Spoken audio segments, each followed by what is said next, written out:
Mr. O'Neill, big blind, got a nice hand to defend with. I say a nice hand. A hand that you can defend with. Does only have 14 big blinds though, so this does complicate matters further. I actually don't mind that at all. I think probably from a theoretical standpoint, it's still going to be in there, but if you're not feeling confident playing that combination at this stack depth, I think always defaulting to tight is right is okay. I would be interested to see what that defend range looks like. I could be wrong. I do think Queen 4 of Hearts will be good enough, though, theoretically speaking. But at this stage in the event, James, you never know.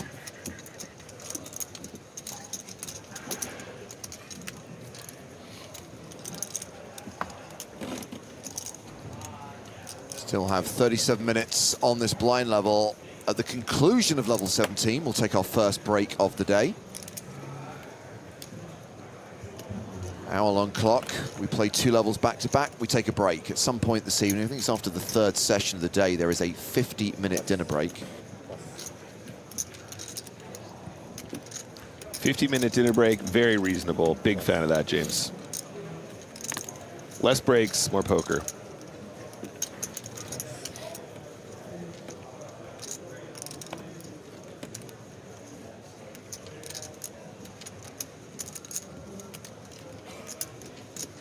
Kush Berlin in the cutoff. Let's play this hand. 30 big blinds to start the hand. I think in particular might be worth noting, don't anticipate the player in position here to be getting too out of line, has played a more passive strategy. I mean, showed down those kings, James. That's actually significant information. If I'm sitting in Kush Berlin's position, I'm assuming I'm playing the cutoff as though it was the button, probably. Even if our opponent does stick around in that spot, we are probably going to do pretty well getting to a flop and realizing our equity a bit more often. Jack 8-5 on the flop, top pair for Berlin.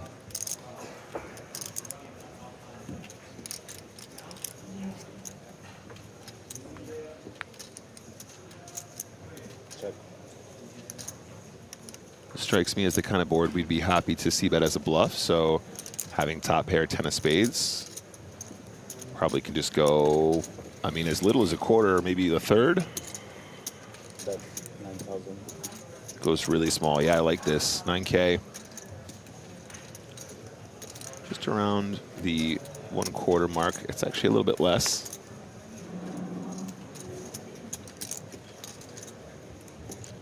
Might be small enough for Bosley to consider sticking around. Problem is, Bosley has 16 big blinds, and we are approaching Bubble Town. Just get away from it seems totally fine. It's difficult to navigate your way through 2 more streets and get to showdown with that combination with no additional equity. Thank you to Jose for the soccer update. Apparently, the Manchester Cities are beating the Liverpool Reds by 4 goals. It's very exciting. The Liverpool Reds. D. Mosky says, hey, Nick Walsh, how does the spin and go on demand work in terms of buy-ins? Is it 50 euros per game? That is correct. It is exactly what it sounds like. You show up, 3 people want to play a spin and go, you all get in for 50. There is a spinner of sorts. In fact, if it's up to me, James, I think we want a real spinner next time. But we have a button you press, it randomizes, pops out a number, and then you play for that value. That's it. 1 single spin and go, no additional fanciness. I know it's in the schedule. It needs to be in the schedule by law. But essentially, that is actually a very busy part. So next to the cash room, which is a giant room next door to us here in the main room, there is an entire section with about 3 or 4 tables, and it's just back-to-back. There was a list all night long last night for games to be played. People are having fun. People like the spin of it. They like doing something that is tournament-related without playing cash. A couple people pop in just to play a couple of those and then go and do something else. 16.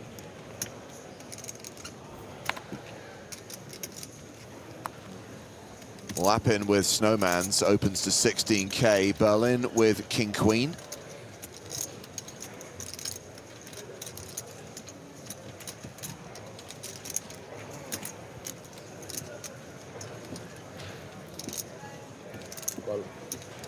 He flats, and we're round to the blinds. Ian Bosley in the small. And Robbie Bull in the big.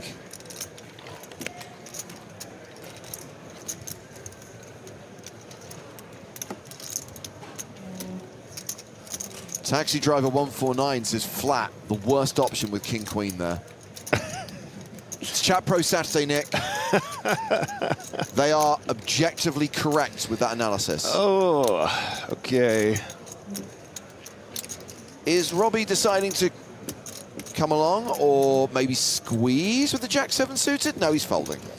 Yeah, I mean, we have to be very careful at this stage. It is a nice hand to just see a flop with, see if we get lucky, but getting cooler at this point in the event is kind of catastrophic. I see an 8. Ooh. And a king. Uh-oh. Top pair versus a set.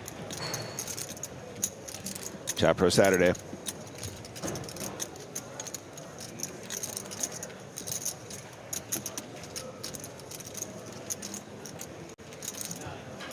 Bet 25. 52K in the middle, and David Lappin continues for 25.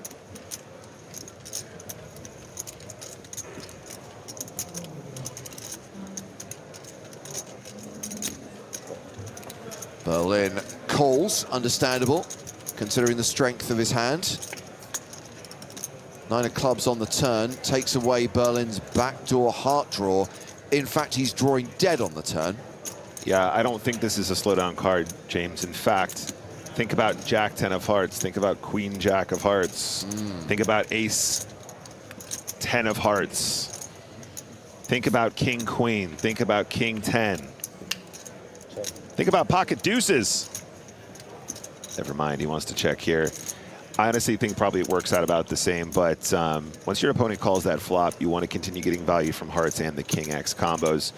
As played, however, opts for a bet check line. Does Berlin fire here? How do you not bet with King Queen on this turn now? He set the trap perfectly for exactly this combination to start piling chips in.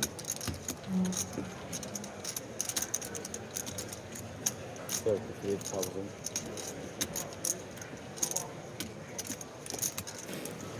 Yes. Oh, wow. The sigh from Lappin as What? Berlin bets 33K on the turn. David, it's very sneaky. I thought we're a bit more honest here in Ireland.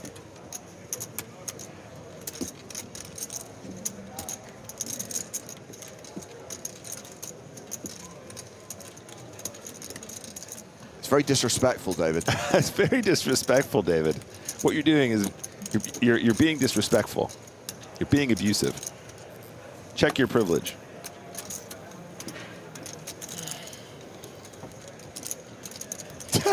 Look, that was a second sigh. Look.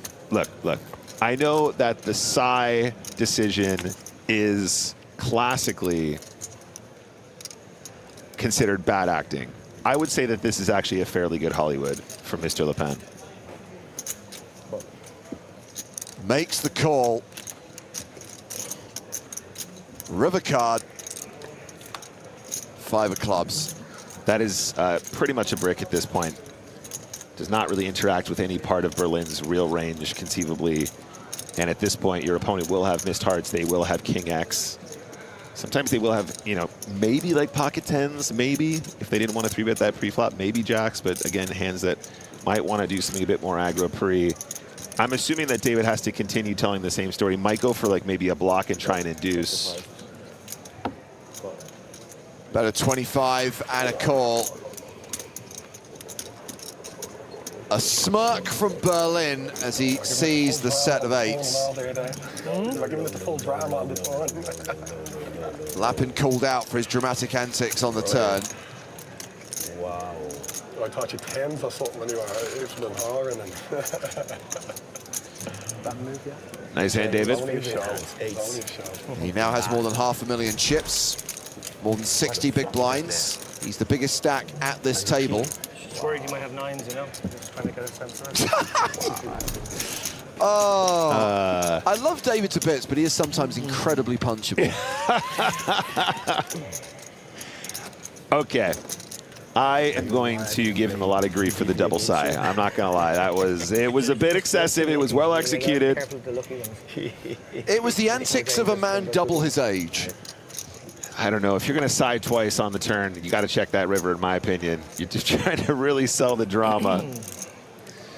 He did manage to get a nice little blocker bet called, though, in the end. So still a significant pot, up to 63 big blinds for David Lappin.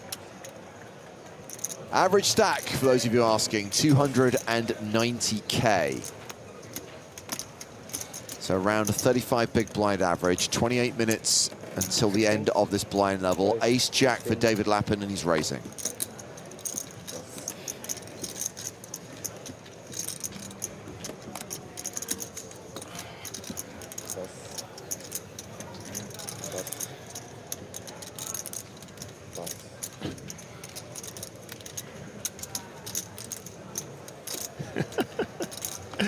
Oh, Chet.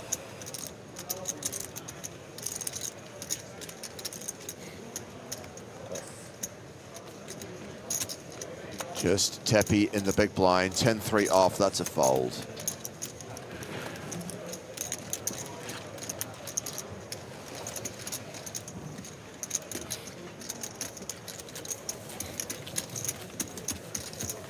Lappin increasing his chip advantage on the main stage. 857 players remaining from a record-breaking starting field of 5,003. Now, of course, that's 5,003 total entries, not unique players, as we established earlier, with 5 starting flights and the possibility to enter each flight twice. A lot of players have fired multiple bullets. I mean, Griffin did 2 bullets in C, D, and maybe only 1 in E. He busted the turbo flight late last night. So the good news is you will be hearing from Griffin today.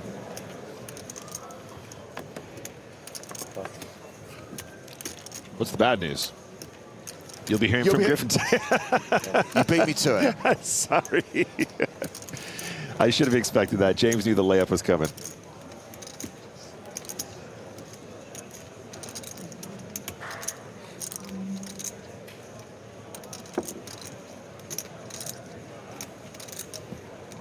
What's happening here? 18. Richard O'Neill deciding what to do with ace-3. He's playing a 13 big blind stack. He's open to 18K. This is curious, Nick. Very curious. Quite short. Decides to play the ace-3. Is there any reason really to open for anything other than the minimum? You know, interestingly enough, I think that It's okay. opening a combination like this off a very short stack from under the gun probably gets you more credit than from the hijack. But yeah, I guess what he's saying is, from this position, I think there's a chance I could pick up the blinds, which is what he manages to accomplish. Sized up a little bit, got it done, fair enough. Well, counterpoint, Concubent on YouTube says terrible open.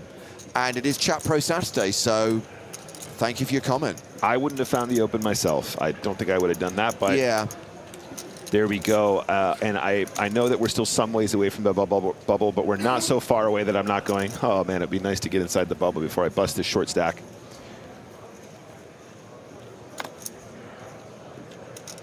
Mikhail Azule is the shortest stack at the table, hovering around the 10 big blind mark. We have got 1, 2, 3, 4 players at the table with sub-20 big blind stacks. Berlin is not one of them. He starts the hand with around 20 bigs, opening with 7s.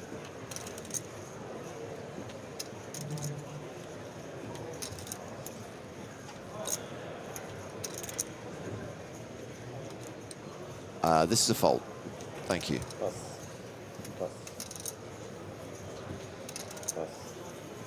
Round to Robbie Bull.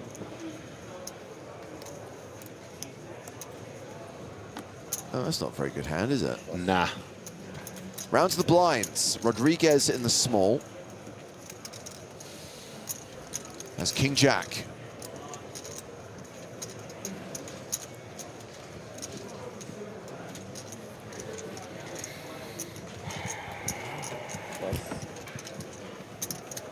Side fold from the small blind. Deuces for David Lappin in the big. I mean, perfect spot to set mime.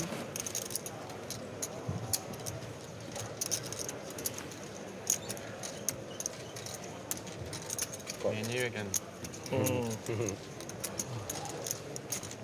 You have the stronger range this time, though.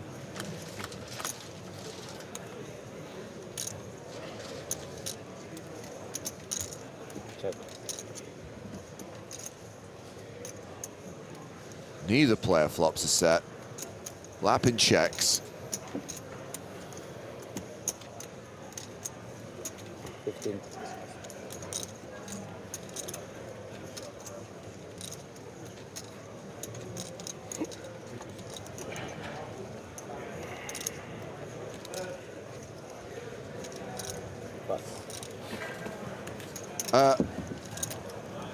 Berlin makes the continuation bet, Lappin folds. Nick, a question from Matthias asking if the commentators who covered the 2024 Irish Open final table have seen Tepe's Queen High Hero call. I don't think you're on the blind. He raised under the gun last time. No? I mean, if our voices are on the hand, there's a very good chance we saw it. I think we were there. Yeah. You mean the people that were talking about the action as it happened? Yep. Yeah. It's gas, we're only 100 away. Oh, just flew in. So close, but yet so far. That was us, guys. That was us. No, We were there. The way it's No, ticking it's down, had to go a that's lot probably quicker like than what I 40 thought. minutes. As we established Like earlier on, Joe was not there. He was very sick that year and couldn't work on the 400 stream. people, 420 people in 100 minutes. In the hunt, yeah. Absolutely. Yeah, that is quick. That's quick. 4 people a minute. I think when it When gets you to the think about money, it like that, it's a lot, yeah. I'd li- flying down. But it's been flying anyway, yeah. But it is. But you're right. It'll also do that. Azulay, 12 big blinds, Yeah, it's probably doesn't gonna be want to like play it half under the of gun. I actually don't hate this. I don't hate this. You're extremely short stacked. We're approaching the bubble. If you feel like you're not confident playing that out of position, don't enter the pot. You're not losing that much, for real. I believe how much is that to go now? That's a lot. I think it's because when we play, they got rid of the 1-1 no ante level from the structure. So we play one extra level on day one than we did previous so year. they- So that's why we get that bit closer. Yeah. Yeah. Because it's usually like, I was thinking it's been like a 4 o'clock or 5 o'clock bubble, but it's going to be way earlier than that now. Well, I'm still in. I'm up for that. Yeah, so the 15 levels played on day one, Nick, as David was referencing there, because they got rid of that inconsequential first level, Yep. we actually effectively played one more level this year. Yeah. And here's some data from Probably. one of the tournament directors, Nick Ace O'Hara. King against Ace King. The new structure resulted in 6% fewer players in day two. With last year's structure, there would have been 300 more players coming into day two. That's 37 tables, which would have been occupied. So that's a good result when the field is this big and you've only got 4 days to complete the tournament. Yeah, and James, I know I joke a lot because I'm more of a spin and go hyper player about how games need to be faster and these MCT players are want to play too slow. I do think that most very good MCT players recognize at this stage that speeding up the early stages of the event just by a smidge is probably a good thing for poker. It's, you know, getting into the nitty-gritty of it faster is something that is definitely beneficial for these ultra large field events. I don't think if you're giving players a 50k starting stack, you need to have a 100-100 no anti-blind level. Yeah, it is purely for the people that go, I have more chips, therefore I have more value, and that is just not true. It's just not true. So it was more than 8. It's still a world-class event structure. Have more opportunities to make mistakes. Yeah. This is my one and only bullet. So you owe the community 322 more bullets? You too? No, 292 was the 292. minus. In your lifetime, probably, you get to give it back. Yeah, a little bit. Yeah, yeah. A little bit winning on this event.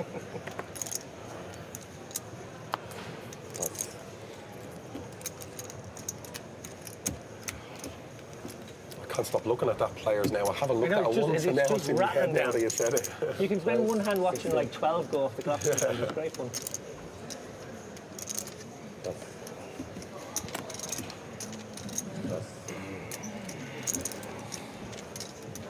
Bosley. This is a nice hand. In many ways, actually opening the ace-9 of hearts here is an easier hand to play than those smaller pocket pairs that we saw folded by Mikhail Azuli just now. Bosley also so far not missing any real spots to enter with reasonable combinations with a good range. Azule, again, has one of these hands that probably doesn't mind defending. He only has 10 big blinds, however, so it gets very difficult to get away if you do connect in a meaningful way. At this point, though, I would say on a 10 big blind stack, calling, connecting, getting it in is not the end of the world because you're probably going to need at least one double to get close to the money anyway. Flop is ace high, however. Ace 5-4. It's a top pair for Bosley. Nada for Azule.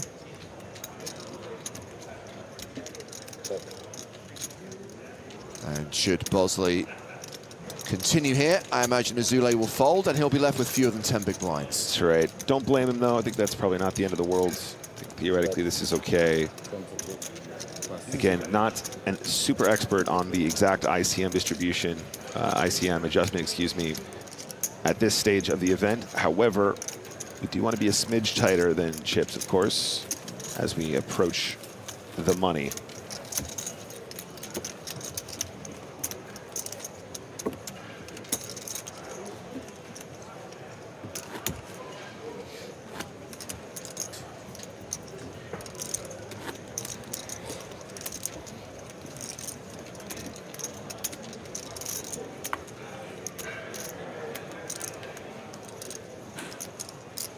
I'm not sure how I feel about Steve O'Dwyer's chair being reupholstered, and then it feels a bit like Trigger's broom.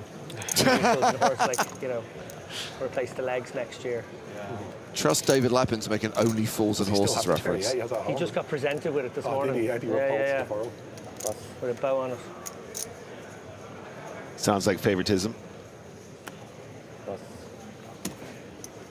Trigger's broom. When are they going to reupholster our chairs, James? Apparently, we should be grateful that we have chairs. Anyone want a licorice or salt? No, thank you. Probably the one sweet I don't like, I think. I do like licorice also. No, thank you. Come on, buddy. Chris, I demand standing desks. I would take one if it's going, yeah. No poison Yeah, that's right. That's right. I want a standing desk for next year. And treadmills. I'm joking too. Take a food. In all seriousness, it might be one of the greatest purchases of my life. Seriously. Variable desk. Seriously. I mean, it started as a joke, but now I think about it, I just feel like we would all benefit greatly. Yeah. It's also awesome to just press the button and watch it rise.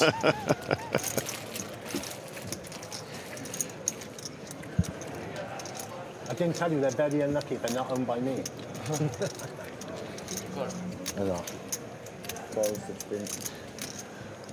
I'm all in. All in. Lappin opens to 16K. Azule flats with sixes, and one of the other short stacks. At 140. Richard O'Neill shoves with King Queen. Yeah, it's a fold. Sixes are a bit of a trickier spot now because you definitely could just flip here. If anything, James, I think actually the sixes probably should have just been all in first. Calling the small blind to have a hard decision now. Oh, this is really, really rough. Zule will be left with 7 bigs. Yeah, no. Get it in pre-flop here. Sixes is going to be way strong enough against the opening range there from David. And I think this is probably the worst case outcome. You've put in more than 10% of your total stack and then folded in a spot where you very easily could have found a double. If he shoves sixes, I think King Queen might just get out of the way straight up as well. Soon to be 10. With one player to act behind, still muddling up the action, it's difficult to know what you're going to do there. You could be getting it in against ace-king. Nick, when we hit the break in 40 minutes, there's a hand I need to talk to you about off air, and it involves pocket sixes, so please remind me. I will do. Those will be upstairs in the balcony. Once again, the JP Masters tournament is getting ready to kick off here in approximately 5 minutes.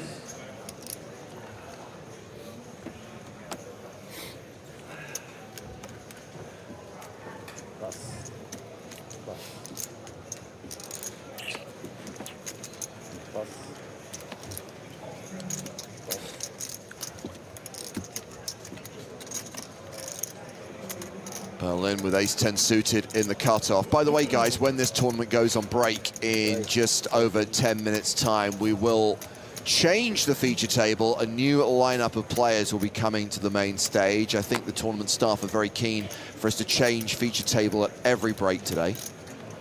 And that's fine. We like variety. We like to showcase more names, more faces.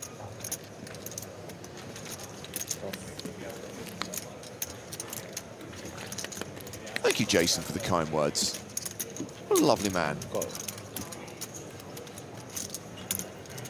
I'm not sure about the knowledge, but I'm glad we entertain. Good players.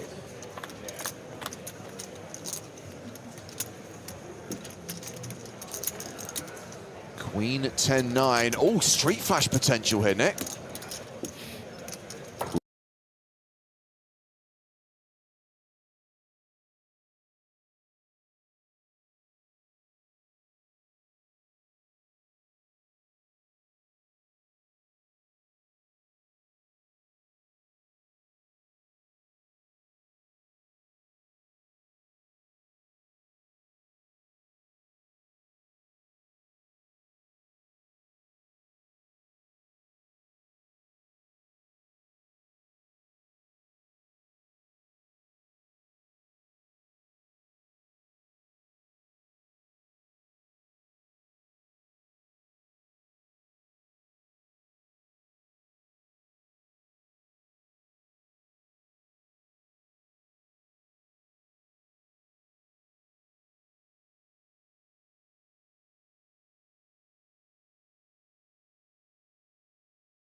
to hearing from all the players as The we go around European this table. Poker Tour We're only is going to have back one in Ireland. talking at the end of this, and €250,000 For up 5 grabs days, more thanks than to 600 poker PokerStars.tv enthusiasts in the have tried to European channel Poker Tour. the And luck of the already Irish it's in gaining the such EPT credit Dublin in and main around, event.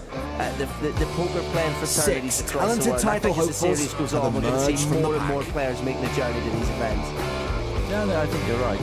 But one stands out Drummond, he's got amongst the ace rest. king. Like he's raising that. Dimitri.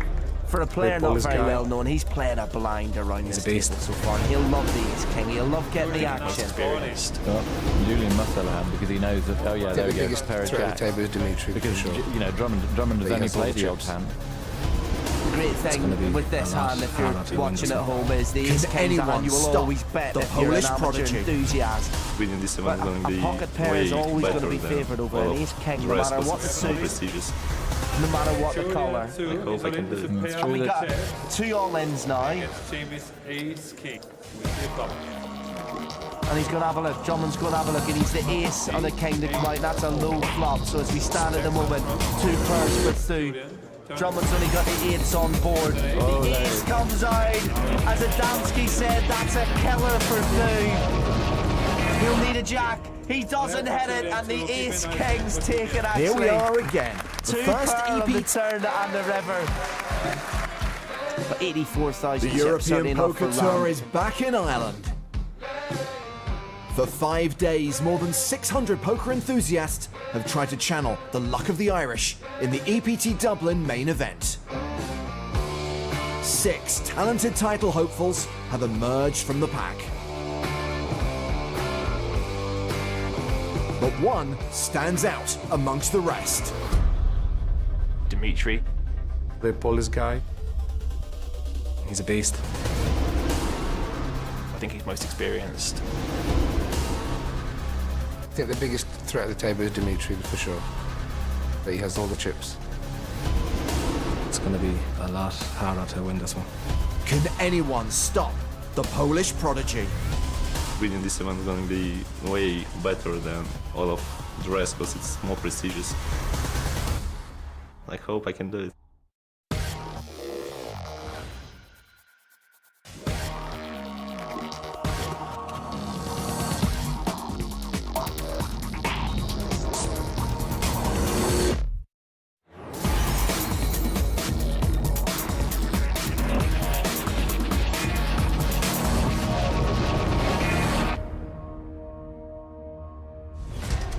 Here we are again, the first EPT in Dublin since 2007.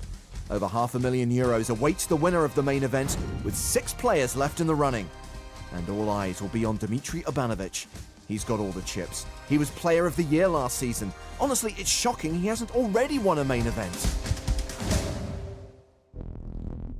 Yes, Obanovic is certainly the odds-on favourite coming into this final, and he's fired up.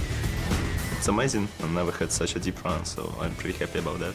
Having a chip lead gives you more space to do something, so I'm happy to be chip lead. It's very good. Nobody has won an EPT in their home country for 3 years. Irish pro Patrick Clark hopes to break that streak today.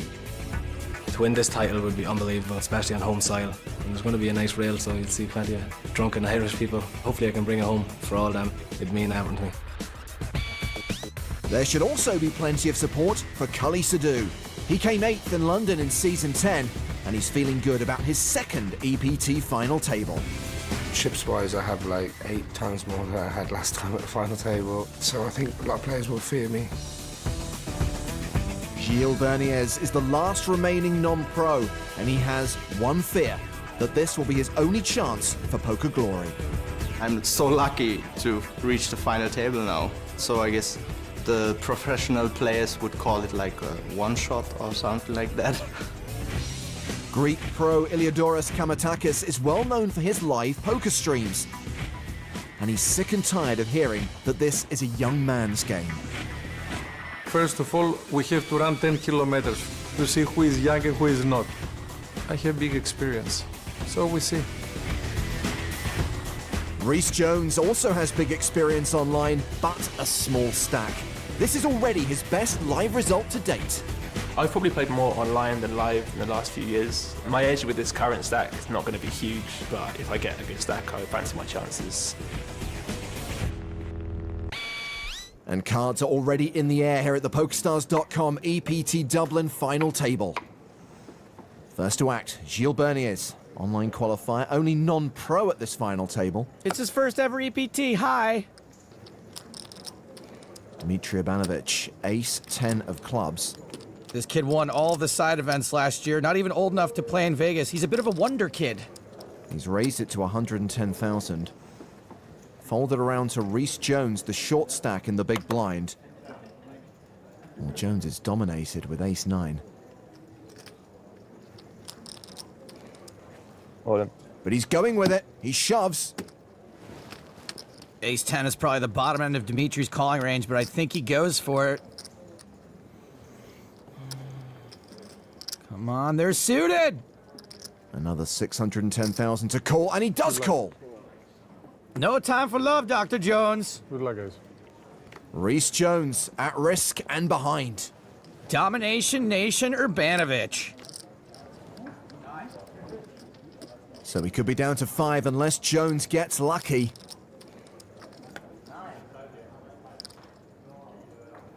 Oh, a 10 high flop. Now less than a 1% chance of survival for Jones. He's going to have to get real lucky. It's not a very good flop. Understatement of the year. A little bit of hope on the turn. 9 of clubs or the 9 of spades works for Rhys Jones. 2 cards can save him. He doesn't hit. Good. Great game. Game up. Game up. And Rhys Jones is eliminated. Game up. Oh, Dimitri, you barely not teenager, you. The Polish pro who dominated season 11 of the EPT up to 6 million in chips, while Rhys Jones cashes for 119,450 euros. So 5 players remain, all now guaranteed more than 152,000 euros. Up top, more than 500,000, 561,900 to be precise.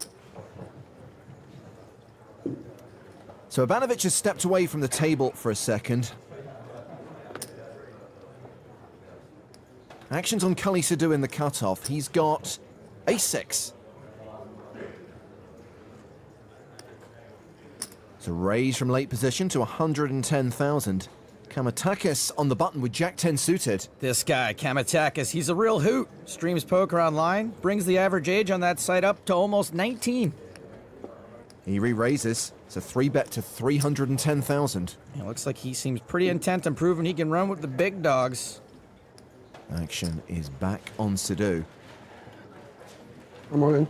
He shoves on Kamatakis. I'm gonna assume Cully's got some kind of read on the Greek because this is a little nutso for that many chips. I wasn't that crazy about this 3-bet in the first place, and this is exactly why. Billy Chataway front and center of the Cully Sadu supporters section. I really like this Iliadorus guy, but he needs to make like a tree and fold. Eh? Anywho, Kamatakis passes. And Sadu shows a card. No, the 6. 6s are good there. Kalima. Kalima. Kalima, Shatide. Meanwhile, Mustafa Kanat has just showed up to collect his 25k high roller trophy. Cooley. Let's go, Cooley, let's go!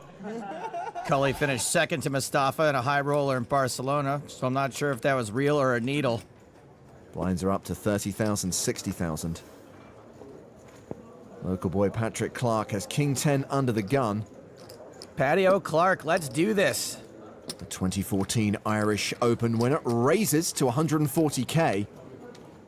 Ilios Kamatakis is now the short stack. He folds the button. Gilles Berniers in the small blind. Has a dominating hand, King-Queen. Does he look familiar to you? I kind of want to call him Steve No Dwyer. Looks like he's hyperventilating. Why is he breathing like that? What is the altitude of Dublin? Someone get him a paper bag.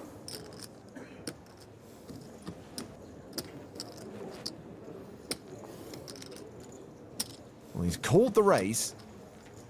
Ivanovic has folded the big blind. We're going heads up to the flop.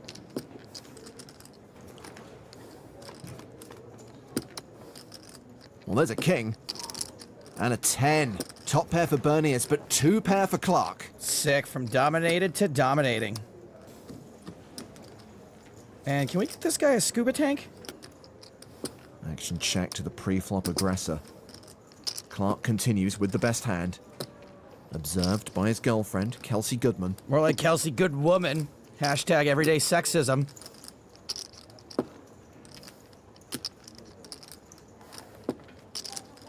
Bernius continues with the breathing and calls the 175,000. Top pair, awesome kicker, gotta call. 4 diamonds puts a potential flush out there. Can you breathe? Can you breathe? Bernius checks for a second time. And Clark checks behind. Come on, dude, you gotta bet that. And it's a queen on the river. Bernius now with a better 2 pair. King, queen should probably bet now. No, he checks for a 3rd time. Looks like Clark's gonna go for value. 425,000. Kelsey, I'm sorry. This should be a snap call. As soon as he catches his breath. There's the call. And Clark will see he got rivered. Nailed it.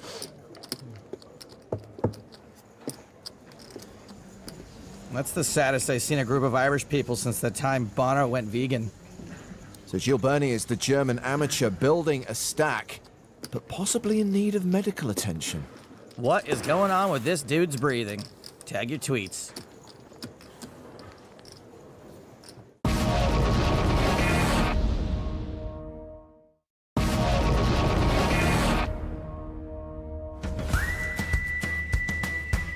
It's all action here at the PokerStars.com EPT Dublin main event.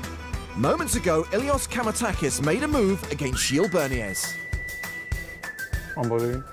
And after a long breath or two, the German amateur made the call. Call.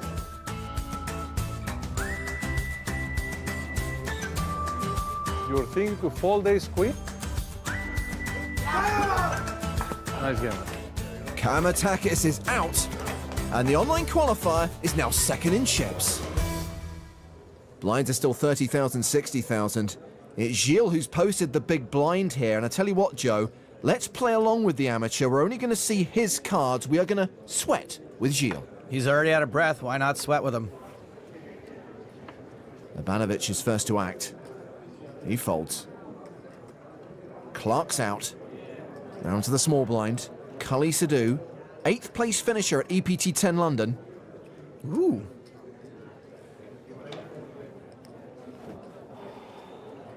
He raises to 175k. So Gilles' hand is ace deuce of hearts. A call here would be totally standard. He does call. The flop is ace high, ace 9 tray. Well, against just the small blind, I like our hand a lot. No c-bet from Sadu. Having said that, there's not much to protect against and not much we can get value from. Gilles checks behind. 7 on the turn. After we check back the flop, there's lots of hands Sadu would bet here.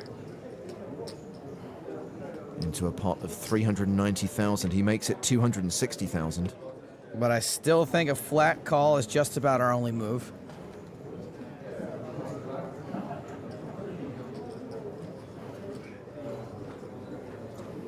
He's gonna get there.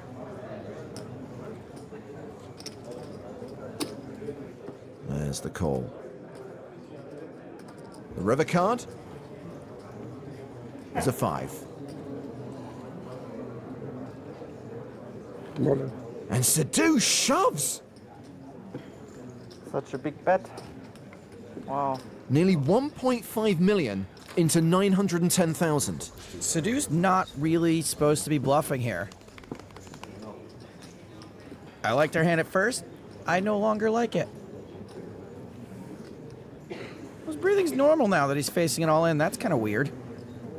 Chaz Chatter on the left has joined Cully Sadhu's rail.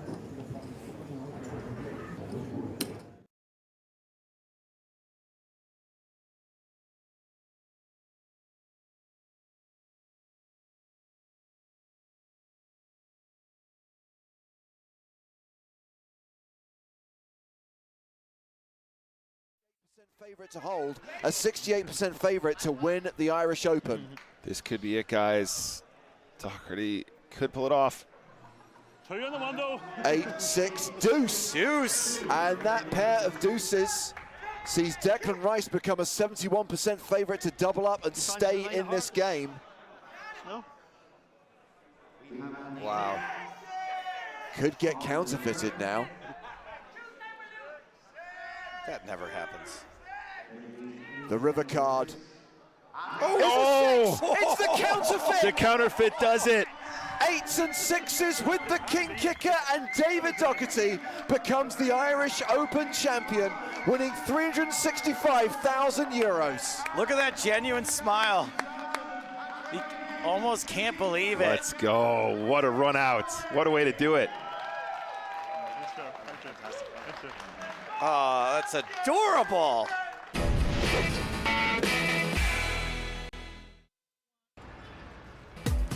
Hello, my babies, and welcome back to the year 2026. It's the Irish Open, brought to you by PokerStars and Paddy Power. Day 2 continues. Gerard Carbo. That's a fun one to say. Let's say it in a Boston accent. Gerard Carbo with 1.2 million in chips. He's our overall chip leader. I am Joe Stapleton. I am Uncle Daddy. He is my stepson, Nicholas Michael Walsh. Hello, Joe. Thanks for having me, buddy. Buddy boy, this is our featured table. Relatively shallow stacks here. Semen Carrier. Kaye is how you'd say it with a Boston accent. 45 big blinds. Nicolay not far behind. Steve O'Dwyer, the headliner here. Mark Ridley and John Park with fewer than 20 big blinds. Still 788 players in this event of the 5,003 total entries. Prize pool was announced today. Over €500,000 going to the winner. We will hit the money today. The bubble, I'm told, will be happening in the next under 2 hours. Yeah, it's pretty close now. Players getting mic'd up. Cards being washed. O'Dwyer being grumped. What's that number? 735. The money at 735. The bubble at 736. It's on your screen. Former Irish Open champion kicked things off today with the shuffle up and deal. Father Time himself. Stephen of the Dwyer. So, Joe, just before you joined us and as the last session finished, somebody in the chat decided to tell us, stop talking about this Steve O'Dwyer guy. Nobody knows who he is. He's not Phil Hellmuth. Yikes. Yeah. And because it's Chat Pro Saturday. That is a beautiful Chat Pro statement. We had a peek at Steve O'Dwyer. This here is Semen Carrier.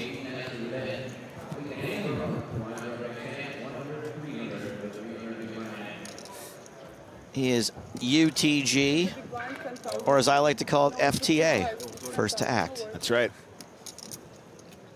Blinds now, 5,000, 10,000. 10,000 big blind ante. You're in for a real treat if you don't know who Steve O'Dwyer is. Watch how he plays and do what he does. If you can replicate that kind of play, you're going to do quite well at the game of poker. I think the number is 49 million in live earnings. He is the winningest player on the European Poker Tour, has won more money on the EPT than any other human being. He is one of the most winningest human beings of all time. That is correct. Steve has opened this pot from the button. Looks like there was a big blind defend. Quick check from Artachki. Julian Artachki. Steve's going to continue this ace-high flop.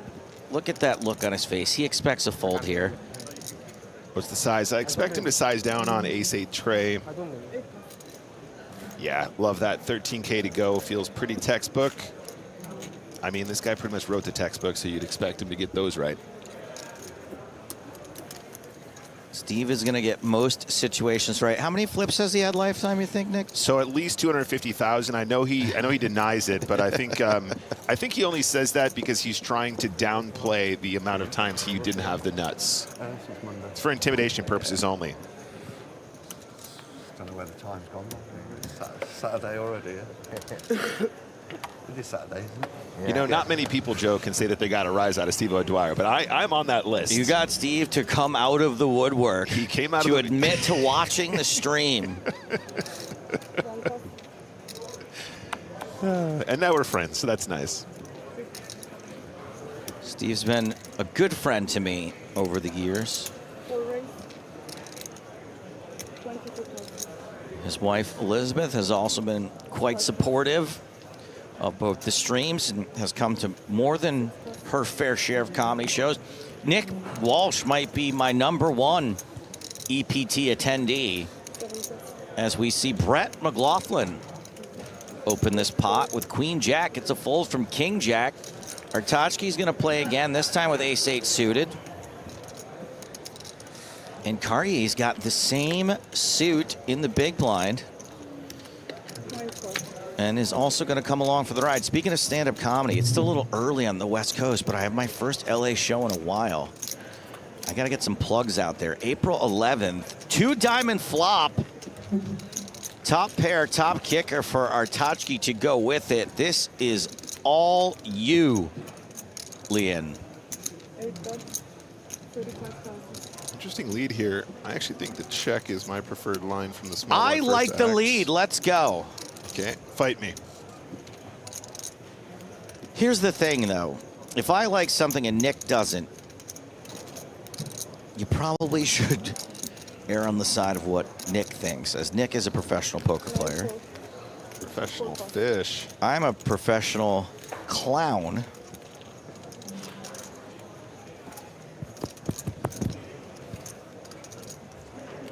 And I believe we have seen a turn card. There it is. It's the deuce of spades. And Artachki is playing this hand as if he's got top pair and a flush draw.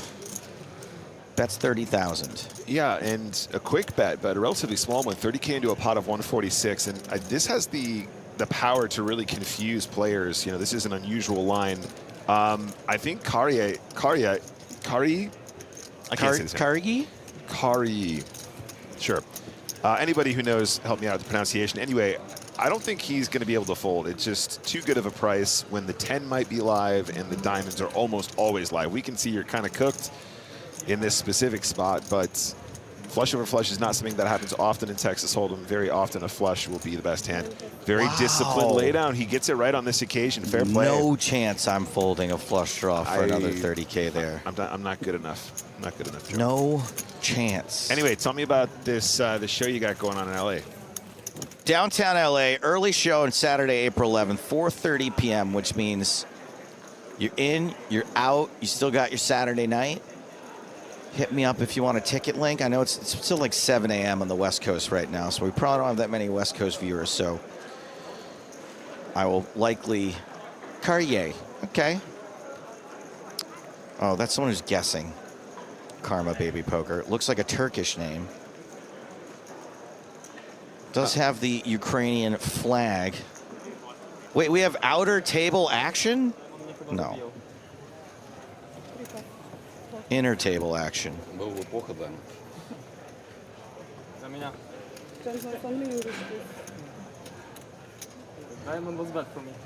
is a badass Santa jumper here. 5, 3, 21,000.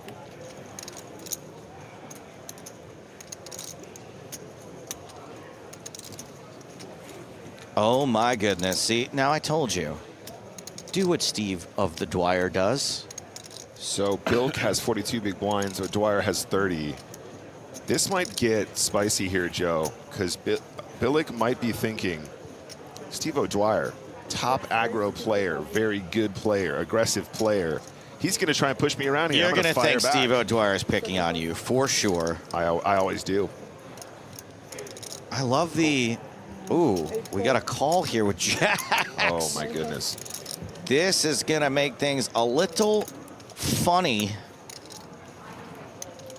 The cold call, Joe, is always something that needs to be considered. The cold, flat call from Artachki here is going to be a very strong range indeed. It's going to be what? 8s, 9s, 7s? Well, it shouldn't be a lot of those, but it often will in a live setting. People who are going, okay, he's raised, but I'm not going to get away from a pair. Right. But I would say that more often than not, it's like 10s, jacks, maybe even queens if people are being particularly cautious. Now, that's not to say that's how you should play those hands, but this is kind of the live read. Sure. 10-7 deuce. Pretty dangerous for the pocket jacks. Yeah, and look, at this point, guys, if your opponent did, you know, sort of cold call with pocket 10s, I think your job is still just to go broke here with the aces. There's so much dead money now. 175K in the middle. Steve has 258K behind. I think the idea is just to get as many chips in the pot as possible, and that might involve trapping. It might involve just barreling right now. I would expect Steve to just go for a bet right here, right now. 25,000. Did I hear 25,000? Love it. And look, when Artachki snap calls here, I think we start to get a really clear idea of what he's holding. It's going to be maybe some ace-10. It's going to be pocket 10s. It's going to be pocket jacks. It's going to be some clubs once in a while, too. Yep. King, queen of clubs, maybe. Right. A lot of those hands that people like to get attached to, but don't necessarily belong in a cold call, you know, range. Moss Shark says pocket jokes. Ace queen evacuates. A 9 on the turn does give Artachki a few more ways to win this. And has Steve checked him?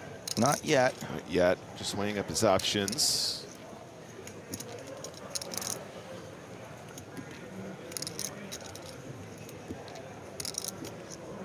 I think Steve does not check here very often at all,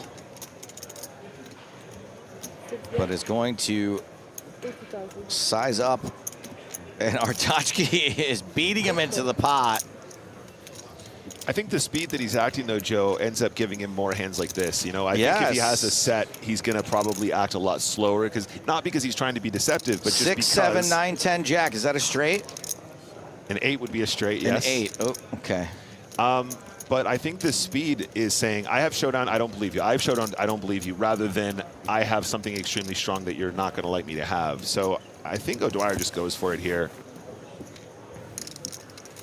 It would be weird for Artachki to have that many 8x combos unless it was literally pocket 8s, and I think a lot of times that just folds pre-flop or potentially even folds on turns some of the time. I think that there's a lot of hands that could be beating aces here. There are lots of hands that do beat aces here, theoretically. It's just the fact that it was a cold call in a 3-bet pot that makes it a lot harder. I think that you can narrow this to jacks pretty regularly, the way that, as you said, some timing tells, and some of Artachki's willingness to put chips into the pot. Artachki very interested in what Steve's going to do with those chips. 155. 155. And Steve goes with just under half pot. So it's at 155. That is most of his chips. So does that mean chips are slightly off here? Maybe. I mean, I'm assuming he left himself with like a drop behind here. Right, so it seems like our graphics are off by a tiny bit. I think that was the idea here. Yeah, look, he's got a few chips behind. The effective all-in. And when Steve doesn't get snapped here, he is good, and Artashki makes the right fold. Yeah, hey, look, I actually think Artashki could have made a huge blunder here. It's still a giant pot for Steve, but got away from it on the river, so fair play.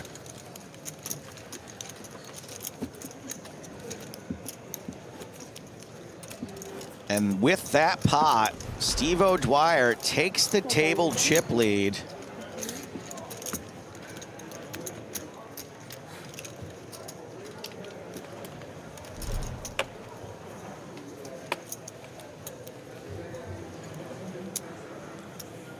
Steve over $500,000 now. So, Joe. Yes. What was the venue of when your show is in LA? That's a great question. Thank you, Nick, for doing this for me. What would you say is the most prestigious venue in LA? I'm sure there's a lot of great The Comedy clubs. Store I is was the gonna most say, prestigious venue in LA. That's like a club that I know in LA, spending almost no time in LA my entire life. It might be the most prestigious stage in the world. Right.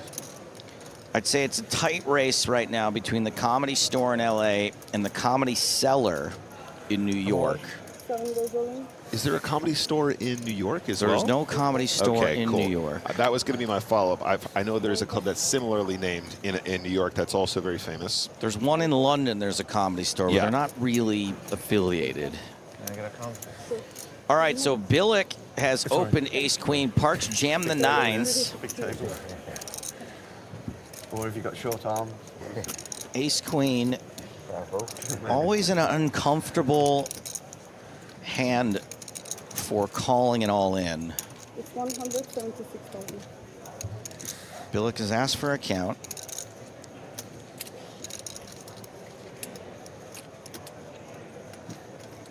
So what is this, 17 bigs? 17.6 big blinds?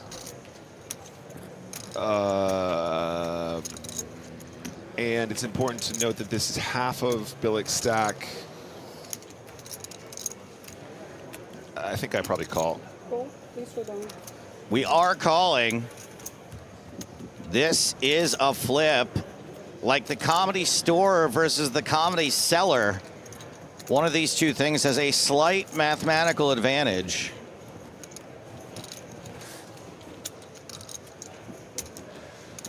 Park the player at risk, but has most of the equity, most of that statistical advantage. Unfortunately, there's a queen and 3 spades on the flop, leaving Park with out. Out. A out.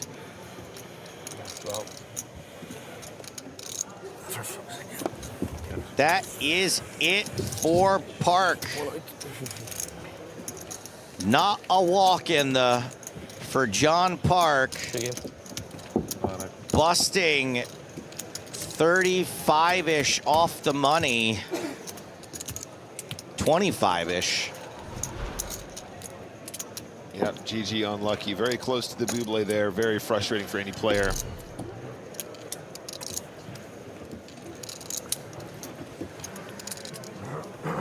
So I'm playing a new spot in LA. It's called the Upstairs Comedy Club. It's in downtown LA, new venue. They like to bring me up for the new venues because I tend to bring a little crowd with me. See that one. See that. I thought you were gonna. You said it's called the Upstairs Comedy Club, and as you went to go say downstairs, I thought you were gonna say it's downstairs on 24th downtown, Street. yeah. Upstairs downtown. Upstairs downtown. That's a cool name for a comedy club.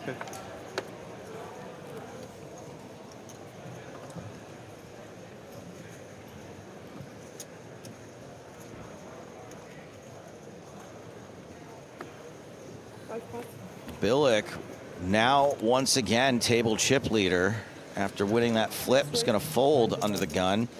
And it looks like Steve O'Dwyer maybe starting some bubble bossing a little early opening this ace-6. Yeah, I like this a lot. Changing gears, was in a bit more of that middling sort of stack depth, you know, slightly below average kind of situation. Now well above average. He's going to start changing gears and getting out of line with some of these ace combos. So far on his table, a lot of more passive play. He's going to try and exploit that now.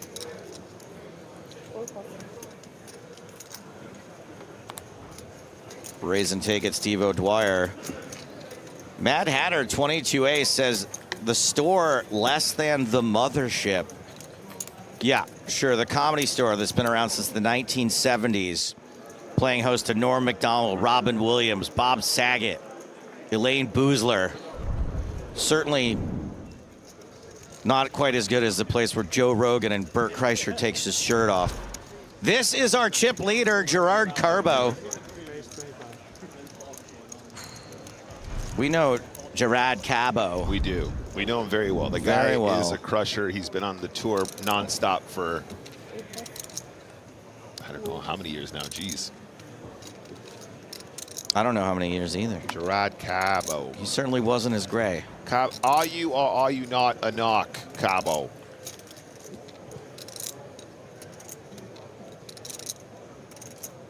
Somebody out there is listening to too many podcasts.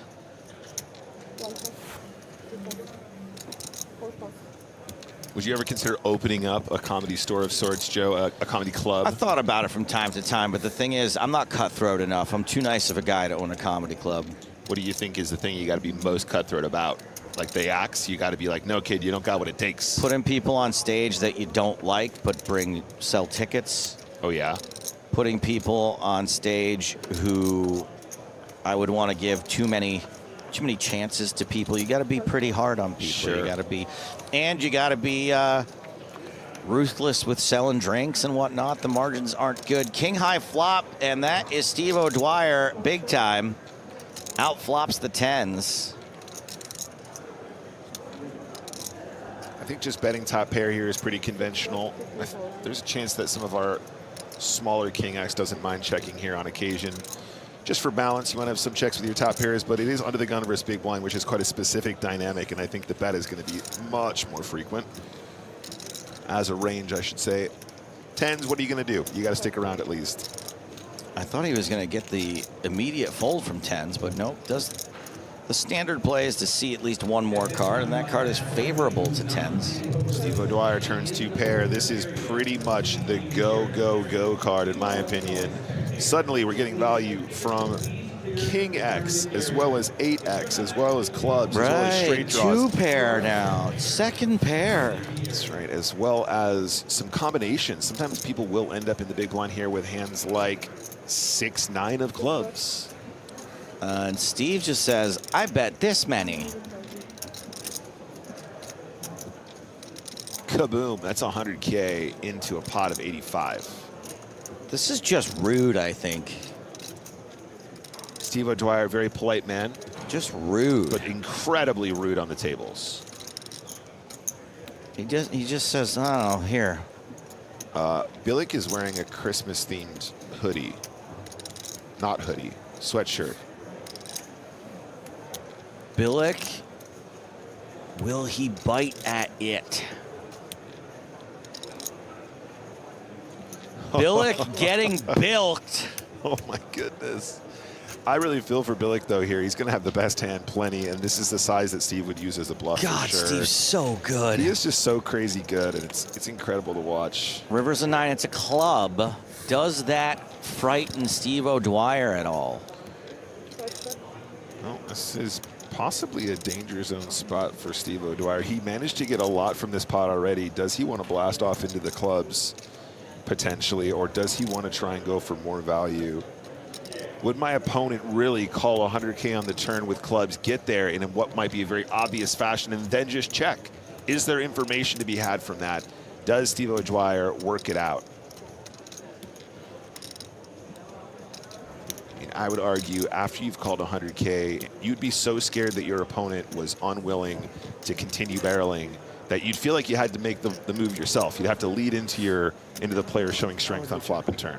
Steve does, in fact, fear clubs, but will rake this pot regardless.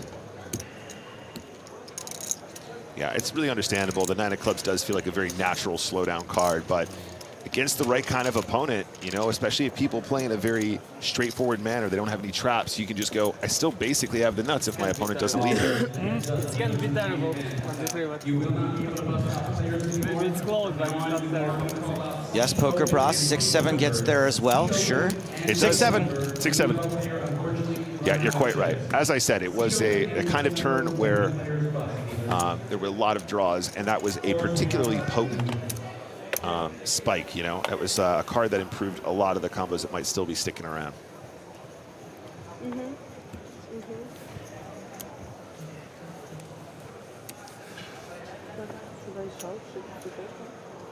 Crepoli says 6-7 is still a thing. What does that even mean? I just like saying 6-7. Is it a thing? Is there a... It's a no. All right. Is that a thing?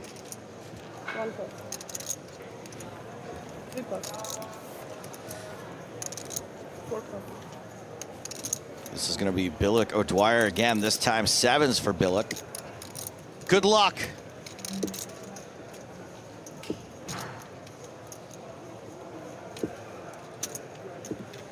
Race.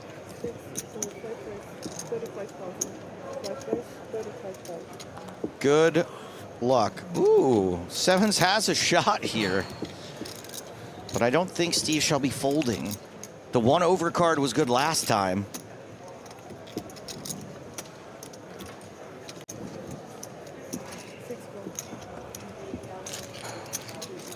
Steve O'Dwyer to your direct left. Just, what are you doing, mate? Just go take a nap. Just sit out for a little while? Just sit the out. Ace 5. Pretty good. How about Joe Stapleton Comedy Club, where it's open mic night every night? The problem is people don't want to come in and pay to see open mic. I was gonna follow up with that. Is open mic nights are not widely loved, are they? Not in LA. There is a... Billick wins this one. There's a bar in London that does open mic night every single night. It's all comedy. Yeah. That's pretty cool. See, I think I would enjoy that, but in reality, you're going because it's going to be a train wreck most of the time, right? Well, I don't think that's why people in London go. And that's the thing is, so London open mics, so there's something called a bringer show. Okay. And they're universally hated. Okay. And that means you got to bring people in order to get stage time. Like, as in people to view. Speaking of views, this is the room. Edging closer to the bubble. 15 away from the bubble. Wow, we're getting there very soon. Whew. And what they do in London, so in LA at the Comedy Store, my first time at the Comedy Store, I had to bring 10 people to get my stage time at the Comedy Store. To be in the audience. That's right. I got it, okay. Now, what they do in London, which I think isn't that bad, is these open mics, you got to bring one person. And there's like 25 people on the open mic. But what that guarantees is that there's 50 people in the audience. Bring in one person, not a big deal. So there is a place in London that does open mic every night of the week. And they're full most nights. That's pretty cool. And I don't mean that like you're going to see car crashes, but you're saying like, you know, that's part of the charm of it. It's a little bit like America's Got Talent or something where you know some of it's going to be gag stuff and some of it's going to be brilliant, you know. When you do the bringer, what I was getting to there, is thank you for reminding me, is that you're there to support your friend. So you're usually going to be supportive in general of other people too. Okay. And then everybody does like 2 minutes or 3 minutes or whatever. I think it's 3 minutes at this one, and it's also a competition. They give a prize away. There's like a... Where is this place? I want to go. That sounds great. It's called Comedy Virgins at the Cavendish Arms. Got to write that down. I did manage to win it a couple times when I lived in London. Then it would be real disrespectful. I was with King 5. King 3. Oh, I was. That's Oh, you went King 5. Oh, thank you.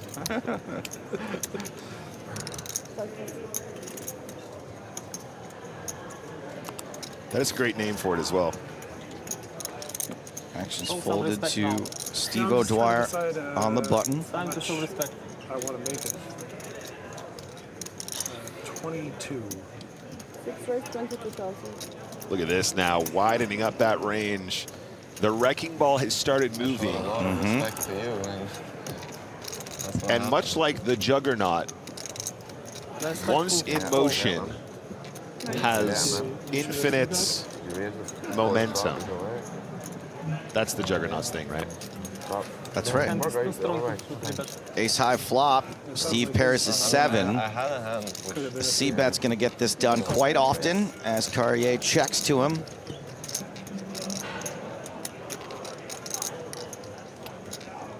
Took down a 750 during this hand. 14 from the bubble.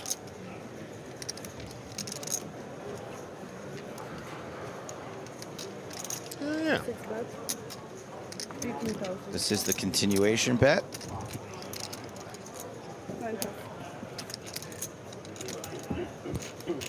Oh man, that does get it done. Osdorp on YouTube asks, ever did a show in Amsterdam Stapes? Yes, I headlined Boom Chicago in Amsterdam last year. It was a great night. Killed, crushed. Great crowd, hot room. This is a big bubble for me. I'm in for only a single 100 euros. Yeah? I played one satellite on PokerStars. Cashed. Played day 1A. Made day 2. Hello, sir. Hey guys. Fresh blood directly to the left of Steve O'Dwyer.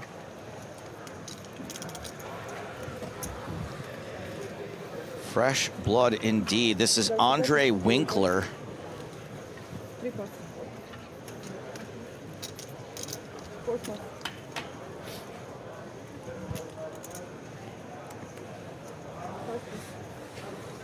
Actions folded to Steve again. What garbage is he going to open with this time? Not exactly garbage.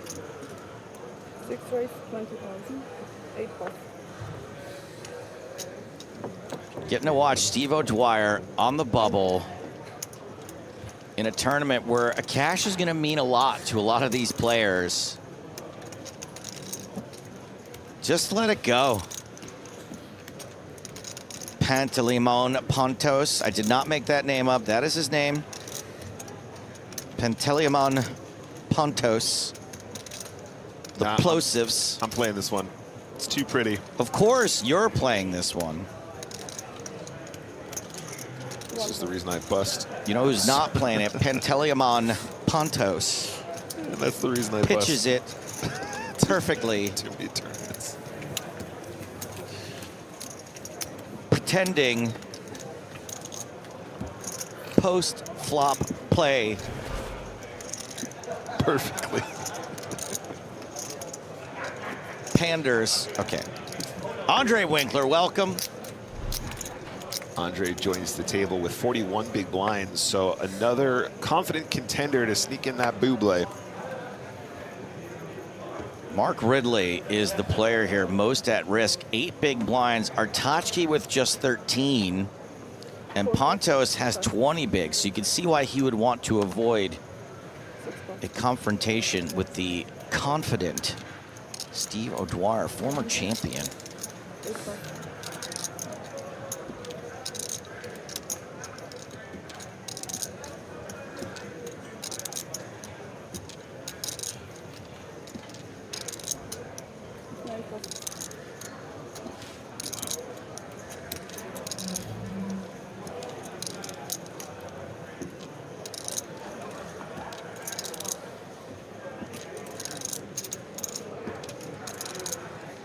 Queen deuce of hearts in the small blind now. One player to act behind. It's actually the player to your left there. He's going to play it as an all-in. This is very bold, by the way, guys. Blinds are still 5K, 10K. This is a 20.6 big blind jam, blind v blind with queen deuce of hearts. And we are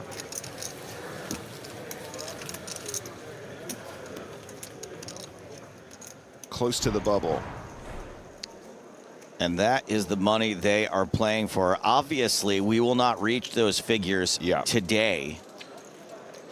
We are cruising toward that minimum cash, which is 1,800 euros. Now, a lot of players are going to be in this for more than one entry. This was an 1150 to enter when all is said and done.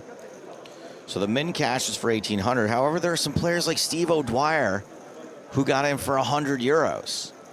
So Steve's looking at a hefty ROI just for min cashing this thing.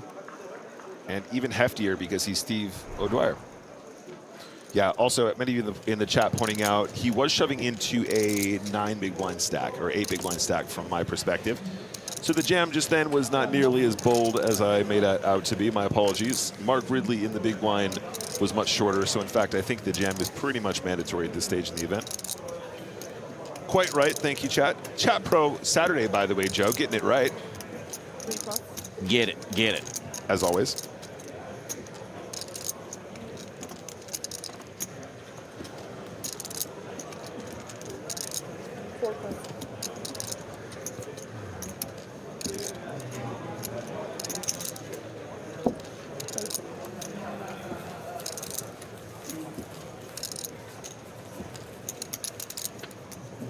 On to the next one. That Buble. Ooh, clicking, click, click. 2 clicks closer, 3 clicks closer. What are we doing? What are we doing? What are we doing? Well, the field are we at 10 yet? Just updated to 744 in 3 click successions. I didn't say quick, click successions. Click sessions. Somebody clicked the button 3 times and we lost 3 players.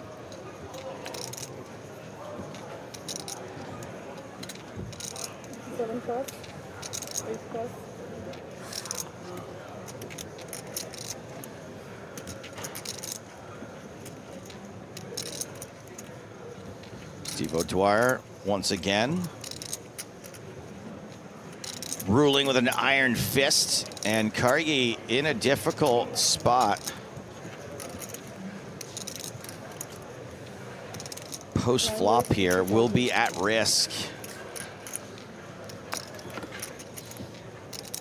50. Is that a re-raise? Ooh. Fighting back. 3 pot. 4 pot. Billick shan't be playing. Steve looks like he's going to give it up. Very respectful.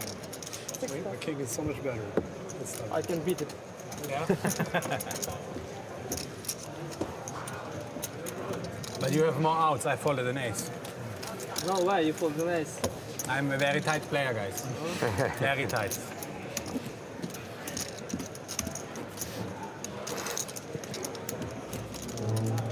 Yeah, everybody here is tight. Well playing, very respectfully. No jokes. Are jokes allowed on this table? We are 6 from the bubble according to our calculations. Now, a field this big can be a little unruly. So I do want to warn people that sometimes we may have to adjust where we think we're at.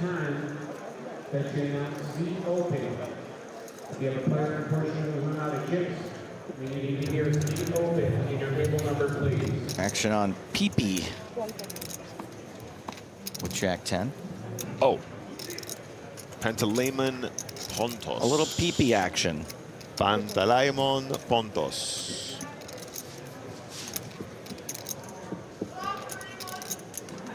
McLaughlin on the button with 4 deuce. Yuck. And once again, Nikolai Billick left all alone with Steve O'Dwyer. But Joe, counterpoint. He has 5 deuces, it's a terrible hand, but the relief I would feel not to have to play a pot. Absolutely. With Steve O'Dwyer. The relief. 0 mistakes. And Steve had the big blind nuts. Professional. Yeah. Good fold.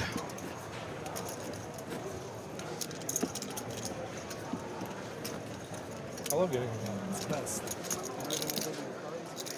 7-4-2 remain.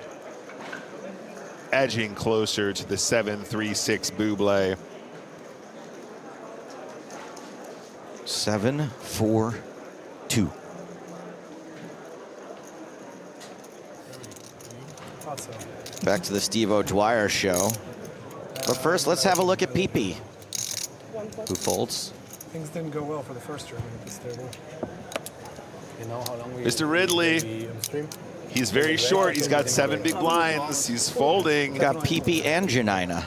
Look, Jack 9 of hearts there. Probably not an unreasonable rip, but this close to the bubble, you got to feel for this guy. He's trying to sneak in there. You know there's a lot of short stacks in a field this big. 742 players remain. That's a lot of people that could bust any moment now. Stephen of the Dwyer with a perfectly good raising hand in the small blind. This is very fair. Ace deuce for Winkler. Why? Why? Why do I have to play a pot against Steve O'Dwyer? Queen, Jack 10. Top pair for Steve. Nut straight draw for Winkler. It is a gut shot, however. Backdoor spades. Do you believe? Do you believe that you can beat Steve? Don't fall for it, Andre. Ooh, he's betting. Not taking the free card. You didn't listen at all when I said 1 minute ago that things did not go well for the first German at this table. I don't care. The ace is always coming. You're not worried that this is an unlucky table for Germans? Really? You should be worried. This is a rare Steve speech play, by the way. I like this a lot.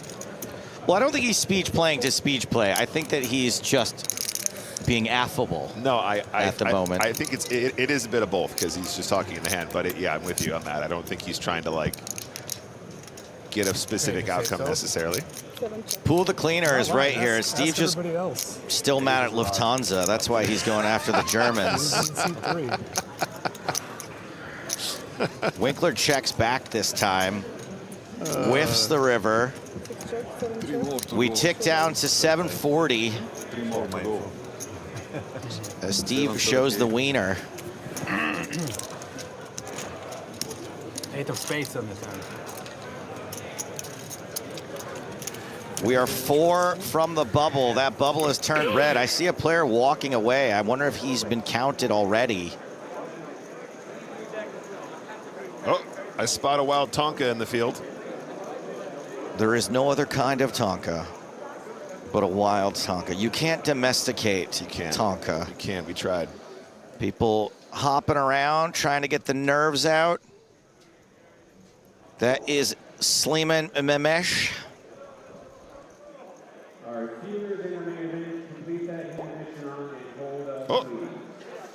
738. So those 2 walkaways we saw during that shot had not been counted yet. I have not so much time. I don't know, Joe. I have a feeling it's going to be a speedy Buble. I don't think it's going to slow us down all that much. You're right. I think we're going to blast straight through it. This is the Irish Open. We here to play. Okay. We'll see. To try hard. And it looks like Billick has been skipped over by the graphics. Steve exits this pot for the first time in a while. Ignore those graphics. Stand up. Ooh. Fan the deck out and stand up, dealers, if the action is complete on your table. Players, at this time, I really need you to stay in your seats. If you all of a sudden need to stretch your legs, please exit the tournament area.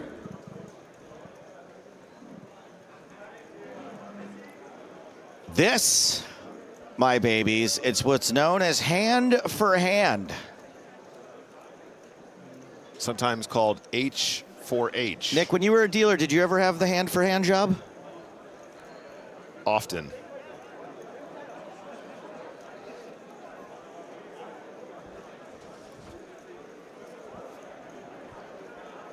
Very fun moment in the tournament. Most of these players are going to make it. All but 3 of them.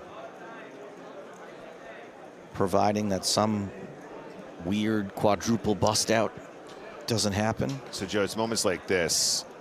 I decided this year I was gonna back a couple of my friends in this event. You know, have some sweats. Even though I knew I was doing commentary, I could still be part of the main event. They all busted. And it's moments like this I would have been really fun to have had some friends who are just about to make for the money. sure. Hey, everybody's still live in the lottery at least. Oh no, we've lost Ali Sisioglu. Poor Ali. See you soon. I guess he's never had a friend like Nick. Oh. We are on the bubble. Literally, there it is. 736, 736. H for H.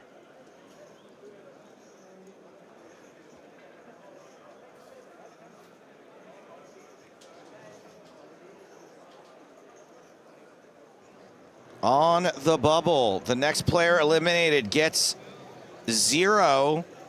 Everyone else will be guaranteed 1,800 euros and untold riches.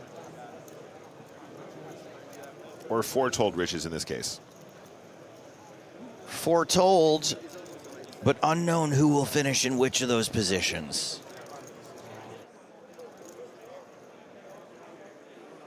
Some players are electing to stretch their legs at the table.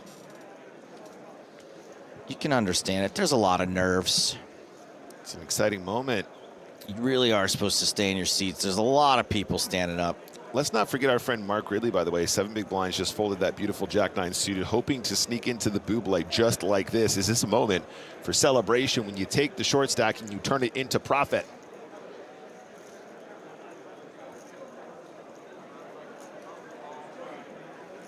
I think that this might be it, by the way. I think we might not even do the hand for hand. I think that there might be enough tables still in progress right now that we could. Yeah, I think you're right. Right meow, have the bubble burst. That is a lot of tables in play. 736 players.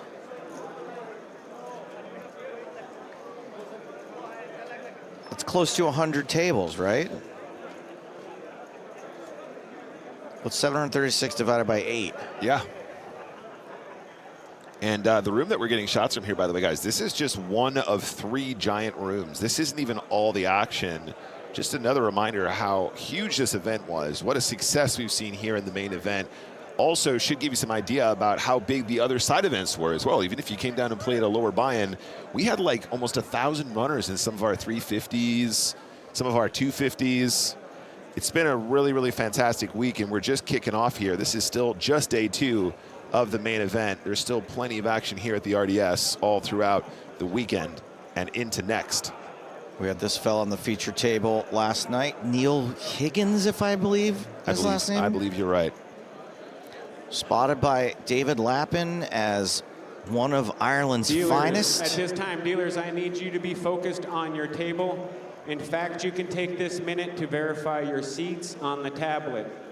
All dealers in the main event at this time, please go ahead and verify your seats on your tablets. This is when players will discover, have I managed to hit the cash? Do I need another banana? I'd rather you eat that banana seated, but if you wanted to do it slower,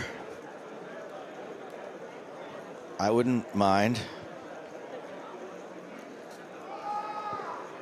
Ooh. That sounded like a bubble scream. That sounded like somebody just booblayed. You know, it'd be cool if we just piped in a Wilhelm. Pipe in the Wilhelm scream. Ah! Pretty good, right? Yeah. Go again, Joe. Ah! Ah! Not bad, not bad.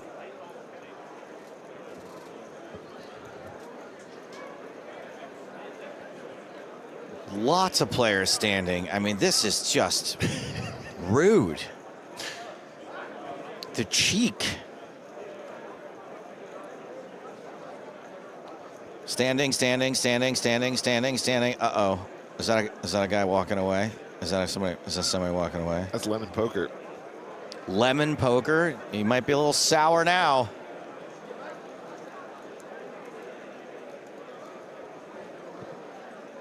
Samson, you had a good joke about PP, using all the P words, but we weren't on him, and now we're on this, but I did want to give you credit for that. I was going to read it, but...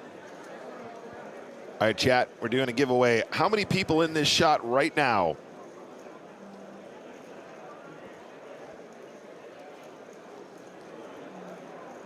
Get your guesses in now. I'll decide what the prize is going to be in just a moment.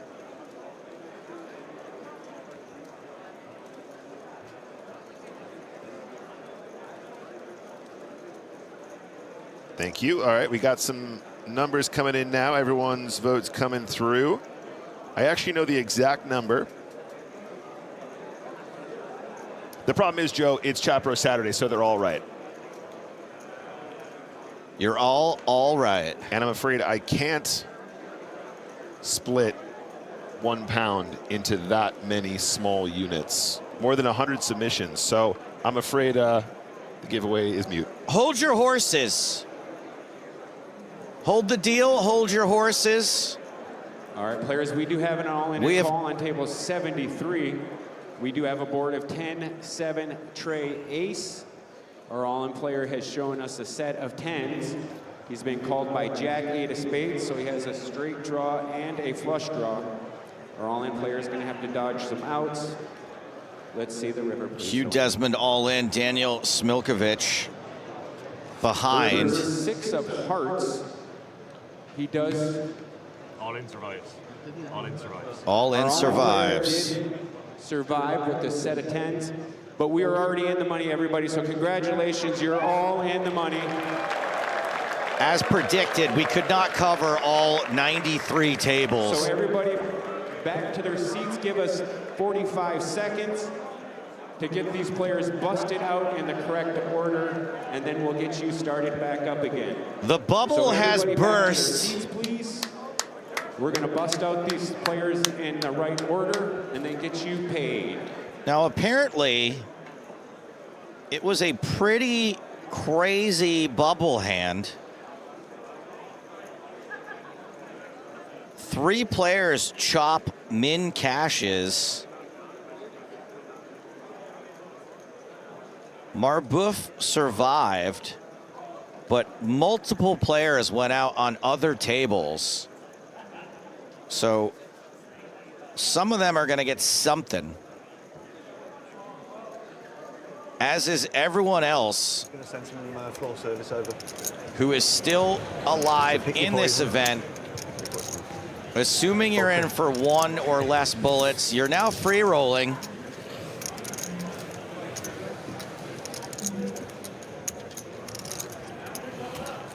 The Irish Open 2026 bubble has been burst. Nice work, everybody. We did it. Why are people saying people cash for less than the buy-in? It's 1,800 euros. The buy-in was 1,150. It's less than double the buy-in, yes. But they elected to go with a flatter payout structure this year. I mean, we did say in the money and not you won the event, right? That's right. Now, you may be wondering, when is there a ladder? I'll tell you what, guys. The ladders aren't very exciting. Probably for the rest of the day, I would say. The next pay jump is for 190 euros. You know what is exciting, though, Joe? The poker we're about to witness. That's right. It will be very exciting. There will be lots of bust outs over the next 30 minutes or so. There's only 19 minutes left on this level. The clock is still paused as they figure out what to do with the multiple people going broke on the bubble hand.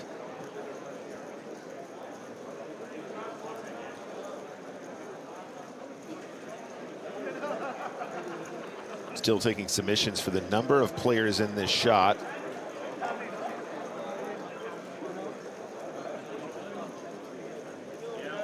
A lot of people commenting on how nice the room looks. I will say the RDS may be my favorite poker venue.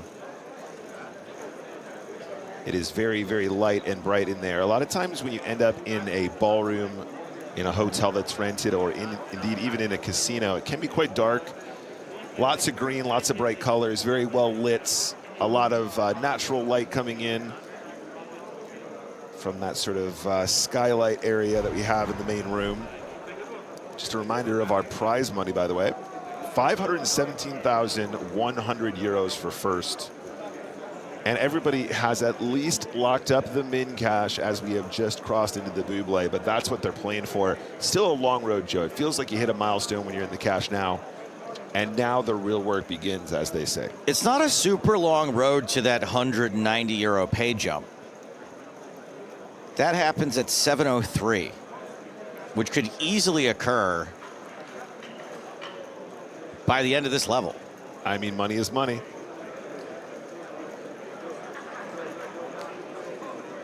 Now, I've only had really one big poker tournament score in my life, and it was here. Six max. In the six max, 300 euros or something, and it was a total scum run.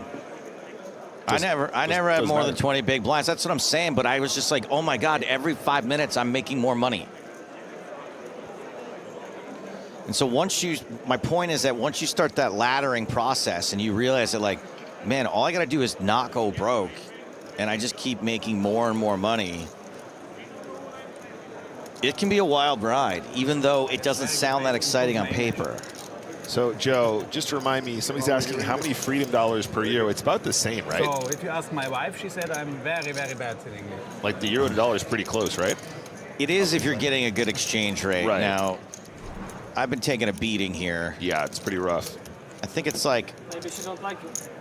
a buck. I don't think so. A $1.10. Yeah, that was my guess. I mean, the euro being stronger. As she met me, I was a very poor guy, and now I'm 1,800 euros richer. Now you like You know, and TV star.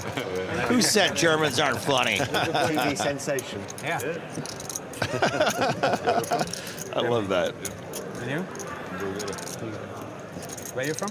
Ukrainian.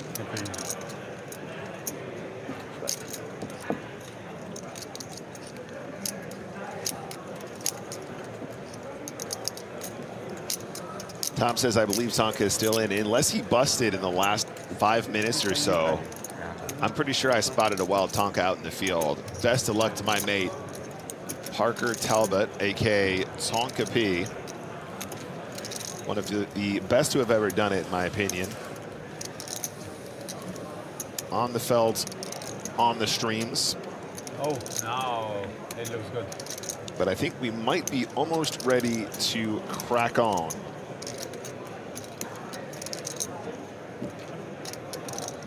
So I give you $25 if somebody just stand up and said, dealers, one more hand, please. No? I think Just Flo will 25. give a minimum round penalty. No, I don't say anything. I just give the money to somebody. This person. Yeah. They get escorted out the room. Players, thank you for your patience. We got everything adjusted. We got those three players that unfortunately ran out of chips into the right prize place.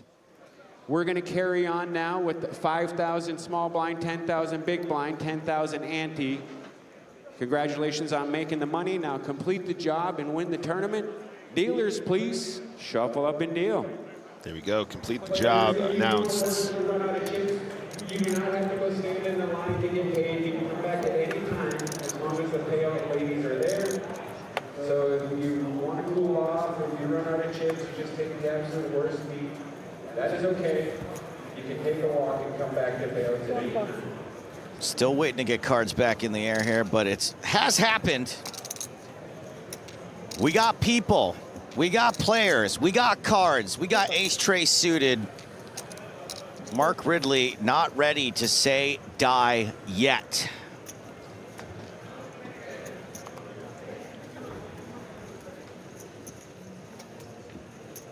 So dealers, at this time, 6 plus. we're going to turn back on the feature to let you eliminate the players.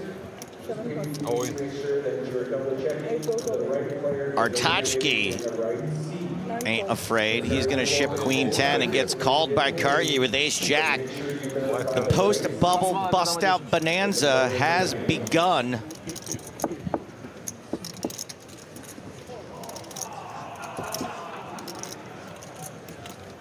Artachki behind and at risk as we welcome Griffin Benger into the booth. Oh, I love a good quadruple B. And that is an up and downer for Artachki. But for now, Karyi has the best hand. 11 outs for Artachki. Oh, there it is. The king of clubs is one of them. And the club's a good sign. Karyi's drawing deed. I guess it would be P and triple B. Post bubble, bust out bonanza. It's all the same sort of sound. Yeah. Nice double up. On point. For Artachki. Fortune favors the bold in the post bubble bust out bonanza, buddy boy. Can you believe it? A field of over 5,000 all the way down to 733. We're in the money, and that man has found 24 big blinds.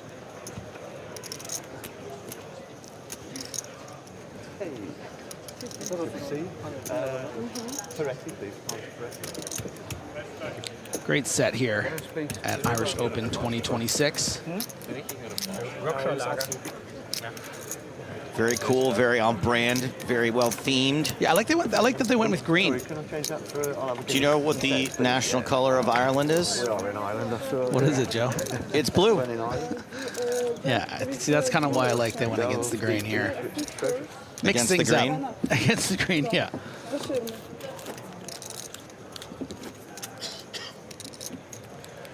Field ticker says 733, but I would expect to see big drops in that number as we process players chunks at a time.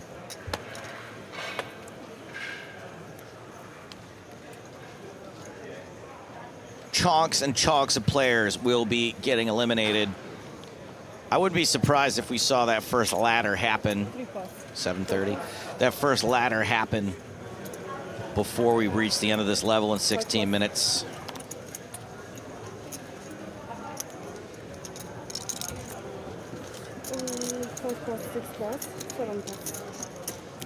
O'Dwyer just chilling with 78 big blinds. Good for 25. He's probably 2.5 half-X average, basically. Yeah, he's probably super bummed the bubble is over because he was having fun. He was having some fun, yeah. He was even talking. Home field advantage, you know, feel more comfortable. Know It Name says, so they play to which level today? They're going to play until the last level of the day. Thank you for your question. We're still doing that. Yeah, we play all the levels. Until the last one, again. Mm-hmm. Right through the last one. Sorry if I wasn't specific enough.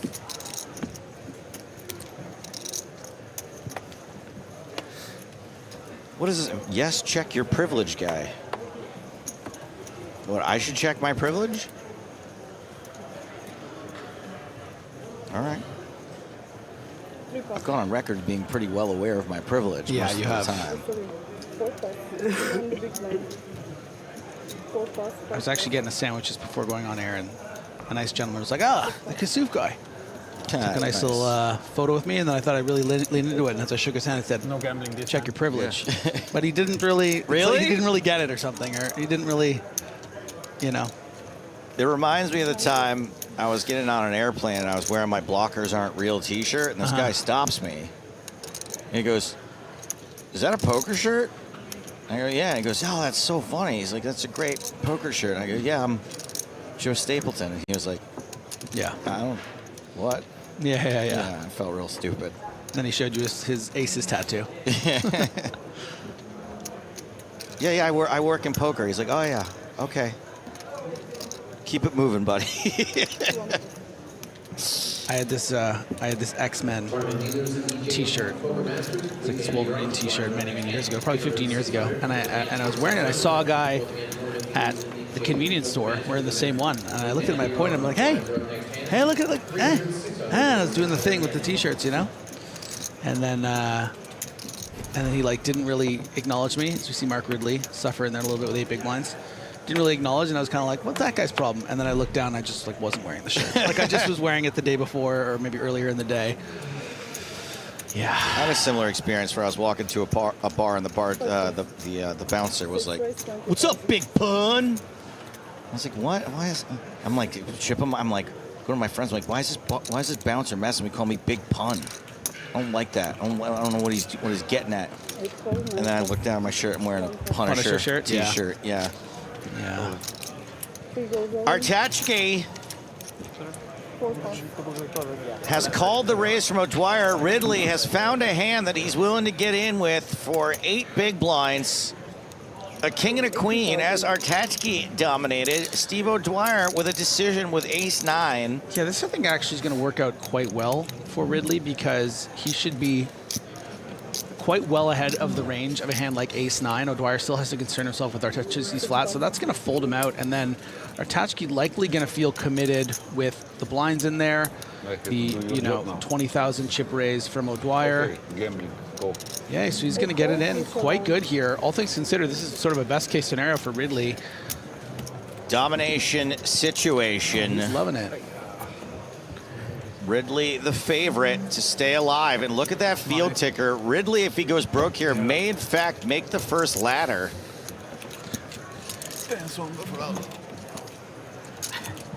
According to our calculations, we are 3 players away from that first €190 pay jump. An ace and a jack on the flop is a little spicy for both players. You still want the 10? Ridley me this, Batman. What card will send me to the rail? A 5 on the turn is a safe card for Ridley. Just needs to fade a queen. And does. Ridley's Believe It or Not. Good game, sir. Double up.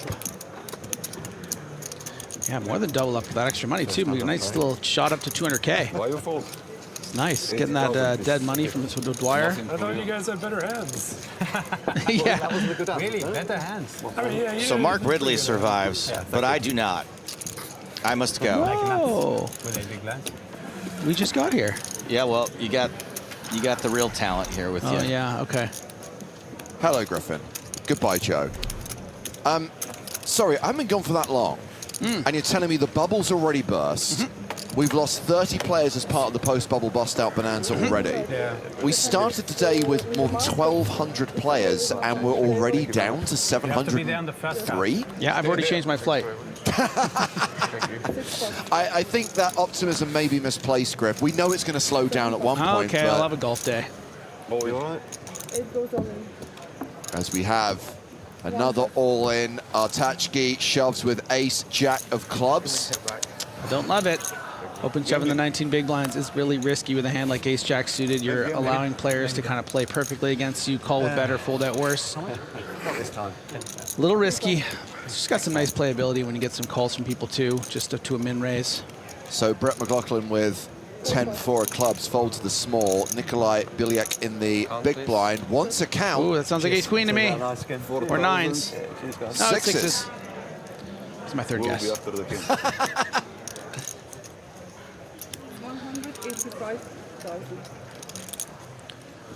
I will say the only benefit to this otherwise ill-advised shove is that it prevents players with hands like this to shove. Oh my God, he calls? Yeah. With the sixes. Very ambitious as far as I'm concerned. Not a lot of worse pairs shoving here.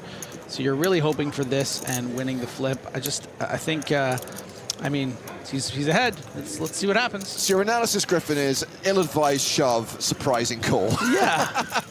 But crucially, it is a race. It's a race that Julian Artachke has to win to survive. He is the at-risk player here. And that 6 on the flop has pretty much sealed his fate. Oops, indeed. He is drawing to a chop. No chop. And Artachke will be KO'd. Crucially, he does get the ladder, does get the money jump. 1,900. Oh, wow. It is. It's hashtag death by quads. Yeah. Let's see what. But yes, he gets the money jump, 1,990 euros.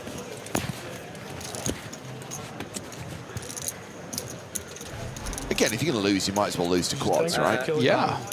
Microphone. Yeah, we'll go. You lose a race, lose in style. 8 minutes till the blinds go up, by the way. A reminder that we'll play out the rest of this level, all of level 19 before the next break. Is it my imagination, or did the bubble only add about 15 minutes to the day? We are winning, ladies and gentlemen, winning. Yeah, I think it was a very short bubble, as I understand. I just jumped in, but it sounded like it went real quick. Maybe it's many players, you know? Generally speaking, when you're dealing with large fields, the bubble often does go quicker because there's more likely to be all-ins and law of probabilities and all that jazz. You as well. Execute hand 66. 7 plus. 9 plus. Yes, take note over. They are ITM now. And Devilsley is gutted that they missed the bubble. I am indeed. I know how you feel. Know how you feel. Today. Very nice.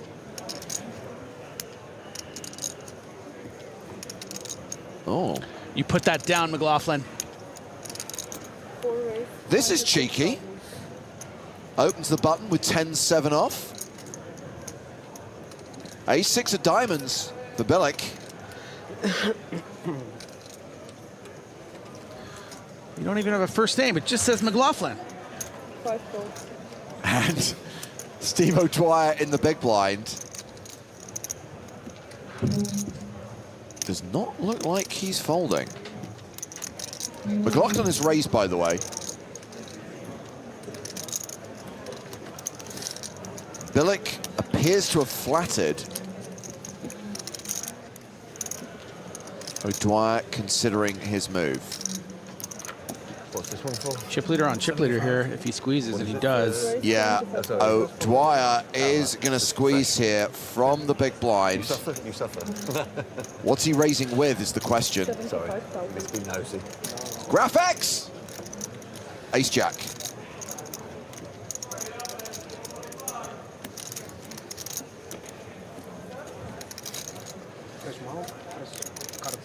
Right, yeah, true. See your point. And this is why you don't raise the button into the 2 chip leaders. I mean, you could 4-bet 10-7 here. Not a lot of room. I don't think O'Dwyer's folding. 20 big blinds effective. Already will have put in 7.5. Just to be clear, Griffin, I'm not saying you should. I'm saying you could. That'd be pretty hilarious. Yeah, right, buddy. Come on.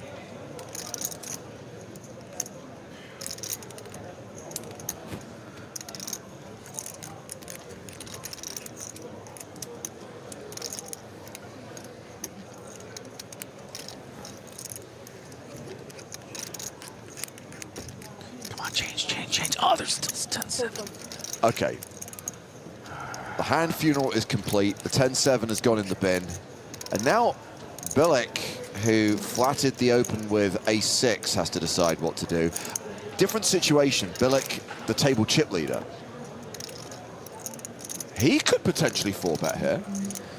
It's really difficult to represent a strong hand here, having flat the small blind to a 2.6 button open. Oh, wow, he does 4-bet, and he 4-bet shoves. Steve does not like it. How much? Just this. Make sure this is a 20. Button open. Tidy little stat. How are you supposed to make optimal decisions when you look to your right and have to stare into these comedy specs? That's... Oh my God, he's really doing this as like a bit. This is fantastic. This is fantastic. It's fine. It's fine. This is 5, 6, 7. Oh my God, this is hysterical. 735. With the sweater and everything. 727.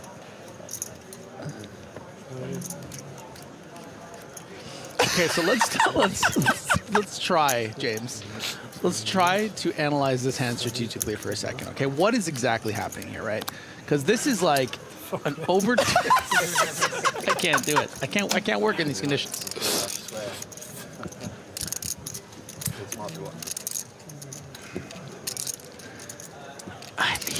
This is amazing. This is the Irish Open.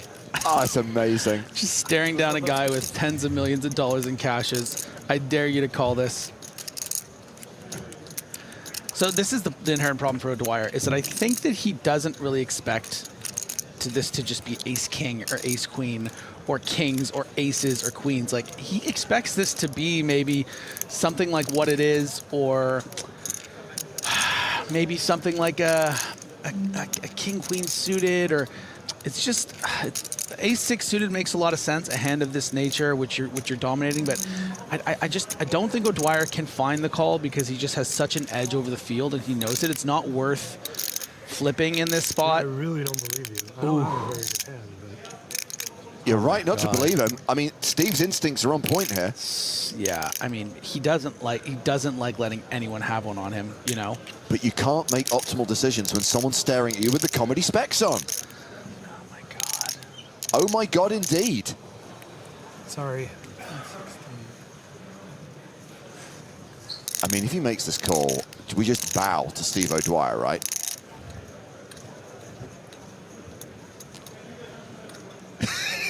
I mean, this guy, between the call with the sixes and this play now, this guy really doesn't. His dedication to the bit, by the way, should also be saluted. Oh my God, it's the best part. It's throwing off even the most unshakable in Steve O'Dwyer.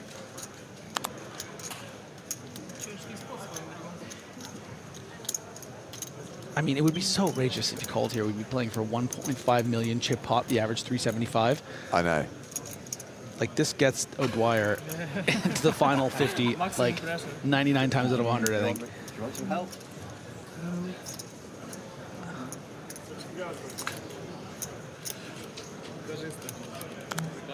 All right, I'm folding. I bluff Steve O'Dwyer. Woo! And the celebration. God damn it. Nice hand. Thank you. Yeah, it's a bold move. Difficult. 60 bigs, 70 bigs. 70 bigs. Nice jack. Thank you. Thank you. Yeah, that's it. I mean, the fact that he even really thought about it is a testament to how, you know, he knows what's going on here. Yeah, he knows that this is often some sort of nonsense like this, but the downside of like, he just has such a massive edge on this field. He's the best player in the field, you know? Seriously, even if this guy goes broke on the next hand, his day, his trip are complete. He will remember this moment forever. Yeah, no, that guy's... This is going to be... This is a hand that we're going to see much of in the coming years, I think. Like that, the edit, like the camera, just the camera going on him, and suddenly he's just like in it, like a Mike Myers character, like just like. I think it was my imagination, but it seemed like he was getting closer and closer and closer to Steve's face. It did, and now he just gets kings. Can you imagine if O'Dwyer gets a big hand here? Oh my word, don't. Queen Jack probably not big enough.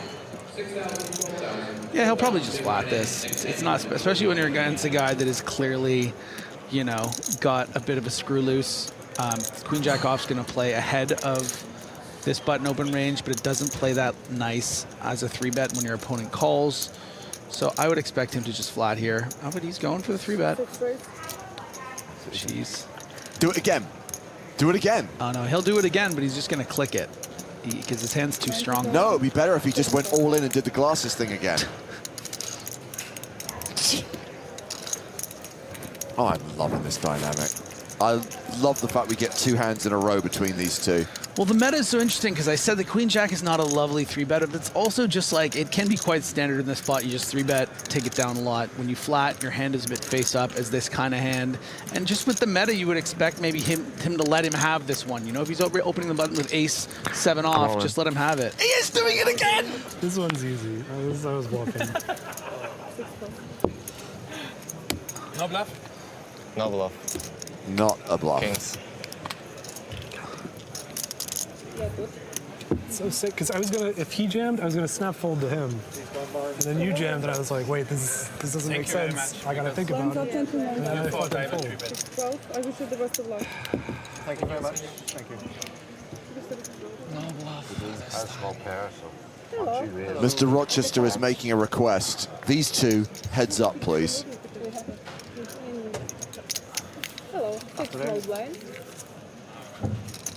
So we have sit 1, yes. So that was the last hand of that blind level. We have just kicked off level 19. Blinds are now 6,000, 12,000 with a 12K big blind ante.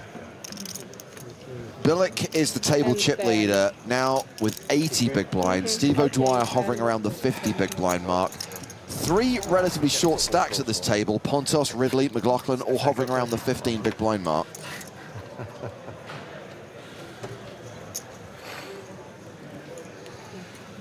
Sit 1 pass. Sit 3 pass. Sit 4 pass. A comment from Albatross. Albatross! It is Chat Pro Saturday, so I can't clap back at this. Why not click it with kings? Bad play. Yeah, sure. Sit 6 raise 24. Sit 7 pass.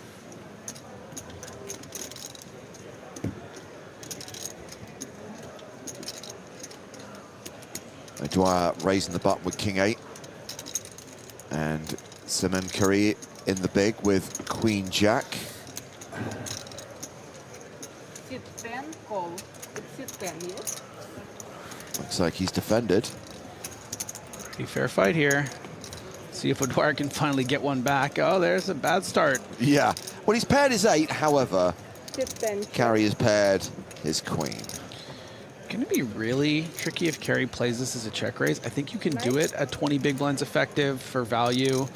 If your opponent somehow, yeah, I like this check back from O'Dwyer. Let's not risk that check raise either from queen, decent queens, or say a combo draw of some sort that really puts a hand like mid pair in the blender. And now, Carey, you can really start going after it and get some big time value.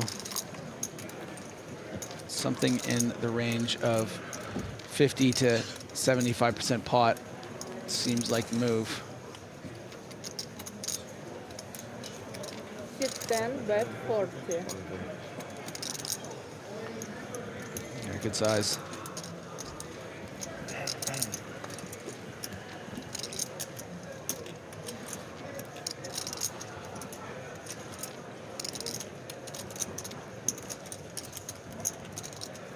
Sit 6, call. Steve calls the 40K, and this hand goes to the river, which is another 8. A full house for Steve O'Dwyer. 10% is 10%.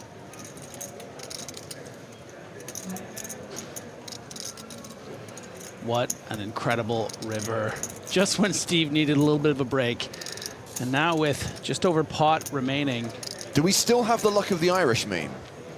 Because I kind of feel it's appropriate for the outcome of this hand.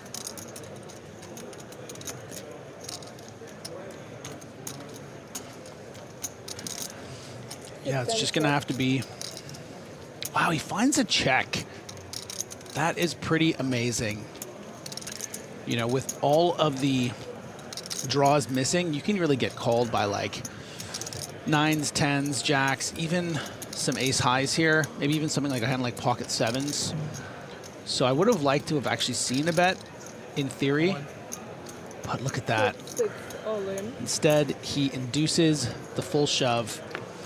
Oh. It would have sucked, of course, to have bet something like 80K, leave yourself around 9 big blinds and then have to fold. But, you know, you have so many 8s in your range, you don't expect O'Dwyer to really bluff this card over a big bet. So that's kind of why I think it plays a little easier. Now you're faced with this incredibly difficult decision.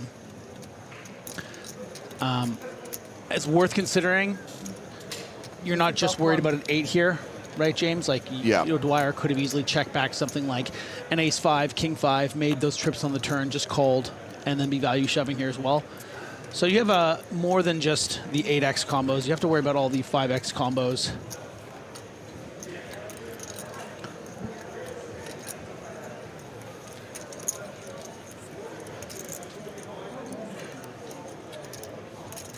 And the thing is that when you think about the draws that have missed, yeah, Dwyer can certainly have something like a king 10 of diamonds, those sort of king X, jack X types, but all the same, a lot of these will probably come out with a bet on the flop, unless maybe you have a sort of an ace X combo.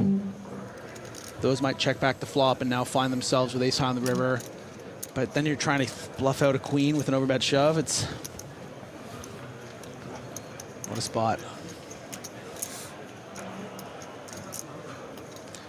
And of course, O'Dwyer, his reputation preceding him, very difficult to fold on the river. Such a strong hand. Only starting the hand with 20 big blinds.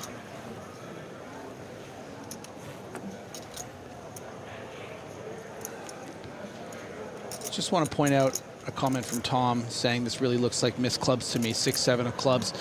The problem with that assessment is that that's a hand that bets the flop, right? These aren't, open-ended 7 high hands, open-ended straight flush draw hands don't really find a lot of checking on the flop. Even 6-7 of diamonds finds bets on the flop, right? So I think that's why we're leaning more value than bluff here.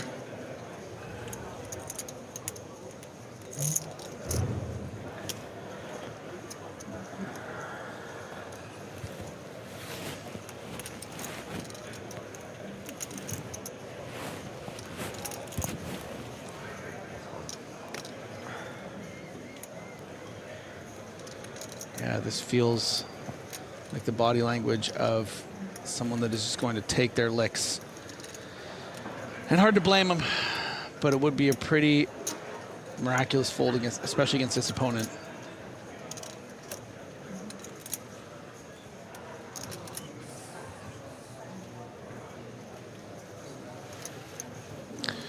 So yeah, some people also pointing out, as I mentioned, those sort of ace-x diamond combos. The problem with those two is that, like, do they really always bluff the river, right? You now have ace high and a double paired board. Yeah. You know, Karyu's draws probably would have given up. You expect almost a queen to bet a lot of the time, so it seems like an ambitious bluff to try to fold out a queen when that ace high could just be good. Oh, he's grabbing his chips and he's grabbing his cards. Oh, no! Oh. Don't do it, man. I'm calling to you from the future.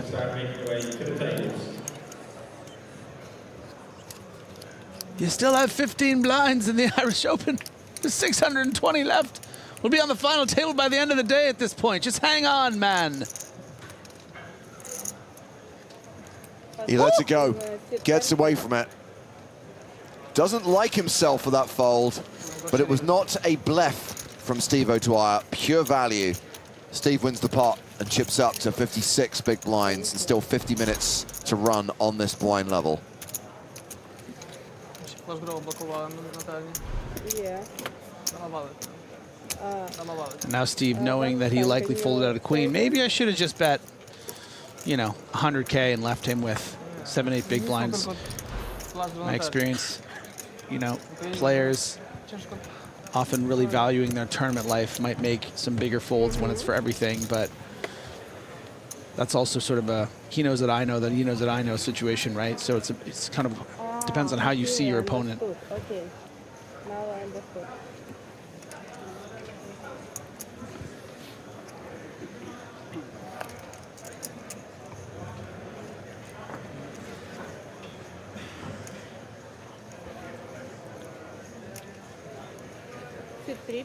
Next hand, action folded to the table chip leader, Nikolai Bilik.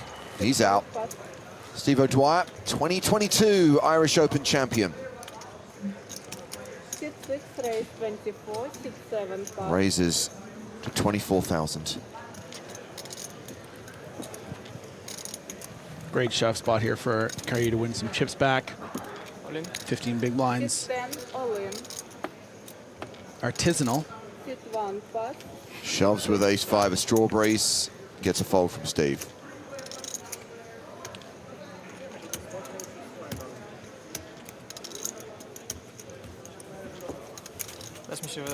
Ah, we have a new player arriving at the table. A new player. On sit I hope he has a cool name. This is Franco Munafo from Switzerland. He has about half average, 200k. Pretty cool. Just shy of 20 bigs. Munafo. Before this. Before the blind. There's 170. Why? Why do you want to know? Why are you so interested in what? Just kidding. Sit 4, pass. Yeah. Sit 5, pass. Sit 6, pass. Reactions on Andre Winkler. He folds. Okay, Franco, welcome to the table. Want to play a hand? Ace-4 off in the cutoff? Don't do it, man. I get aces if I drink so much. Screw this hand. First ace double. Once again, all players who are registered for satellite for the ladies high roller. We're going to be starting in 3 minutes. So it's round 2, carry on the button with Queen 8. It's my donkey. He's very hungry. He didn't get something to eat for like the whole week. Good spot here from Pontos. What's Pontus playing? Round 15 big blinds. Ace-9 suited. You go with this, Griffin? Oh, yeah.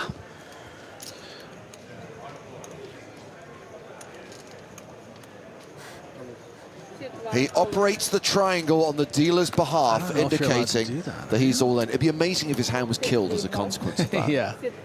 Please don't touch my triangle, sir. But he's still all in. The cards are dead, but you don't have any chips. Yeah. The shove gets through. Mr. Rochester says, have you guys met Ben and Marley while in Ireland? Hope they and Bernie are doing well. Yeah, we hung out at the hotel the other day.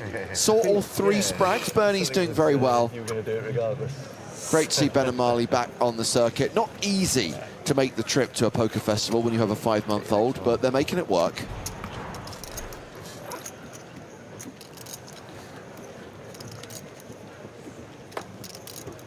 Yeah, you know, I once took the train to go visit my parents when my cat Kiki was just about 6 months. And it's very difficult.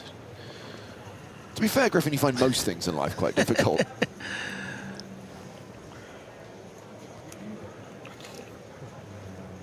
Sit 5, raise 24.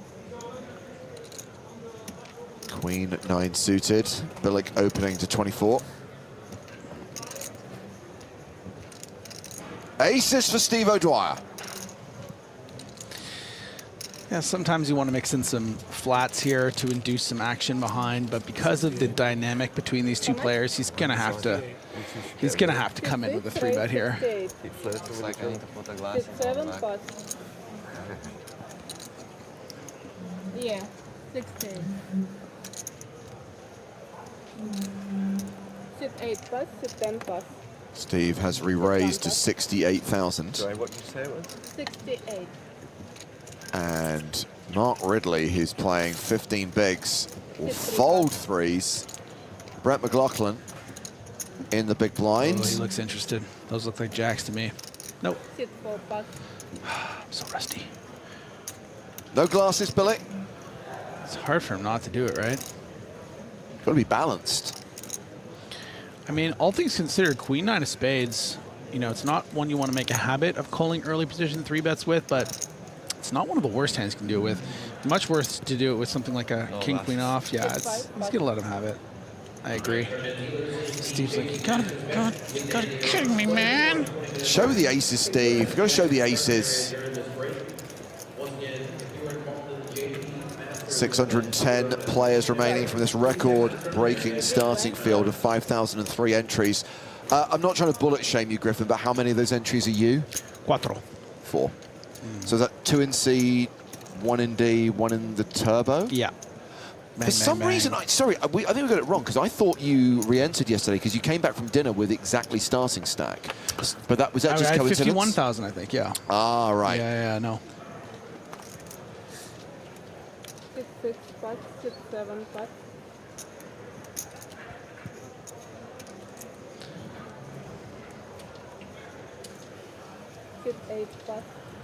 I think, Tom, that's the same number of bullets that Spraggy fired in the 100K in the Bahamas in 2019. For those of you unfamiliar with the story, Spraggy had his first decent cash in the PSPC, the first ever PokerStars Players Championship. It was a min plus cash, but still, considering he was free rolling, it was a good score. And he thought, okay, doing well in high rollers, I'm going to give the 100K a spin. He fired 4 100K bullets in that tournament. Every single one he busted with ace-7 offsuit, which is why that hand is now known as the Spraggy. I think it's fair to say it was a humbling experience. He stayed away from the high roller circuit since then. Yeah. And crucially, he was able to grind his way out of the hole through some of his online success in recent years. Exactly. Imagine the life burn he could have had if Spraggy just hadn't been so macho in the Bahamas. Lazar 111 asking if I'm in the red or the black this year. Which is the one that is winning? The black, right? Yeah, I won this year. I got a nice couple scores in Montreal. Didn't play a hell of a lot, but... Lucas has imagined burning 400K in a weekend. It wasn't in a weekend, it was within an 8-hour period. It was within the first 8 levels of the super high roller. And it was a Wednesday.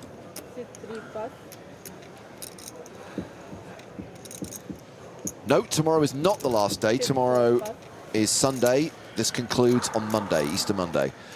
I know it's different in different parts of the world. Oh, talking of ace-7 offsuit, Bilic's got the Spraggy in the small blind. Easter Monday in some parts of the world, I understand, is not a public holiday. In Europe, in most European countries, it is a holiday. So it's a long weekend for us in Europe. You get Friday through Monday off work. Not us, because we have to work the Easter weekend, but that's by the by. So O'Dwyer going with a raising strategy following the Bilic limp with the big little, which can be a popular sort of ISO hand. Not want to let anyone in there with the 10-7 off and the like. Ace-7, of course, though, will be continued from Bilic, hopefully in the form of an all-in.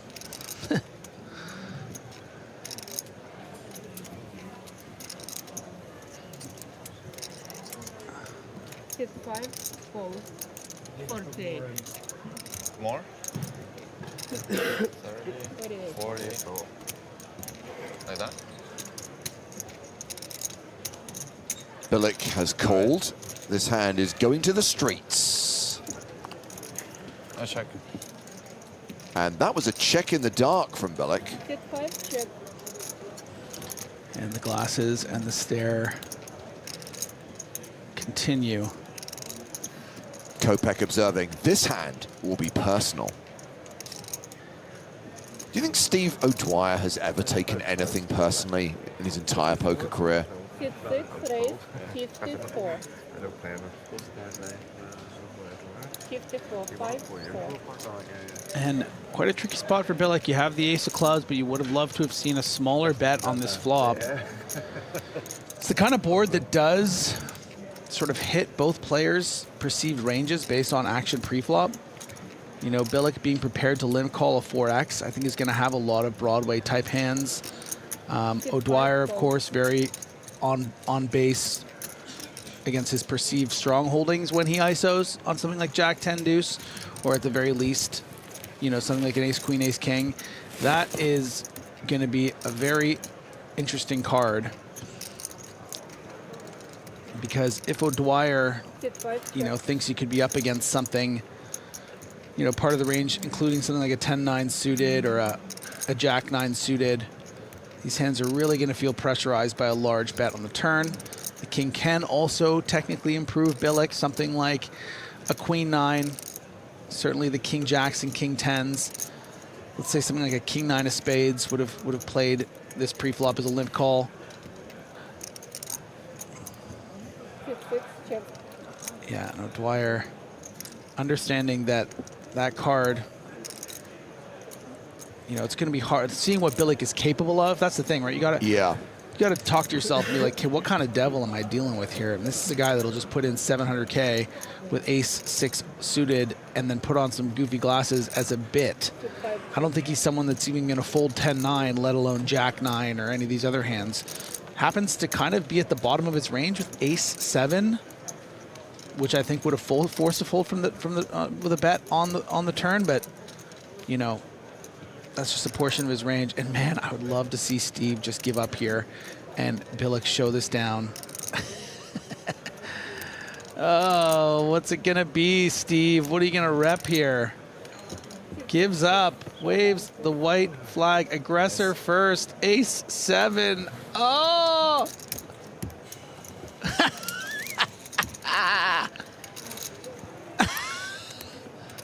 Billick gets the better of O'Dwyer once again and has just Stevie's wearing it. Moved over the million mark. Billick with more than double average, close to 90 big blinds. 1,060,000 chips. O'Dwyer dropping down to 584,000. Sorry, 590,000. Still around 50 bigs. Steve's still above average. And look at that, over $1 million. I know.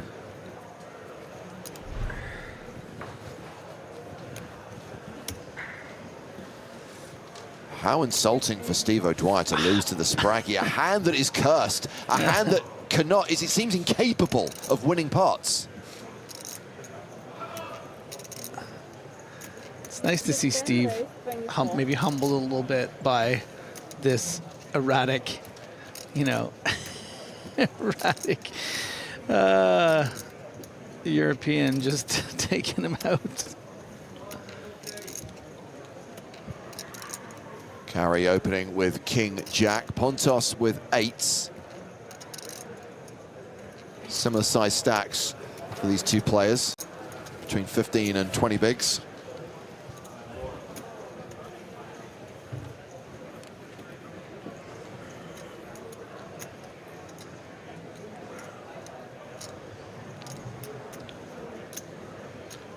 How much you think about it?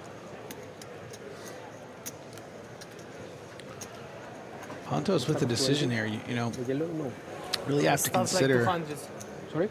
200 on the start. 8-handed table, right? So many players behind. I think Pontos truly understanding that this raise can be some raise folds like from hands exactly like King Jack. But in general, going to be pretty strong, and then you still have to worry about 4 or 5 other players behind. I wouldn't mind seeing a tight fold here, but I wouldn't fault him for shoving either. Yeah, I think that's good. 9s you probably put in there. It's always interesting when you're right on the line with these things. Round to the blinds. Steve O'Dwyer in the small. Folds the Dolly Parton, and looks like Winkler has folded as well. So we are down to what, 587 players. We're still at the 1,990 euro payout. Next money jump is when we get to 561, when you ladder up to 2,280 euros. Still 12. Yeah.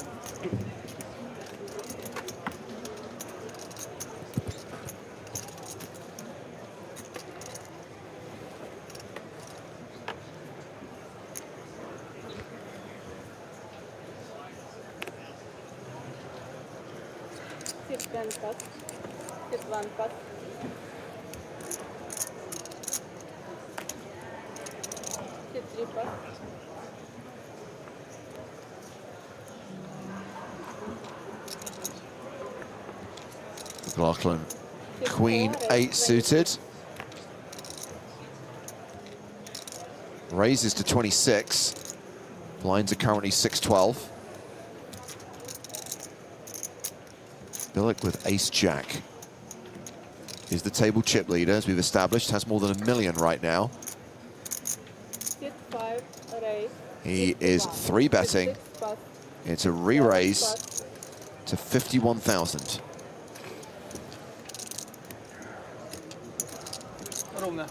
Remember, ladies and gentlemen, that it is Chat Pro Saturday, therefore this comment I'm about to read is 100% accurate. Jeremy Vine says, just because someone wins a few tournaments years ago doesn't mean they're good. O'Dwyer is a luck box and is now being eaten alive at this table of true players. Finally exposed. Yeah. As the fraud he is, Steve O'Dwyer. Very interesting sizing decision here from Billick, just like clicking it back with the ace-jack, allowing McLaughlin to flop some equity here. And we're going to get the rest of these chips in.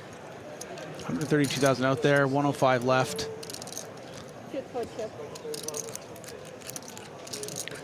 Certainly a loose open with the queen-8 suited, but once you're given that price, why not try to flop something, as he has.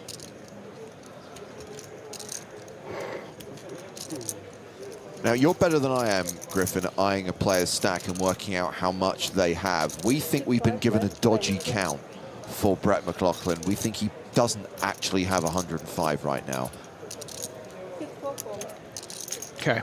Anyway, he has check-called this bet of 20,000. We get the 10 of spades on the turn. He now has 2 pair, has the spade draw. Billick still drawing to a straight.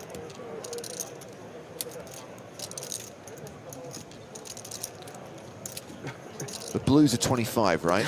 Yeah, so he has 170, 184 left. Okay. 172 out there.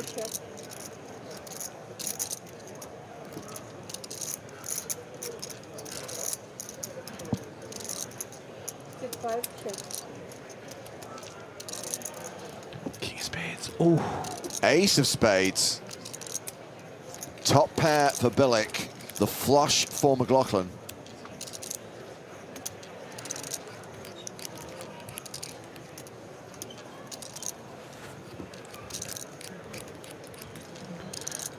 Yeah, and Billick would just love to see a check here, because a bet, there's really no bluffs in McLaughlin's range here. I think a bet would be a bit greedy. Yeah, and he slams the thing. Good check, he says to Billick. Yeah.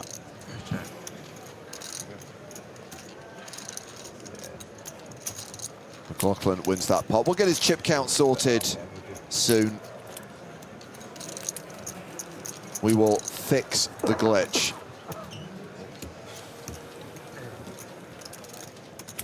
Sorry, excuse me. Halfway through level 19. That means 30 minutes to run before we take our next break. That'll probably necessitate a change of feature table, Griffin. Who would you like to see on the main stage for the next session of play? Ooh, I mean, I kind of just want to stick with this one, but I know we don't really do that, do we? The tournament staff like us to change. They're not really keen on us holding onto the same table for more than one session. I don't know the 600 players that are still in. Like, I would love to see that the winner from last year. He was great. Simon Wilson, yeah. Simon Wilson's still in there. I would love to see Will Kassouf. No, you wouldn't.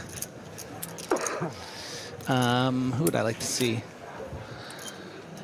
Who do I know who's here? Who's that really, I forget his name. He's like a belligerent, thin, like Welsh guy. Welsh? Gary Turnbuckle? No. No, he's famous. He's great. Talk like, who's that guy? Belligerent Welsh guy. Is he Welsh?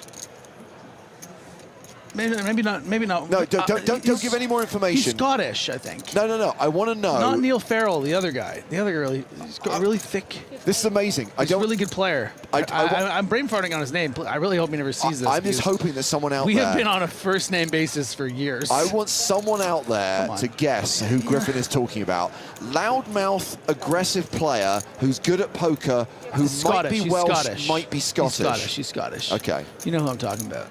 Top Scottish poker players. And by the way, if you are watching this, Scottish Poker Pad, I'm just going to pretend this was a bit, so you can't be offended I forgot your name. Tall Paul 75. Ludovic Gaelic. I mean, Gaelic, he's in this. I saw him. I mean, he's half German, half Scottish. I don't know where Welsh came from. Like you know the difference between Welsh and Scottish people. Is Neil Farrell here? That's the difference between Timothy Dalton and Sean Connery. 3 plus. 4 plus.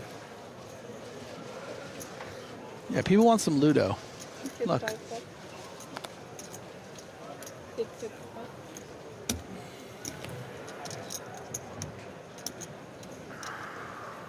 Action has been folded to Andre Winkler, and he is going to raise from the cutoff with King 10 of strawberries. He's made it 25,000. Okay, tell you what, I'm gonna look and see the players that are in, okay? Tom quoting Anchorman. He's Brazilian or Chinese. I wouldn't mind some Ian Simpson. He's like a staple of the Irish Open. He's like almost a mascot at this point. Ian Simpson, a former champion, of course, finaled this event in 2012. I think came 4th that year and then won it the following year. Love that, love that, love that.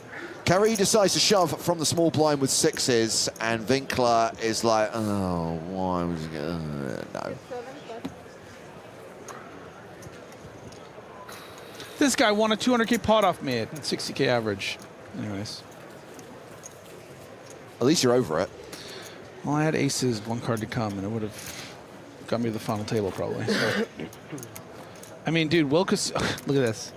Look at Will Kassouf and look at the chip count. If you go on Poker News, guys, Will Kassouf is 34th in chips with 666,000. Will Kassouf, 666. That's crazy. Monster? Yeah, it's a monster. Monster. So does that make me kind of like an angel? Like, is that one way to look at it? No chance. Let's not dissect it too much. Ian Hamilton? Is that, wait, is Ian Hamilton's not the guy. Oh, no, yeah, Ian Hamilton's nice. Ian Hamilton's an EPT champ. Yeah. I'm serious. This is quite fun to do. Is there? Can I have this job? Or just saying names out loud? Yeah, you already have that job. One of the things you're not aware of, obviously, Griffin, are the complications of the breaking order and ensuring that we don't pick a table that's not going to last very long. Alex Romero, he's really I like Alex, good yeah. looking. Yeah, nice to look at. So Alex Romero and Willow are both still in. Wow, there's going to be no Spanish commentary tomorrow. He's a Stars guy. He is a Stars guy, absolutely. So is Lappin. I mean, we had Lappin earlier on though. Oh, we did. Yeah, okay. yeah. No, although we've already done that. We've had Yappin Lappin. We've done Yappin Lappin. Was he engaging? Of course he was. I kind of feel bad for what I said about David being punchable, but at least he took it in good spirit and put it on Instagram himself. Kevin Colleen. Yes, that's a good shout. Elizabeth Bennett Martin. I would love to get her on the feature table. We'll get a little women involved here on the features. Reppin' Canada. Reppin' Canada. Her and her friends very graciously railed my final table when I won, when I had no friends there. Let's get us some Liz action. We pick up the action. Winkler raising at the hijack, and another small blind spot for Pontos. We saw last rotation shoving the ace-9 spades was made quite easy by that button open, but now with a hijack open from a player that just raised folded, it's getting a little trickier, but he's going for it. He goes for it. I love it, love it, love it, love it. Take that. Shouldn't have sucked out on me, Winkler. Oh, he's asked for a count. Oh my God, this Foggin guy. Look, we got Mark Foggin is in there. Nice. Dude, Felix Snyder's is in. Someone said something about reviewing a hand, or did you show Griff? What was that about? Did I butcher a hand? I'm talking about? I think Felix is watching back the English language stream from EPT Paris, and he's been taking on board some of your remarks about his play. Negatively? He's not taking it well? He's taking it well. Oh, great.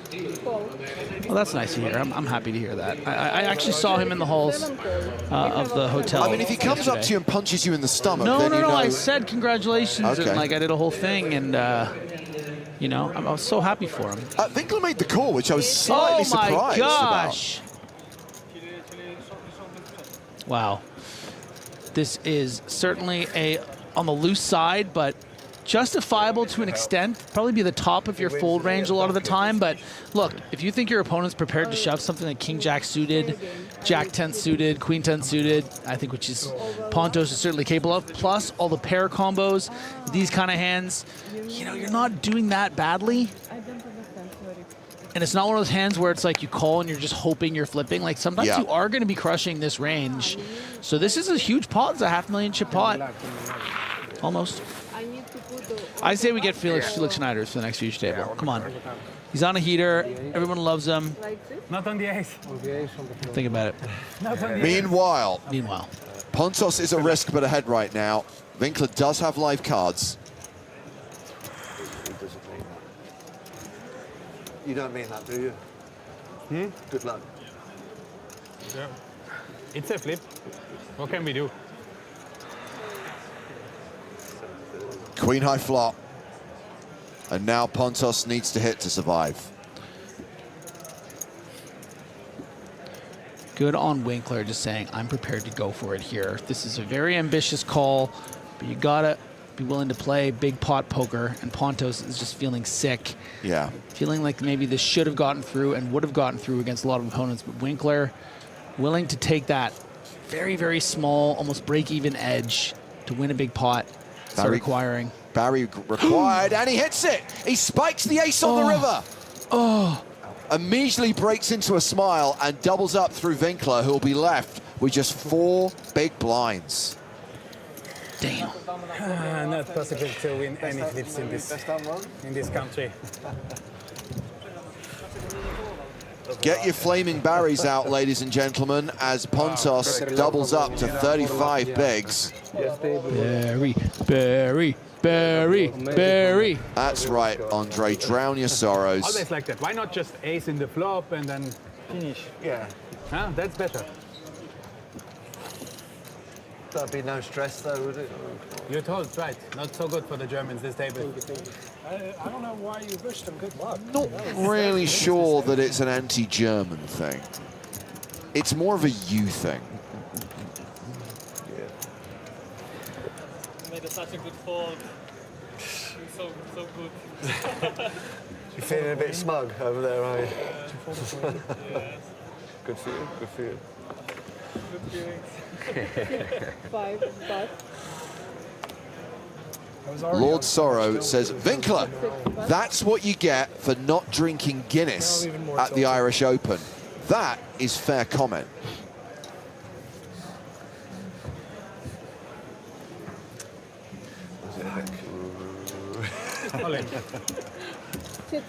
Winkler all in for the rest of it. A handful of change. A fistful of big blinds, and he's walked into the ace-queen of Franco Munafo. Don't F with Franco.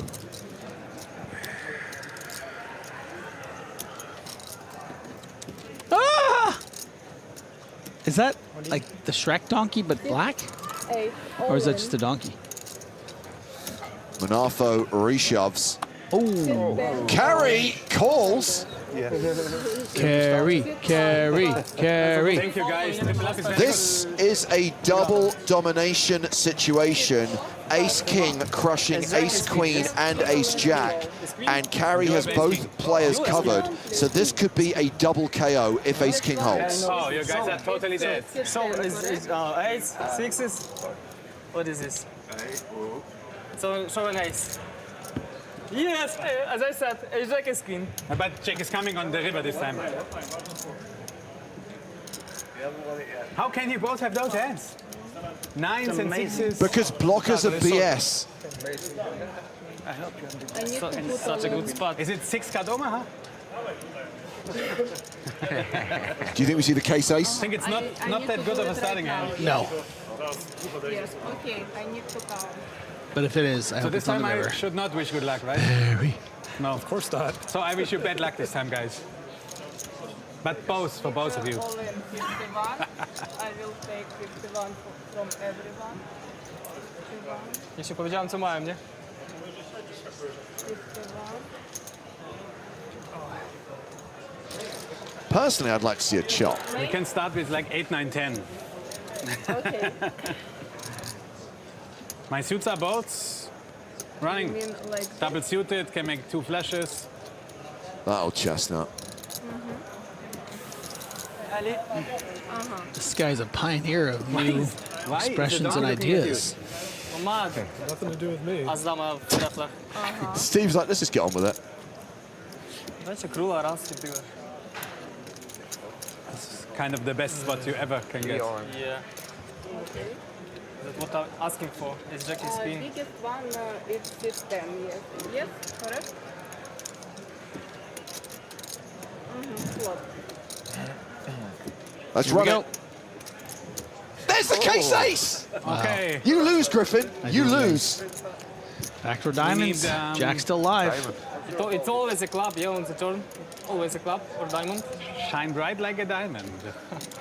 Wow, this guy is just a non-stop cliche machine. I say jack of clubs. Vas-y, 2 trèfles. 2 trèfles, vas-y. Encore un. 10 of spades. So now Carey is an 84% favorite to eliminate 2 opponents. Like before. I get queen. with 4 big blinds like nuts. Well, we see a jack or a queen on the river. Glug, glug, glug. No diamond, please.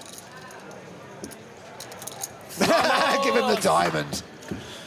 Ace-king holds, and both Andre Winkler and Franco Manafo are eliminated from the Irish Open main event. Cashing for 2,280 euros, taking us down to 550 players in the tournament. One card away from a $500,000 chip stack was Winkler with that king-queen versus ace-8. Manafo also out the door, Coolard in this spot with ace-queen suited. And we are down to under 550 players, just dropping like flies here at the Irish Open. 15.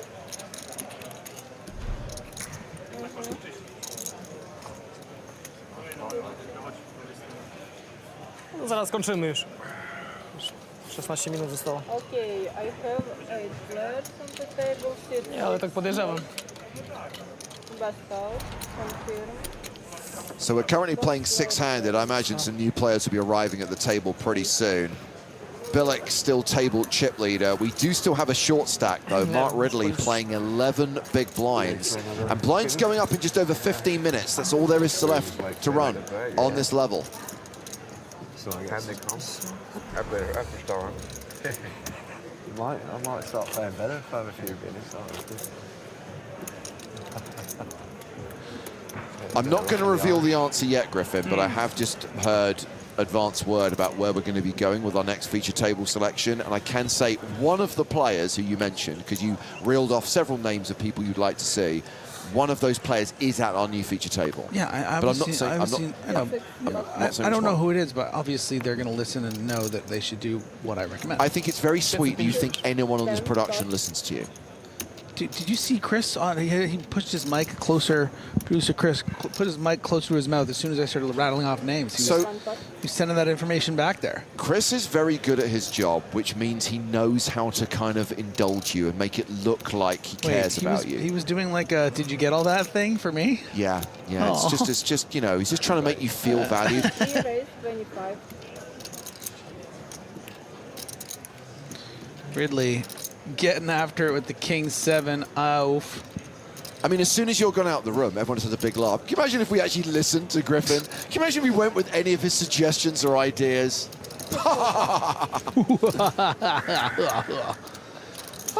Kevin on Kevin.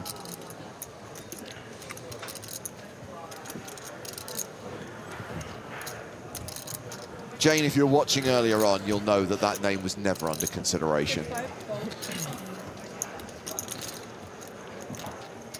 like McAllister versus Costner, one of these Kevins was more significant in the 90s. Am I doing this right? How does it work? I mean, I've no idea where you're going with it. It's well, they're both pretty significant in the 90s. I feel like Costner between Dances with Wolves, Field of Dreams. Here's the problem. Here's the problem with your analogy. Relevant. One is a real person. One is a fictional character. If you'd done Klein and Costner, that could have worked. Wait. Kevin Kline is a fictional person? Okay.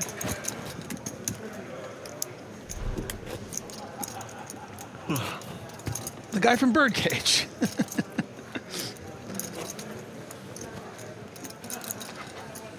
What's your favorite Kevin Kline movie?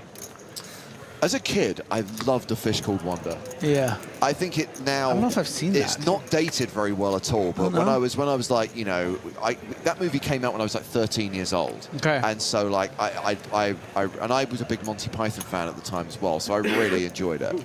24. Sit down, raise 24. Wait, did someone just say is it Griffin or Griffin from Berserk? Do you mean the like the manga Berserk? Because I just bought that, but I didn't read it all. God, you're such a nerd hater. I never met someone that I love the fact so that well dude, embodies. I'm a huge nerd, but I cool love the nerd fact looks that there like, is a level of nerdery that I can look down on. I love it. Yeah. You bully us. Yeah. You bully us. You look down on us Sit four, but with your height and your success. Just, as soon as you start talking about anime or manga, you stuff us into metaphorical lockers. Jose says no cartoon talk, please.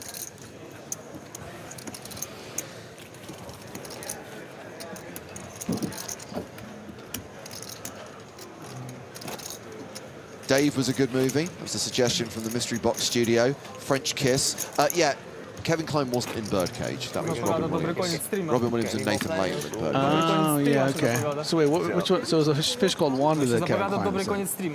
Plus Dave, plus French Kiss. See, I didn't see these. You're a bit older than me, aren't you? Yes, I am. Are you 50? No, I'm 51. Jesus. You look pretty good for 51. Thank you, I'll take it. sit three, but Aces, McLaughlin. How old do you think I look? Exactly your age. What are you now, 40? 41 in April. Yeah. sit five, but It's April, isn't it? Jeez, I have to do something for my birthday.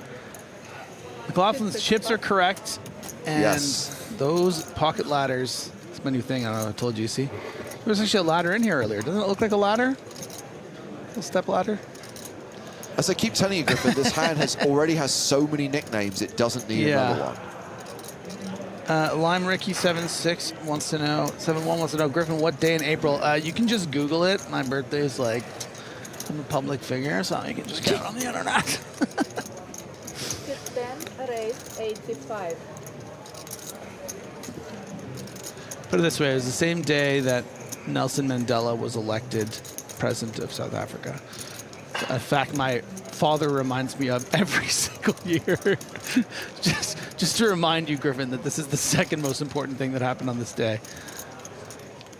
My dad's South African. Car, are you going for that big blind, big little King X 3-bet, which would be highly effective against a hand like Ace-10 off, maybe? Do you think it's going to be effective against a hand like Aces, Griffin? I tell you what, I would love to see McLaughlin, after that huge sigh, just find a call. Because I'll tell you what, this is really nice here. Because now, you know, Karyu's, I think, it's going to start going a wee a bit in here. But when you flop king high, you're thinking, oh, I could be up against ace queen. I could be up against ace jack that doesn't want to shove, but thinks it's too good to fold. Ooh. You know, the SPR is only about 1.3, right? So, I mean, this money's likely going in, but how does Carey want to play it? Likely with a very small bet to start. sit 10, bet 40.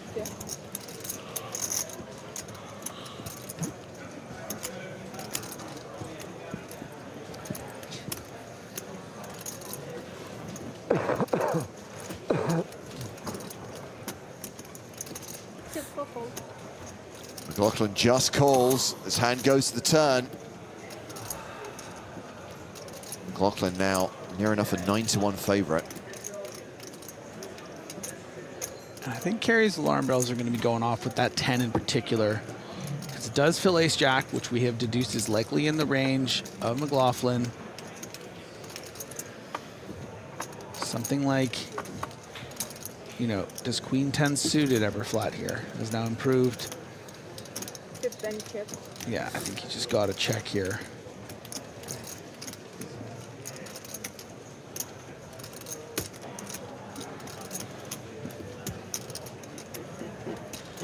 Chip 4 chip. Nice, very nice work from McLaughlin.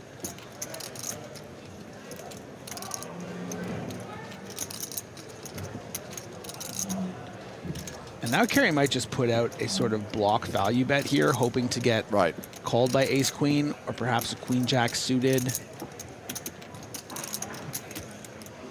You also set the price the times you are getting trapped by aces or something like a king-jack suited. But we also saw Kerry check that queen-jack in a spot where I thought he would have sort of put out a block value bet. This situation, of course, is a little bit different. So I wouldn't be surprised if we see something like 75,000.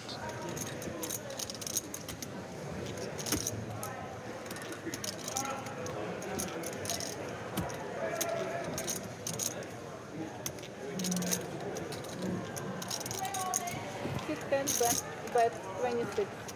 Much smaller. The problem with that one now is that you might get raised.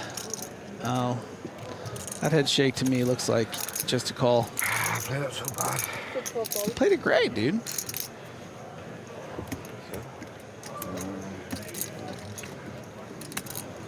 McLaughlin adding 169k to his stack. A little bit, yes, Jack or King Queen. Playing more than $500,000 now. Average stack is 473,000 with 530 odd players remaining. Turns out nice.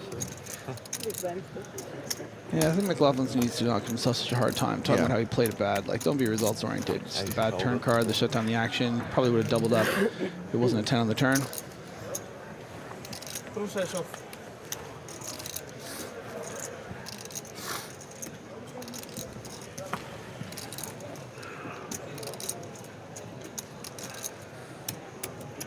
Oscar asks, where can I watch table 39?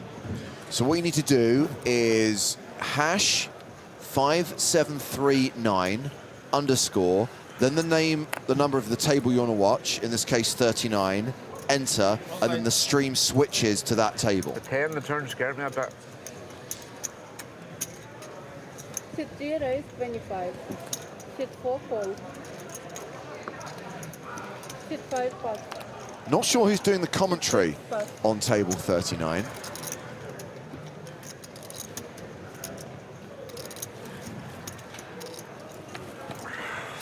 Interesting spot for Kerry here. Has seen some opens on the stack size from Ridley already. Definitely too tight to fold, but you're not really... I think you just shove here, really. It would just suck if Ridley wakes up. Yeah, this is an effective kind of... Sit 10 raise 90. Sit 1 pass.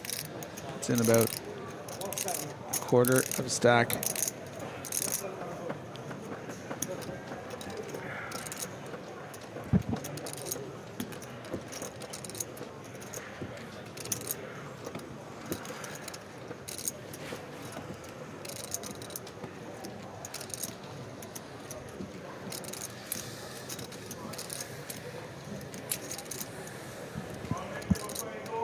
Guys, you're forgetting the underscore. It's hashtag 573 _ table number. If that doesn't work, try Alt F4. Sit 3 pass. 300 behind. Apparently, we got Nick Sherameta doing commentary on table 39. Lucy Rokash commentating on table 67.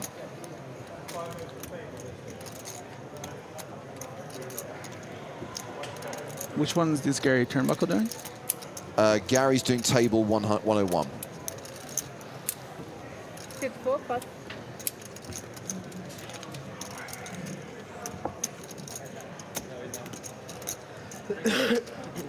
Ja to umiem wybrać dobry timing. Trzeba też w blef i wyjść z padasem.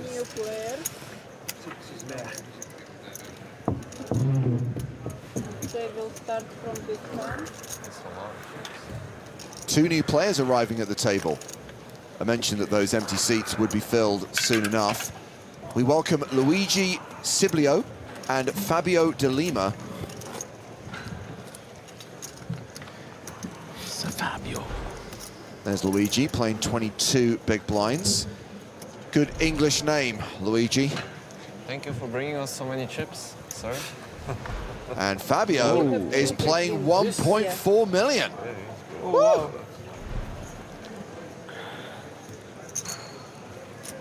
That's a big stack. There it is. Huge. 3x average. Pretty hard to find. Now we're going to be watching these guys for another 3.5 minutes because that's when we hit the break and that's when we will have a table change. New feature table coming up soon. 5 raise 24. Picked by yours truly.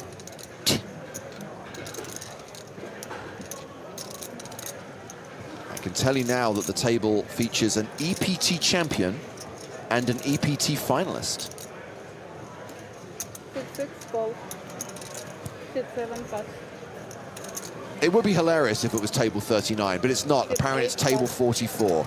Ian Hamilton and Leo Worthington-Lees are the headliners among the players at our new feature table. They'll be coming to the main stage during the break. Okay. So Billick's open with aces. Steve O'Dwyer is flattered with sixes. The comedy specs are going on, and we're going to the flop. This is exactly how this level needs to end. This session needs to end. And a juicy flop. Oh, Steve's open-ended. 5 chip.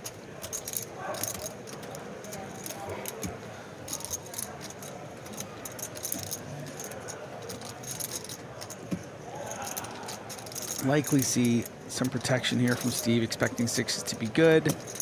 Gonna get called by worse sometimes, something like an ace-king with a king of clubs, stuff like that. So no need to bet very big, because if you do get check raise, you want to make sure you can call.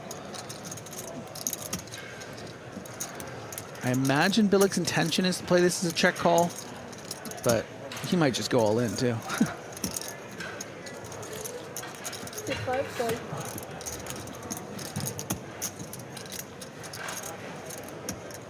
What?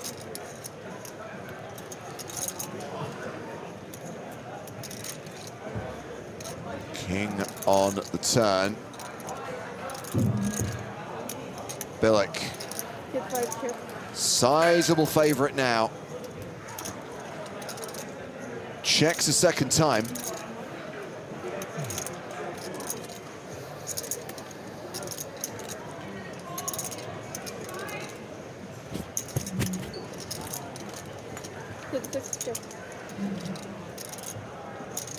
And it's now a set of aces for Billick as Barry Greenstein makes another appearance. Yeah, and O'Dwyer hates that run out, obviously, for the reasons we mentioned. The kind of ace-king with a club type hands that'll check call the flop. Ace-queens, ace-jacks. They've all got there. 250,000. 250. And let's just 2.5x. 2x value value bet this. Yeah, so what 2x pot. The pot was, what, 118, and he's made it $250,000?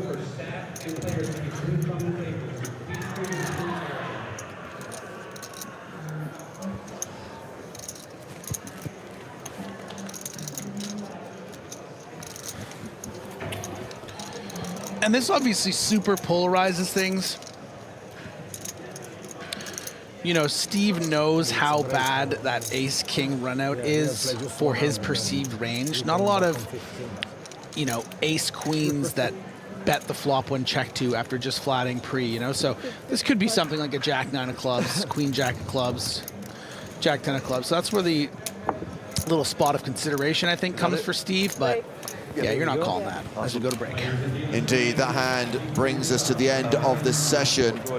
New feature table coming up on the other side of the break. Let's see how things ended for the players we've been watching for the last 2 and a bit hours. Blinds are going to be going to 8,000, 16,000 when we come back. No sweat for players like Fabio De Lima and Nikolai Bilic. They're paying more than $1 million. Now, Steve still has $500,000, but it becomes a shallower stack, around 30 big blinds, which is roughly average right now.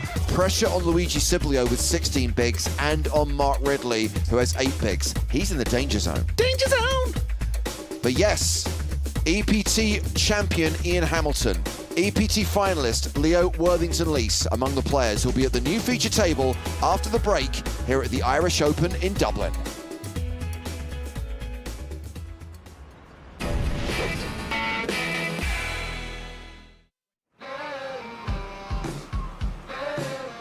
The European Poker Tour is back in Ireland. For 5 days, more than 600 poker enthusiasts have tried to channel the luck of the Irish in the EPT Dublin main event. 6 talented title hopefuls have emerged from the pack. But one stands out amongst the rest. Dimitri, the Polish guy. He's a beast. I think he's most experienced. I think the biggest threat at the table is Dimitri, for sure. But he has all the chips. It's going to be a lot harder to win this one. Can anyone stop the Polish prodigy? Winning this event is going to be way better than all of the rest because it's more prestigious. I hope I can do it.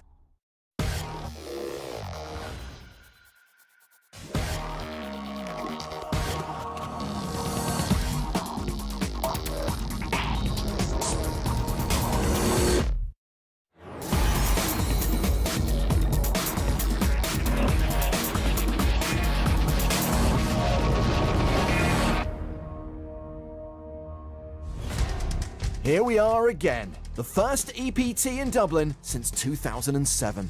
Over €500,000 awaits the winner of the main event, with 6 players left in the running. And all eyes will be on Dmitry Obanovic. He's got all the chips. He was Player of the Year last season. Honestly, it's shocking he hasn't already won a main event. Yes, Obanovic is certainly the odds-on favourite coming into this final, and he's fired up. It's amazing. I've never had such a deep run, so I'm pretty happy about that. Having a chip lead gives you more space to do something, so I'm happy to be chip lead. It's very good. Nobody has won an EPT in their home country for 3 years. Irish pro Patrick Clark hopes to break that streak today. To win this title would be unbelievable, especially on home soil. And there's going to be a nice rail, so you'll see plenty of drunken Irish people. Hopefully I can bring it home for all them. It'd mean everything to me. There should also be plenty of support for Cully Sadhu. He came 8th in London in Season 10, and he's feeling good about his second EPT final table. Chips-wise, I have like 8 times more than I had last time at the final table, so I think a lot of players will fear me. Gilles Berniez is the last remaining non-pro, and he has one fear, that this will be his only chance for poker glory. I'm so lucky to reach the final table now, so I guess the professional players would call it like a one-shot or something like that. Greek pro Iliadoros Kamatakis is well known for his live poker streams. And he's sick and tired of hearing that this is a young man's game. First of all, we have to run 10 kilometers to see who is young and who is not. I have big experience, so we see. Rhys Jones also has big experience online, but a small stack. This is already his best live result to date. I've probably played more online than live in the last few years. My edge with this current stack is not going to be huge, but if I get a good stack, I fancy my chances. And cards are already in the air here at the PokerStars.com EPT Dublin final table. First to act, Gilles Berniez, online qualifier, only non-pro at this final table. It's his first ever EPT. Hi. Dmitry Obanovic, ace-10 of clubs. This kid won all the side events last year, not even old enough to play in Vegas. He's a bit of a wonder kid. He's raised it to 110,000. Folded around to Rhys Jones, the short stack in the big blind. Well, Jones is dominated with ace-9. Hold him. But he's going with it. He shoves. Ace-10 is probably the bottom end of Dimitri's calling range, but I think he goes for it. Come on, they're suited! Another 610,000 to call, and he does call. No time for love, Dr. Jones. Good luck, guys. Rhys Jones at risk and behind. Domination Nation Urbanovic. So he could be down to 5 unless Jones gets lucky.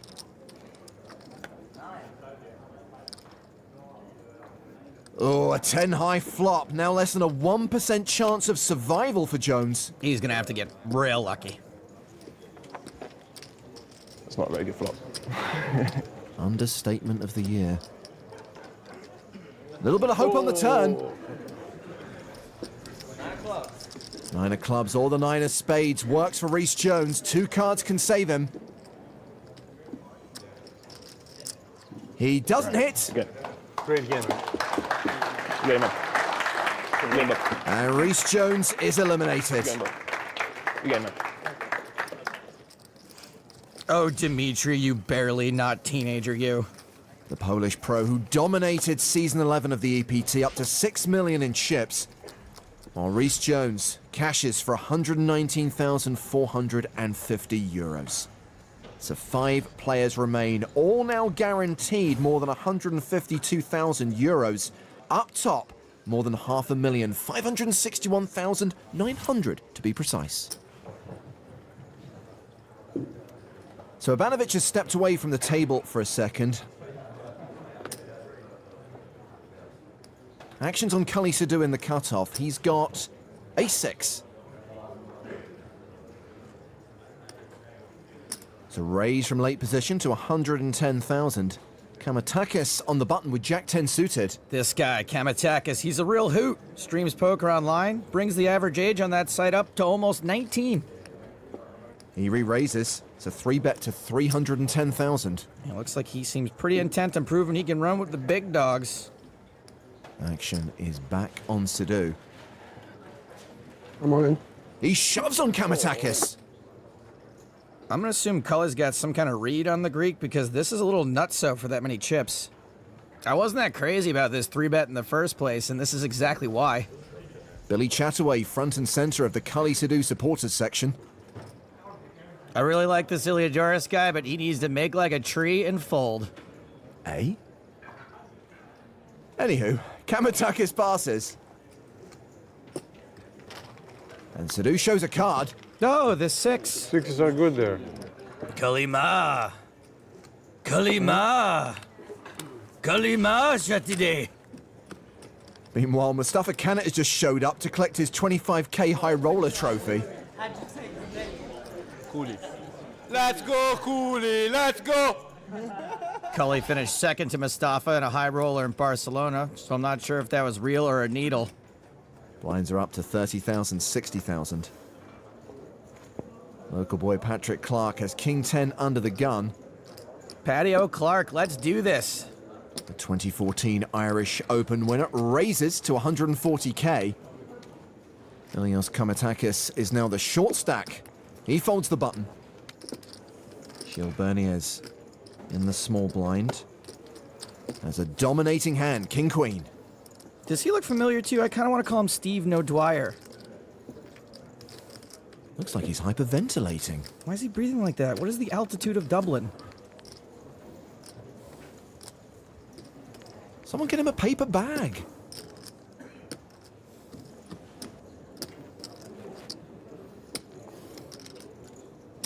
Well, he's called the raise. Urbanovic has folded the big blind. We're going heads up to the flop.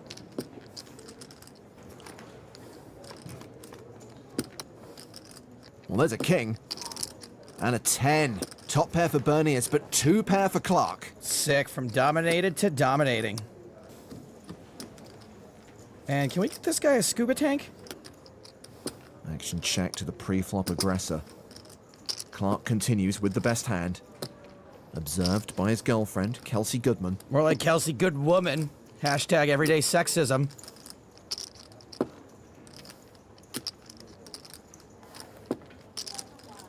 Berniers continues with the breathing and calls the 175,000. Top pair, awesome kicker, gotta call. Four diamonds puts a potential flush out there. Can you breathe? Can you breathe? Berniers checks for a second time. And Clark checks behind. Come on, dude, you gotta bet that. And it's a queen on the river. Berniers now with a better two pair. King, queen should probably bet now. No, he checks for a third time. Looks like Clark's gonna go for value. 425,000. Kelsey, I'm sorry.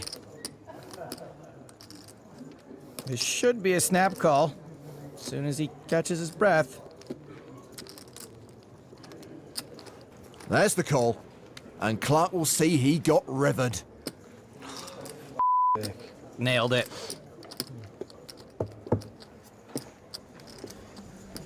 That's the saddest I've seen a group of Irish people since the time Bono went vegan. So Gilles Bernier, the German amateur, building a stack, but possibly in need of medical attention. What is going on with this dude's breathing? Tag your tweets.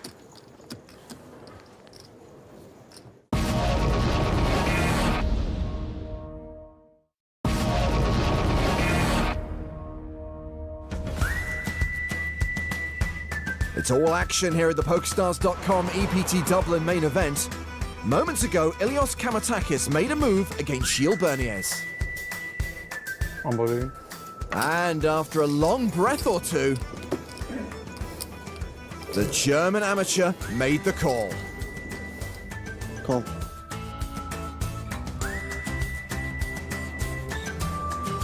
You're thinking to fold ace queen? Nice game. Kamatakis is out, and the online qualifier is now second in chips. Blinds are still 30,000, 60,000.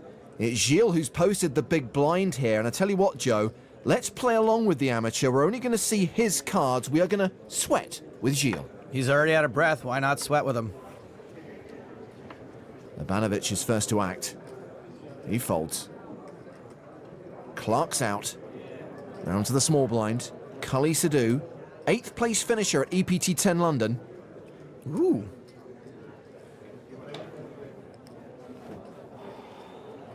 He raises to 175k. So Gilles' hand is ace deuce of hearts. A call here would be totally standard. He does call. The flop is ace high, ace 9 tray. Well, against just the small blind, I like our hand a lot. No c-bet from Sadu. Having said that, there's not much to protect against and not much we can get value from. Gilles checks behind. 7 on the turn. After we check back the flop, there's lots of hands Sadu would bet here. Into a pot of 390,000. He makes it 260,000. But I still think a flat call is just about our only move.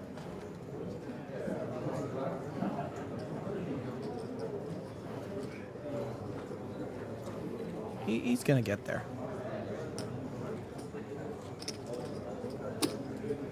There's the call. The river card is a 5. And Sadu shoves! Such a big bet. Wow. Nearly 1.5 million into 910,000. Sadu's not really supposed to be bluffing here. I liked our hand at first. I no longer like it. His breathing's normal now that he's facing it all in. That's kind of weird.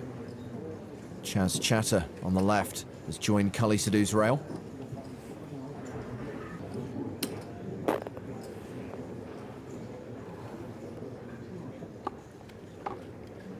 I call. Gilles calls. 2 pair. 2 pair is good. Cully's hand, ace-5. Like a rambly voicemail, that was not a great call.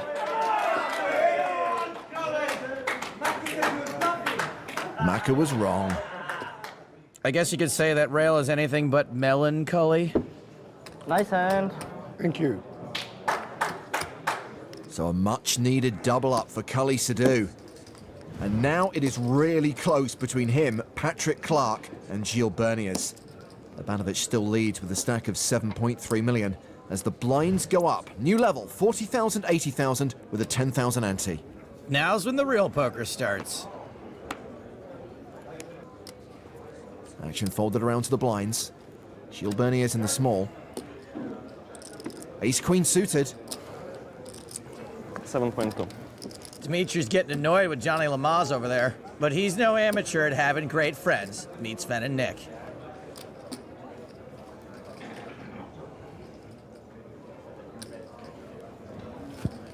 Berniers limps in. Ivanovic has got pocket eights. This is kind of a cooler blind versus blind, especially since these are the two biggest stacks. I think Darth Vader's going to see a raise from Ivanovic. I wonder if he has the bends. 300,000.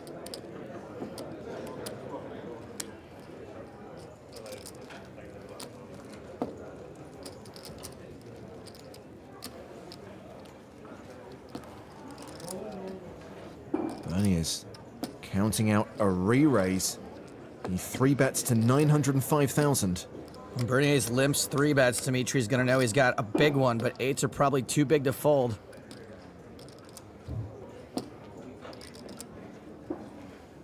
I'm all in. Ivanovic shoves. And his breath is caught. Not normal.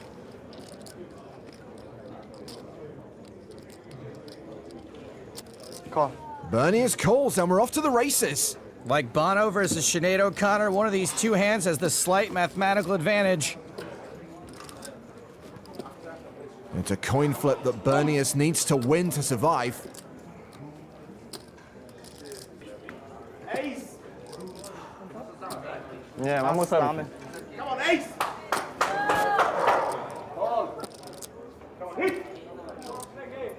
The flop is king 7-5. 8 still ahead. 6 immediate outs for Gilles Berniers. The turn card is an ace. Deuce! Hey, deuce! No, man, classic Sven. Hey, deuce! Berniers doubles up unless there's an 8 on the river. It's a jack. Come on! Weekend at Berniers. And that hand means that Gilles has taken the chip lead from Dimitri. He's the new final table boss. And he is fired up. Ist ein Call gegen ihn. Ja, ist es auch. Ist ein Call gegen ihn. Ivanovic down to 3.3 million. Gilles Berniers up to nearly 8 million. I'm afraid his heart might explode. Well, curiosity got the better of us. We had to ask the online qualifier why he's always so short of breath.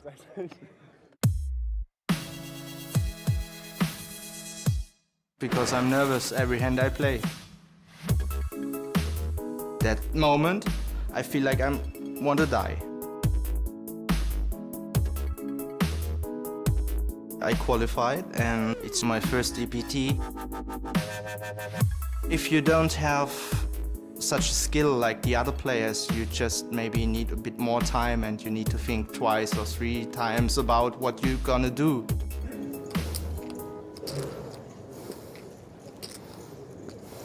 Well, it's exhausting.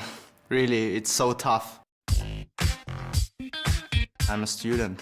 I study. I have a part-time job. And poker, it's just one of my hobbies. I don't have a lot of friends who play poker. For them, it's like, what is he doing there? But for sure, they support me. They don't know what I do. I also don't know what I do sometimes, but I reached the last 6 players with luck. So maybe I'm gonna be more lucky to win this. Turns out he's more scared than a long-tailed cat in a room full of rocking chairs. Huh. Action here is on Dmitry Ivanovic. With Jack-9 off, he raises to 180,000. Pocket fives for Patrick Clark. Patrick is the shortest stack, but he's...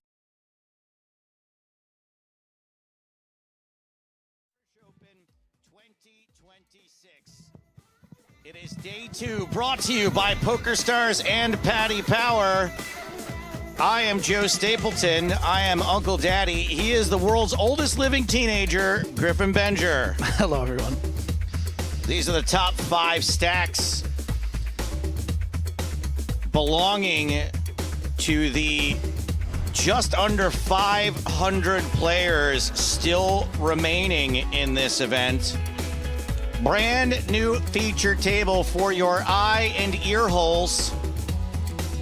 Headlined by EPT champion Ian Hamilton and perennial EPT/Dublin deep runner Leo Worthington-Lees. They're number 1 and number 2 at that feature table.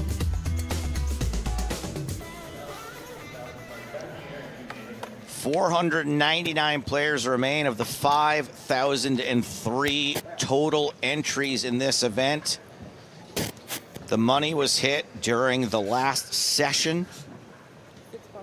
499 players is several ladders up already. Everyone currently getting paid. Hold on. There's a lot to go through here. 2,620 euros, and we're there for a while. We're there till we get to 415 players. So, picking up the action here. Papazios. Marius Papazios, I'm going to go with, since it's a Greek name. Pocket 8s, the Snowman's. Nom nom. Nom nom nom nom nom. Sorsky in the big blind with the Dolly Parton broccolini. Does not want to play it.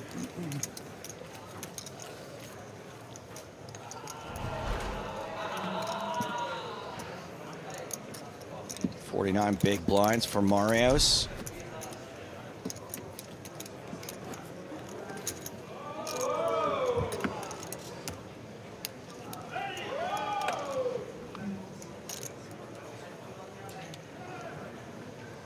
People having some fun out there. That's synonymous with the Irish Open.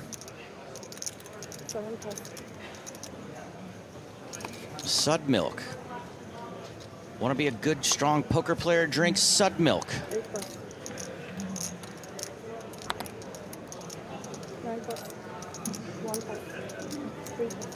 Pass, pass, pass, pass, pass to the small blind.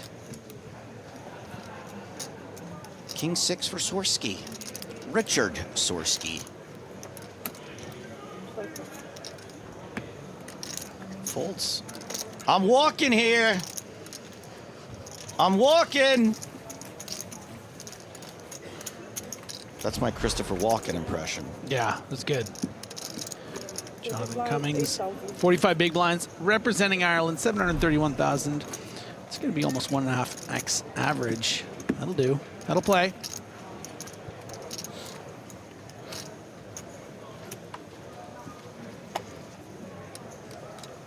We welcome your comments on Twitch and YouTube. Remember, today's Chat Pro Saturday. Nothing is too idiotic. Poker related. That is. Have you spent much time in the crack den yet this trip? I feel like I haven't been. I love the crack den in the daytime. Mm-hmm. After about 10:30, I can't. It's not for me anymore. Yeah. I don't. As a person, I'm more of like a do as I say, not as I do kind of person. And so, although I like to get very drunk, I don't really like being around people who are very drunk. And Solin has shoved over the open from Leo. Swirsky, maybe just getting a read for the future. Yes, sir. Can't imagine this is a situation he will be... Could be pay jump related. Getting involved in, sure. We are about 83 players from the next pay jump. Don't think it's pay jump related. But hey, maybe there's something to, hey, I want to get a look at this guy right now. Then when he tables his hand, I'll know what he's got. King 10 for Papazios. Also not a situation you would typically get involved here. Yeah, I expect to see a quick call from Worthington. Worthington does make the call.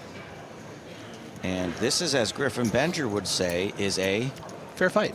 Fair fight, an FF situation. Not to be confused with a forfeit. That's just one word. That's just one F. I feel like FF. No, but they say in like gaming to forfeit with FF. No. Do they really? I think so. I'm not a gamer, so. But even in sports, I think. Help us out, chat. It's Chat Pro Saturday, so whatever you say, we'll go. Solin's ace high holding, no hearts to be how about found. that turn card? That turn card does give Worthington Lease a outs reversal. Both players with a gut shot now. Oh, touche. But Solin fades the 5 outs. Breathe, my friend. Doubles up. Doubles up. James Moore says FF is forfeit, as does Team Master Envy. Although some people claim it means fantasy football. Or Final Fantasy. It's funny that it's called Final Fantasy, but there's been hundreds of them. Not so final. Do you know what I named one of my famous Counter-Strike videos that I thought was super cool? And I don't, but I would love to know. Final Reality. Final Reality. Wow. Yeah, I don't know how it really relates to anything, but I just thought it was cool. It's about as cool as the name Jaguar. Or Flush. Take it or leave it. Flush Entity. I stand by that one.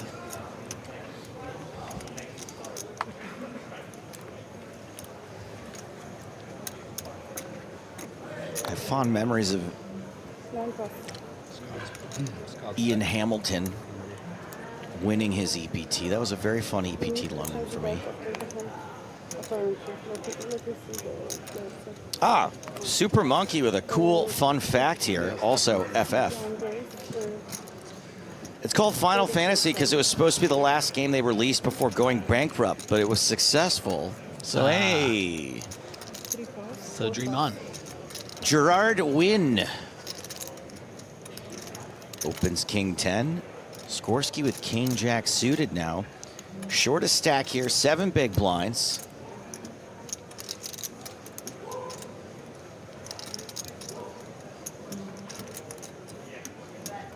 Little to no fold equity. Skorsky's going to be aware of that. And you got to ask yourself, where does this King Jack suited fall against a under the gun +1 open, playing about 23 big blinds? It's probably slightly behind. But sometimes you are going to be against opens like a King 10 or a Queen Jack suited, hands you technically dominate. How about just the fact that King Jack suited is like a pretty good hand and you have 7 big blinds and might not get a better one? Yeah, that's why I don't mind shoving here. It's just called by Ace Queen. You want to flip. Like, you got to start making things happen here. And I'll tell you what, Wynn's going to be real annoyed. They might have to call this, 120. you know, 86,000 more. Is there a world where you fold King 10 for this? Ooh, there is. That's the world. It's the world we live in. I mean, it's just such a poor hand to call with. You know, you'd rather have something like Ace-5 suited or something. I'd ace king. It's just a weird lie. What do you have? And then wants what he had. Out of pocket, Can't play as Ace Griffin King Benger would against say. Oop. By the way, CBFTW comes in with, that's an apocryphal story. It is not true. Which one? The Final Fantasy story, I'm assuming. Oh. But it has to be true. It's I got rope-a-doped again. Shot for Saturday, no? Take a look at the chips. Hamilton very comfortable off on 1.24 million. It's going to be good for well over 2x average. Worthington Lease, second in chips. They're very comfortable, 853, all the way down to Sorsky. After finding that shove, getting the best result possible, really. It's just folds from everyone after a raise. Up near 200,000. So everyone over 10 big blinds now.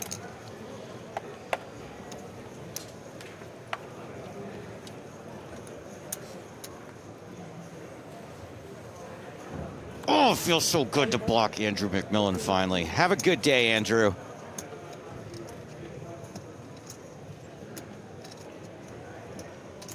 You banned.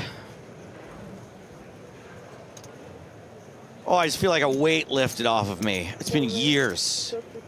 Years. I don't know the meaning of the word apocryphal, but he's an apocryphal person. Pocket sevens this time for Tyrell Solon. Is that not a Game of Thrones name? Tyrell Solon? It's pretty GOT coded, as the kids say. That's a powerful name.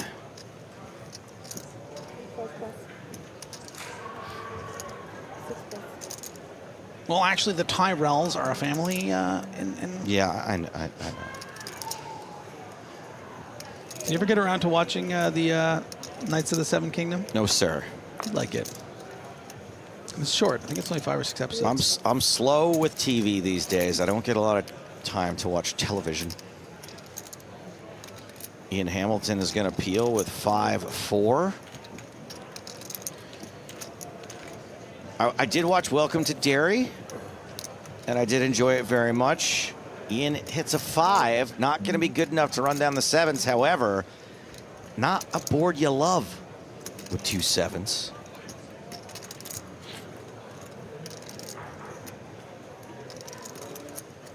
Yeah, just trying to flop some equity here, and it's going to have a reason to continue with that bottom pair, I think, and the heart in hand. Just hoping to peel off a 5 or 4 on the turn, maybe getting a check down from something like an ace-9 of diamonds or something, but doesn't love it. Another very gratifying block here. Bill says, I'm going to have to watch with no volume. The commentators are horrendous. Guess what? You can watch with no chat as well. Yeah, banned. You banned. Thank you for your comment. Yeah, banned. You guys think we need you? We have literally dozens of viewers. I can ban as many as I want. We will still be in the double digits.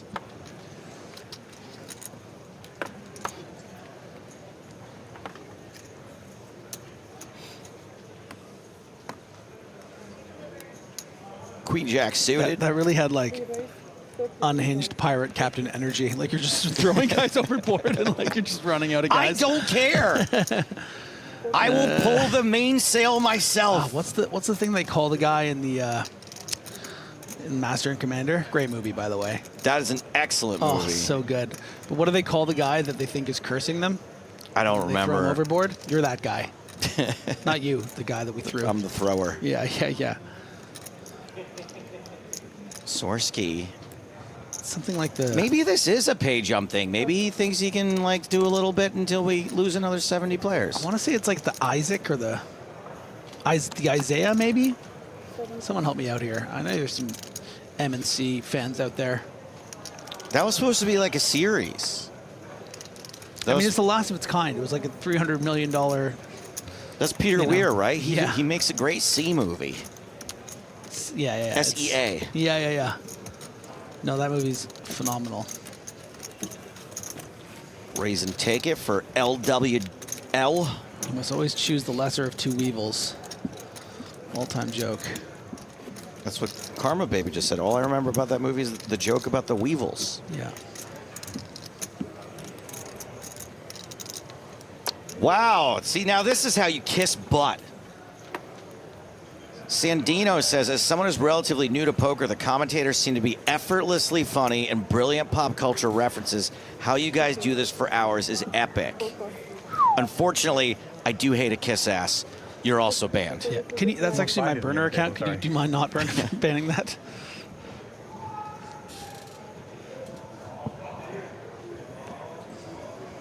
Sorsky. Sorsky about to be a sore spot, I think, at this table. If they only knew what hands. Griffin, you're a genius, by the way. Have you took up a few acting skills on the break there or something? Have you? Why? Sorry? Have you I mean, took up yes, a few but why? acting Wait. skills on the break? Don't understand what you're saying. Did you pick up a few acting skills on the break? Now when we're I don't coming onto the understand what you're telly.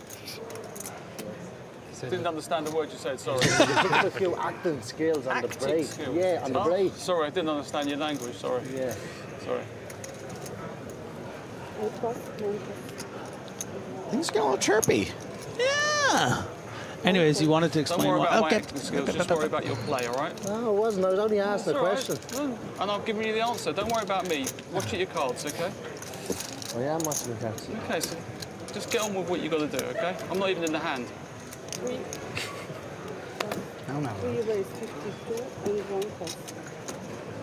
You still upset about the last hand I took you when you raised? Oh, okay. When you raised? No.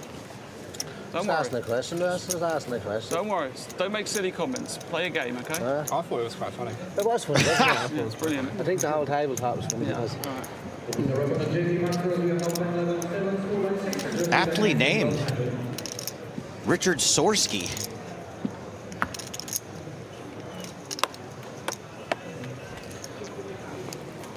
If they only knew he was tanking with 7-4 offsuit. So I think, yeah, Wynn maybe taking a little exception to him tanking every hand, making a little comment, and then just something a little bit, I don't know, offensive maybe in response about not understanding his language. Just imagine coming to a country, coming to Ireland, and then being like, guys just speaking in an Irish accent, and you're just like, I don't understand your language. It's pretty funny.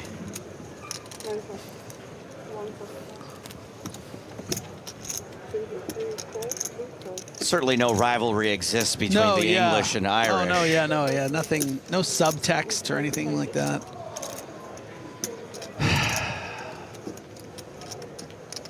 Crazy as on Twitch says he's tinking, not tanking. Pretty good. Blind on blind about to happen here, but Solon's going to raise the price of poker. 56,000. This could get weird. Yeah, 20 big blinds effective. Felt like too many chips to just open rip, I think, with ace deuce. But it's not a very fun limp shove hand. Yeah, you clear out those 10-5 off ISOs and stuff, and that's what he does do. But he's going to hate the news when Tyrell sticks up for himself, puts the rest of the chips in. You can't raise fold this hand, and he perhaps knows that, but just needs to take a second. And gathering the chips and putting them. But buddy, stick to the plan, man. Come on. We mapped this whole thing out together. I think that when I was saying you were a genius, by the way, and you said that Sorsky may be dwelling for pay jump reasons, I was like, nah, they're like 70 away. I think you were right. Just because it was so far away to. But if he does a little bit every hand. Yeah. And let me just double check that I have that right, that the next pay jump. What did you say? Take call. Yeah, it's at 415. I'm sorry. There's the call. Domination situation. Solon, so good.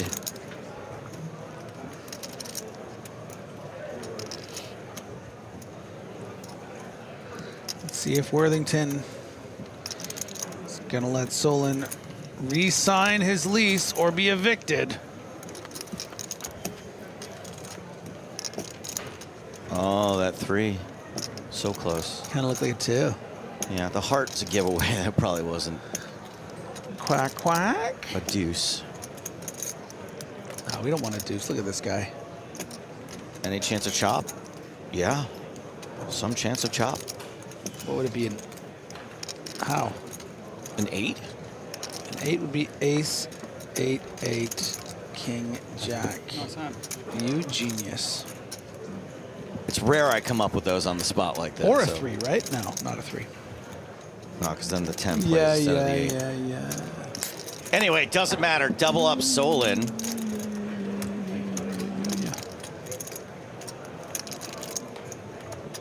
Nice hand. HesQ on YouTube says Worthington call-in station. Hello, this is Leo Worthington Reese. Call into my station. So I wanted your opinion about something about the feature table that I was on yesterday. Okay, pal. So as we take a look at the updated chip counts, Worthington now slipping to 5th place. So I had a moment. There was a big pot between the gentlemen on my direct left. It was a bit of a slow feature table, I have to say.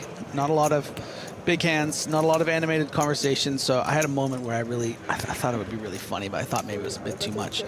So the guy on my left, I don't know if you remember the hand. I almost certainly don't, but no, let's whatever. try it. He was forced all in on the river, and it was like the biggest hand of the feature table, and he was right on my left, and the camera was just right on his face. And it just took me everything not to like slowly do the bunny ears behind him.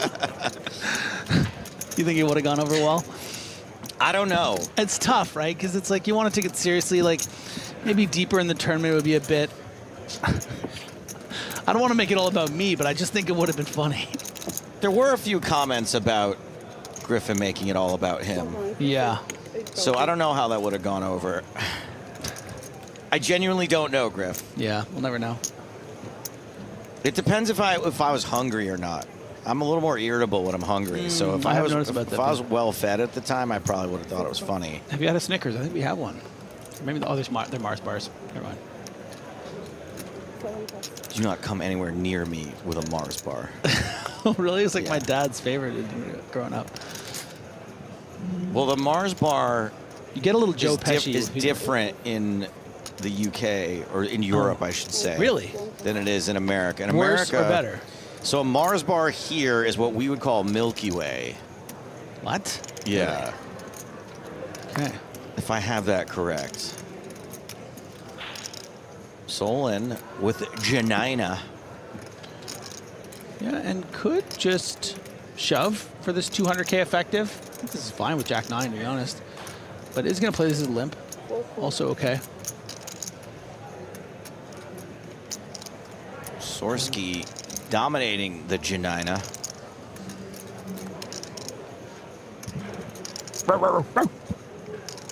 The dog. Checking back the dog.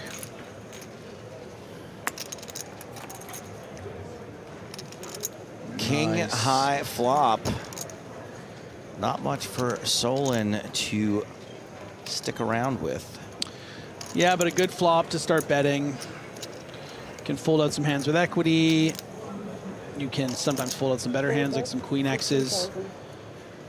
And when you are up against something like a 7 or a deuce, it might call the flop. Going to turn some equity sometimes. You can bet again. Let's just say Sorsky didn't have King 9, but had something like 7-8. Then the turn was a 10, and you could bet again. And Yena. So I like this bet from Solin. I would love to see just a call from Sorsky, keep the bluffs coming in, but he's looking like he's making the mistake of raising.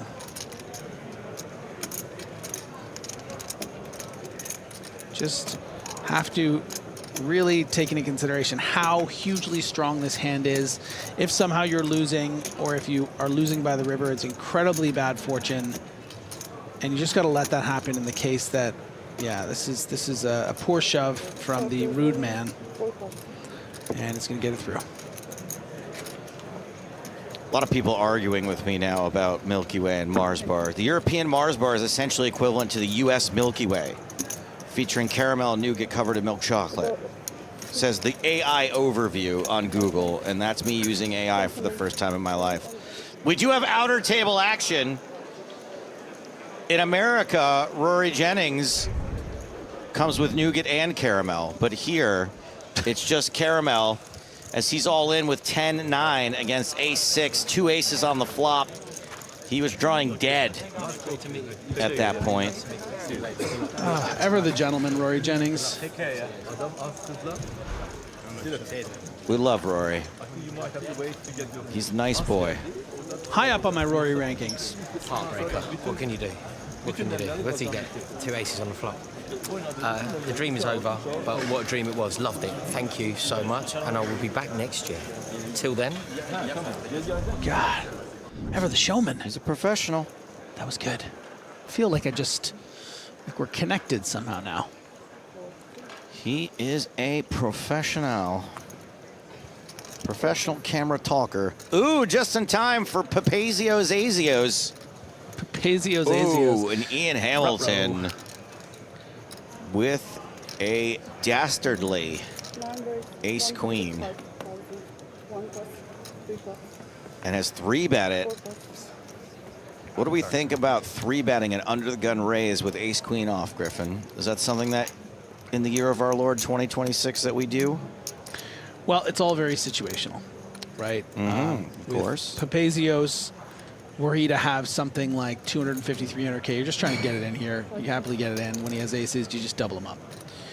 In the case of Papazio's having such a large stack of 713K, the downside to 3-betting is the fact you're not really thrilled with getting in 48 big blinds with ace queen. So if you do get clicked here, which I imagine Papazio's is at least considering, could also sometimes call, but at this stack depth, probably we're going to expect to see a 4-bet.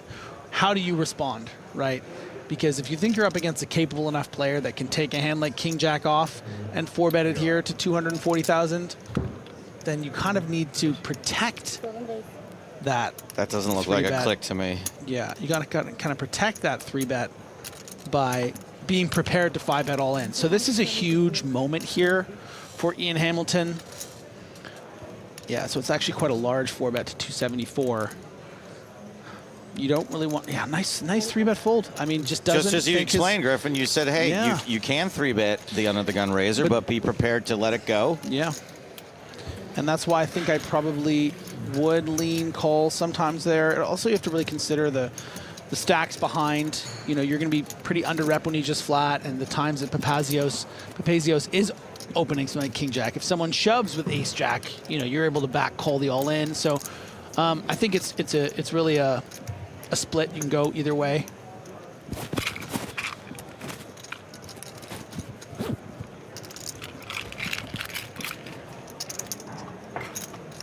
Here's some chips rattling around in a rack. Is that a new player, maybe? No, there's no seat at this table, Staves. Come on.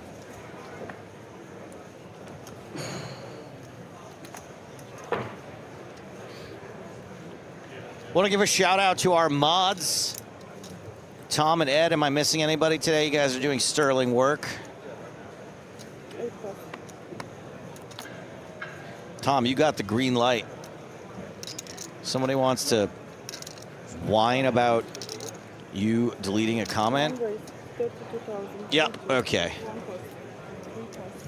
Later. You banned. You don't mess with my mods. Nobody likes a whiner.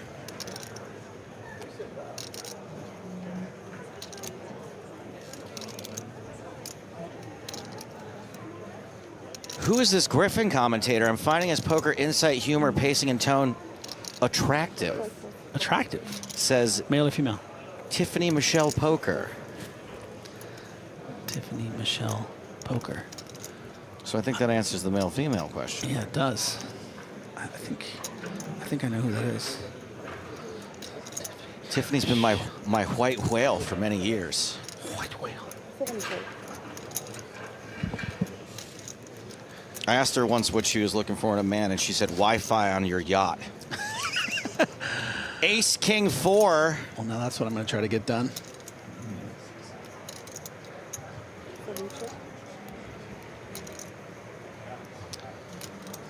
Twos are out, flopped, not really, but it sure feels like it. Ian Hamilton, he don't care. He gonna bet.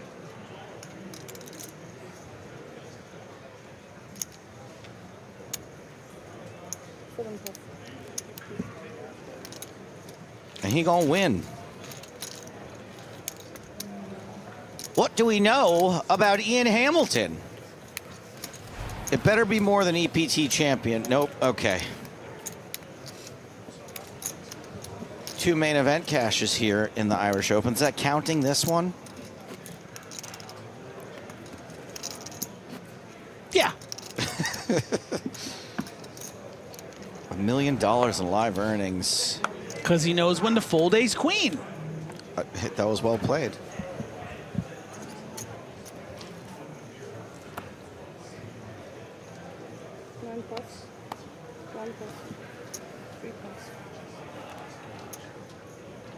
Over to Solon.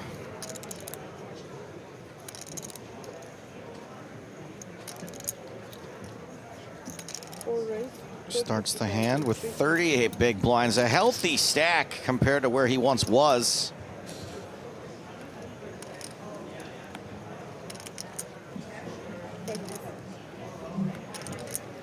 Sorsky is out.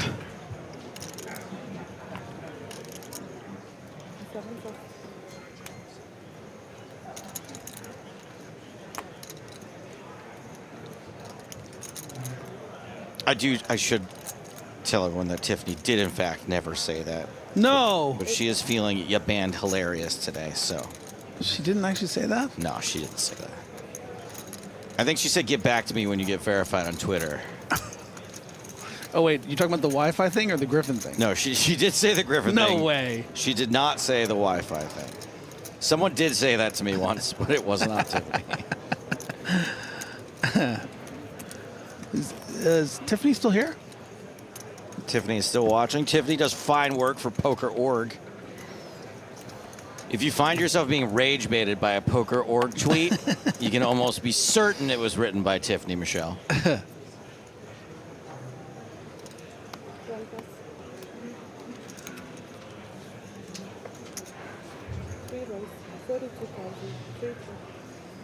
LWL making it 32K with A10.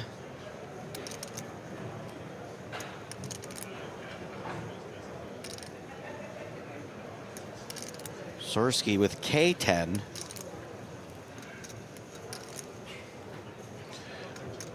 What, this guy signed up for acting classes on the break?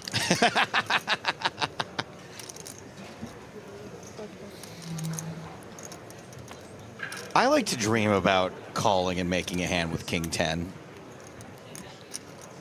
Folding's boring. I only like King 10 when it cleans up a bit, you know? When it gets into a nice suit, you know what I mean? I don't like the offsuit. I don't like the street clothes King 10. King 10 suited though. I'm gonna take King 10 suited to dinner. I remember when I first started in poker, there was a meta that ran through that suited cards weren't that big of a deal because they only add a couple of percentage points. And now it's like suited cards are a really big deal. They add a couple of percentage points. Okay, so you know, I actually want to speak to this seriously because I think it's just. Well, we now know that a couple of percentage points is a really big deal. It's not, but yes and no. Like, yes, playability, visibility. There we go. Playability, visibility, more ways to stay connected in a hand. If there's one suit on a board, you can fire more bullets if another one comes, or like it just makes it. It's not just about the actual extra percentage that increases the hand value. It's just the. Yeah. You don't need to make a flush. No, you just need to have reasons to stay in the pot and pretend to have other things. Or semi-bluff, flush draw. Mm-hmm. And by the way, when I say there was a meta, I'm talking about, I've been in the game since 05. Yeah. So there were some pretty dumb ideas going around in 05 through 08, I would say. I don't know what happened beyond that. Hey, a couple of Jackarinos for Papazios.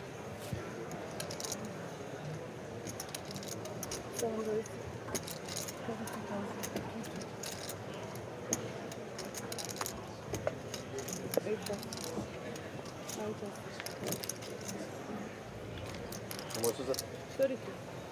Gerard Wynn, the acting coach. The talent scout. Defends with ace, 8 of hearts, and catches nothing here.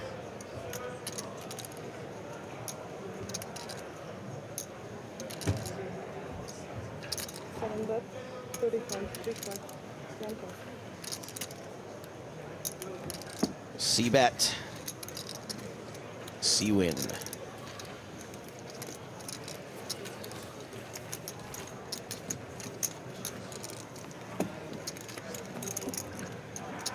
Matthew on YouTube says, who is this Griffin Bender commentator? Blah, blah, genuine comment, Will Kasuf.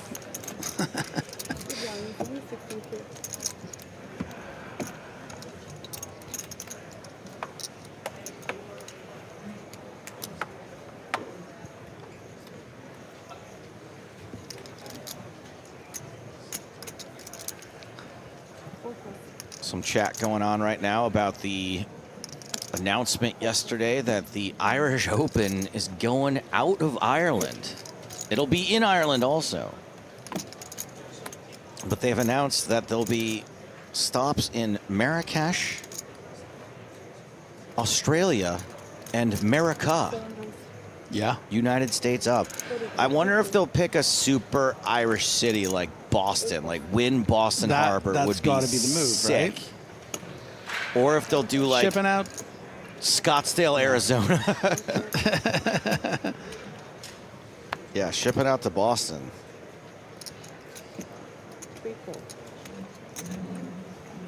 We get the Dropkick Murphys to play the event, to play the player party. Oh, yeah. All right, some fun hands here. 7, 6s, 5, 4. Not that fun of a flop. Woo, unless you have pocket sevens. Yeah.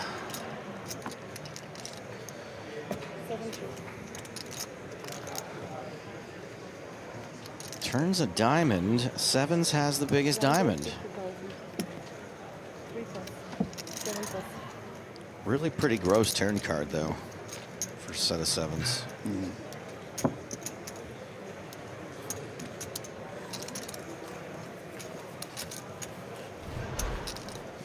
Gerard Wynn. 22 big blinds. The casting director. The talent scout. If only anyone could figure out what he was saying.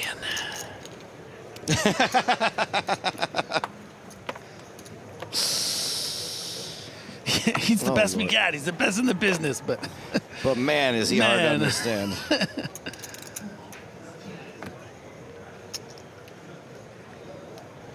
Sorsky under the gun, 8-6 off.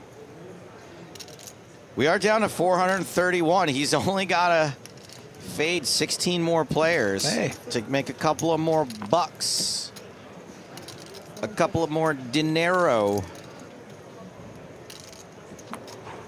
Hey, Guinness might be good out here, but it ain't cheap. It ain't cheap. Have you had a slice of pizza from the pizza truck yet? I haven't. Do you know what your slice of pizza is outside? What? €8. Oh, wow. For a slice.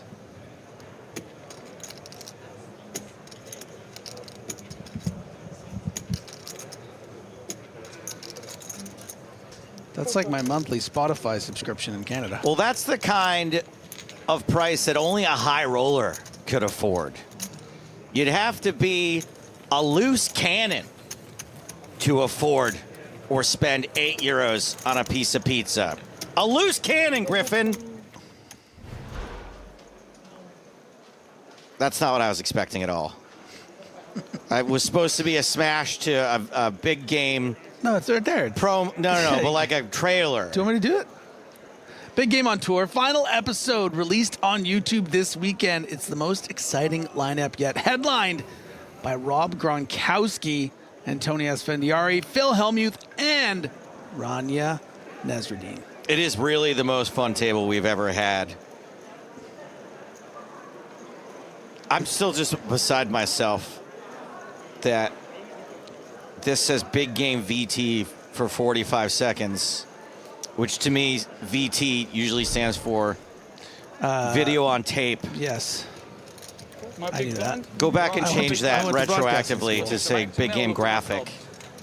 Let's have a look. Let's have a look. Let's have a look. By the way, those Big Game... Let's have a look. Let's have a look. See what I've got first, okay? You throw it away, boss. Oh my God, he said you're going to throw it away, but he is going to go all in. I love this. We are going to show that final episode during the dinner break tomorrow. So you don't even have to switch off of our coverage.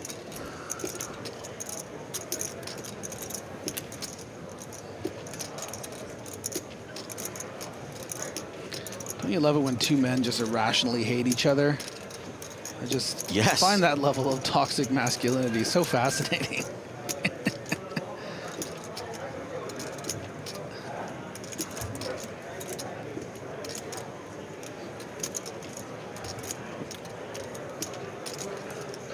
He's really gonna make him wait too. This is great, I want to say. This is...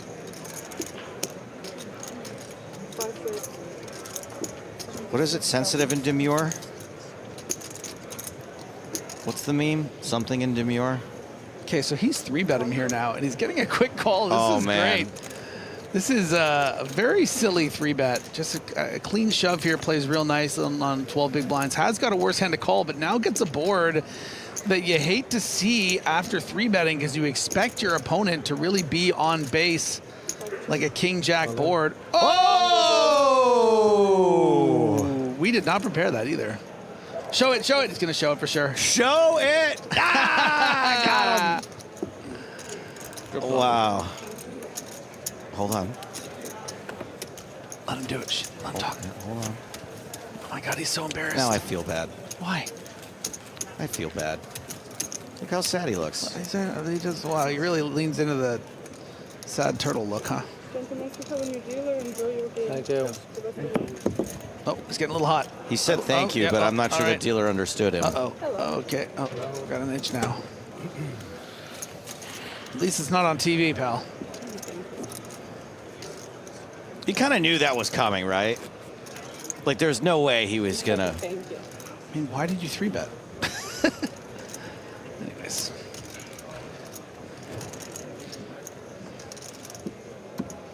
Okay, I'm gonna call them even now. Yeah. Let's reset on Richard Sorsky. That's fair.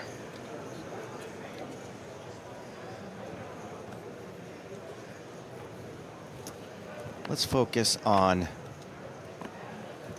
Mario's Papazio. Okay, let's not. Let's focus on Marco Serrato. Let's not. Let's focus on Ian Hamilton. Let's not. Let's focus on... Oh, it's Gerard Witt again. And he's raising. With ace mystery card. Dun, dun, dun. Solon on the button. What do you got? What do you got? What do you got? King, queen. Yeah, get in.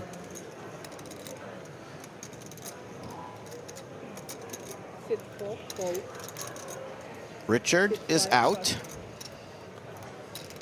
Jonathan Cummins is Jonathan Goins.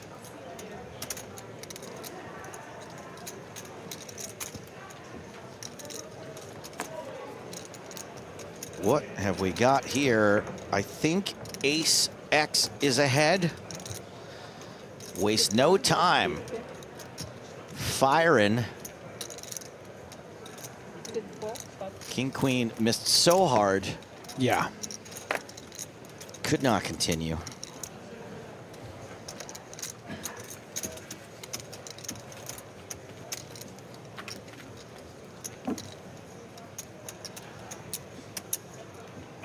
Oh, excuse me. Is it possible to get a waiter or someone over here so I can get some water? I don't know. I can help. No. All right. We don't serve water here. I believe we have a stage manager that will help out with this. Thank you, Alan. Sterling work, stage managing.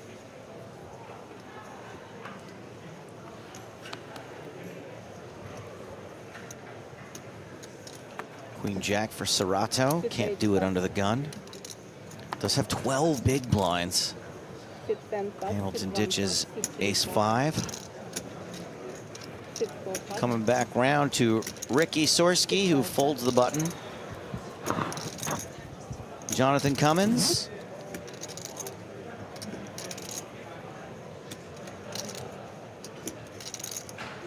Do you remember that? Do you remember Coyote Ugly?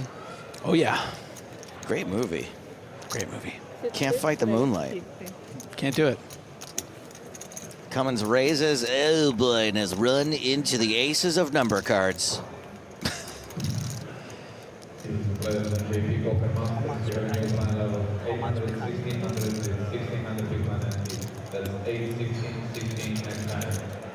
$650 total. 600.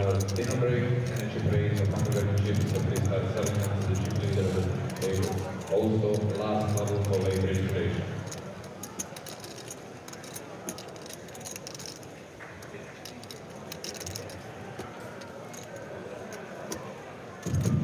He should just call. Cummins has 8-6.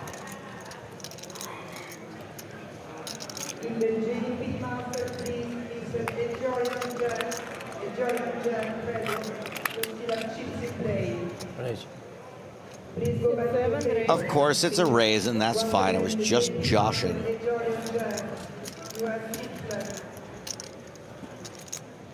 146. 146.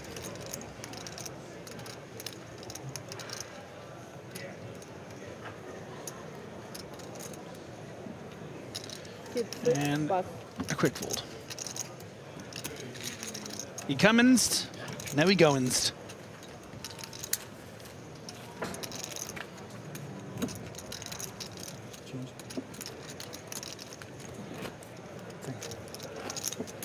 $410 players remaining.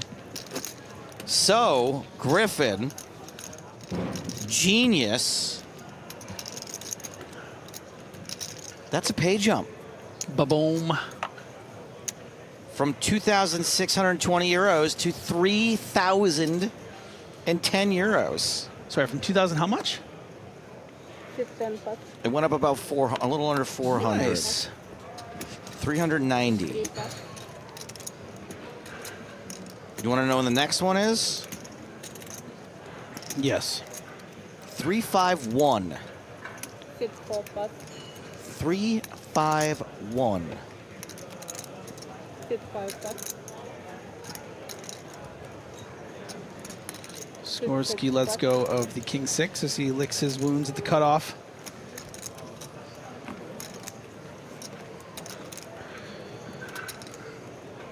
Shove stack situation here with small blind to big blind, but the issue is Papazio sitting down with the kitchens 10-3 off. I think you can really go one of 3 ways. Because of the lack of playability with the 10-3, limp doesn't really seem like a fun one. You could also just raise, but I think fold is fine. He was showing something pretty decent. Yeah, ace-3 probably would have played for stacks, so let's see what else is going out there in the field. Let's get a little shot of that. Beautiful, beautiful room. So many players. Still many, many, many tables in play with 408 players out there. Still a long way to go in this tournament. We've got to get down to a final table by the end of the day tomorrow. Tomorrow. I want to play like a Where's Waldo game with you, like where's this player? I think I see Parker maybe? Yeah. I think I saw Dara O'Kearney. I did see a obnoxious shirt. 3, raise 32. Pocket 7s for LWL.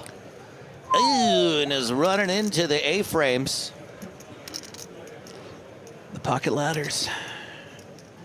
I don't hate it. Thanks.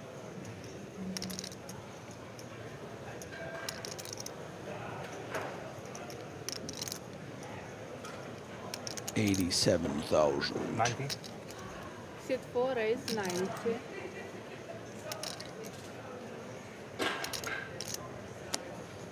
Sit 5 bucks. Ruh-roh. Oh, man. Was that a quick fold? No, he's got it in his hand still. Jonathan Cummins. Yeah, find the tight fold, No, Cummins. yeah, this isn't even that tight to me. It's annoying. Like, I think you can have a bit of a hand funeral here and be like, oh, I was excited for a second, and now I have to fold it, but... It just sucks. Yeah. So it does suck. You you just let it go, or you like click it and then fold. But it's just,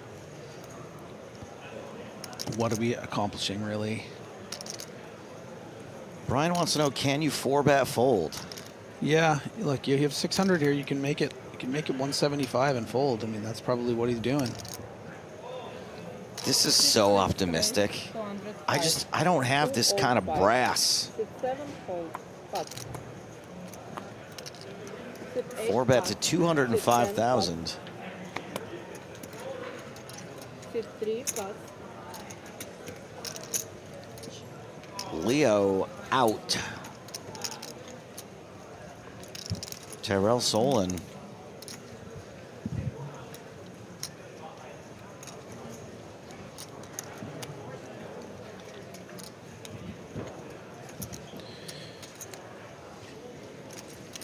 Yeah, there you go. Still got the ladders. Now you just have to climb it. Pass the stack, please. 6 total. Can I see your stack, please? Yeah, no real way other than to shove here. Certainly there are always arguments to consider forms of traps when it comes to having pocket aces, but this one isn't really one that makes a lot of sense. You wouldn't really have a hand here that makes sense as a 3-bet call big 4-bet, creating an SPR of 1. So you just want to shove here and get it in against those queens and kings. And Griffin, what is SPR? Stack to pot ratio, my friend. Why So is you it can see- important? Well, it's just thinking about how the rest of the hand is going to proceed. And in this case, you know, with Cummins 200 and Solon's 200, plus the raise of 32 and the antes, we're looking at a pot that's going to be close to $500,000. And the effective stack between the two of them will be 396 going to the flop. So the stack to pot ratio will be about 0.7 because the pot will be about $500,000 and the remaining stack of the shortest player will be about 400,000. So yeah, just nice little takedown there. Turning ace queen into a bluff with that 4-bet. I don't hate it. I don't think he necessarily had to make it that big. I think you accomplished the same thing making it in that 170 range. Maybe save yourself 30, 35,000, but he's fine. King Arthur 444 says, why not call? Arthur, what I'm going to need you to do is go on down to the local Boots and get yourself some cotton swabs. Now, it says right on the box, don't stick them in your ears. Clearly, you need to do something to remove the blockage from your speakers to your brain, then go back about 2 minutes and listen to what Griffin said again. Thank you for your question. 6 raise 32.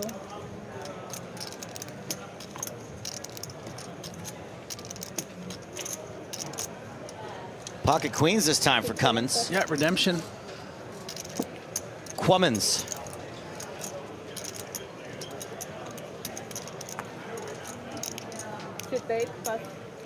Chat Pro Saturday Porter Pick says wrong about shoving there. You could have easily stacked him by flatting, then maim a play on flop. That is 100% correct on Chat Pro Saturday. Sorry, Griffin. As we see Ian Hamilton with ace king 3-bet into the Cummins. Sickest in class and what's it called? Classicist? The sickest and classicest of racist brewing here on the TV table.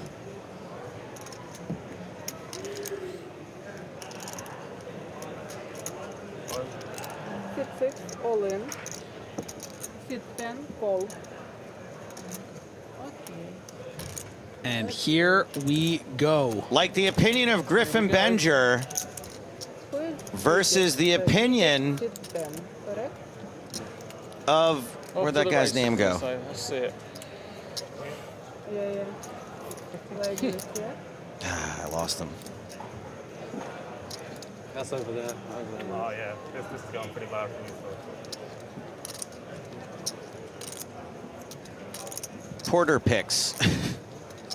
One of these two things has a slight mathematical advantage. Ace high flop. Hamilton poised to send Cummins Goins. He appears nonplussed. Jack on the turn is no help for Jonathan.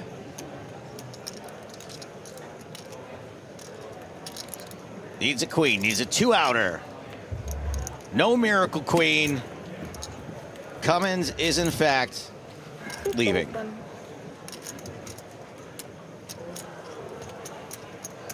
Nice hand. Played it well. Cashing for 3,010 euros. Just about 3 times the buy-in. Okay, I need to eliminate player, yes? And EPT champion Ian Hamilton stacks those chips higher than anyone else at this table. 1.5 million of them. Yeah, that's real nice.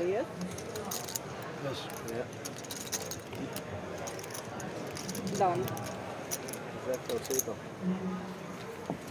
Hey, Nick Walsh has just sent a little fun picture. There's a rainbow over the RDS. You know, I'm sick and tired of these people cramming this agenda down our throats all the time. A rainbow? Really? Really? What if my kids are watching? What if my kids are seeing a rainbow outside right now? Shoving this lifestyle down our throats all the time. Now the weather is trying to turn us all gay. Unbelievable.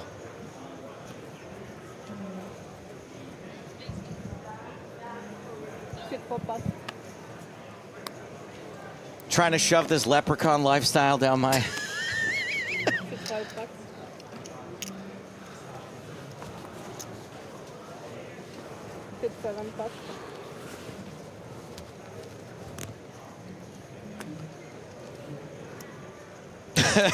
USA #1, no doubt, has an issue.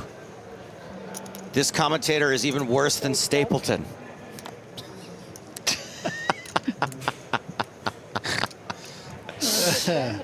I'm not even going to ban that.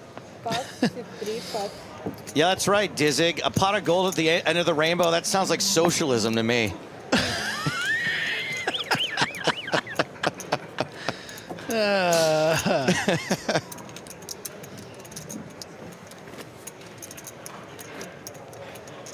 First time chat from downtown. Drains it.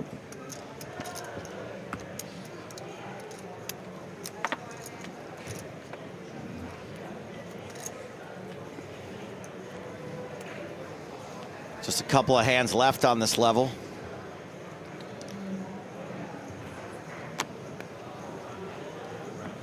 Hit 5 pass. Hit 7 pass.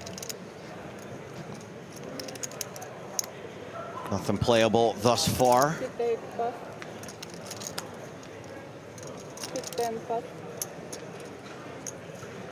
Hit 1 raise 35. 5-4 suited from the button, that's playable. Small blind is out. Solon with ace-7, also playable.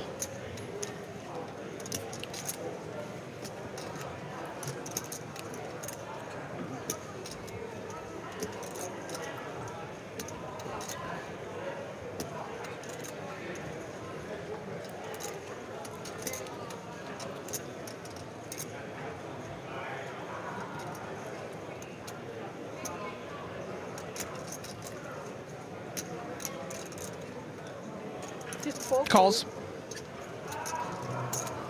Tournament players, keep changing master's bench, just a reminder. At the completion of this level, we will have a 15-minute dinner break.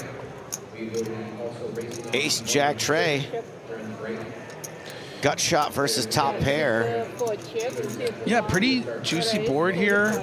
Depending on turn cards, Win might want to keep on barreling to try to fold out a jack or a weak ace by the river with that wheel gut shot, backdoor spades. Solon gonna have every reason to hold on tight with this ace-7.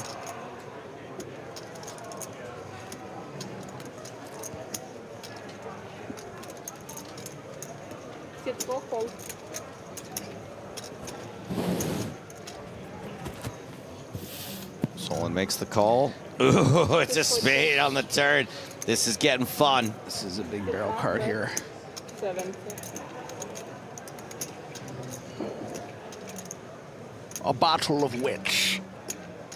For if the river, a spade or a deuce. And if not, does Win swing his axe? Big Frat suggesting he's getting the bill for showing that bluff earlier. Maybe, but it's pretty tough to get someone to full top pair. You don't have to have shown a bluff recently for someone to be reluctant to full top pair. Is he thinking kicker problems? Maybe. Still pretty tough to fold top pair.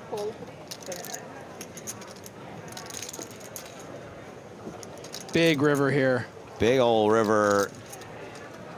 Now that is a flush draw coming in.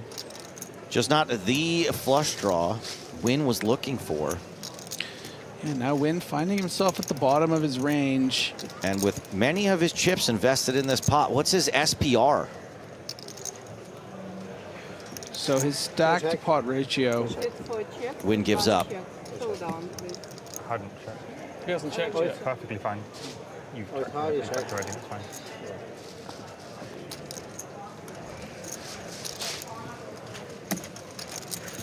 Ooh, I'm glad that whole thing happened. I don't really know what stack to pot ratio means. So I was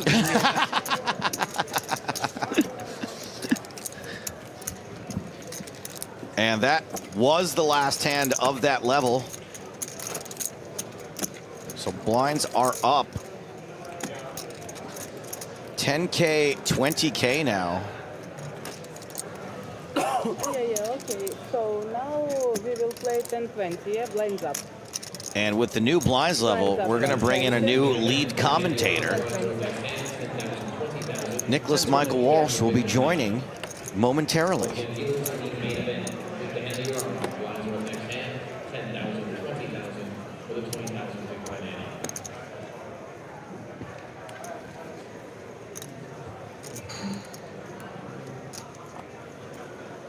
Hit 7 pot.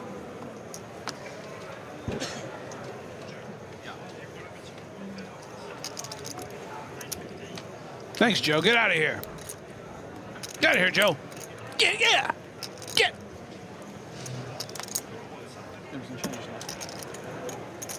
Shredo, 2 10s, 10 big blinds. You know what to do, pal. All of it. I'm the lead commentator now. Hit 1 pot. I don't care what you say, Nick Walsh. I am the captain now. Oh, okay. That's fair. Welcome back. Hello. How you guys doing? Joe, go on, get. Get out of here. Go on, get. Always takes so long getting his back. Get out of here. As we return, and Leo is here. Hello, Leo. Hit 3 pot. Mr. Steal Your Girl. With those glasses. Hit 4 pot. Mr. Rochester says, Nick and Griffin alone on comms. Where are the adults? Well, when the adults are away, the children will play. Hello. Oh, sorry, yeah. We got Chris here. He's taking care of us. He's keeping us in line.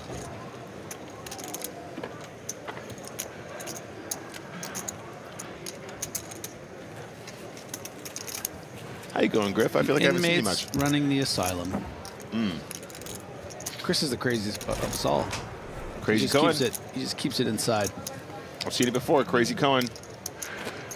The real Jekyll and Hyde. There are the chip counts. Ian Hamilton, EBT winner, feature table chip leader. Is there anything he can do wrong? There's nothing he can't do. He doesn't give me the energy of someone that can sketch well, like draw. Oh, okay. You think he's not a good illustrator? I think he probably has a poet's heart, but it doesn't seem like a drawer to me. Hit 3 raise 40. Miss Hamilton, if you're watching, your son Plesh. I'm sorry. I'm sure he makes beautiful drawings. So Lynn here is looking at around 50 big blinds. Yeah, what a level there for Solon, huh? Got aces, got a couple double ups. What was it? Ace 10 against King 9. Ace 10 against Ace Deuce. Got a bunch of action with aces. Sorsky's finally making a stand with the 10-8 offsuit for 4 big blinds in the small. Couldn't find much worse of a shove spot, but the actual equity isn't bad, so he's going to be happy with that. Yeah, definitely. But certainly could have This is definitely unorthodox. It's something where even though you feel like you're running out of chips, running out of time, you know, you would have had a whole rotation here to look at something better there, Sorsky. Oh, you're using your one time. That's so adorable for your 4 big blind stack on day 2 with 400 players left. Stand up, yeah?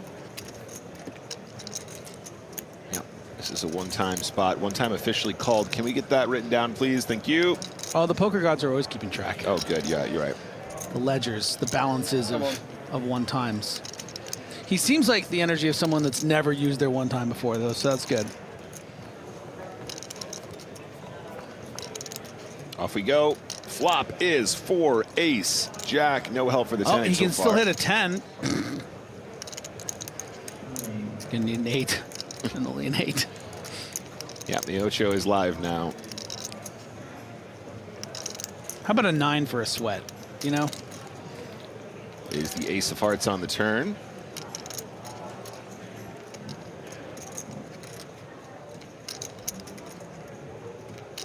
At your return, that's all I want. Not asking for a lot.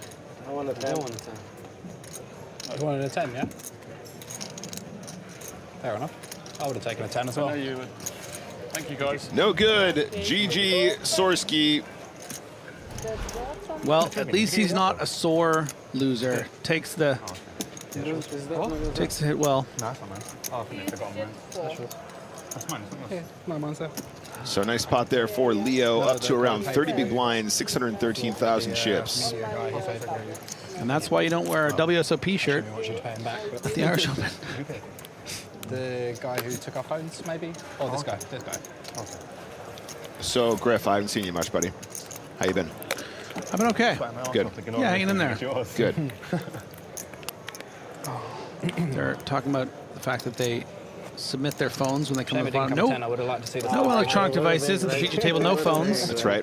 Alan often collects them. I have seen that he very strangely sort of pets them and looks at the display pictures, which is a bit creepy. Very sort of like One Ring kind of thing. I don't know. I think he just likes phones. Occasionally he hands them back and, you know. It made me feel uncomfortable. So I gave mine to Chris when I won the feature. I don't want Alan touching my phone. He gives it back and like your wallpaper is his face. And Yeah, he's done that a couple times. Sure. 10 out of 10 now. Leo really enjoys being distracted while he plays. He likes to have his headphones in. He likes to have his music on, doing whatever he's doing. He likes to text. And so for him is real torture. Not because he can't play cards, just because he's not doing other stuff at the same time.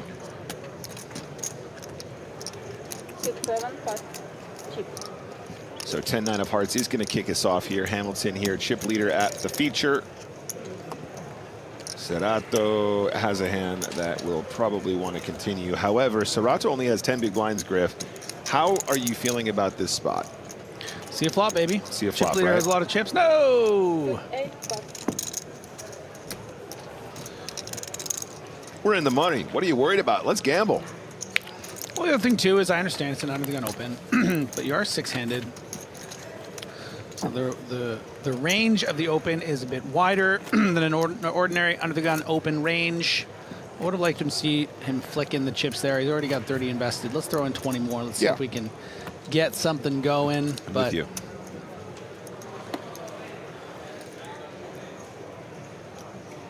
Somebody in chat was asking if I was playing cash. I am. I'm going to try and play as much cash as possible in between sessions here with you guys. Hey, Griff, you want to hear a story that's definitely not a bad beat story?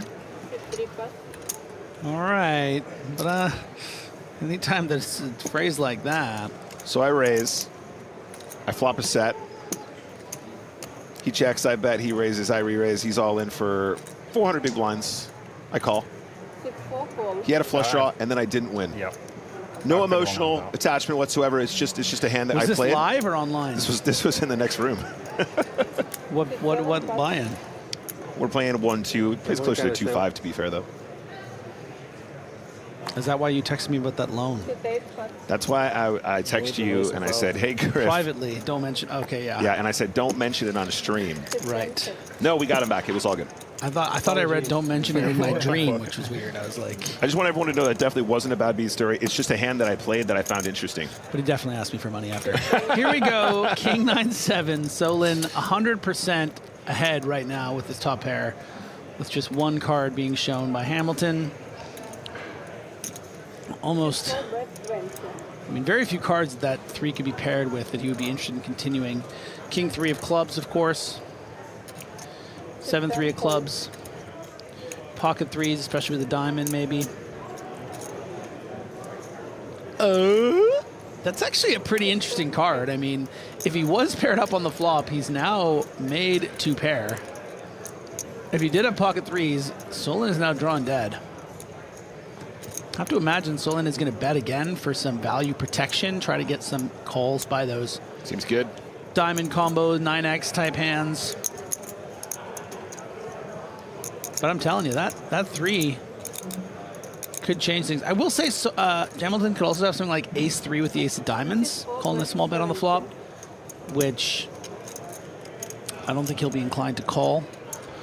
But if he has improved to 2 pair, this is going to be interesting. Oh, it is the ace 3. Oh, it's not.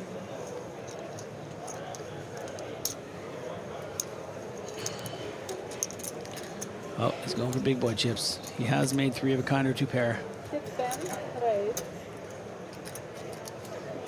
And now can Solon find a big fold? This isn't a particularly bluffy line, is it, Nick? I mean, you're so high up in your range and you have the king, but how often do we see bluffs here? Yeah, that was my follow-up. That was my follow-up, Griff, is like, you know, can we think of any sort of natural bluffs here? They might exist, but they're probably very difficult to spot. I mean, the thing is, if you had some sort of a combo draw, you have it on the flop, not on the turn, so. Great fold. It's a tricky one, yeah.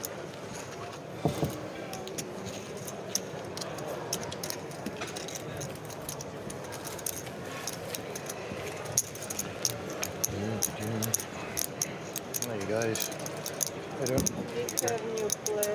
All right, new player coming in. I believe this is Ian Dowling. Yeah, sit 4. Originally sit 4, just on the table we sit 5. Just while we're at a bit of a pause here, Griff, you got any tips for people playing their first ever feature table? You know, I mean, you've been a star for so long that it may feel like some time ago when you were just a young player taken to the stage for the first time. It's a little bit nerve-wracking. An opportunity. Yeah, I mean, here. I think as Worthington Lease opens up the jacks out of the gun, I think my biggest piece of advice would be it's important to be very, very nervous and anxious because everyone is going to be really thinking about everything you do. If you do something wrong, you might embarrass yourself in front of your friends and family, in front of strangers that are going to be talking about you. I mean, for who knows how long. They might think about you forever if you mess up. Generational embarrassment. Exactly. You really should think about your kids, you know, what they're going to go through, being bullied in school, that kind of thing. So just don't, you know, just don't play any hands pretty much. Get out of there as soon as you can. Great advice. Thank you, Griffin. Just loosen up. People aren't thinking about you that much. Just play your game. Don't like deviate from the things that you feel make you as far as a poker player. Who gives a hell if people are seeing what your cards and they don't like it. Just own it. Be who you are. Play your game. Have faith in yourself. Yeah. People, you know, if you do embarrass yourself, people are going to forget it pretty quickly. Take it from someone who actually did something so outrageous that it follows him everywhere. It doesn't matter that much.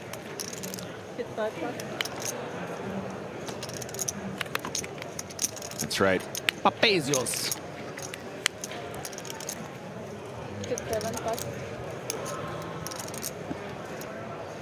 Pocket 4s for Serato. 10 big blinds in the cutoff. I think there's a chance we could just be all in here. What do you think, Griff? Yeah, it's a great 10 big blind cutoff, shove spot for Serato. Oh. All right, we're in the bin. Here's a player that's all in, however. 3 ons, I think. 17 big blind shove. Deuces for a win. So this is what? 17 big blinds. 17 big blinds. Ace 4 off. Pretty. It's actually Yeah, 17.5. It's too many for ace-4. It feels like too much for ace-4, yeah. But then you see that he had king-jack and like, oh, would have had him. Remember, 2 4s have been folded, which would have been the more standard shove from the cutoff. So really, Worthington shouldn't even find himself in this spot. Yeah, would have been a lot easier had the 4s played their hand more conventionally. I mean, there's a chance that Wynn does not even spin that stack with the deuces. But ace-4 would be even easier to fold from that position.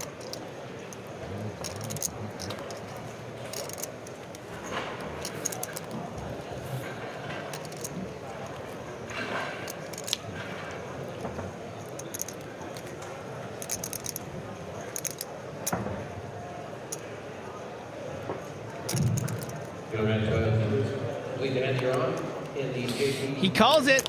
He says, you know what? I think ace is probably good enough. Let's run it. And we have a bit of a fair fight, but with those 2 4s folded, Worthington's really going to have to chase after that ace.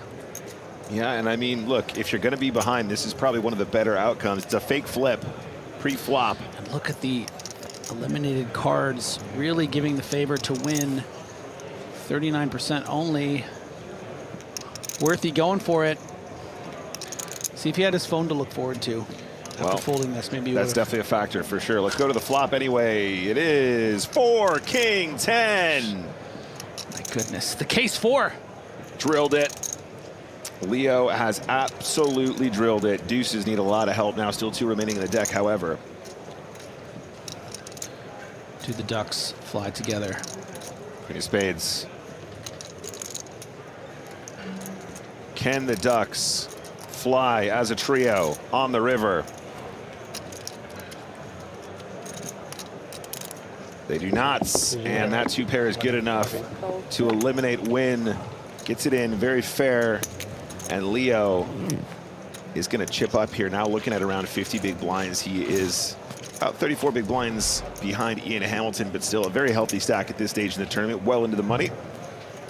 Yeah, Gerard was a joy. I like Gerard. He's a sweetie. Played good, played strong, had that epic confrontation. Obviously against Sorsky. That brilliant bluff with the 9-8 of spades, shoving the flop. So he was a nice nice representative of his Irish kin. But will fall. Special table, huh? And now Nam Van Loon popping in here with 24 blinds with a smile on his face and a cute little comment.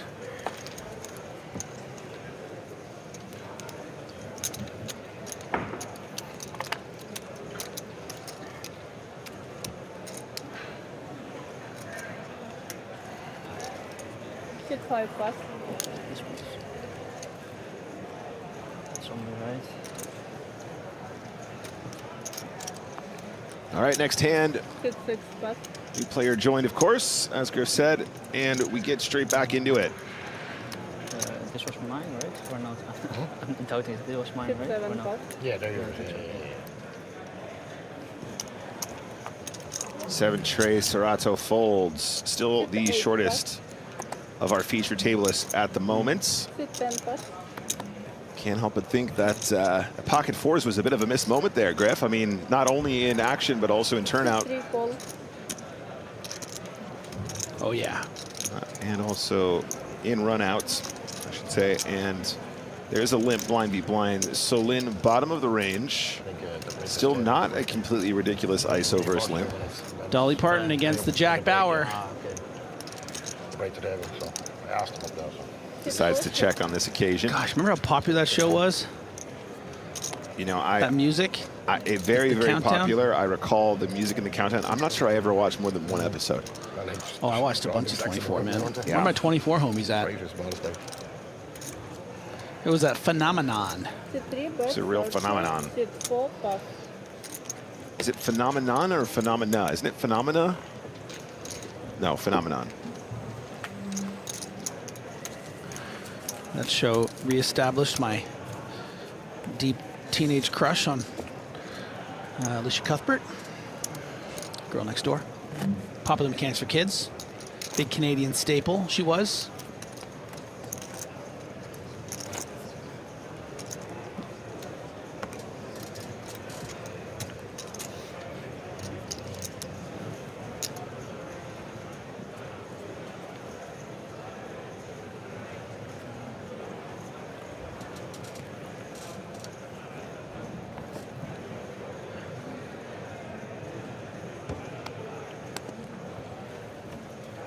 Six, but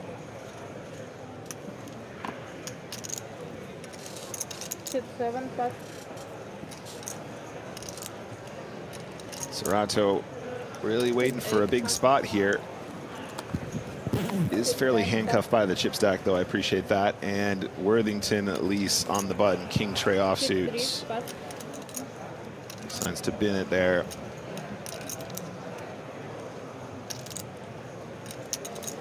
So it is Celine and Dowling. Dowling a 16 big blind stack. Wouldn't mind seeing a steal here. Seems like a pretty reasonable steal candidate. I think calling is also totally normal. Probably a mix of the two. Yeah, agree. And I would say technically Dowling needs to be defending any suited hand versus this steal now, Jack Deuce of clubs included. You know, obviously when we play in a live environment, players are less studied. I'm not suggesting that about Mr. Dowling, but just as an exploit live, you know, these steals probably will end up being a lot more effective than they might otherwise be online where people know their defending range. Jack Deuce of clubs, Griff, do you agree with my assessment? Yeah. Okay. But I don't know if you have to call everyone playing 17 big. Like if you have 8 deuce of clubs there, I think you can just fold. Fair enough. Yeah. I mean, we are in the money, but there's still obviously ICM implications I as just we think Jack Deuce is pretty close as we get down. But I think I would probably call, yeah. But it gets a little dicey as we go down the line. Papazios under the gun. It's none of it. Serato on his shove or fold stack. Missed 1 or 2 shove spots so far. This one he won't miss because Queen 7 is certainly a fold.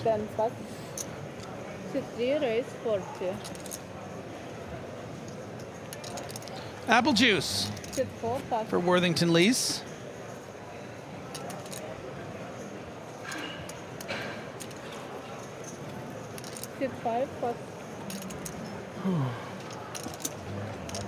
Van Loon, our new fresh face on the table, just joined us a moment ago. Fresh blood, ready to join the fray. A couple options here. I think call very standard, of course, but you can also maybe mix in some raise folds against what you perceive as a wide cutoff open. That is going to make the more conservative flat. Yeah, pretty juicy spot for Leo at the moment. However, the flop is, nope, still juicy. Now, Griffin, ace of hearts here. Definitely a factor. Let's see how Worthington plays this. It's always tricky.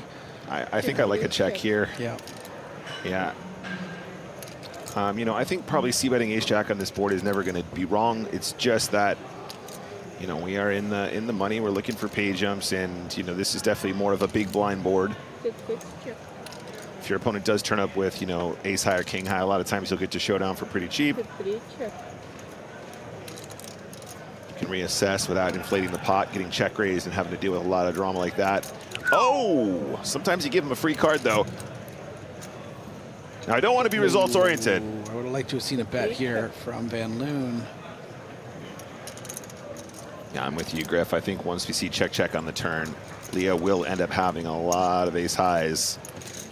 And I imagine also you might want to do some bluffing there, so balance that up by actually having some value bets. Otherwise, if you're always betting there, it turns out you're going to be rather strong if you're not going to be going for thin value with some hands exactly like ace deuce or perhaps king deuce suited, queen deuce suited, that kind of thing. So true. So true.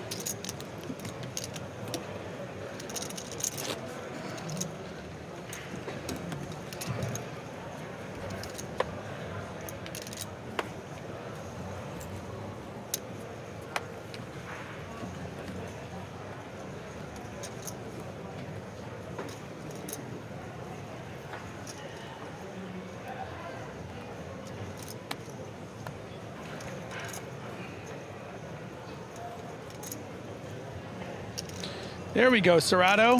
Sit 8 all in. Sit 10 pot.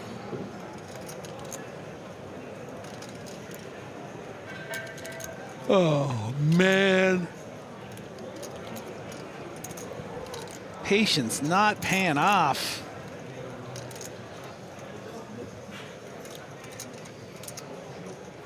Sit 3 call. Sit 4 pot.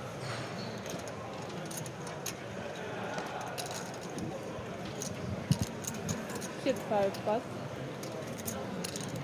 Serato in big, big trouble here.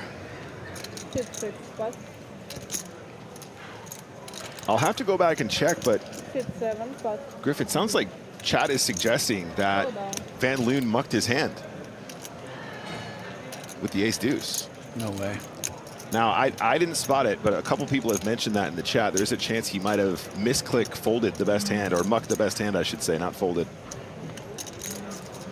Anyway, let's focus on this one. Can we rewind the broadcast? Is that possible? Can I get a rewind?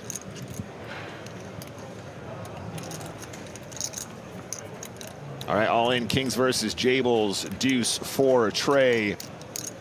No help. Serato's been very, very patient waiting for this moment as well. Unlucky to run nice, though. Right into it. How about a 5 of hearts for a nice little chop sweat? No. 7 of clubs. Not an improver for the Jables.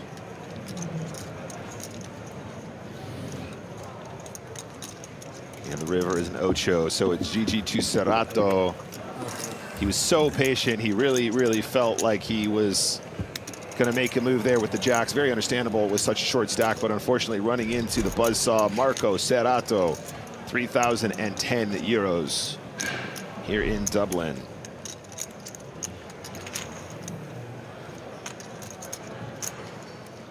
What are you going to do?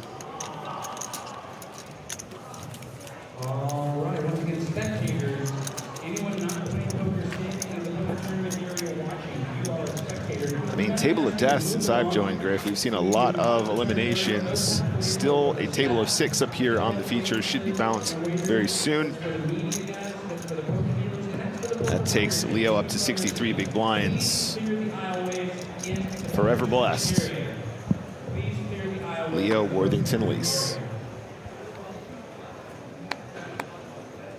Sit 3 pot.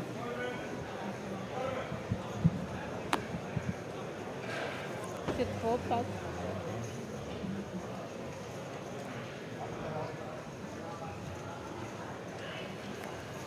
Sit 5 pot. Hello. Hello.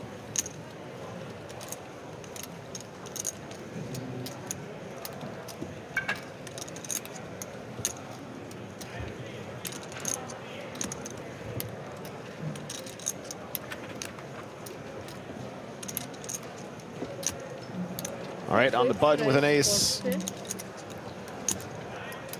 Taking it uptown, 42,000. Oh, no, just a 40, excuse me. Thought they announced 2.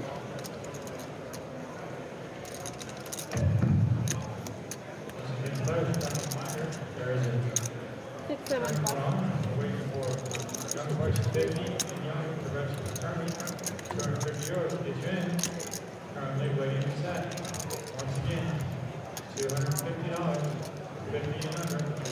So Van Loon here, 24 big blinds behind after making the open.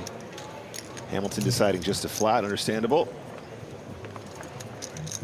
We're gonna go to a flop. It is 5 deuce jack. Top pair, good kicker for Hamilton. Ace 4, just the gutter ball.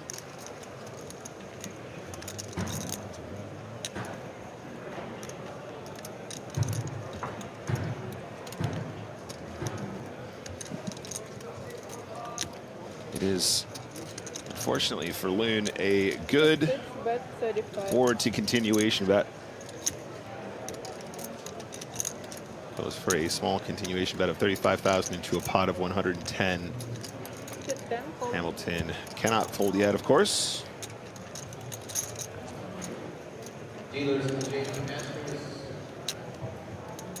Turn is a 4. Now a pair for Van Loon. Yeah, and you've now jumped ahead of some flush draws. Still have that equity of the wheel gutter, maybe an ace, but the 8 on the river is going to brick out. Nice opportunity for Hamilton to go for some value now. Decided to check instead. I think I would have had a little bet there, Griff.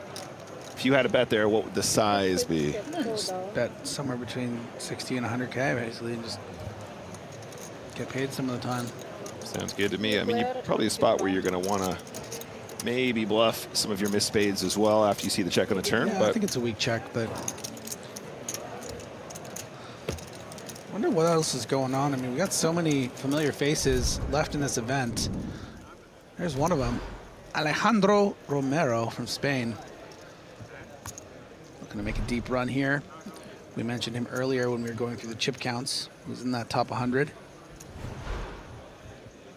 Yücel Imanoglu. Imanoglu? Imanoglu. Imanoglu. Imanoglu. Yeah, there we go. Arian still in the mix. Oh, yeah. I actually know Arian really well. Oh, I know that face. Look at this fucking guy, This fucking guy. They let anyone in here at the Irish Open. This fucking guy gets in the event? What's up, Mark What, Foggin? he's satellite on PokerStars or what? Foggy himself. Seamus Cahill still in the mix out there. Looking handsome, looking dapper, looking confident. Seamus, where the H is non-existent. Oh, D-dubs. Daniel Wilson.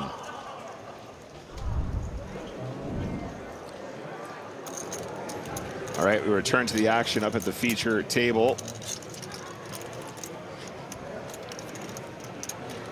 Sit 10, raise 110.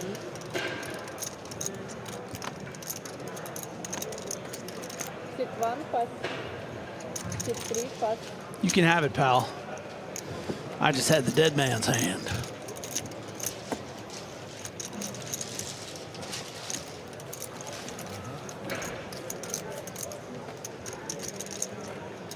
New player. Christina Ugastru with 19 big blinds and a face cover looking very much like a spy. Pretty cool. Spies are cool. Also, Year of Romania. Yeah. Year of Romania. 2026. You heard it here. 14th. Sit 4, pass.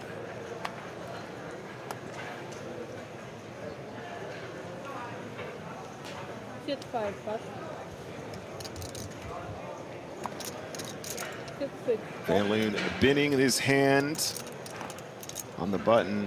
Papagios has around 40 big blinds. Is he gonna get a little sneaky with the King 8? Sit 7, raise 4. Starts with an open. Just trying to get one through here. Not the most envious of seats with the chip leader of the table, Sit 10, Hamilton, on the button here. Sit 1, pass. And of course, our other chip leader and our other really reason for doing this feature table in Worthington Lease.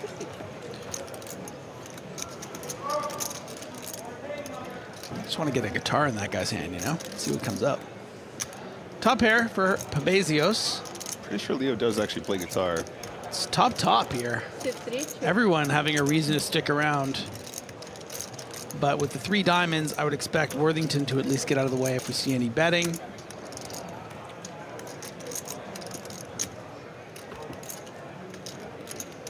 Sit 7, bet 55. I like the size, about 30%. Quite a loose peel here on the button from Hamilton. You know, I don't hate it by any means, but Sit 10, call. now he's finding himself dominated by a hand that surely would have folded to a 3-bet pre, something to consider. Maybe Papazios would have found a 4-bet, who knows? Turns a jack. This should slow down proceedings. Yep, on the flop, feeling a lot more confident, but now behind us so much. I mean, the jack isn't necessarily like a scare card.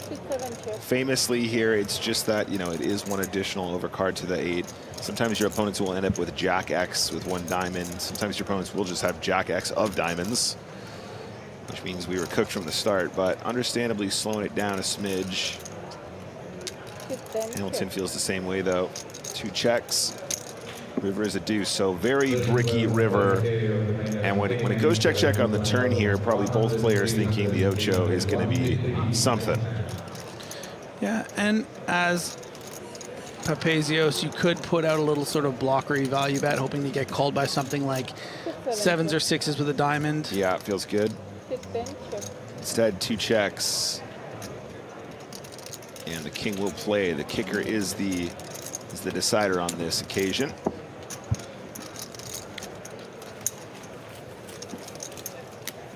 I also have top pair, Ian, but here's the kicker.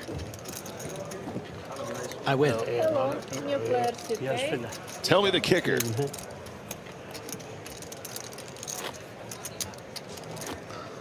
Nick, did you partake in any of the Crackdown festivities this week? I know they had the. I did. They have the lip sync contest yesterday. Were you involved in that? The lip sync, I think, is tonight, in fact. Oh, really? Yeah, so there's a chance to go and see that if you guys are in the RDS region.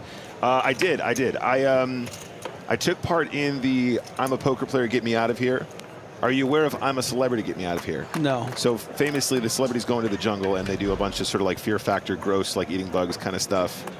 And that's oh yeah, that's they the invited thing. me to do that a couple times. Yeah. So I ended up coming 3rd in that. As I expected, some of the exotic animals that we were eating were not exotic animals after all. They were just kind of gross. Oh, I saw an image of you. Yeah, you sent me a picture of like a beetle or something. Did you eat any of this stuff? Yeah, I did. Well, I ended up getting down to the final, and I can't even win the main event seat, so I kind of in the final round didn't feel as inclined to go for it.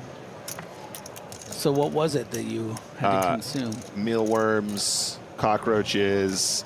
At one point, they were saying, "Oh, this is rhino parts and all this kind of stuff." It was silly. It was actually those things you're saying? It wasn't. No, it was part of the illusion. But the bugs were real anyway. But the other parts weren't. Anyway. Illusions, Michael. The illusion. Tricks or what? I'll tell you a better story. My team won Spraggy's Quid game, which was a planned Squid Games. Yeah. And won 4 seats for the 550, and me and 4 friends got into Spraggy's 550 mystery bounty for free. And how'd you do in that? Absolutely nothing. But I was there in spirit. All right, on the flop. Ooh. Celine has connected here. Yeah, so this is, look, this is button big blind, sub 20 big blind effective. If Celine is a decent kicker here, he could decide to play for stacks. You know, if he's looking down at something like a king 10, he might decide, okay, well, this is good enough. Let's check raise this. But how does he proceed with something like a 10-9? Should probably be playing this as just a call. So this is going to be a big moment here. I mean, we can say with almost 100% certainty that Celine does not have pocket 10s. Correct. That would have gone in pre-flop in some capacity, but just the call here. So probably just the 1 pair makes sense. Ooh, 7 of clubs. Attention players, ready step on the old dogs and jump balls. We are located on the hole 2, right side area. Your tournament is going to start in about 15 minutes. You can start making the way to your system.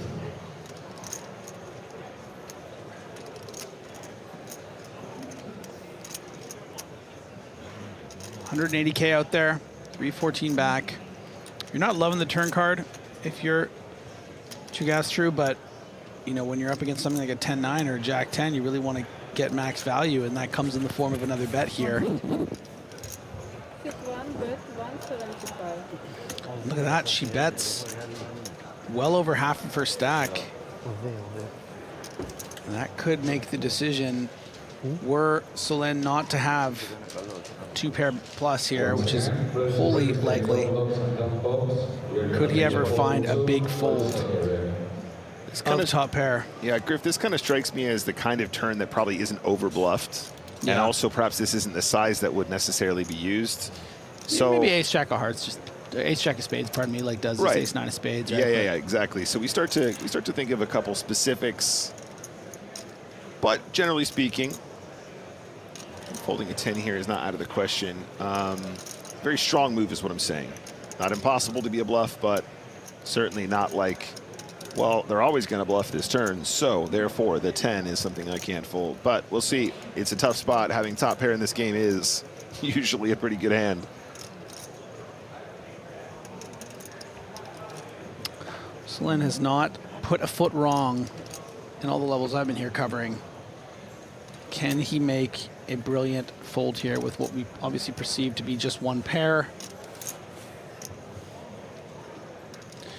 You don't want to make a habit of folding top pair, calling in the big blind from a button open, so this would be pretty darn impressive, frankly.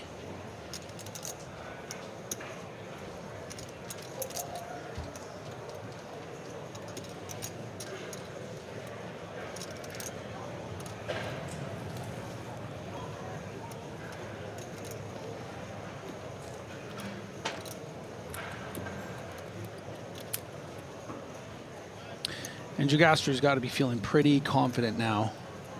Look at that. Big fold from Solène. Nice fold, Solène. Very good. Very good. She was giving him the signals, but still can be a real struggle to get away from top pair in this game. You know, the modern game of Texas Hold'em is so aggressive, and we just need to be so much more sticky against our opponents. We really can't be willing to give up hands as strong as top pair nearly as often as we might have done once upon a time. But an excellent fold, I have to say. And so, feature table, chip counts after that exchange. Solène 795.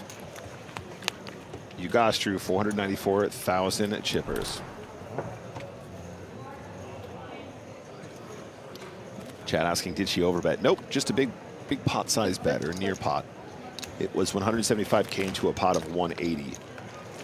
Confident, I like the line. I think it's great. That's definitely the kind of turn where we definitely want to have some big bets with our value hands.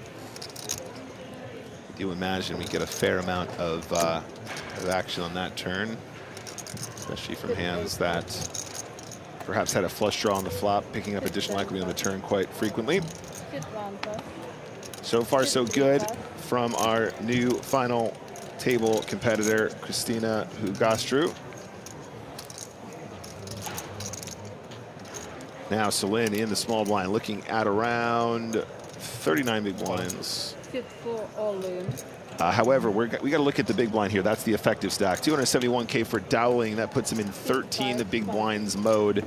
And the king 9, I think, is a slam dunk push blind v blind, especially with a significantly covering stack.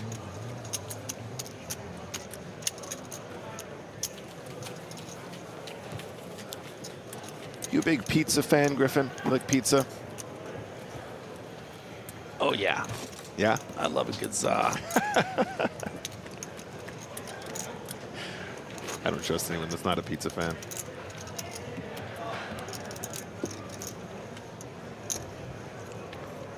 Sorry, chat, that was random. It was an inside joke. 10,000, 20,000 blinds, 20K for a big blind ante. Reminder, do not vape in this room, please. If you want to vape, go outside. Please, if you would like to vape, you need to go outside. If you're caught vaping in the tournament area, consider this your only warning. You will receive a penalty. If you're caught vaping in the cash area, we're simply going to hand you Tastanis, Queen 7 suited, only got one, folds, playing 40 big blinds. vape in this room. The people that do not Ian Hamilton lets it go. don't want to smell that crap. So please do not vape in this room. This is your Worthington continues his quest for table captaincy. And certainly the most active on the table. It's been working out so far. He's got a great seat. Solène's been playing pretty well, but not overly out of line, not 3-betting him light too often. And then the two sort of shorter stacks playing a bit more face up. Sure. So, Griff, you're saying he's got a good seat. Is it as good as Steve O'Dwyer's seat? That is the real question. His newly upholstered custom Irish Open seat. He doesn't still have it here, does he? No. I feel like they made him a new one for this year as a joke. Oh, really? I think so. That's funny. Could be misquoting. I thought that's what Joe said earlier. I wasn't there for that, but I wouldn't. I would believe it.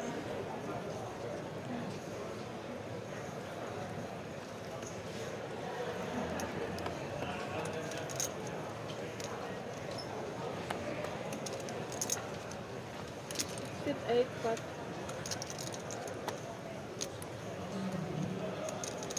Mr. Hamilton, ace-10 offsuit +1.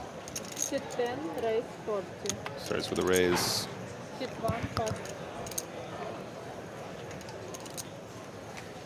It's for El Mino. And Leo's got a nice hand to think about some 3-betting. Decides against it, understandably so. These two are some of the bigger stacks at the table. Decides not to go to war against another big stack.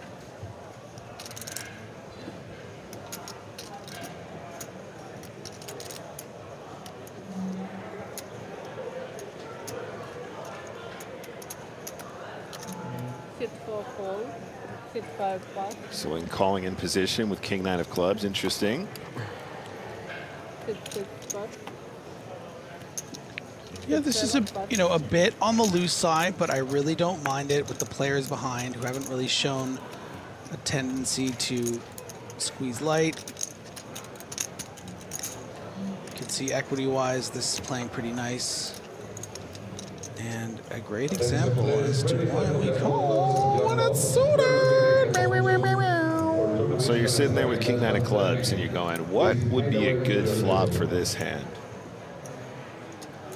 His opponent not only connecting, but connecting with top pair. Sit 10 check. Checks it over to Celine. Yeah, good check here from Hamilton. You don't really want to find yourself in a tricky spot here, betting and then getting floated and then having to get in a check call.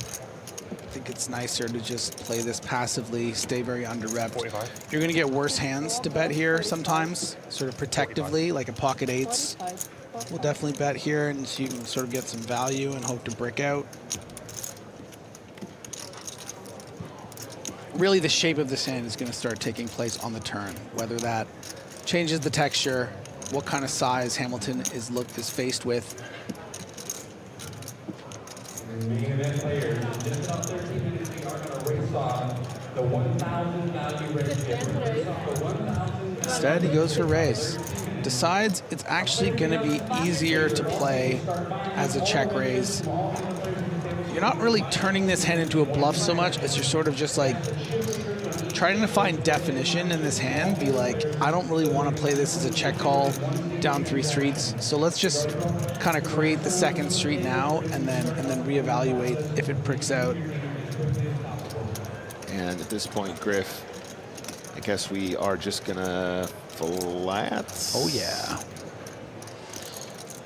I mean, pretty hard to lose from this point. I mean, your opponent will have the ace of clubs, I guess, sometimes. Yeah, like if your opponent decided to play ace-jack with the ace of clubs like this, just let him keep telling the story. Yeah, right? absolutely.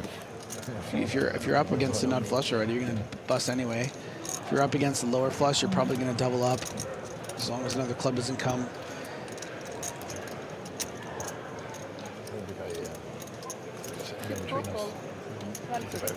And let's see what Hamilton's looks on his face now after he sees this call.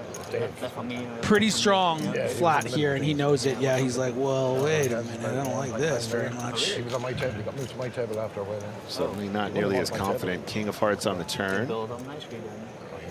Understandably so as well. Definitely don't hate Hamilton's line here, but alarm bells when a check raise gets called. You know, does my opponent sometimes have king, queen with the king of clubs here, for example? You know, I would say that from Solin's position, you can imagine a lot of suited hands being in here, not as many unsuited hands. Big pot, like, it was really small. And then Unless it was, you know, of course, pairs and stuff like that. But and he didn't want to call. He said, "I have a huge check on the flop from the ace-10. Solin, I think, is not reaching for chips to bet, just trying to work out what the total stack is. Has just a smidge over total pot. He didn't want to call at all. There's only 60,000 battles for 700,000. Yeah, so imagine it's a big, Yeah, and he told me the big pair. He still called. He caught that flush draw. He did. Not flush draw, but still, it didn't hit. So.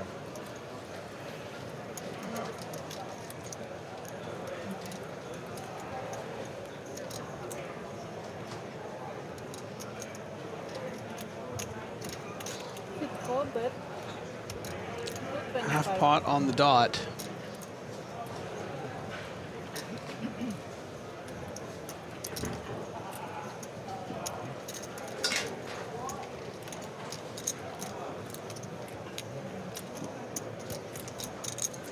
I guess warning bells now as well, Griff.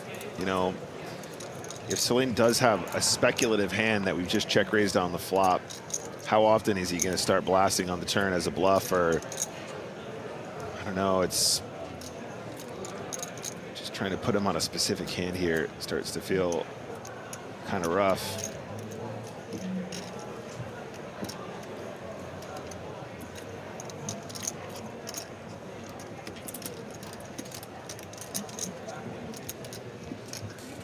Good fold. It's a great fold. The decision to check raise flop, I think, like you said, Griff, gives him so much more clarity. And I think then Solin firing that turn confidently is big warning bells for the one pair.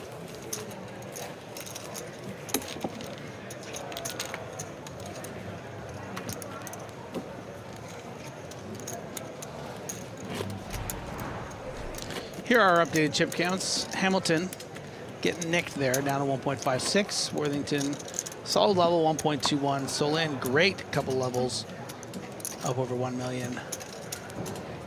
All the way down to Dowling's shortish 13 big blind stack. We're gonna play about 9 minutes more of this level before we go on a little dinner break, I believe. Sounds about right to me.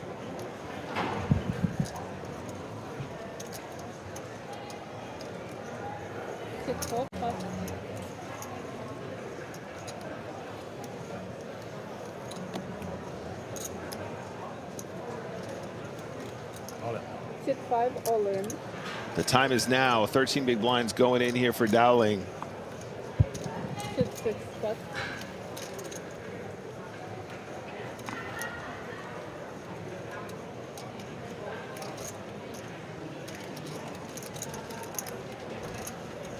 Sit 7 pot.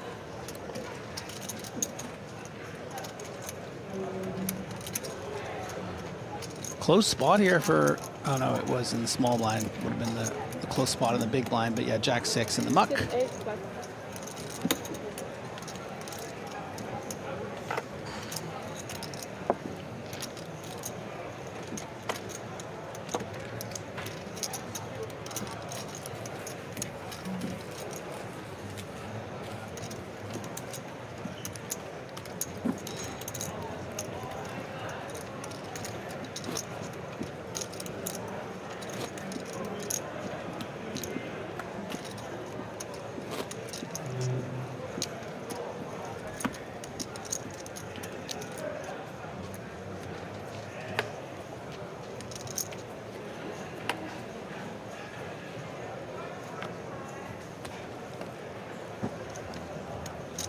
Just joining us, this is the Irish Open, presented by PokerStars and Paddy Power Poker.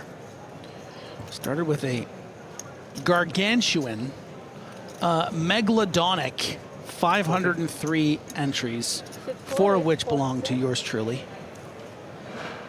Megalodonic. So you're welcome. Thank you for saying that. Yeah.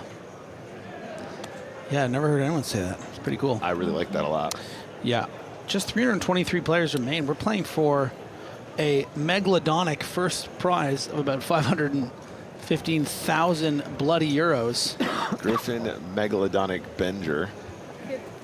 Dowling finding the shove for 15.5 bigs from the hijack against the +2 open for Soleil with a 9 in hand. You know what that means? We're likely flipping. And you have to assume Dowling has got 9s here. I would be very surprised to see if this was ace-9 of spades or something like, well, it can't be ace-9 of spades. Yeah, there you so go. it has to be 9s, It's got to be the nueves. It's got to be. Yeah, but an ace and a 9 being folded by Van Loon. Certainly relevant. I think you can fold ace-10 here, frankly. You hate it because you're suited, but perceived range of maybe a gentleman like Dowling, you don't expect some rogue king-jack off shoves here. It's got to be pretty tight range.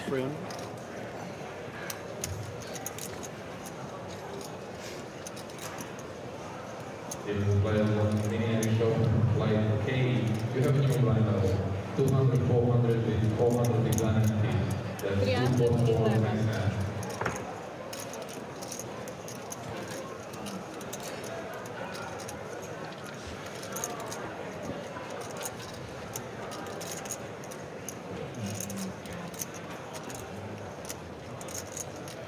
You're just expecting to be up against 9s, ace-jack plus here.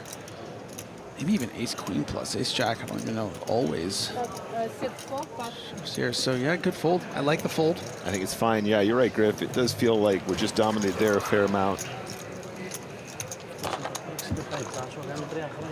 Chips have pretty significant value now. We're in the money, and we're looking at some pay jumps as well. So just decides against it. Very understandable. Have to say, Celine, very impressed. Ian Dowling is going to chip up here as well. Good move. 20 big blinds.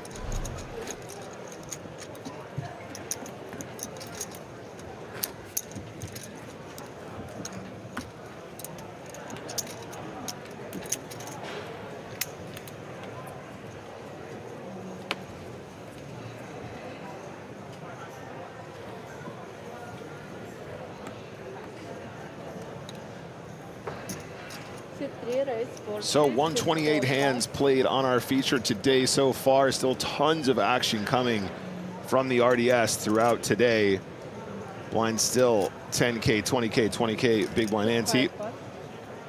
And Leo is under the gun playing a very beautiful Jack-10 of clubs.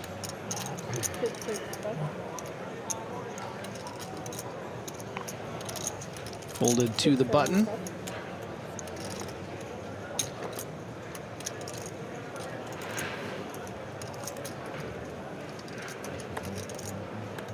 Tastanis. Jevin in the muck. Oh, bad form. Out. Give that man a penalty. That was in bad taste, Stanis. Bad form, Robin, bad form. Gastru likes what she sees for a call. Queen 10 of spades. Actually demolishing the Jack 10 suited, hand strength wise. But on this flop, a great example as to why being the aggressor has so much benefit. Should expect to see a little continuation bet from Leo. Has its perks. Is that 35? It's 35. And Jugastru thinking, I don't like your bet, but I'll fight to the death your right to make it. Oh, here she comes. Hello. Look at that. Great range recognition, thinking, you know what, this Queen 10 suited has some backdoor properties. Maybe you're just c-betting something like 7s or 8s and I can get there. Maybe you're just c-betting king high and I can bluff on the river. And that 3 is kind of womp womp. What if she just found a lead on this turn? That would be inspired. I have a 3. Nope, decides against it and checks. This 3 represents my range. I wager 65,000.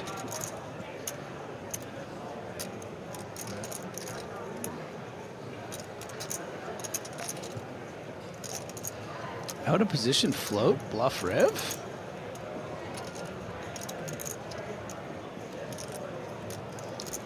She's so dialed, she knows queen high is good. Imagine. She's just gonna check it. Imagine getting some king highs to fold, and Especially with the 5 river, because it fills 4-7. That's right. Backdoor hearts. Imagine it's just the year of Romania. We started, yeah. So it started on the button. And every time we got moved, just before the work big blind run in, break the pin, and they always got moved back to the button again. We're brilliant. I never had big tips. Yeah. You're Romania. 180K in the middle. She's reaching for chips. How much? One more hand. Big badass bet. Let's go. I mean, look, bluffing with the best hand, but you have to imagine that move getting folds from better hands and takes down the pot. Doesn't matter at all. Nice pot going to Year of Romania. Told you she was like some sort of a spy. Secret agent woman. Last hand of the level before dinner. I want all you to take a little break, go have your chicken and broccoli, and I want you back here in 50 minutes, okay? Because we will start without you. No, in fact, 49 minutes, so you're a minute early. So you're prepared, and you got your snacks, and you're ready to go. You know what? 45 minutes. I want you here and back in your 45 minutes, okay? I want you to settle in, put the kids to bed.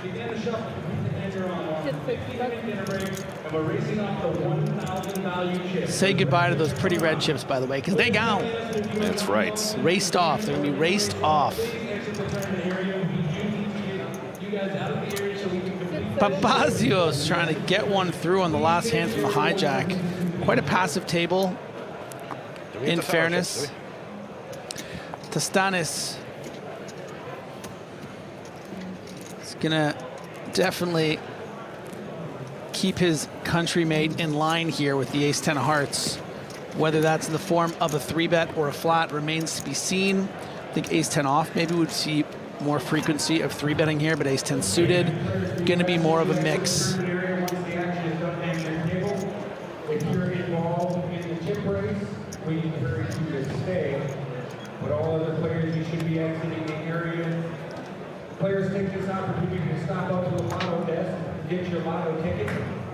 It's like a raisin chips. Must be raisin chips.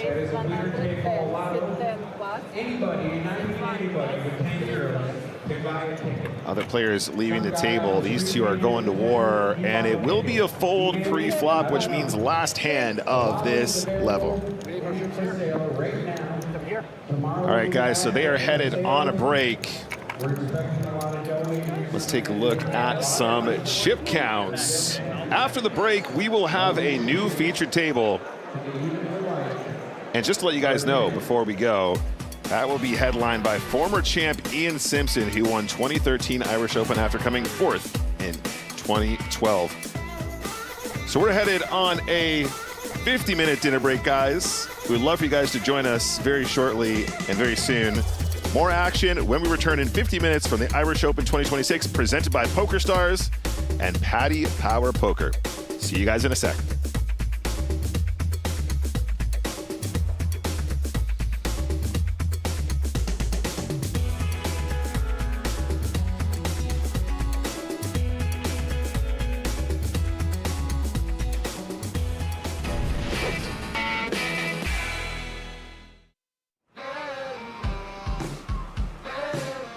The European Poker Tour is back in Ireland.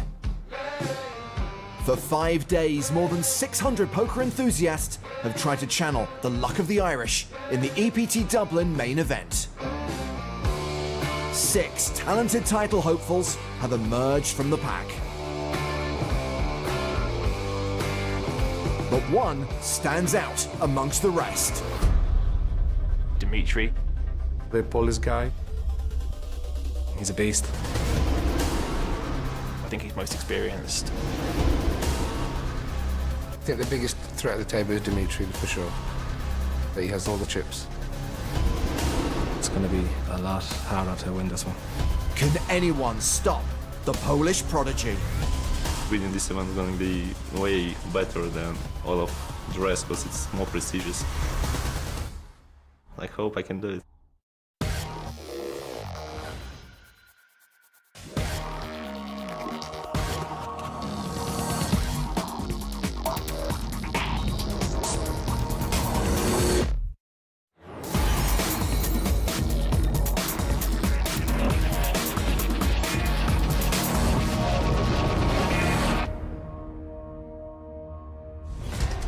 Here we are again, the first EPT in Dublin since 2007. Over €500,000 awaits the winner of the main event, with 6 players left in the running. And all eyes will be on Dmitry Obanovic. He's got all the chips. He was Player of the Year last season. Honestly, it's shocking he hasn't already won a main event. Yes, Obanovic is certainly the odds-on favourite coming into this final, and he's fired up.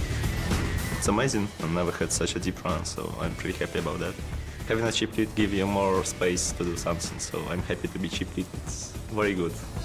Nobody has won an EPT in their home country for 3 years. Irish pro Patrick Clark hopes to break that streak today. To win this title would be unbelievable, especially on home soil. And there's going to be a nice rail, so you'll see plenty of drunken Irish people. Hopefully I can bring it home for all them. It'd mean everything to me.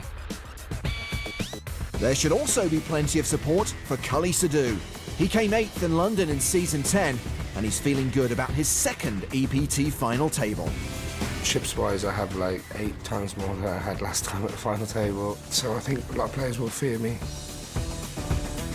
Gilles Berniez is the last remaining non-pro, and he has one fear, that this will be his only chance for poker glory.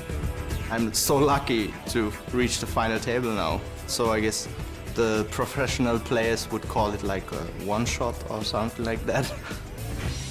Greek pro Iliadoros Kamatakis is well known for his live poker streams. And he's sick and tired of hearing that this is a young man's game. First of all, we have to run 10 kilometers to see who is young and who is not. I have big experience, so we see. Rhys Jones also has big experience online, but a small stack. This is already his best live result to date. I've probably played more online than live in the last few years. My edge with this current stack is not going to be huge, but if I get a good stack, I fancy my chances. And cards are already in the air here at the PokerStars.com EPT Dublin final table. First to act, Gilles Berniez, online qualifier, only non-pro at this final table. It's his first ever EPT. Hi. Dmitry Obanovic, ace-10 of clubs. This kid won all the side events last year, not even old enough to play in Vegas. He's a bit of a wonder kid. He's raised it to 110,000. Folded around to Rhys Jones, the short stack in the big blind. Well, Jones is dominated with ace-9. But he's going with it. He shoves. Ace-10 is probably the bottom end of Dimitri's calling range, but I think he goes for it. Come on, they're suited. Another 610,000 to call, and he does call. No time for love, Dr. Jones. Good luck, guys. Rhys Jones at risk and behind. Domination Nation Urbanovic. So he could be down to 5 unless Jones gets lucky.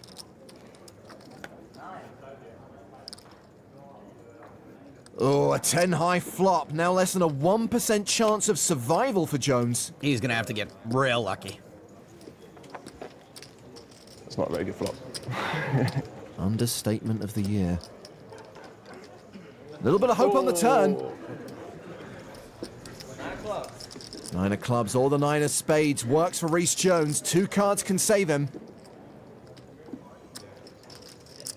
He doesn't hit. Good. Great game. Game up. Game up. And Rhys Jones is eliminated. Game up. Oh, Dimitri, you barely not teenager, you. The Polish pro who dominated season 11 of the EPT up to 6 million in chips, while Rhys Jones cashes for 119,450 euros. So 5 players remain, all now guaranteed more than 152,000 euros. Up top, more than 500,000, 561,900 to be precise. So Obanovic has stepped away from the table for a second. Actions on Cully Sadhu in the cutoff. He's got ace-6. So raise from late position to 110,000. Kamatakis on the button with Jack-10 suited. This guy, Kamatakis, he's a real hoot. Streams poker online, brings the average age on that site up to almost 19. He re-raises. It's a 3-bet to 310,000. It looks like he seems pretty intent on proving he can run with the big dogs. Action is back on Sidhu. I'm all in. He shoves on Kamatakis. I'm gonna assume Culler's got some kind of read on the Greek because this is a little nutso for that many chips. I wasn't that crazy about this 3-bet in the first place, and this is exactly why. Billy Chataway front and center of the Cully Sidhu supporters section. I really like this Iliadorus guy, but he needs to make like a tree and fold. Eh? Anywho, Kamatakis passes. And Sidhu shows a card. No, the 6. Sixes are good there. Kalima! Kalima! Kalima, Shatide! Meanwhile, Mustafa Kanat has just showed up to collect his 25k high roller trophy. Cooley. Let's go, Cooley! Let's go! Cully finished second to Mustafa in a high roller in Barcelona, so I'm not sure if that was real or a needle. Blinds are up to 30,000, 60,000. Local boy Patrick Clark has King 10 under the gun. Patio Clark, let's do this. The 2014 Irish Open winner raises to 140k. Ilios Kamatakis is now the short stack. He folds the button. Gilles Berniers in the small blind. Has a dominating hand, King Queen. Does he look familiar to you? I kind of want to call him Steve No Dwyer. Looks like he's hyperventilating. Why is he breathing like that? What is the altitude of Dublin? Someone get him a paper bag.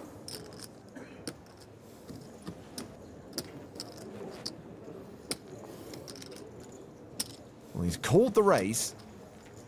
Ivanovic has folded the big blind. We're going heads up to the flop.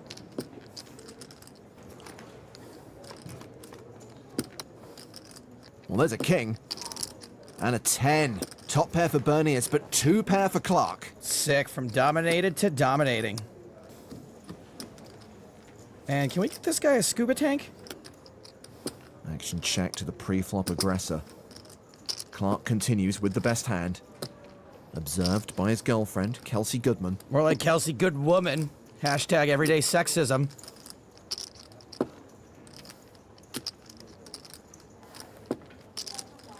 Berniers continues with the breathing and calls the 175,000. Top pair, awesome kicker, gotta call.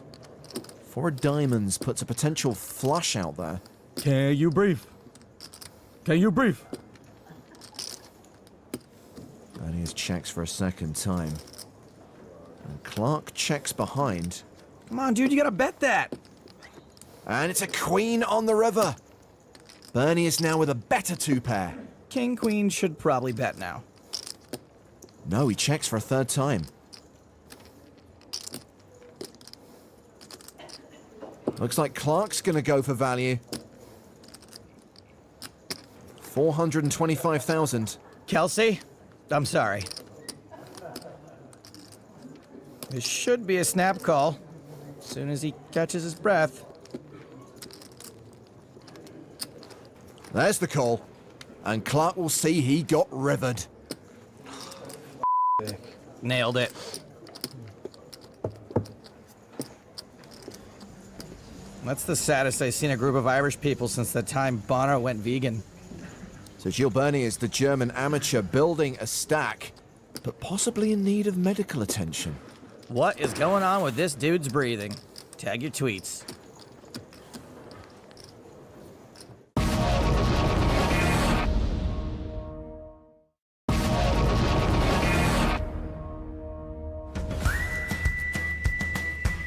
It's all action here at the PokerStars.com EPT Dublin main event. Moments ago, Ilios Kamatakis made a move against Gilles Berniers. Unbelievable. And after a long breath or two, the German amateur made the call. Call.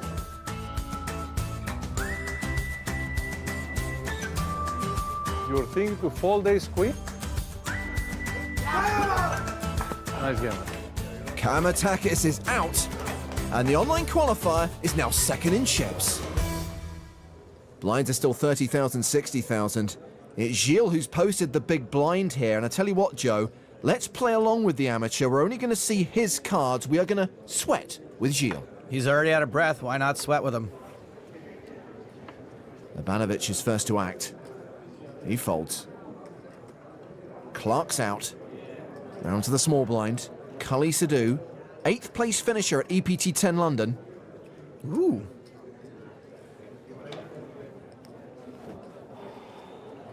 He raises to 175k. So Gilles' hand is ace deuce of hearts. A call here would be totally standard.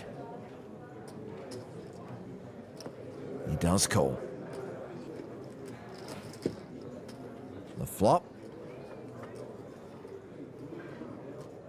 is ace high, ace 9 tray. Well, against just the small blind, I like our hand a lot. No c-bet from Sadu. Having said that, there's not much to protect against and not much we can get value from. Gilles checks behind. 7 on the turn.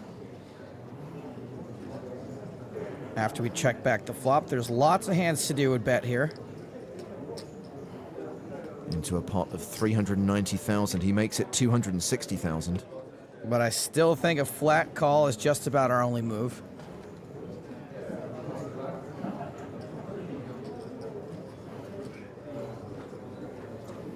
He's gonna get there.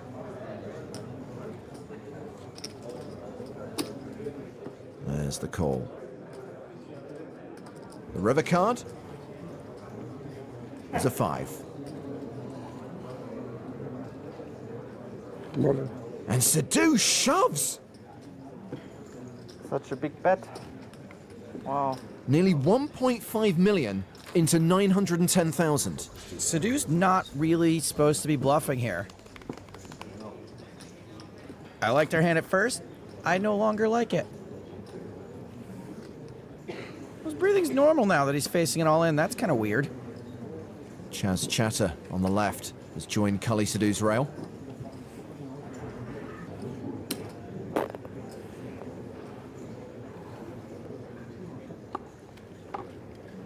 I call. Gilles calls. 2 pair. 2 pair is good. Cully's hand, ace 5. Like a rambly voicemail, that was not a great call.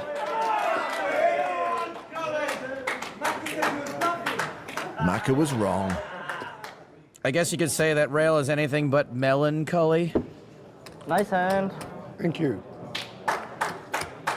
So a much-needed double up for Cully Sadu. And now it is really close between him, Patrick Clark, and Gilles Berniers. Ivanovic still leads with a stack of 7.3 million as the blinds go up. New level, 40,000, 80,000 with a 10,000 ante. Now's when the real poker starts. Action folded around to the blinds. Gilles Berniers in the small. Ace-queen suited. 7.2. Dimitri's getting annoyed with Johnny Lamaze over there, but he's no amateur at having great friends. Meet Sven and Nick.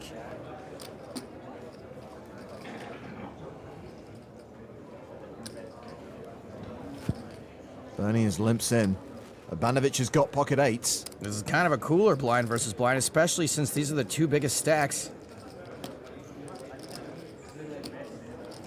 I think Darth Vader's going to see a raise from Ivanovic. I wonder if he has the bends. 300,000.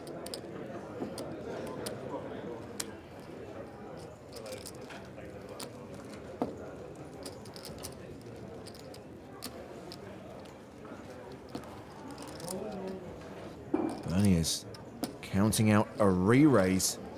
He 3-bets to 905,000. Berniers limps 3-bets. Dimitri's gonna know he's got a big one, but 8s are probably too big to fold.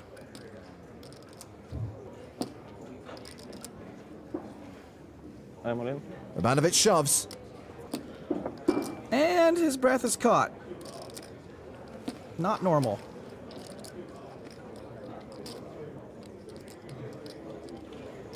Call. Bernius calls, and we're off to the races. Like Bono versus Sinead O'Connor, one of these two hands has the slight mathematical advantage. It's a coin flip that Bernius needs to win to survive. Ace! Yeah, vamos a darle. Come on, ace!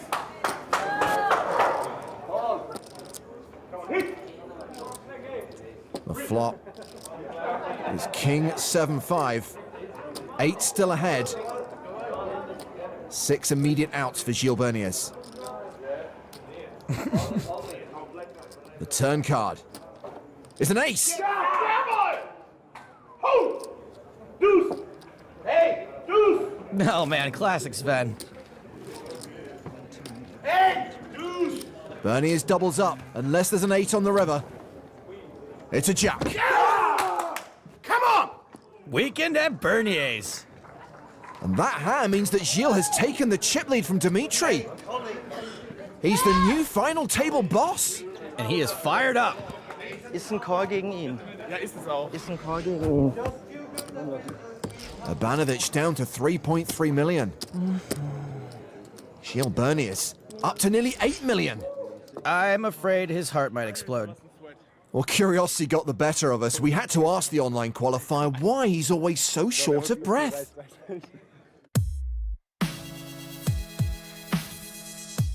Because I'm nervous every hand I play. That moment, I feel like I want to die.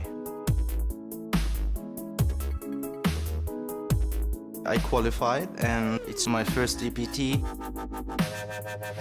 If you don't have such a skill like the other players, you just maybe need a bit more time and you need to think twice or 3 times about what you're gonna do.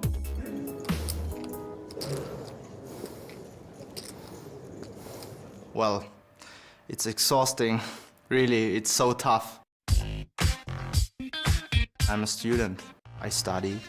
I have a part-time job. And poker, it's just one of my hobbies. I don't have a lot of friends who play poker. For them, it's like, what is he doing there? But for sure, they support me. They don't know what I do. I also don't know what I do sometimes, but I reached the last 6 players with luck. So maybe I'm gonna be more lucky to win this. Turns out he's more scared than a long-tailed cat in a room full of rocking chairs. Huh. Action here is on Dmitry Abanovic. With Jack 9 off, he raises to 180,000. Pocket 5s for Patrick Clark. Patrick is the shortest stack, but he's still got over 30 big blinds, so I don't think he has to rip it in here.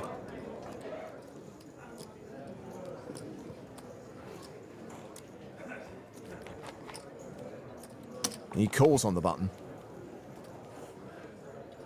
Kali Sadu folds the small blind. Gilles Bernius with ace 3 of spades in the big blind. Getting a great price.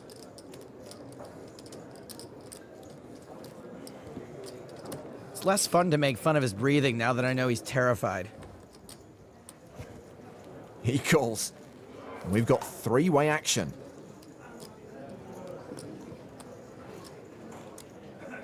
The flop is king 10 deuce. Clark still has the best hand. Abanovic with a gut shot. Bernius with a couple of backdoor draws. Yeah, I kind of like Urbanovic here. Best draw and probably the best shot at winning this hand with a bet. He continues for 235,000. Gets the best hand to fold. Bernius not done with this. He check raises to 605k. While I'm somewhat impressed with the aggression, I'm not sure that any better hands would actually fold here. It's kind of random. I don't know if ace-queen would even fold. Wow, what sorcery is Sven employing to keep that drink in the air? Sven Gali? Now, if you're an amateur who's terrified to the point of hyperventilation every hand, you're probably perfectly content to fold out the worst hand on the flop, so I actually do understand this. He does get a fold, and he's now playing around 10 million. as he gets the better of the most accomplished player at the table. Whoops. Lines are up to 50,000, 100,000 with a 10,000 ante. Action on Gilles. He's on the button. And he's got queens. I guess the one advantage of breathing like the maniac on the other end of the phone every single hand is that no one knows if you've ever got an actual hand that warrants it.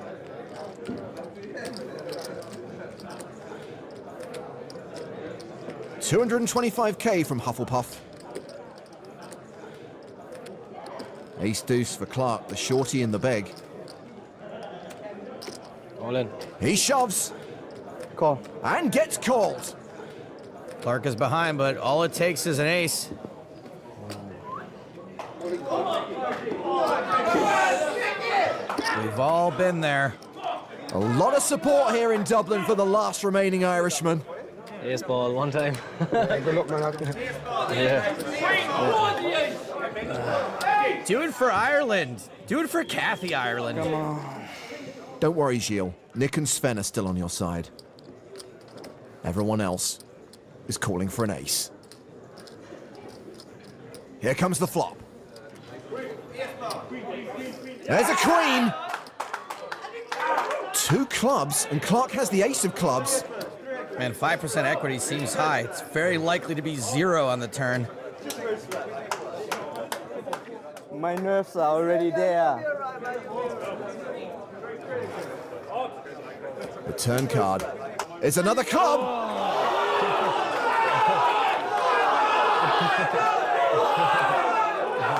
We have ourselves a sweat. Just needs a club, or in a certain 4-color deck, a 3-leaf clover. 8 out. All of Ireland calling for a club. Any club but the 5. It's a spade. And Patrick Clark is out in 4th. Boom! Boom! Well done, well done. Sorry. No, you played very nice, really. The local lad cashes for nearly 200 grand. No pot of gold, but maybe a pint of stout. Meanwhile, Berniers is up to nearly 13 million. He has a stranglehold on this tournament. So our online qualifier's incredible journey continues, and you could play in an EPT main event. Qualify now at PokerStars.com.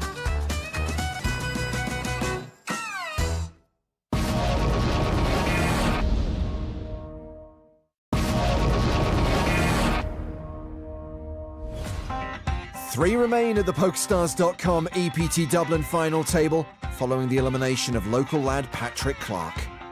At least he's now free to enjoy Dublin's nightlife. Including Dublin's very own Hardigans, where every Thursday is Smack That Booty Night, and the drinks aren't the only thing that's half off. So is that your idea, or...? Sadly, I am not affiliated in any way with Hartigan's Pub, nor can I claim credit for the Smack That Booty promotion. Lies. Well, let's get three-handed action started, shall we? We got a proposition for you. Which? What do you think about even chop? What? What does it mean? That we get like 420 each. Put all the prices together and divide it by 3, and everyone gets in the same. No? Why? Yeah, you get the trophy. It's okay, it's okay. No, no. No, no? I play for fun, so. You play for fun? You play for fun. Okay. Let's have some fun. You have I some mean, fun, yeah? it's, you know, I don't live from poker. Yeah, so. yeah, sure, sure. Just asking. Yeah, yeah, sure. Nice try, guys. Not like this guy just fell off the back of the turnip truck. Right. We have just big blind. Oops. Ivanovic just folded out of turn, confused by the fact there's no small blind in this hand. See? Everybody does it sometimes, even the geniuses. All in. Bernier shoves. Sadu calls. I've only got an ace, but let's see. Wow, that is a huge call. 2 overs. Or... Sadu is lucky to be racing. Fünfer. I'm not sure how many worse hands Bernier's would be shoving, but maybe Cully figured the amateur didn't want to play post-flop. He folded out a turn, you see. Sadu theorizing that Berniers was taking advantage of Ivanovic's mistake. The flop. There's Jack 7-4 with one heart. 5 for a sweat. Hearts may be a better sweat. I would agree with a 5. 5 of hearts. No 5 of hearts, is it? No. The turn is a deuce, no additional outs. Cully Sadu needs an ace or a 6 to survive. He has 6 outs. Heart's no good, bro. The river is a deuce. 5's hold. Played. Well played. Again played, well played. Cully Sadu out in third. Boy, you'll be alright, man. You'll be alright. We'll celebrate tonight, alright. Let's get you drunk. Good luck, sir. Wow, you play amazing, really. You play amazing to say too. that. Yeah. Really, it's an honor for me to play with you also. I mean, wow. Good luck. Destroy me. We're down to 2. The trophy's in sight, and we're going heads up. I have heads-up experience, live events. I guess I have to adjust my game, because last time I was second. I would say I have almost no experience, and I'm nervous. I'm playing to win, but I expected long battle because of his time for decision. You can't imagine how it feels, right? I mean, I feel like a fish in a shark cage. Shark Cage Seasons 1 and 2 now available online. But seriously though, folks, if you're going to go into heads up in an EPT with almost no experience whatsoever, better to do it with a 4-1 chip lead. Yeah, this might be an uphill battle for Obanovic. Blind still 50-100. Bernie is first to speak on the button in the small blind. King 8 offsuit. Looks like he knows enough to raise most of his buttons. 250,000. 10-9 for Obanovic. He defends.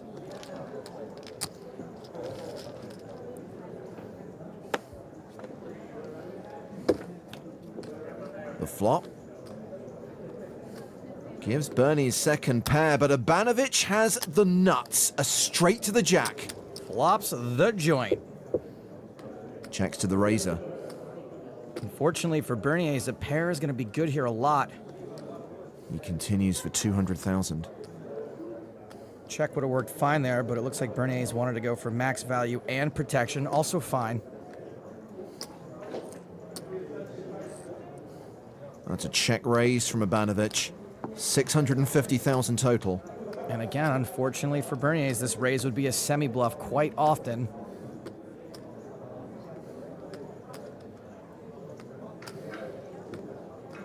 So after the trademark deep breaths, we get the call. The turn card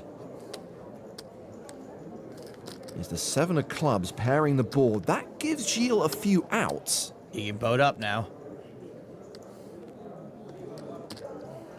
Obanovic took the betting lead on the flop.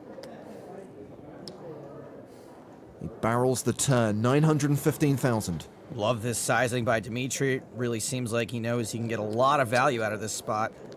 If he were semi-bluffing flop, he'd still be semi-bluffing now.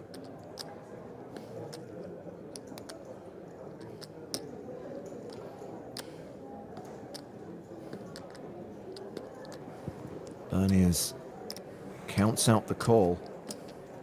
Makes the call. We're going to the river.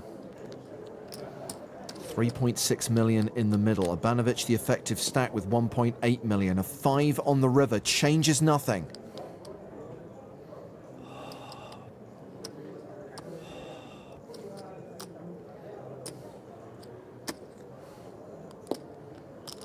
I'm all in. Obanovic shoves. We don't need another hero. Well, you really can't blame him if he calls here. Dimitri's supposed to have a ton of missed draws in this spot. He wouldn't be doing this with just a jack and probably not just some random 7 either. Call. He makes the hero call. That should be shown, right? Flopped it. Nice flop. Obanovic gets the full double up through Berniers. Sven, it's okay. He's still got the lead. Give me 0 credit, right? It's the main event, heads up. I cannot do stupid things. Well, Bernie is still with the chip advantage, but Abanovic has narrowed the gap significantly. Well, Joe, it's time for you to step inside Abanovic's brain. We're going to sweat with Dimitri on this hand. Looking forward to it. This kid could do anything except have a legal drink in America. Well, he's raised with 8-5 of spades.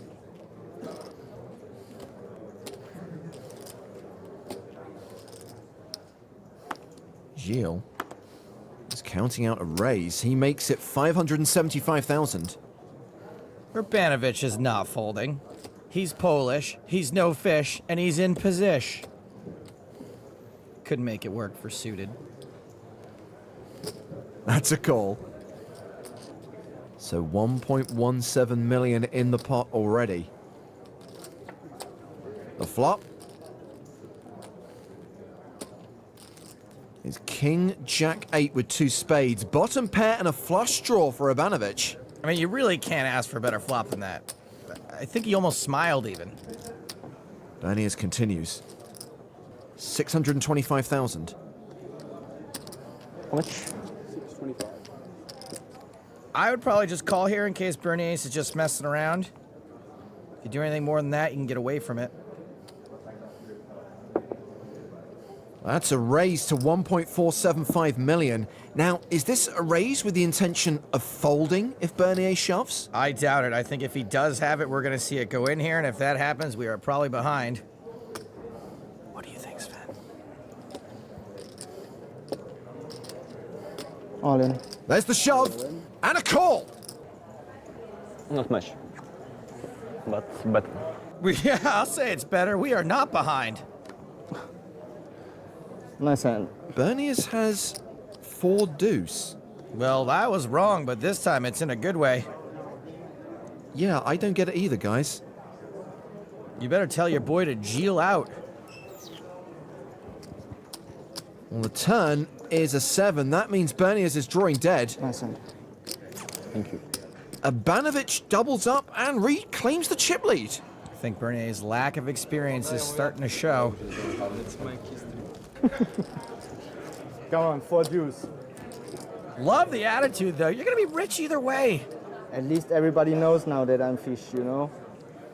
Don't worry, dude. Dimitri's a 20-year-old millionaire. He thinks everybody's a fish. My name is Dmitry Urbanovic. I'm 20. I live in Poland. I think I'm in good form right now. Won 4 side events at Malta. 3 times in a row final table at Super High Rollers, at Monte Carlo, Barcelona and Prague.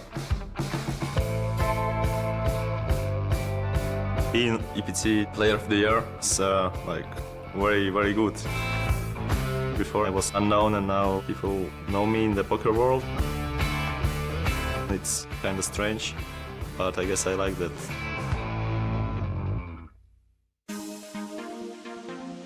My game is good. When you run good, you believe. Winning this event is going to be way better than all of the rest because it's more prestigious, it's main event, biggest competition, I guess. So it's my goal. Hold your horses there, buddy. Berniers is an EDM DJ, so you know he's used to laying down some sick beats.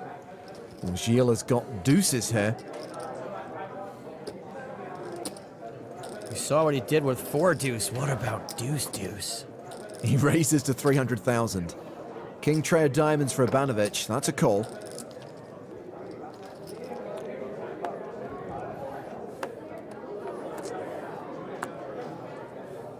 The flop. Get it together, guy. I've been biting my tongue all day.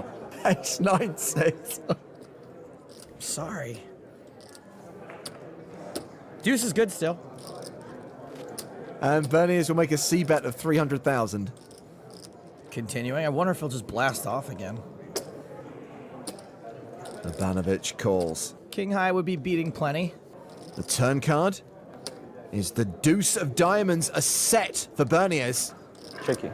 And Abanovic has picked up a flush draw. Well, I suppose Berniers will be blasting off now, or blasting on. I don't know what you want to call it.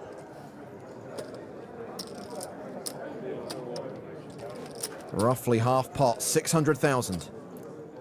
Well, now Dimitri's got the nut flush draw. What is he gonna do? Nothing. You gotta call it. You gotta support the troops, you gotta call it, and you have the nut flush draw. Throws in 6 100k chips as we go to the river.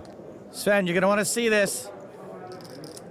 It's red, but it's a heart, leaving Dimitri with just king high. Whiffer, whiffer, chicken sniffer. Checks.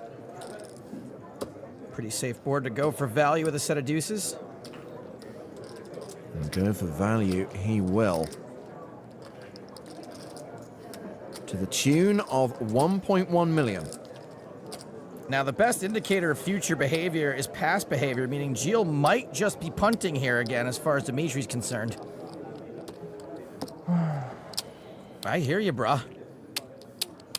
I think Dimitri might just be overthinking this, though. He's only got king high. We saw Gilles make a bad hero call earlier. Is Dimitri going to follow in his footsteps? Yes! King high, no good. Oh, I love turning a set. And Bernius is back in this thing. This one's for you, Sven. Ah, he looked at me. That's a big loss for Ivanovic. And the stacks are almost level.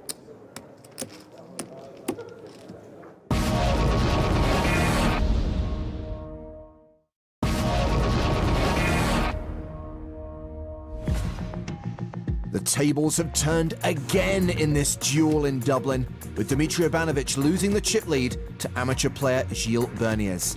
The Polish pro will need to stay focused to avoid another heads-up defeat on the PokerStars.com EPT.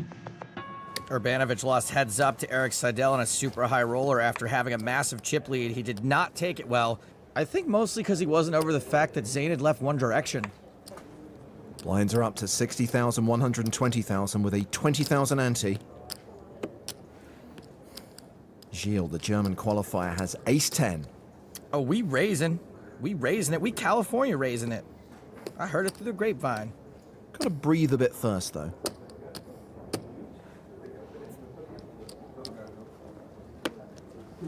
$300,000.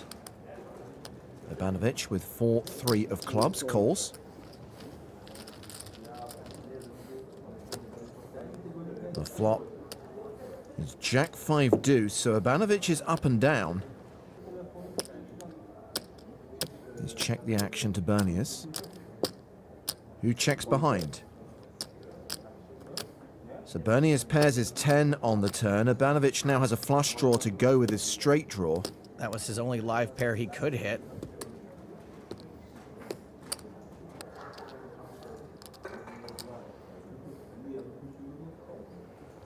Ivanovic leads for 400,000. Trying to win this with a semi-bluff.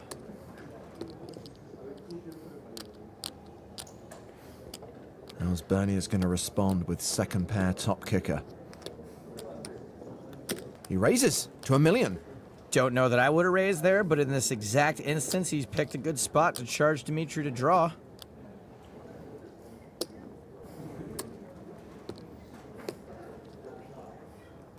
Ivanovic calls the raise. We're going to see another card. The river is the 5 of hearts pairing the board. Such a brick, the third little pig could have built a house with it. Well, he semi-bluffed the turn. It's a pure bluff on the river. And quite a small bet, 425,000. You think Bernier is going to huff and puff and blow the house down? Seems like a pretty easy just call.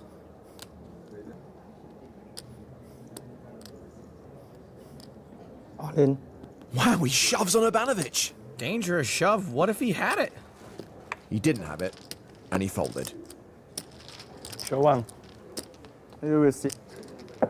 Show now. Nice try, you lovable little scamp, you. Well, after winning that pot, Bernius has increased his advantage over the pro. 11.8 million plays 6.3 million. He's made a few mistakes, but luckily he hasn't stepped in it too badly yet.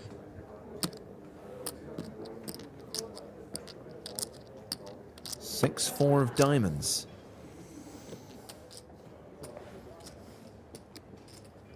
And just a call. Ivanovic with ace tray. checks. He gets to under-rep his hand now. He looks a little vexed.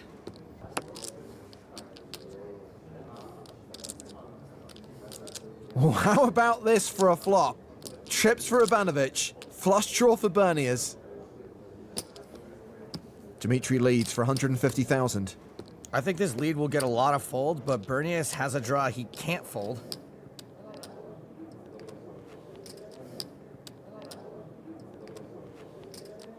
He calls. The turn card. The 10 of spades. Ivanovic now a huge favorite. He's 84% to win this hand. He both loves his hand and is in love with his hand. Fires again, 415,000.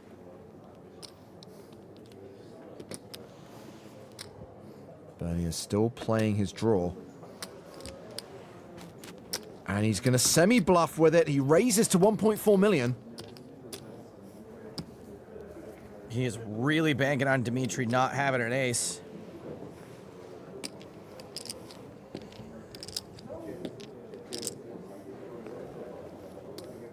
Probably wonders why Dimitri would lead the flop and not just check.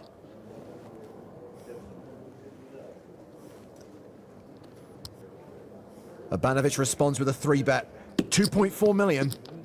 Not really sure what's going on here, but we know Berniers is not afraid to get it in, and I think Dimitri is trying to induce him to do just that.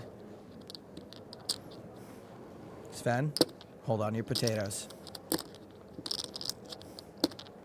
All in. There's the shove and the call. Showdown with one card to come. Call. Yeah. Berniers has 7 outs. 7 cards he can hit to win the EPT Dublin main event. It's a nice spot to be in, but generally when you are in this spot, you do want a better than 16% chance of getting there. Ivanovic set for the double up, unless Berniers hits a diamond. Crucially, not the 3 of diamonds or the 10 of diamonds. Come on. The river card is a diamond, but it pairs the board. Honestly, it fooled me too. A full house for Ivanovic.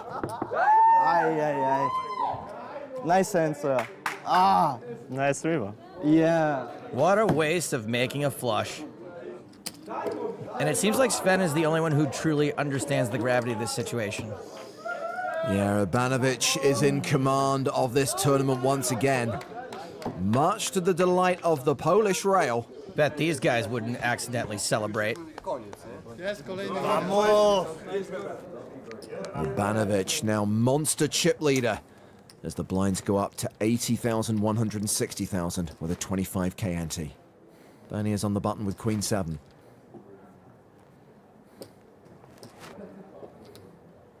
All in. He shoves. I call.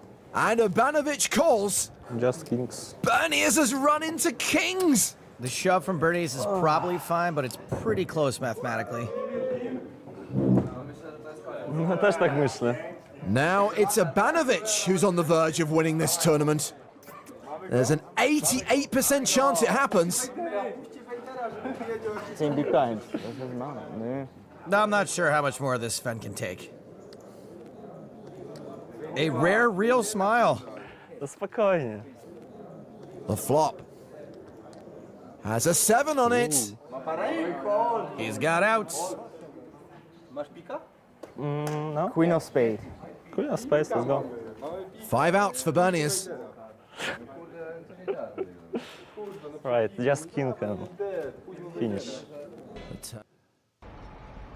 That was Dublin in 2004. This is Dublin 2026. It is the Irish Open presented by PokerStars and Paddy Power Poker. It's the evening session of day 2 of the main event here at the RDS, with the chip leaders returning. Among the 308 players returning from dinner, Gerard Carbo, the biggest stack right now, with 2.5 million.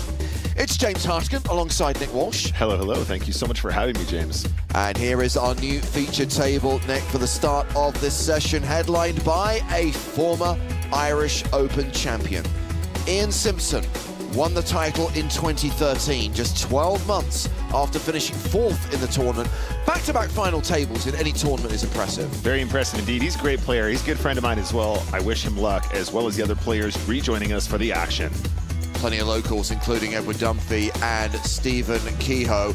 3 players with 7-figure stacks, although right now, 1 million chips only translates to 40 big blinds. A reminder, we are in the money. The bubble burst earlier on today. Current payout is just shy of 3.5 grand. On the final day, the top 6 all guaranteed more than 100K, with the winner of this year's Irish Open receiving more than €500,000, and quite frankly, earning a place in poker history. This is a tournament with legacy. This is a title that means something. It's been going since 1980, the longest running no-limit hold-on tournament outside of Vegas. That's right, that's a fact, but also it's not just been around for a long time, it's getting better every year. It's still one of my favorite events of the year, and it's just ginormous. 5,000 runners in this. It's still getting bigger. This is a record breaker. 5,003 total entries, the biggest it's ever been. And if you heard the interview I did with Paul O'Reilly and JP McCann yesterday, the Irish Open owners, Paul's aspiration is that we could get to 10,000 entries in this event. I tell you what, it's going to take more than the Easter weekend to play through the field if that's the case. Yeah, absolutely. And with so many players in the field, we're just hoping that things will all go smoothly. Let's rejoin the action and see if we can't bust some players. Yeah, so we've got 4 more levels to play tonight. So we've got a 2-hour session, a break, 2-hour session. Play should conclude just after midnight tonight. And then the survivors will bag and tag and come back tomorrow. We should, or rather I should say we hope, to get down to the final 2 tables tomorrow. There is Ian Simpson, currently playing 30 bigs, just below average at 770K, the average being 810K with 308 remaining. Blinds are now 10,000, 25,000 with a 25K big blind ante. Other players at our new feature table include Stephen Kehoe, playing just over a milli.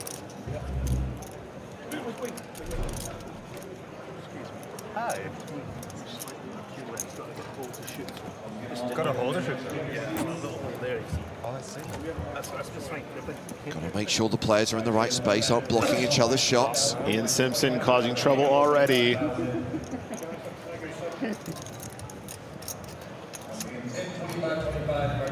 By the way, hopefully everyone discovered the new stream on YouTube. It's day 2, part 2. Hello to everyone watching on YouTube. Hello to everyone watching on Twitch. A reminder, you can use the live chat on both platforms to talk to us, ask questions, and of course, analyze the play. It is Saturday. It's Chat Pro Saturday. Anything and everything you say about the poker, and again, I emphasize, about the poker is objectively correct. Not 9, I guess. Okay. No one? 7 plus. And action is underway once again. It's been folded to Dennis Bodenhoff. 10-5. He folds.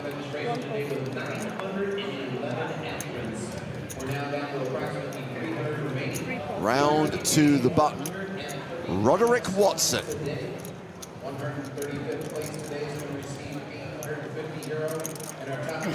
Mr. Watson, how much does he have?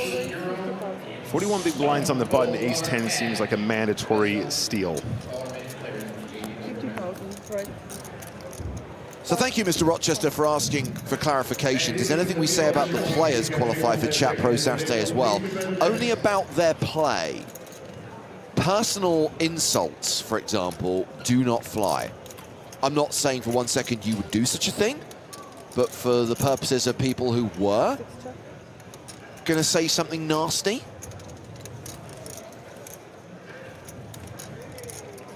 don't.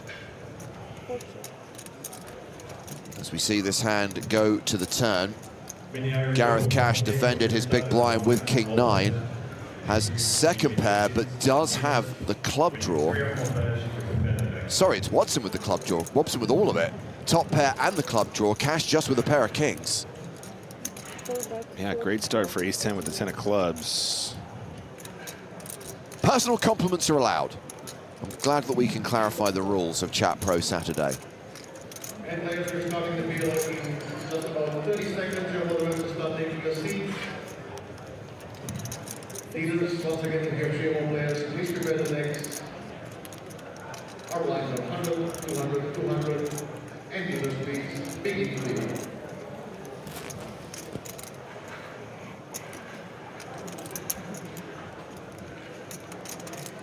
I'd say value betting is important here. Well, there isn't a whole lot given the action so far. Yeah, Watson bet 40,000 on the turn, goes for 125K on the river. Cash called with second pair on the turn, calls with second pair on the river. 2 streets of value for Roderick Watson. Yep, and second pair against that wide button open range, you know, kind of understandable.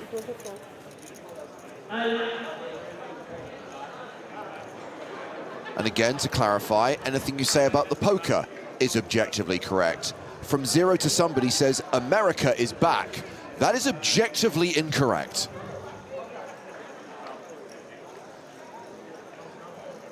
Going to play through this hour-long level. We'll then roll straight into level 23. Final break of the day, then levels 24, 25. Reset for day 3. Of course, tomorrow, Nick, don't just get the live stream from the Irish Open. Tomorrow, everyone gets the final episode of Season 2 of the PokerStars Big Game on Tour, the last of the Gronk shows. Oh. I mean, when are we giving Gronk his sponsorship? He was a great guest.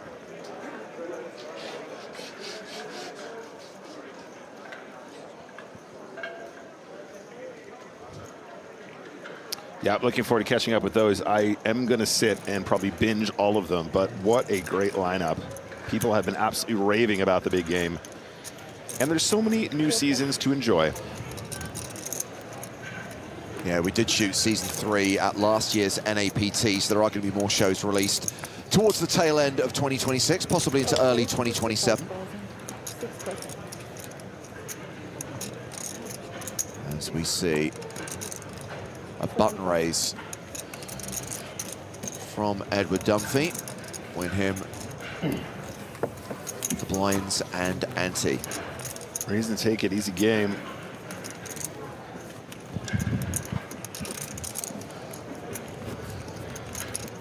Nick and I have a friend. David Lappin joins us on commentary duties. David, congratulations on another Irish Open cash, question mark? Thank you very much. Yeah, my punchable face is now sitting within punching range of you, James. I had to put the question mark there because I wasn't around for the bubble, and I'll be honest with you, when I saw you playing in the JP Masters, I was like, oh, did he make the money or did he not? But you did. Yes, I finished about 400. Okay, yeah. so that's 5 years in a row now. 5 years in a row, 1 bullet every year, so very smug about that. That is very impressive. So, David, 2 questions. Go. Number 1, what's it like to flop middle set? and actually figure out a way not to get the maximum because he had the one hand. I could have targeted for the maximum, but I was trying to keep all the pairs involved as well. And question number 2. Yeah. Do you think sighing twice gave you additional equity in the pot? Well, you know, sometimes sighing once is not enough. Okay, I don't know if you watched the whole clip back because I was actually giving you credit for what I thought was a fairly convincing sigh. Yeah. 2 sighs was a bit much for me, but I don't think your opponent was really thinking about it all that much. He said he was. He said he was after. Sorry, as in the sigh made him more convinced or less convinced? More convinced. Okay. But then unfortunately the blocker just made him go, oh, I suppose I just called this. Sure. Whereas I was hoping he was just going to lamp over the quite obvious blocker. Look at this lineup. Sorry, Stephen Keogh's here and Ian Simpson. Oh, God. Going to have to commentate on this former Irish Open winner. He's already taken enough money out of the Irish poker community. I enjoyed your highly misunderstood comments about you just fly with those kings. It's very rude. We don't do that here in Ireland. We like to represent our hands like gentlemen. So just to be clear, David, obviously, yeah, I did say you had a punchable face. I own that. I kind of... And I did a poll, and 92% of people agree with you. So fine. However, I did defend you because there's a lot of people out there whose sarcasm filters are set to 0, who legitimately thought you were criticizing the guy. Raising with kings. That's actually very rude. That's very rude behavior over there, flagging those kings. So just stepping away from the feature table to show you the chips and face of Gerard Carbo, who is the current chip leader. He's up to 3.6 million now. He's a beast as well. He really is. He really is. I couldn't say enough nice things about him yesterday. He's been on the scene for, I mean, how many years now? Yeah, quite a while. And just every stop, always at it, and, you know, consistently cashing and, you know, putting himself in great situations in poker tournaments. That's the name of the game. You know, like, for example, cashing in the Irish Open at least 5 years in a row, 1 bullet each. Yeah, as I said to Tero Loria, who obviously won this one a couple of years ago, I cling desperately to very obscure stats rather than actual trophies. Sure. Yeah. He won it. I made up a stat that probably only I've done. But, you know, there isn't really a... Can we fact check this, by the way? There isn't an almanac for what I do.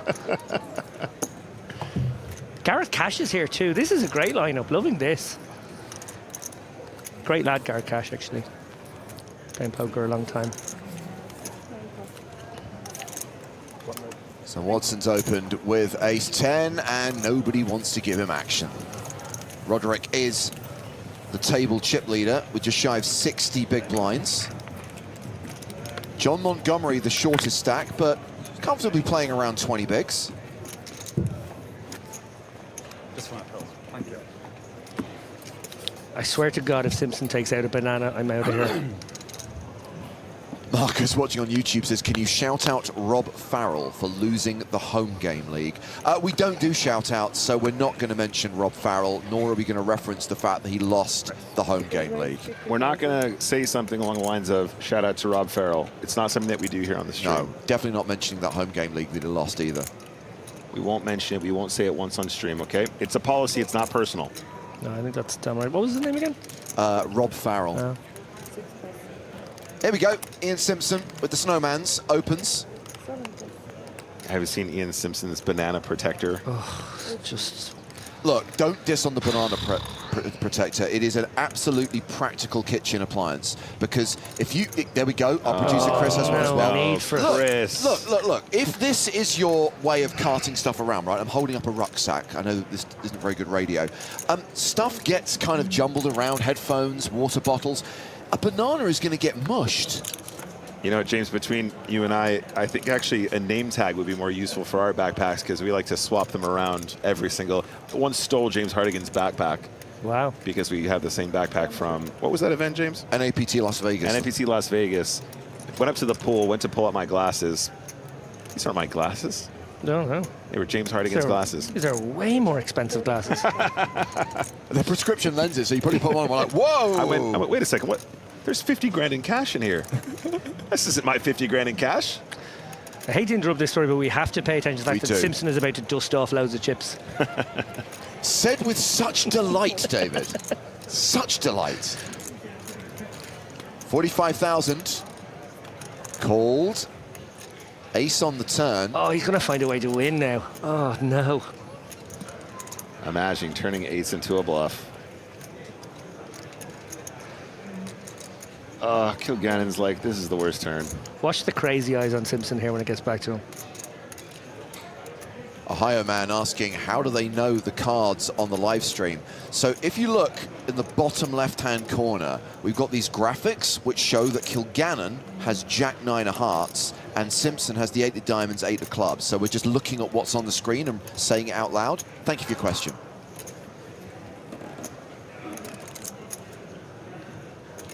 Show us the crazy eyes. It's just inevitable that this is going to be like 160.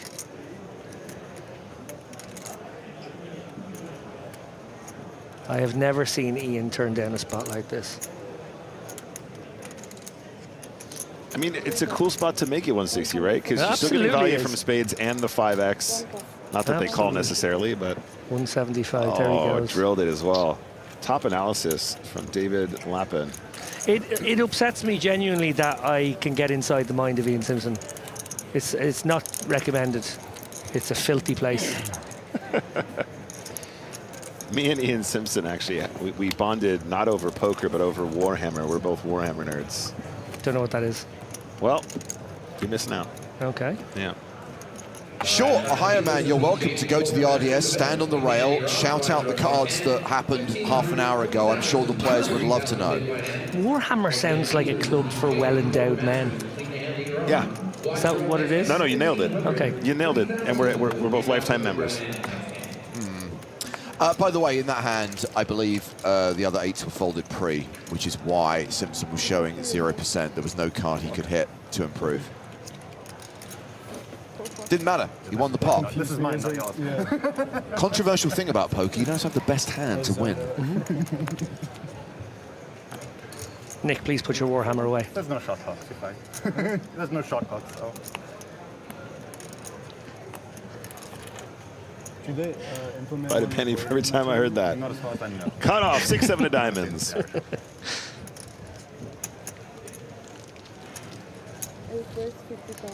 Kehoe raises. Makes it 50k. We are at the 10k, 25k blind level for another 45 minutes. Jan asks how many places paid. 735 places paid. So we're well into the money with 294 players remaining. Some potential interaction between these two loosey-gooseys here. Oh, yeah. Oh, yeah. Oh, pair of 5s. Open-ended straight draw.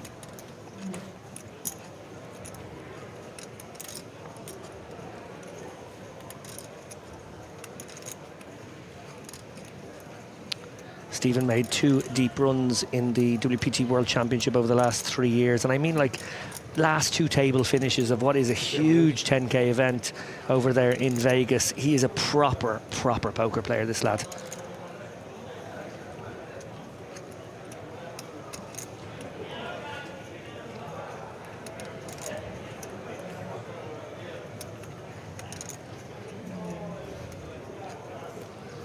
I would say it's fairly natural just to have a bet here. Yeah, and you kind of size up on this board, right? I was going to say, it does feel like the kind of texture where we want to go 50 or 60, maybe even bigger. What's the size? Sorry, I meant 50 or 60%, but in the end, actually even larger than that. Yeah, No, quite it's got right. 100, yeah. Yeah, it goes for the full pot. This is very uncomfortable immediately for Simpson and his second pair. And that's what's brilliant about recognizing this spot for Kehoe, because he's got a perfect semi-bluff hand anyway, but he just understands that it's sort of like, okay, well, how many 8-5s, 8-3s, 3-5s are you really defending in the big? Actually, the 8-3s and 8-5s might just about get bin, certainly offsuit. So this is really, really nice because he just immediately puts pressure on one pair hands. Yeah, no, I completely agree. Good call on the sizing here as well. And look at the power. Getting second pair to fold is just, you know, when we're seeing a pot play out like this, you think, okay, well, that was relatively inconsequential. But over your lifetime, getting a hand that strong to fold on this texture is such a huge, you know, EV generator. Yeah, it's a real teachable moment for anyone watching at home, recognizing that kind of board, that if you have overpaired, you probably put in the larger size. If you have a hand like 10s, a hand that likes a bit of protection, you put in that really big size and look right away how it gets the fold. If you do the half pot bet that loads of us can be guilty of doing from time to time, Simpson makes the call, texture changes, it could get murky, you could have the hand taken away from you. Go that big size, you take it down right there. That's right, start swinging the Warhammer.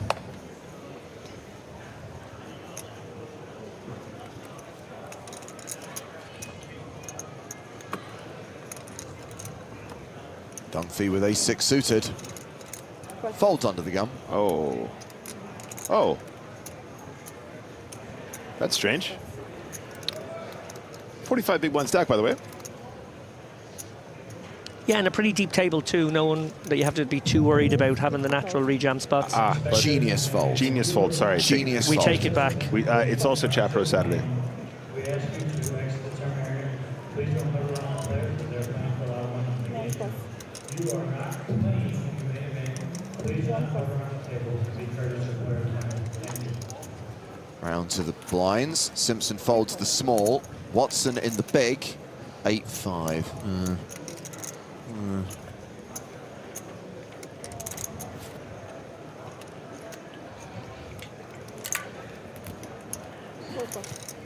Raise and take it for John Montgomery from the UK.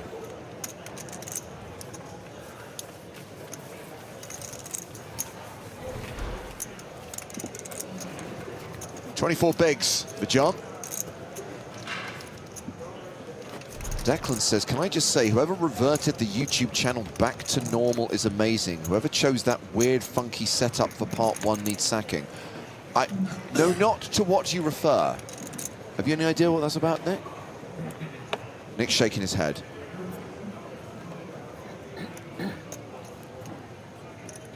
Weird, funky setup. What do we do? YouTube back to normal. I've no idea. I mean, it's exactly the same. Now, bear in mind, there are 2 streams. I'm just going to go out on a limb here. Hold on a second. Is this guy got ace-king for the 2nd hand in a row? That's not fair. Does he mean our vertical stream? Yeah, I think that's what it is. I think there are 2 streams. There's one obviously designed for, you know, desktop TVs, and then there is a vertical stream for people watching on their phones.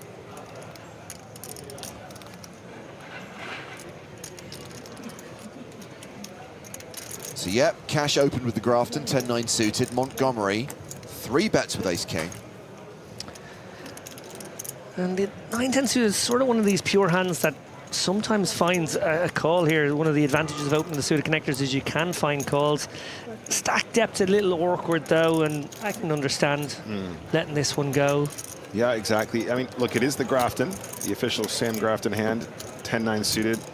I would say, in general, one of those magic hands that you're always trying to really mess people up with, right, if you're just sitting in the right spot. But at this stage in the tournament, understandable as well. Just let those go. Who are you railing the most? Oh, sorry. Got it. So here's the thing, Bear Totem. I personally, and bear in mind, I'm very, very old and stuck in my ways. I personally would not watch the vertical stream either. But you can't argue with the number of people who do. And if there is an audience for it, what is the problem with providing it, as long as it's not doing anything to harm the actual mainstream, if you like, the 16-9 stream that we're all watching right now? Options. Options aren't a bad thing.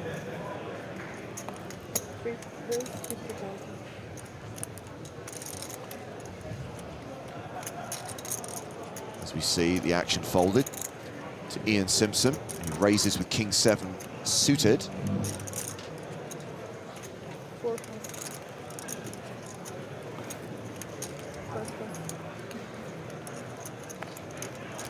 Queen's Curls Creative says you are not old. That's very kind of you, but we know that's not true. James, you see Ian Simpson's hat here? Yes. Embrace the variance. Can we get some Embrace the Squeak hats, please, for Prague? Is there a Prague this year, Nick? I'm not sure. That's a good question. It's a great question.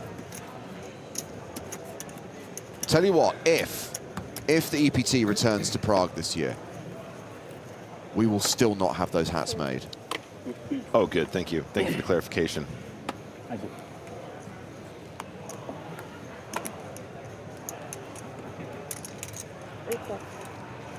All right, on to the next one. Can you believe it? 139 hands played on our feature today. What I can't believe is that we've lost nearly 1,000 players since we started 9 hours ago. Actually, more like 8 hours.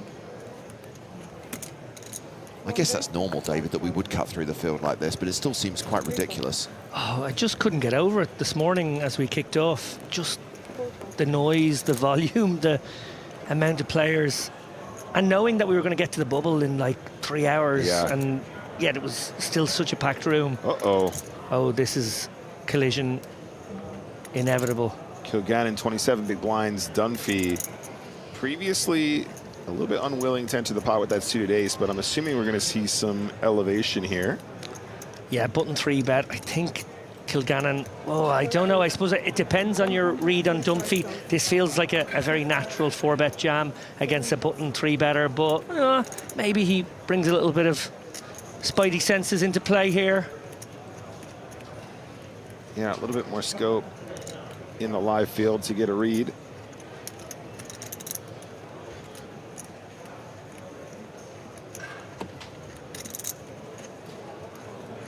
Dunphy is one of our larger stacks here at the feature. Not super deep though, 37 bigs. Opts for the call. Okay. Okay. So keeping in some hands he dominates, certainly some of the lighter 3-bets. Oh my gosh. Oh my gosh. That is nice flop, Thomas. Stellar flop. One of these situations as a player with top here that you don't love it. You're a bit worried about tens, maybe not jamming as well. You're wondering how much equity someone who continues against you will have. Not super weird to see a check back here, but opts for a small bet.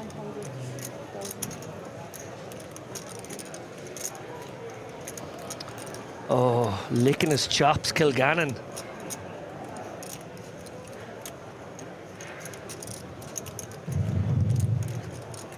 Again, players, you cannot be hovering over Somewhat above average flop for ace queen, has to be said.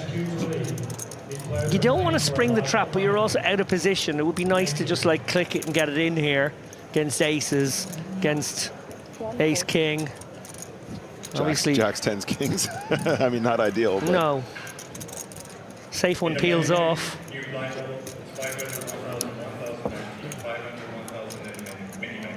Dunphy. He might find a check back here. It's only a stack to pot ratio of 1. King Queen definitely in his opponent's potential range. A couple of clubs could be in there maybe. Oh, Kilgannon's only got less than pot behind as well. Great check back here, but that will mean Kilgannon does his own dirty work here on the river.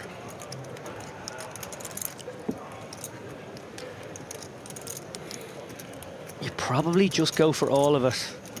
Don't think there's another size.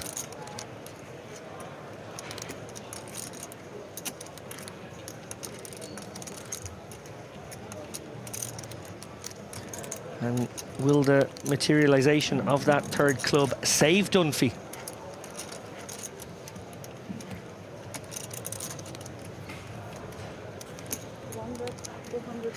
Does find a non-all-in size.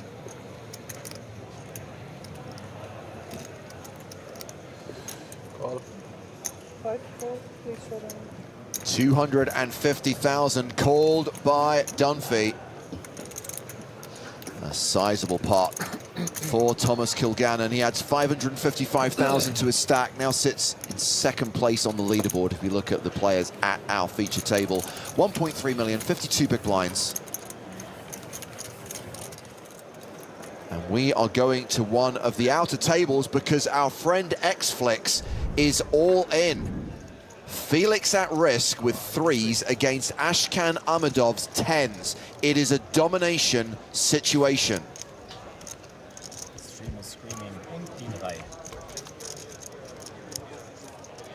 Kein Drei and der Flop. Instead, it's a straight draw. Jack 9-8 for Amadov. 9 on the turn.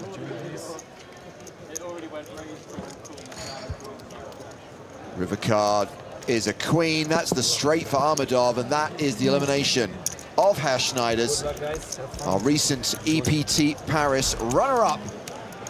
Cashes out for 3,980 euros. When will it end? But I can't make a second place this time. It's okay. I hope it never ends. Felix Schneider's forever. I played with Felix my entire day one.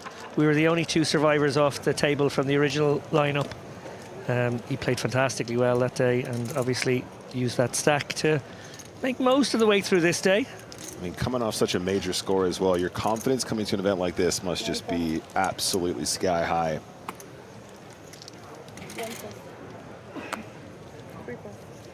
Now the trick is get him on a cash table, see if we can get some of that 700K off him. King Jack suited for Roderick Watson.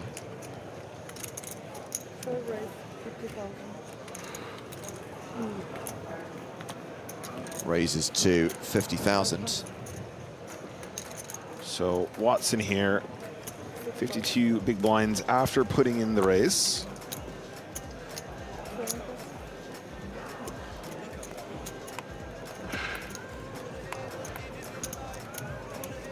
jazzing up this hand with some vibes. What is this music from? What is happening right now? I don't know what's going on, but James doesn't seem to be panicking. Just giving a little bit of soundtrack because we've got King Jack against 7, so we decided to go funky. Have we got a cross line? I think we're channeling. I believe we have gone to the flop. 8-6 deuce. Omar Skin says, James, do not become a DJ. Been there, seen it, done it. I have no intention of going back.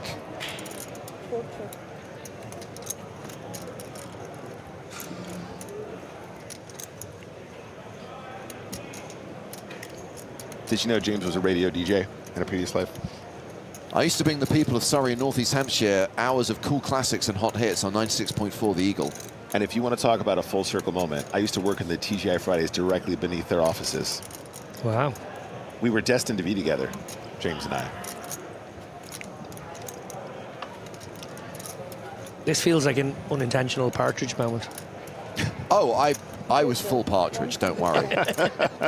BBC local radio, commercial local radio, I've done it all. 96.5, The Eagle. 0.4, Nick, 96.4. We've done that twice now today, sorry. It's been a while. I don't live in Guildford anymore. 96.5, you get that sort of Bollywood tunes that we heard a moment ago. Tidy bet here from Kyo. But, wow, look at this. What's Watson doing? Watson check back flop, remember? Very, very funky line here. Whoa. Stephen will be feeling this to be a little fishy, it must be said. Hijack's not going to have too much 7-5 when you've got 7-7 in your hand. Sets possible, but also sets deuces and sixes may have bet themselves on the flop. This feels like a spot where Stephen gets sticky.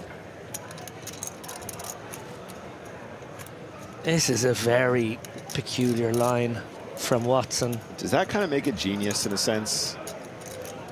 It's definitely a spot you're not expecting a raise, given the action thus far.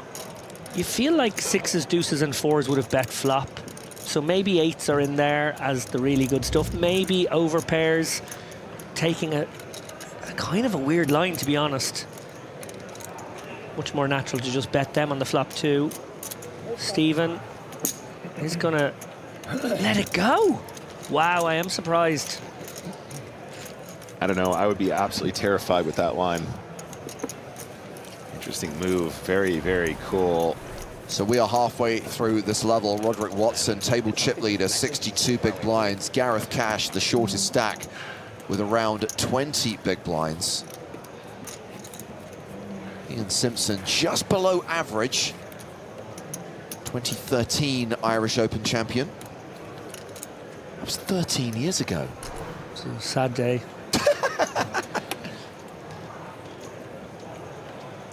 So you celebrated in 2012 when he didn't win.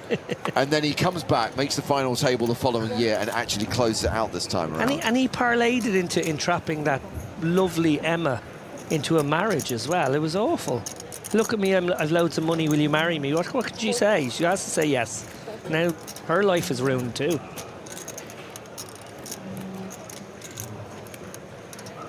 How could she say no after seeing that banana protector?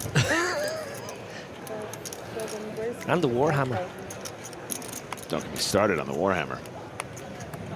Montgomery raises the button with ace-9. Kehoe with ace-4 in the small.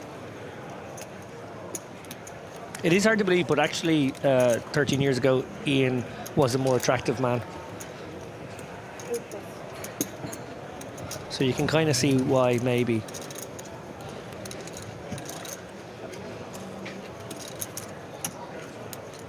Dennis Bodenhoff announces all in. Power jam. Hard to call with ace-9 off, right? Yeah, it feels pretty close actually, but from what I've seen, Bodenhoff hasn't played a hand, right? No. And he's been pretty snug. I'd say ace-10 off is probably in there, theoretically. But again, with an adjustment for a player, you're not assuming to do that as liberally. You know, I guess Probably pause for a moment, try to work it out.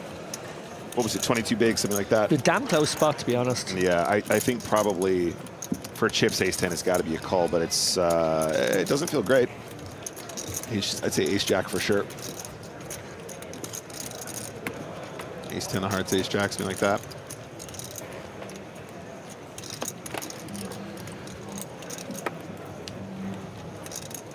Lines are still 10,000, 25,000.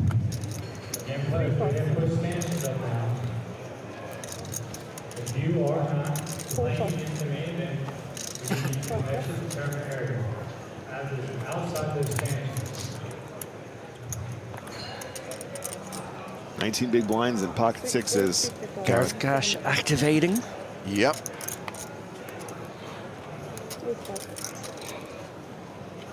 GK says, why are there 2 tomatoes behind the left cameraman? Next time we see the wide shot, I need to know.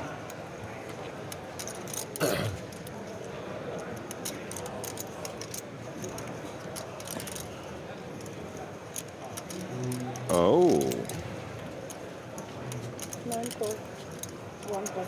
Speculative. I think this is out of range. What do you think? Yeah, I think this is a little loose, but you know what? It's a pretty hand. I don't blame him. Awkward now. He does have a gutter as a backdoor, and Garrett will c-bet range on a7-3. He can go super small. Nice size. This is actually a nice check raise candidate now. Oh, imagine check raise now, turn the flush draw, smash in a little bit more, get jacks to fold, get tens to fold, get sixes to fold. Decides just to float instead. Very sexy to come out leading now. I would actually like that line as well. There's lots of ways to do this, but I would say probably six is now a bit tricky to find another barrel. Six is no spade, gross. And now. Well, now he's paired his 5, he can blast off. Thing is, I think he's allowed to use a really small size here. You just get so many folds if there's no spade. Trying to get to showdown with a 5 is kind of understandable, I suppose, to a certain degree as well, but with the check on the turn. I really like this from Gareth. I think he recognizes that there's a lot of 7x here. There is potentially some ace-x, which, you know, kicker-wise, you're more likely to be flatting a suited ace there in that situation. Yeah. So it can't be a spade, and now you can maybe just take this one away. Yeah, very wise. And again, that's why the small blind is such a tricky one, right? Because, you know, your range kind of becomes quite constructed, theoretically. You know, not going to be in there with as many random spade hands. And you're not going to be in there with one spade hands almost ever, is the point. That's exactly right, yeah. You know, perhaps a pocket pair with a spade, but, you know, that's still going to be fewer combos in general. So Gareth Cash playing 25 big blinds, a stack of 625K. Are we going to get a look at these tomatoes? Great to see Gareth back in the arena, and he's sporting a Doyle's Room hoodie there. That's a card club owned by Jamie Flynn down in Limerick, I believe. I haven't got the destination incorrect there, but gotta go check that out. Jamfly, as he's affectionately known on the circuit. Scanning for tomatoes. I can't see anything. There's always one. Steve says, they're tomatoes. Look, as someone who spends a lot of time in the United States, I compensate. I hate myself, but I found myself saying words like math, elevator, schedule. But if I ever say tomato, you have permission to punch me in the face until I'm unconscious. How about aluminum? No. No. Ian, how do you know Jude? He's just from Dublin. Yeah. Everyone's friendly. I wonder if we put in a request if we could get him here. I think we should do that. We should do that. Nothing personal. Joe's theory is maybe the PokerStars logo looked like a tomato.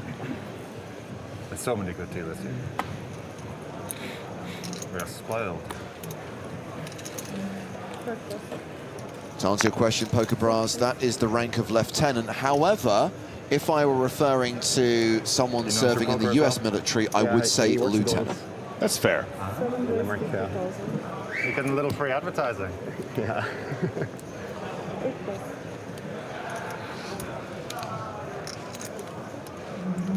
Russell Guy says, I wonder how that'll hold up in court when arrested for punching someone unconscious. That's their problem, not me.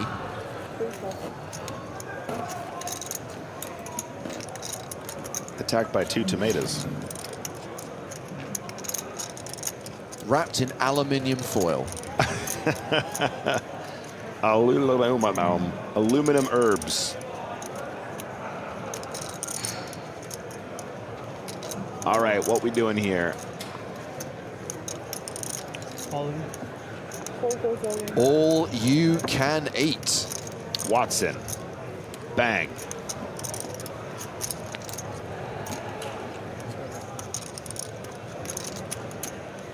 What do we think, Mr. David Lappin? Is there a not all-in 3-bet here sometimes with the suited components? Yeah, there certainly can be, but I guess the advantage of just jamming it here is we might get the kind of 7s and below to fold, the 8s to fold, whereas maybe they get thrown a little rope to jam themselves and then we call it off flipping. Certainly, yeah. Downside is obviously that we discourage the ace-5s, ace-4 suited of this world. Might even force a fold out of ace-jack that might also have 4-bet jammed. Yeah, those are my feelings as well. I think just picking up those chips is never going to be a bad thing, but that suited one probably 3-bet not all in a smidge more. This is a good one from Mr. Monson watching on YouTube. What about garage? I do find myself saying garage. No, you don't. I do. I honestly do. I'm just, I'm ashamed of How myself. could you disrespect such a pivotal and important musical genre in the United Kingdom like that?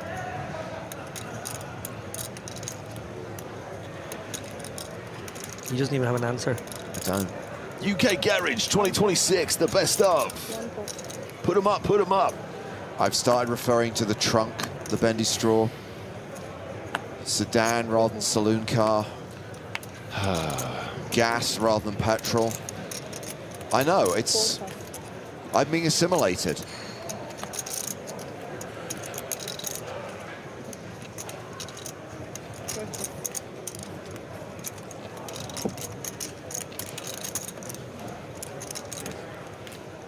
Please forgive me. I expected more, James. I mean, controversially, and I've only started doing this recently, and I know it's going to upset a lot of people, I've started referring to a certain sport as soccer. But unironically?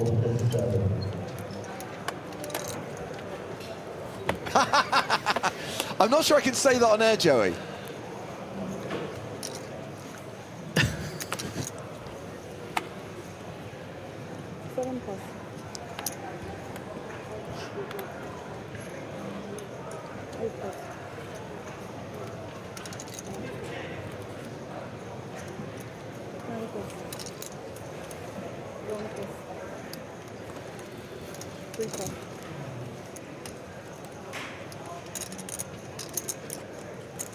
Ooh, a real one for Watson.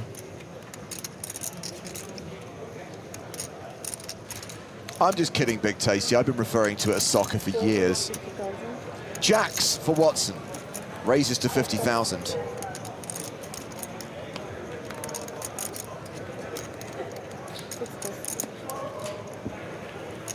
Going to upset the Liverpool Red fans, James.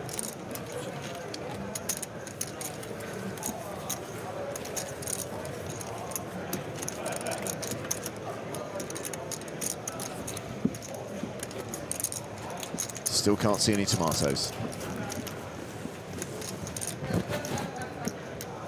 Superfecta says next you'll be drinking American beer, James. I drink a lot of Michelob Ultra. It's just like drinking water. It's amazing. Oh, James. The Liverpool Red Sox. Oh, there are 2 tomatoes. Look, on that table. He wasn't kidding.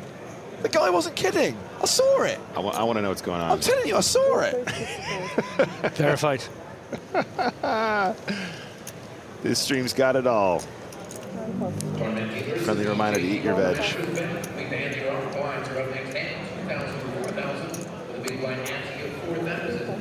Have you seen the TV show Landman, David? No. In which Billy Bob Thornton plays a recovering alcoholic, but he still drinks Michelob Ultra because it doesn't count. 2 tomatoes would be a very poor score on Rotten Tomatoes, right? Yeah.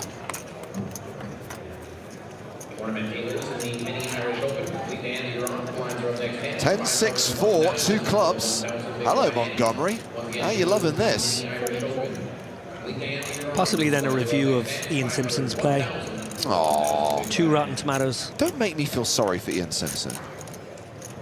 It's the only reason I'm here. I saw he was on the live stream. I said, okay, I'm going to bust the JP Masters. Come in here and tear him a new one. Imagine disliking someone so much that you would punt off your chips in a tournament. Imagine arriving with 2 tomatoes without any tomato protector to protect them while they're here at the Irish Open. Have we learned nothing? You put 2 tomato protectors next to a banana protector and we have serious trouble.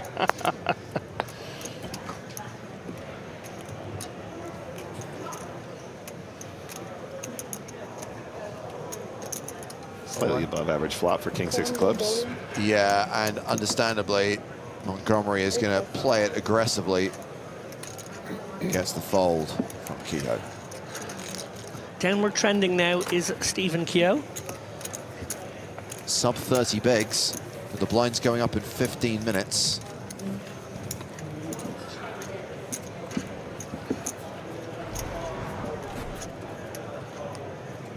So one theory is that they're actually Satsumas, and they just look like tomatoes under that light. No, Lapin's shaking his head. He is adamant they're not Satsumas. Can someone actually go out there and get... Oh my God, he's actually going out. Get Patrick to do it. No, Chris, I know that's a Satsuma, but that's not out there. I'm going. This feels like a Father Ted sketch. Guys, I'm not joking. He's actually leaving the building. He needs to know the truth. James Hardinge is nothing if not a stickler for the truth. He needs to know if this is a hashtag fun fact or he's been conned. Okay, who's anchor, me or you now? What did you call me?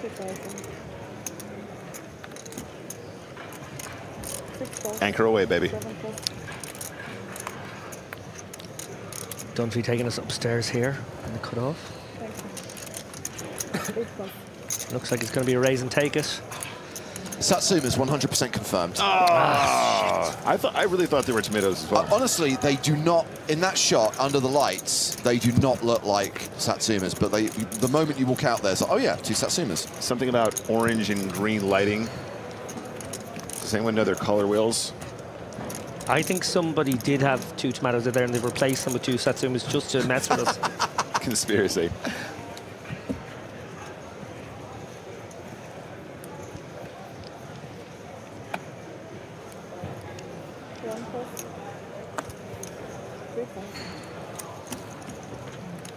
Greatest mystery ever seen on the internet has been solved.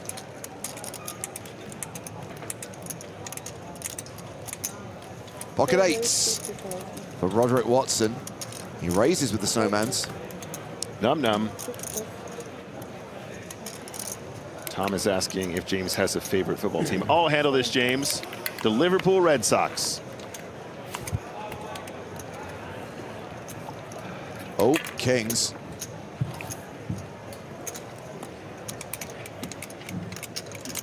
Now, we were mentioning a downward trend here. I'd say this is a pretty good spot, though, for Kings. Now, small blind, we have around 27 big blinds. I think he's going to make this 125,000. I think you go a little bigger, but I think you're in the neighborhood. Maybe 150 out of position here. You're feels quite right. A bit more natural. No, I think you're right. I didn't spot he was in the SB. But a player like Steve, and presumably these guys have maybe are aware of him by reputation, but also what they've seen today, feels very tempting to stick your 8s in here against him. I think I would personally. So this is a spot wrought with danger now for Watson. 165,000. He's going to have to do some Sherlocking. Piece this one together.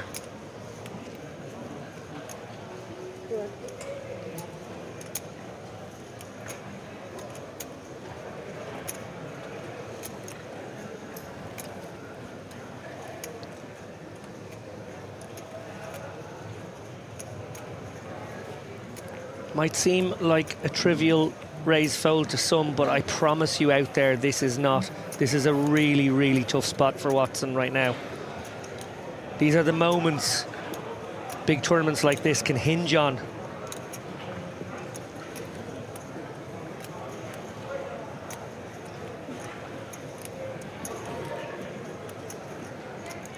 And it was these two that collided a moment ago, right? With the this king-jack raise turn spot.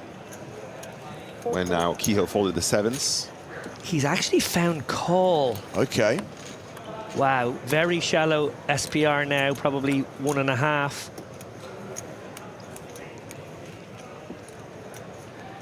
The flop has been dealt.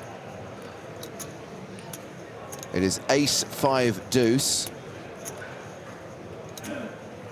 There's always an ace on the desk, James. Not great for the kings, but also not a great board for the 8s. Stephen's going to come with about 50k here, 60k. You can go super, super small on this texture. It's one of these spots we talked about one last night where your hand doesn't really want to bet, but your range absolutely does. Obviously, he'll be a little concerned that he has been overtaken by the ace-jacks of this world right now, but he can go incredibly small in this situation. Yeah, 80k.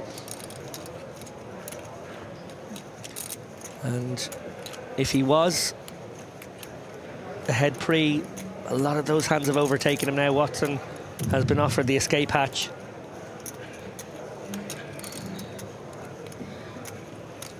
And just looking at Watson's chips behind, yeah, this is problematic, isn't it? Still managed to get away from the worst of it. I'm going to be honest there. I think I would have sent 8s in pre-flop and be on my way out the door. So the fact that he kept the majority of his stack there was impressive in itself. If you'd done it, there would have been an 8 on the turn. Then I would have sighed. I don't blame you. Straight into the booth to bully Ian Simpson. Poker Bras, no, my favorite football team are the Brighton Seabirds. Thank you for your question. Hmm. 10 minutes till the blinds go up. We raised 50,000.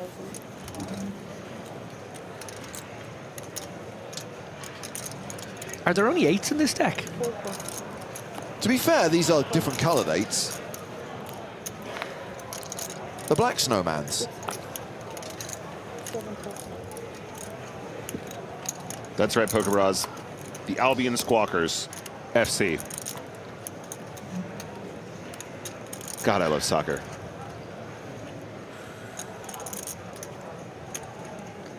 Stephen Keogh with thoughts of larceny here.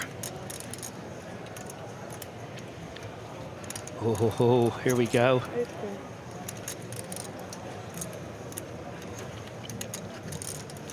Just a call.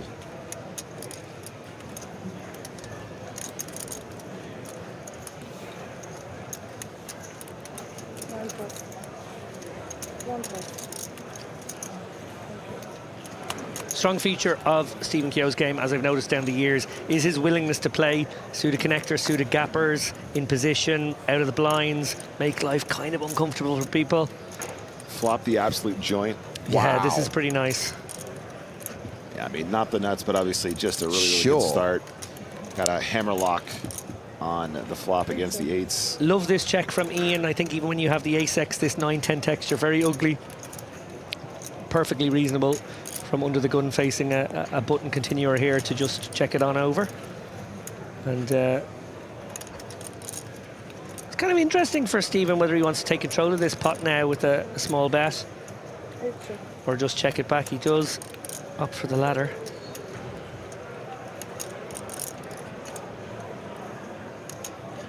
I think we have a face card on the turn. There it is.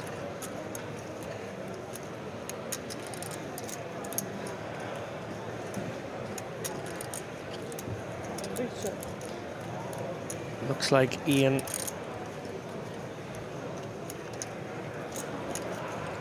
just going to try to get a showdown with this one. Again, Stephen just probably has enough showdown and the ability to improve to check back again, perhaps. Maybe a small bet, maybe a check back. Similar kind of option.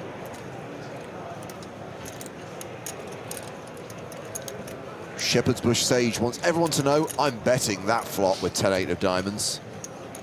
Chat Pro Saturday. Nice one, buddy.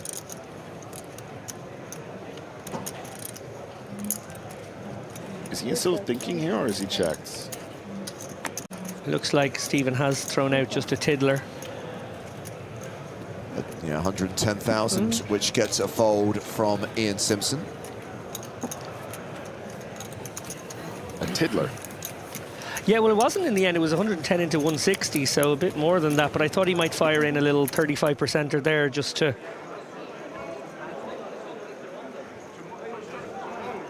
I'm being told that we can see the best dressed man in the room. Fashion being a subjective concept. That is Lemon. Oh my God. One of the Irish Open photographers. He is an absolutely awesome dude.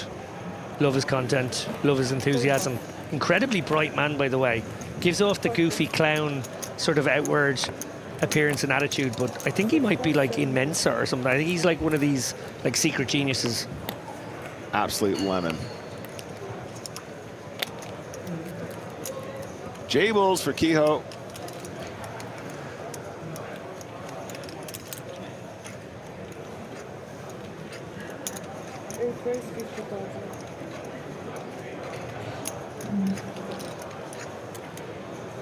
Stephen back over the million mark here.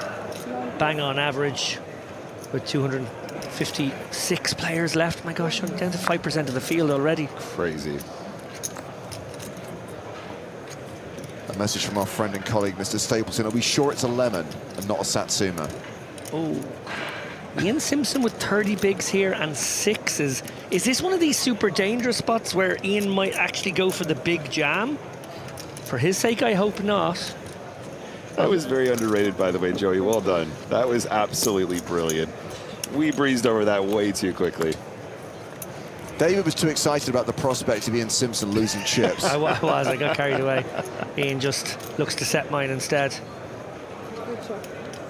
I feel like with 26, 27, we might have seen the big jam there, but 31 bigs, enough to protect and proceed cautiously. Well, as a spin and go player, any opportunity to be all in, I'm happy with.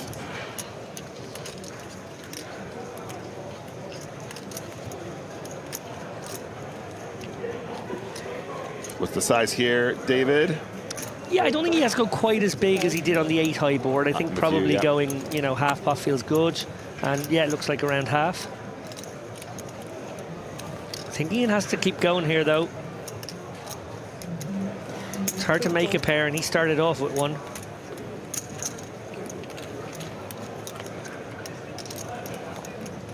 Five of hearts on the turn.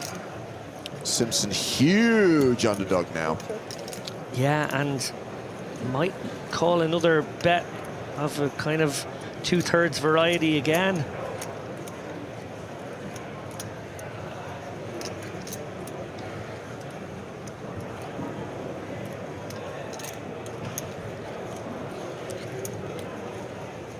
Kehoe could set up for stacks here with a big sizing. Look to go maybe like 200k here, get him all in on river. Just depends on what he's targeting now. Is he going to target the 10 or is he going to try and keep the 7 interested? 6 is obviously much the same hand. Oh, he is going quite large here. He is going to try and set up for stacks. He's having it large. 255,000 in the pot. 195,000. 195,000 is the bet.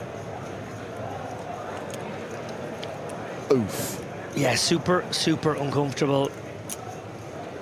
Ian Simpson gonna take a while over this one, I suspect. Might feel like Stephen's been pushing him around in the last hour or so. We had a couple of confrontations already.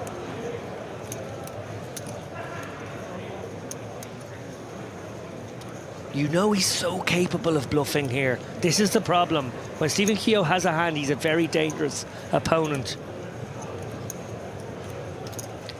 Advice for Ian Simpson from Guava Rat 1. Go hard or go home.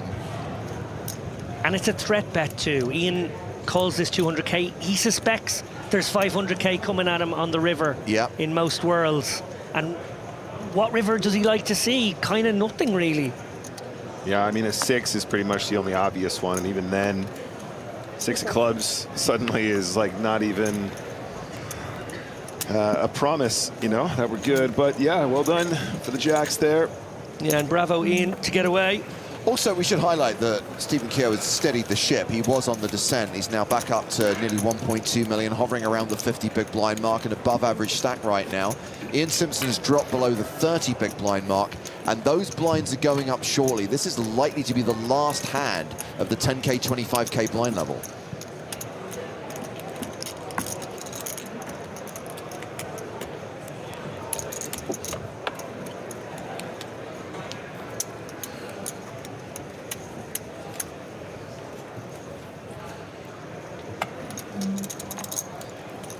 Pocket sevens for Edward Dunphy.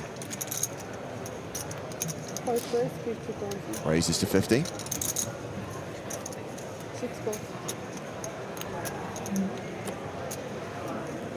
7 balls. 8 balls. Round to Dennis. 9 balls. I think he's folded, so it's going to be on Thomas Kilgannon. Oh, he's out. Ian Simpson in the small. Has 5s. His hands are just getting progressively worse. 8s, 6s, 5s.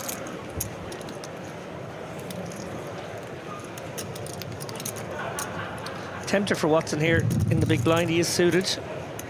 He has both players covered. All in. No, he's folded. Yeah, I do anticipate a fair number of suited hands defending there, but the absolute bottom coming out is understandable. Ace, queen, 9. Quick check from Ian. You know, remember Ian calling out of the small. We'll have a reasonably strong but kind of condensed range all around the Broadway stuff and some middly pairs. A couple suited aces in there as well, I guess. But absolutely.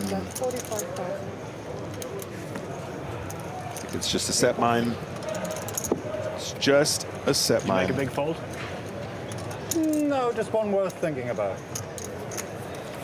So Dunphy wins that hand. Did I need to? Right now we're at the Irish Open. Of course, there are PokerStars Opens on the calendar for future months.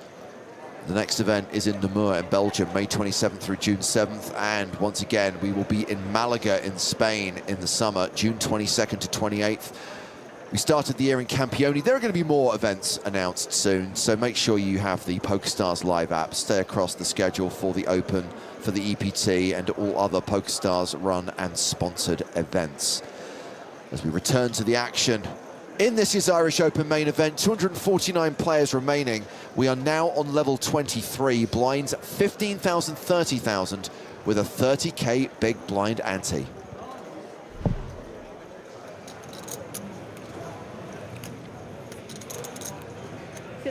Raise 60. Ace queen for cash, pumping it up, UTG.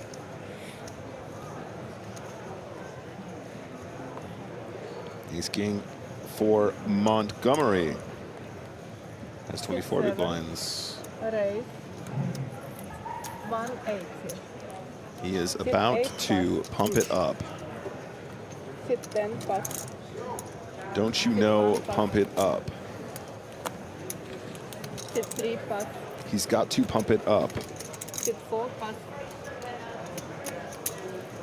Sit 5 pass.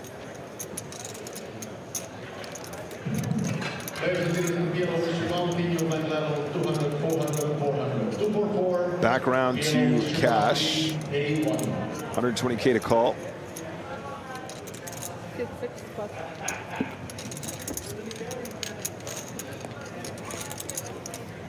And just a fold from the ace-queen, gets away from it. And we can welcome back Mr. Joe Stapleton to the mix. How you doing, Joey? Hello, my babies.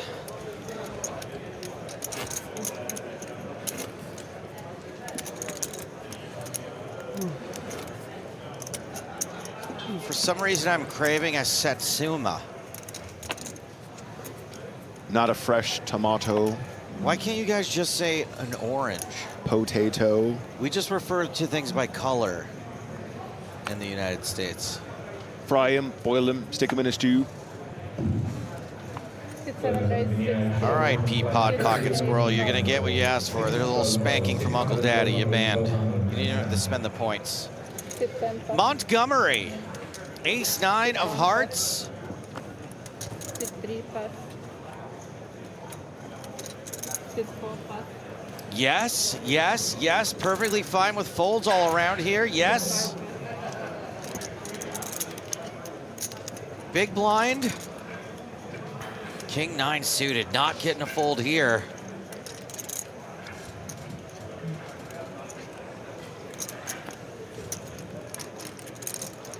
Mr. Cash. Sit 6 gold. Sticking around. The man in black, Gareth Cash.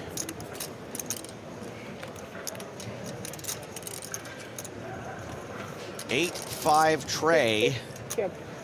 1 heart, no diamonds. Big bet board. Sit 7 bet 6, sit 5. Sit 6 pass. Yeah, quite like a big bet in that situation. He's gone for 40% and that got the job done. But sure. Yeah, it's a very similar situation. You've got barreling cards there, 2 overs, backdoor hearts, backdoor straight cards as well. So yeah, do kind of like sizing up in those spots myself. Can do whatever you want. In this game, there are no limits.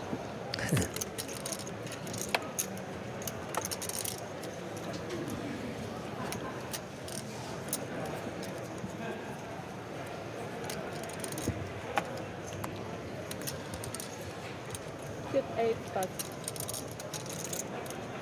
David, did you hear the flowery commentary over your, what was it, a 4 bet? I don't think I've ever 4 bet. It couldn't have been me. 3 bet, maybe? No, I think you 4 bet today. You didn't go all in. Oh, I against did. a 3 bet. Do you know what? You're dead right. I did click it with the ace king suited and got the 9s to fold and the 10s to fold. And we just all really got down on our knees for you. Oh, you liked it? The thing is, what I'm worried about is the fact that I recognize it as a good move might mean that it's bad. But I was like, this is genius. And I don't say that very often. Yeah, I kind of spooked him. Small blind versus big blind, Cash Montgomery. Ooh, that's a fun flop for the 7 of hearts. Street flash potential. Sit 7 bet 6. Sit 6 pass. Poor old Garrett just getting tossed around by Montgomery like a rag doll these last 3 hands. How many levels do we play today? There's 3 more after this. Thank you. No, sorry. 2 more. 2 more, yeah. 2 more after this. This is around the time Ian Simpson starts getting pretty tired. He usually gets a nap in 9 o'clock. That sounds great, honestly. Yeah, we can get one. Some See a waitress. Although with the delay, I think it's 10 o'clock for that. Well, obviously I can't pay those to took the phones off.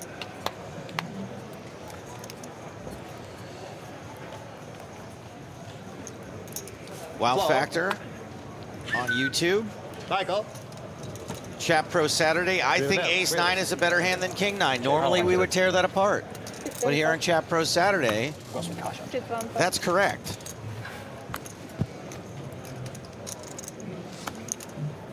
Was Simpson just whistling at staff? Well, they do, to each other. Okay. I don't know if we're allowed. I don't know if that's appropriation. Canceled.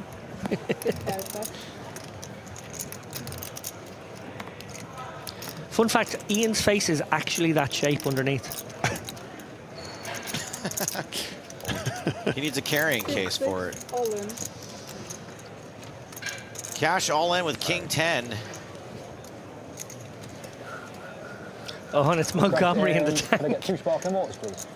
Thank you. Ian Simpson is actually just a Tuscan Raider. With oat milk in a separate cup. So black with oat milk on the side. Thanks. He actually has ordered milk. 8-6 off too. It is nap time in the Simpson household. Oh, dear. Ordering milk just makes, I'm almost making me gag. Who orders milk? Excuse me, dear. Can I get a cup of hot milk? Is there a, unless there's a piece of chocolate cake involved. Can I get a glass of warm milk? What a strange boy. He's an odd one, all right. Having a great year, it must be said. Won the high roller in Manchester, the Manchester Open there a few months back. Of course he did. Well done. Can't believe they still call it Manchester in 2026. Unbelievable. Womanchester, Personchester. Cischester. Yeah, just, I don't know, man. If he wins anymore, we're going to have to call it Ian Chester. I know, I've got a pretty substantial man chest. Sit 4, raise 60. Histy says, I'm trying to work out how much drinking time I have left. What are you playing down to? Commenting down a lot. You got a lot of time left. How many more days do you want to drink? 7 calls.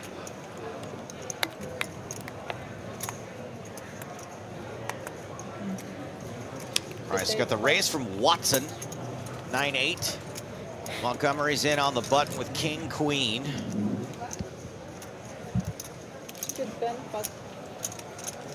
Bodenhoff evacuates with King 8, probably for the best. Queen high flop, pretty good for King Queen. That's why we love King Queen. Makes a great top pair.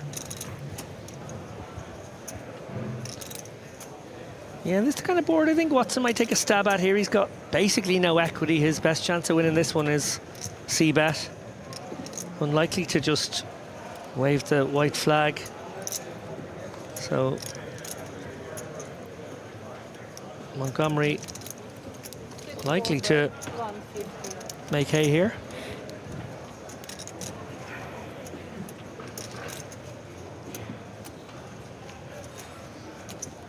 Went for a big size, did Watson?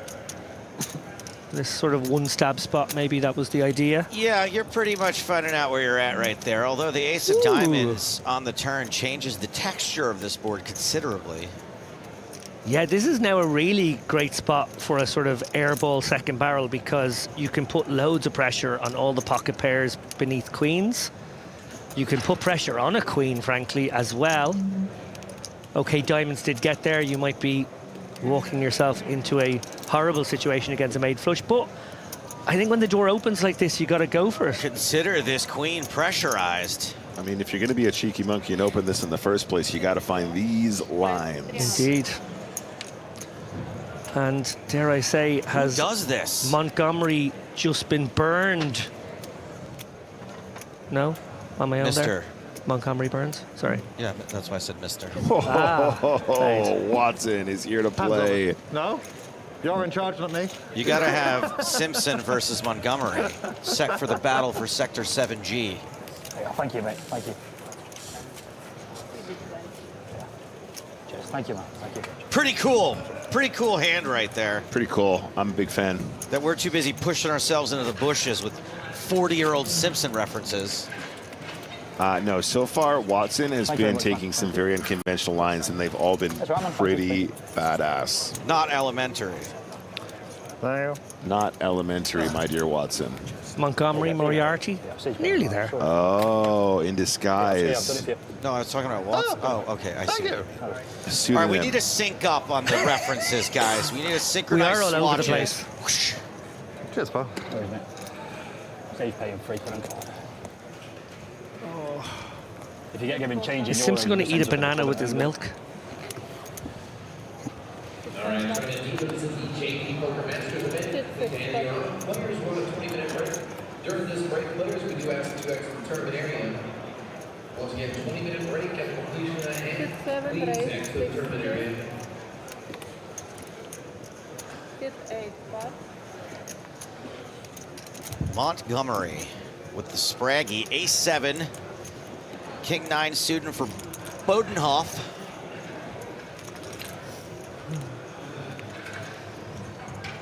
Jammable.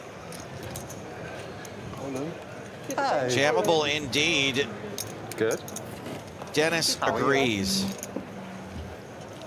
Just like Bob Marley, he be jammin'.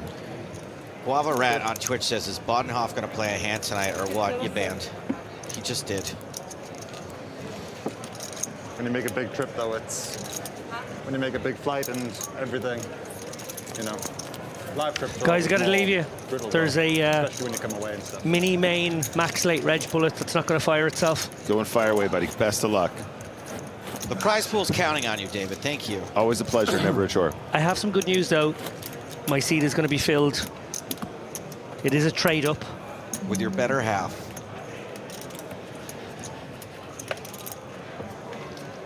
Oh, my eyes. Dara's shirt is... It's hurt. My rods and cones are all getting scrambled.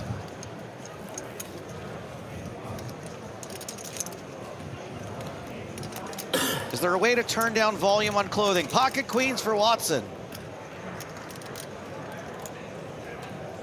hit 4, 8, 16. Hit 5, 5. All right, before this hand gets too hot, let's let him in. Dara of the Carnies, what's up? Delighted to be here Happy to have with you two fine gentlemen. Yeah, been a mixed day for me. I bust the main fairly early this morning.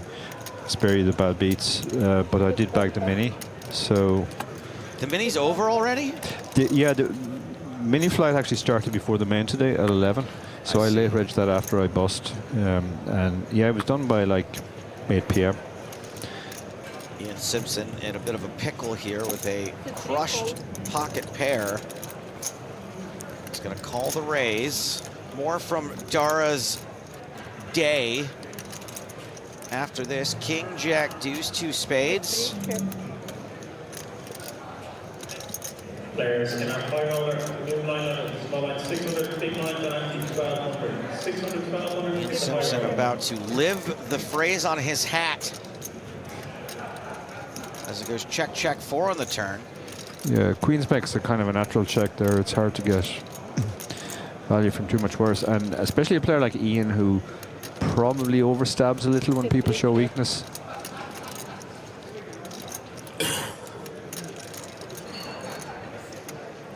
Now, Watson could be reasonably confident he has the best hand because Ian wouldn't check a king twice. And with the hearts and the spades working on the turn. Yeah. Gonna start putting some more chips in now. I mean, obviously we can still get value from a jack once in a while, maybe, you know, 4, maybe even a 4 or a deuce, maybe even a hand like pocket 6s, 7s, 8s. However, that check on the flop, obviously a bit of a concern because also a board that probably will be bluffed a fair amount. Yeah, I think when Watson checks, it's actually stronger than when you see bets. Correct. Yeah. You know, he has something which he's trying to take to showdown probably. But Ian is going to test him for 1 street. We're 1 step closer to showdown with this 9 of spades on the river. Haha, now 6 of spades in hand. Do we ever turn 6s into a bluff? Nah. Just decides to check. Not yet, at least. Not yet, exactly. Not yet. Not yet. Sometimes, yeah, if you have a hand which you think could potentially win at showdown, say against ace high, you can check it, but then if your opponent bets, you kind of realize you're not going to win now, so maybe you could think about bluffing it. You could just have a check here. Yeah, get a showdown. Win with your queens. Yeah, yeah. Hard to get value from worse. Left with just 15 big blinds after that hand. Oh, yeah. Last I heard, Ian had loads and loads of chips. He came into the day one of the chip leaders with actually more chips than he has now. And then I heard he got busy on the bubble and was doing very well. So I'm not sure what happened since. Well, he does have loads and loads and chips for day one. Yeah.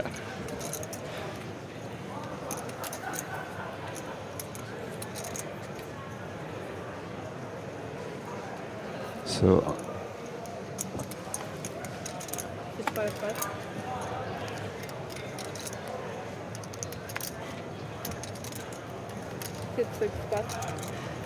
I know Gareth, who just folded very well. He folded very well, or you know him very well? I know him very well. Okay, got it. He does fold very well as well. I thought it was a great fold, yeah. It was a great fold, yeah. I also know Stephen. Stephen is an ex-student of mine. Oh, well, pressure's on. Yeah, he's long since outgrown my coaching. He knows this isn't a satellite, right? Yeah, yeah. No, he announced himself on the stage a few years ago when he won the European Deep Stack, and he came to me for coaching subsequently, and then he final tailed the W Coupe main event. Wow. So, Pen Guy, for anybody who plays online, will know that name. Dara, as much as we do like to have a little bit of fun in here, your books, your coaching, all comes very highly regarded. Thank you very much, Joe. Did I see that you won 28 seats? 29. 29 seats to this event? Yeah. Yeah, easily the most...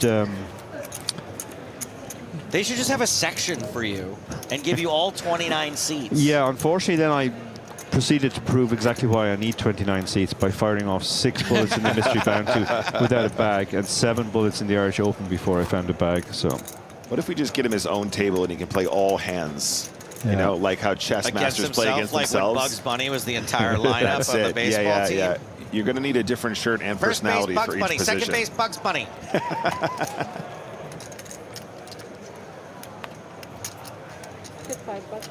That's right. Satellite strategy. Go check it out. It's the most tempted I've ever been to read a poker book. I'm not going to do it, but if I was going to read one, if I were going to read one, I should say, that would probably be it.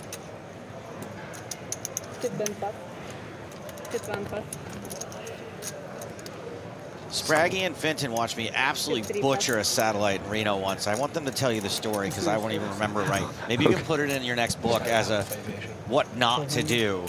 The two of them had to walk away from the table. They were laughing so hard. Yeah. I was like, I did good, right? I like knocked 2 people out.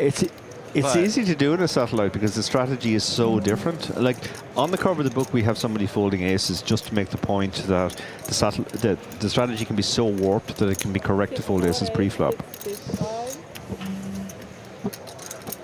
We are on to the blinds here. Watson's going to raise king 4. Dunphy dominated with queen 4.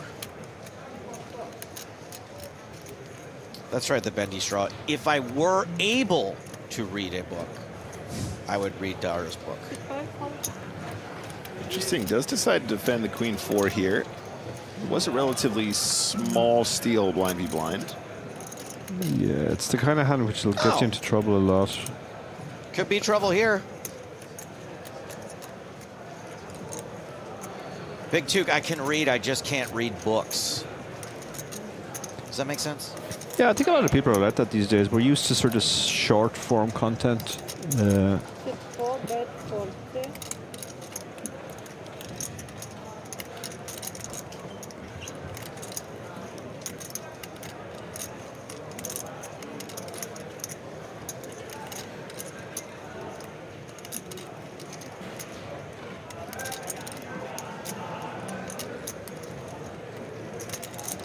If you put a picture of someone folding a pair of double Ds on the cover, then maybe I'd be able to read it.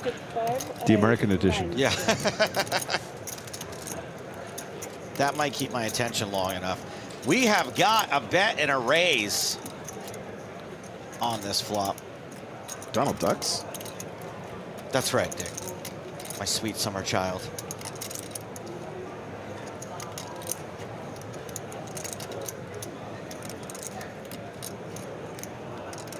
Watson seems like a real tough customer. He is undeterred. Not that I expect someone to fold right away. Yeah, This particular it's just so hard to hit this flop when you have something you can't really fold, but you're already feeling the pot's a lot bigger than you want it to be.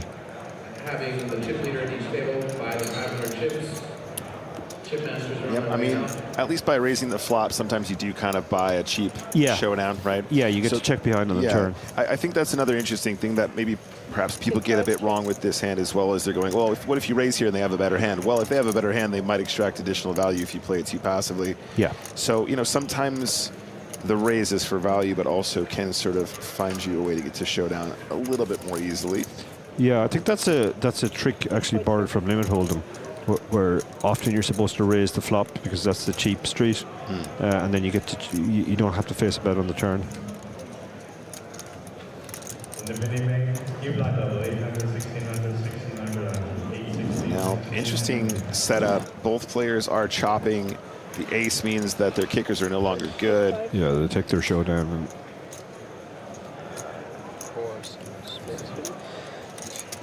This hand ends in a chop. And you know what they say? What Everyone loves a chop putt.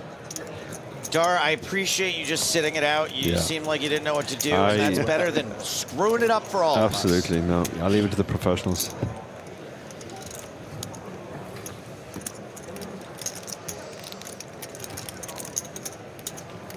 Yeah, so Gareth, who hasn't played a hand yet since I joined, but I do have a few interesting Gareth stories. He used to be a full-time pro, and he lived in a grind house. Why are we looking at the cameraman? You missed it, Joe. It was two Satsumas and a water bottle. We're missing the tomatoes. But it's coming back. Oh, yeah. It's coming back. Nice. Yeah, real nice. What does that make you think of, huh? What do those make you think of?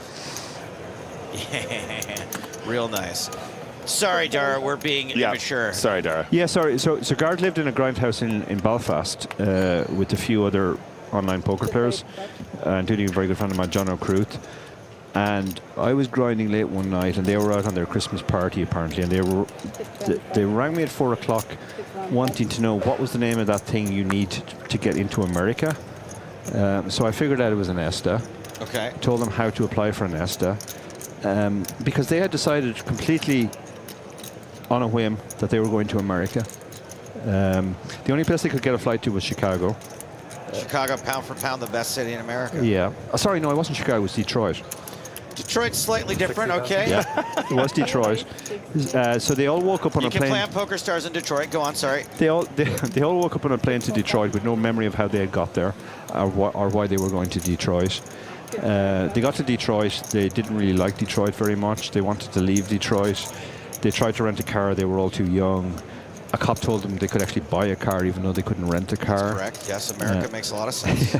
So they bought a second-hand car, and they drove around the Detroit area for a few weeks before they came home. How much of the car was left after that? Almost none, I imagine. Yeah. All right, we got a domination rotation. Simpson hits his 4. Go ahead. I'm loving this story.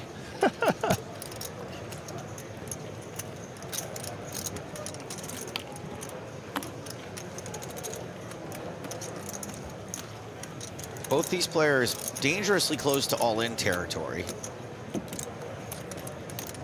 So Ian betting his second pair here. It's going to get it done. All right, back to Detroit. Yeah, so, and there was actually quite an epic 2+2 thread on it. They kind of documented their adventures in places like Kalamazoo and Climax, which they went to just because they liked the name of the place. And then they came back and they found out that they had to move from their place in Belfast. So they decided to move to London. Now, John O'Rother... They didn't try to drive from Belfast to London. No, they didn't. Okay, great. John O'Rother unwisely put the Norwegian guy in the group, who was the only non-native speaker, in charge of finding them a place in London. So he found them a place in London, signed a lease, everything was good, but they found out that it was actually London, Ontario, not London, UK. So they all moved to London, Ontario. That is brilliant. They were like, oh fuck it, we'll go to Canada. Now Canada is a great choice. We love Canada. It's one of the good ones. I've actually got a follow-up that's in a similar vein. Was playing in Stratford, London, as I'm sure you have before. Yeah. And it's getting kind of late. We were enjoying some drinks, and we thought, you know what, we haven't actually booked anywhere yet. We should go ahead and book a hotel. And at this point, we're somewhat intoxicated, probably not thinking too straight. We arrive at the hotel, and they just cannot find our booking. They can't find it, and we're confused, and they're confused. Ian Simpson. See how this plays out really quick. Shipping king-queen suited this is into gonna- the under-the-gun raise of Kehoe, This unless isn't something good. funny happens in between. Yeah, no, Keogh's calling here for sure. Kehoe maybe going for the kill shot. Well, struggle to imagine we're folding here. How much does Simpson have? 15, I think, is it? Oh, no, it's actually almost 20. 500,000 to call. Yeah, I mean, you don't love it, obviously, because you're worried about stuff like ace-king, but sure. Also, it's Ian. Ian is just a little bit wider than most players in these spots. But he doesn't love it, yeah. I think it's half a stack as well, so... Certainly doesn't love it. Half his remaining stack. This is a miracle if it gets through.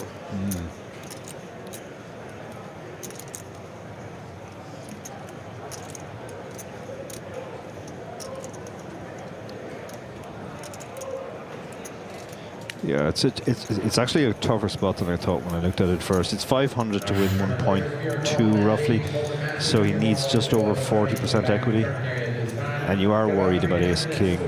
Players during the break, we did do a race off of the 500 chips. You'll see those racked up in front of you. Please leave those chips in the rack. And he does get a chip. Does take it down. Very nice.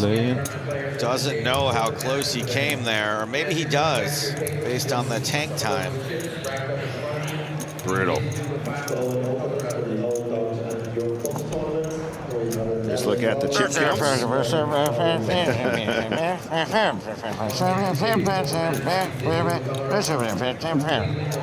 So we're in Stratford, London, and this hotel will not, they don't know what we're talking about. Anyway, we managed to get in the hotel, we spend the night, and we wake the next day, and all is well.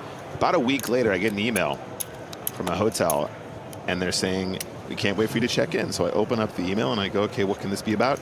We accidentally booked a hotel in Stratford, Ontario.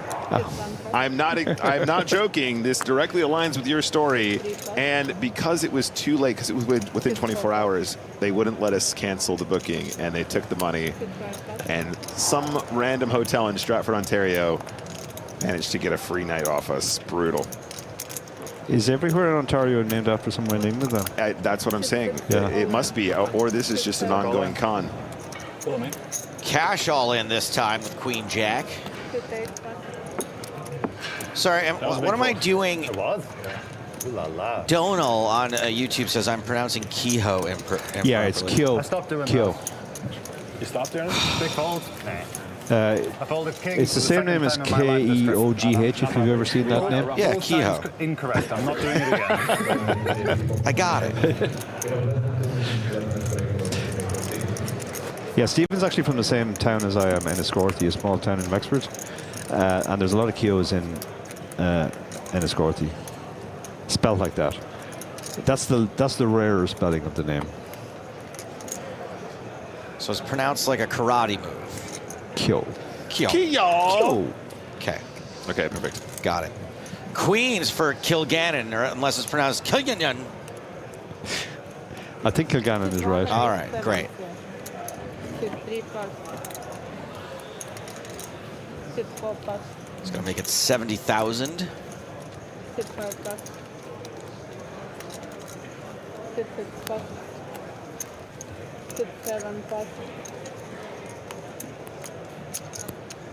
Ace 5 for Keough.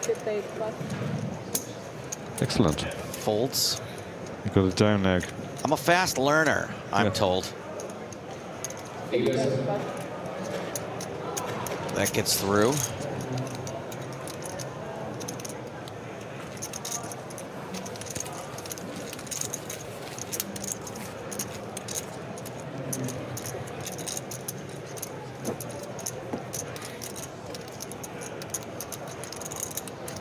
28 minutes left on this level. That's 28 minutes until the final break of the evening. Then Ooh, 2 got a more 1-hour levels after that. Just me. Yeah.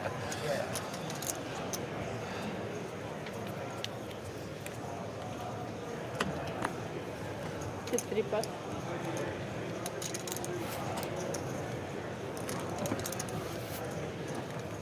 Hit 4 pot. Hit 5 pot. That's right, Fife. They are playing until the final hand tonight.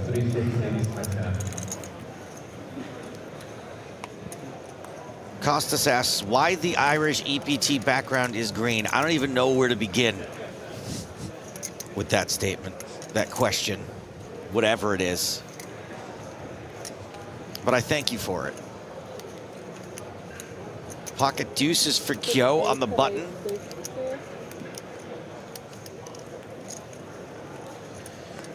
Joe, there is a cool person watching poker for the first time. Her name is Jessie. Shout out for good karma, Stapes. Look, man, there's absolutely, you know this from watching, there's absolutely no way I would say the name Jessie. I won't say Jessie no matter how many times you ask. I don't say names. I wouldn't say Jessie. I wouldn't say Dara. I wouldn't say Nick. And I especially wouldn't say Jessie. Thank you for your request.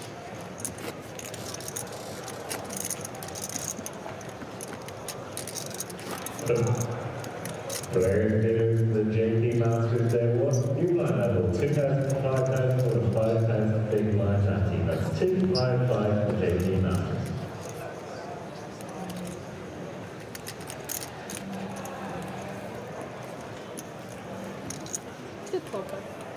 Play continues, 15K, 30K. Dunphy does not want to mess around with the deuces there. Actually, somewhat understandable at this stage in the event. Not a super high value spot for a 19 big blind stack anyway. He's king for Montgomery in the hijack. Any action behind?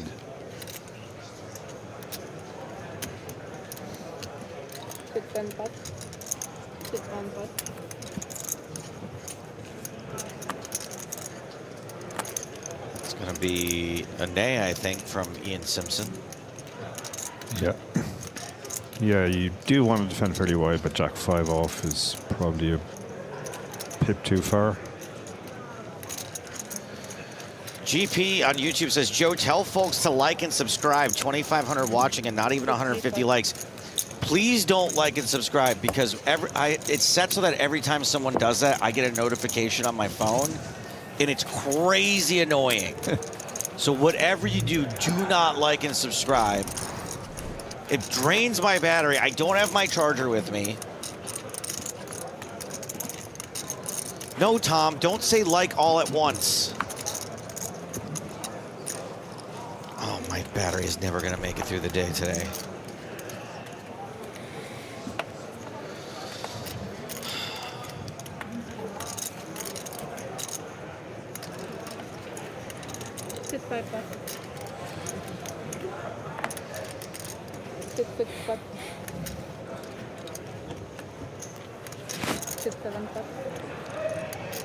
No, Costas, green is not the national color of Ireland, believe it or not. What is it, Dara? Green. One of the other 39 shades of green. I believe it's actually blue. I think it's weird to have a national color. Like, how many colors are there? Yeah. There's going to be a lot of overlap. Yeah. Kyo with ace-5 makes it 60,000.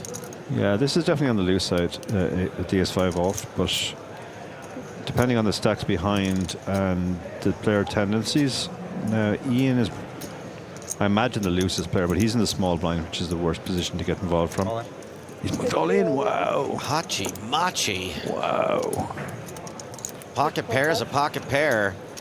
Maybe a little cocky after getting the fold with the king-queen shove. Yeah, I mean, this shove is fine because obviously Kyo is in late position and is not going to have a hand a lot of the time. And, you know, if he has ace-king, so be it. We have to run it. But, yeah, good pickup from Ian there. I think he's probably picked up that Stephen is opening a bit too wide. So please stop signing the chip leader on the table. Thank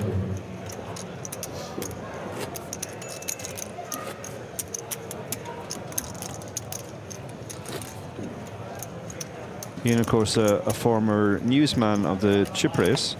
He was our second newsman. He's the forgotten one, though, I feel like. Everybody remembers Dara Davey from the first season, and everybody knows Barry Carter does it now. But people kind of forget that Ian actually did it for way longer than either of those two guys.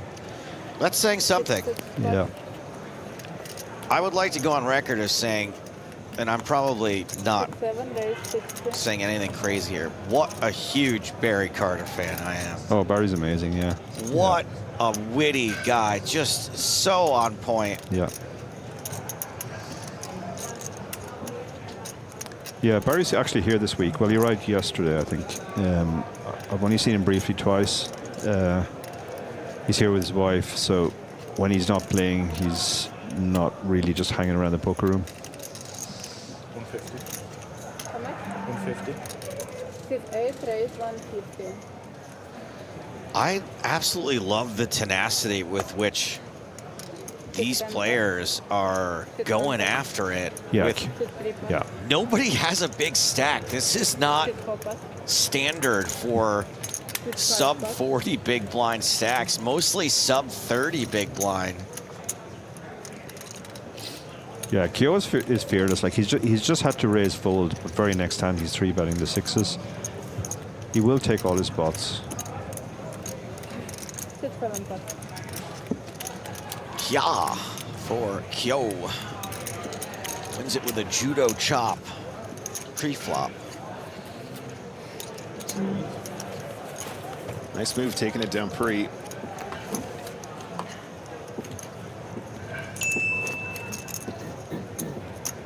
Not me.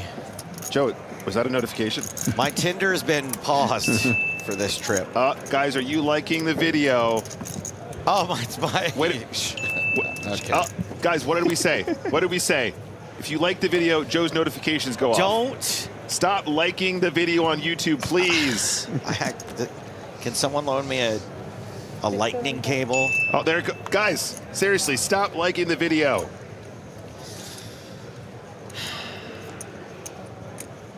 King 6 suited for Kyo. I love this.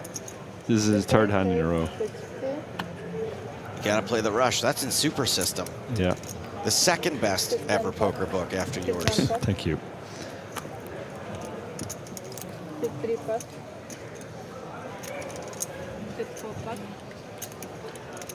And this kind of style is very effective in live tournaments, I have to say. That even if people will like make moves against you now and then, like Ian did with the twos, most of the time people just don't have a hand that they feel confident to do that with.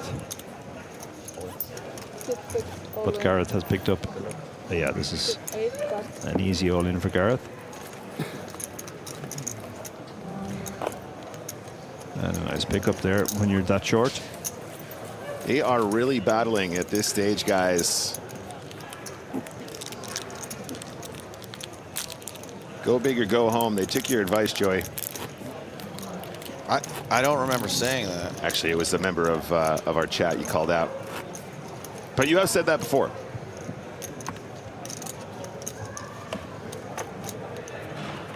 A classic do as I say, not as I do situation, because I both don't go big and I go home.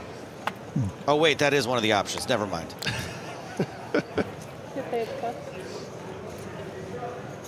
On to the next one, hand 171.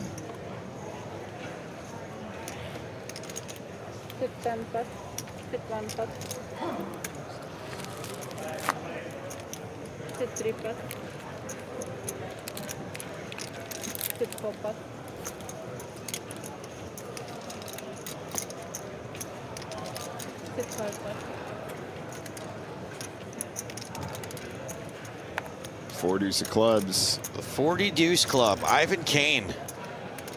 So Montgomery behind with 22 big blinds. Cash decides just a flat. He's actually the effective stack, so he's sitting around the 16 big blind mark after He makes that call. 15 after he makes the call, excuse me. Jables in the big blind.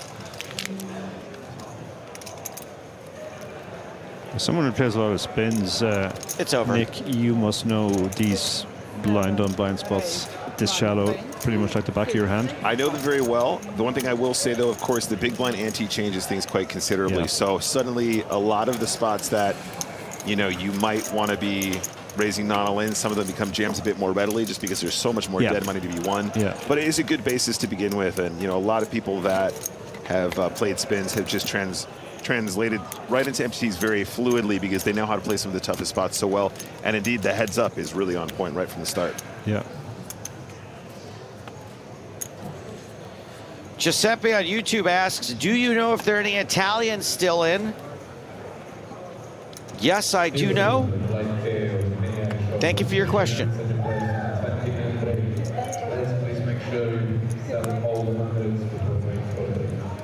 I would be willing to bet considerable sums of money that we still have one Italian in. At least. I used to have a really great follow-up joke to that, but, you know, can't because of woke. Can't because of doke. Ian Simpson, Queen 10. Roderick Watson, King 10. And again, we're just going to play these pots like we've got a million big blinds. Although Watson is the chip leader with almost 60. We're just going to 3-bet King 10 off.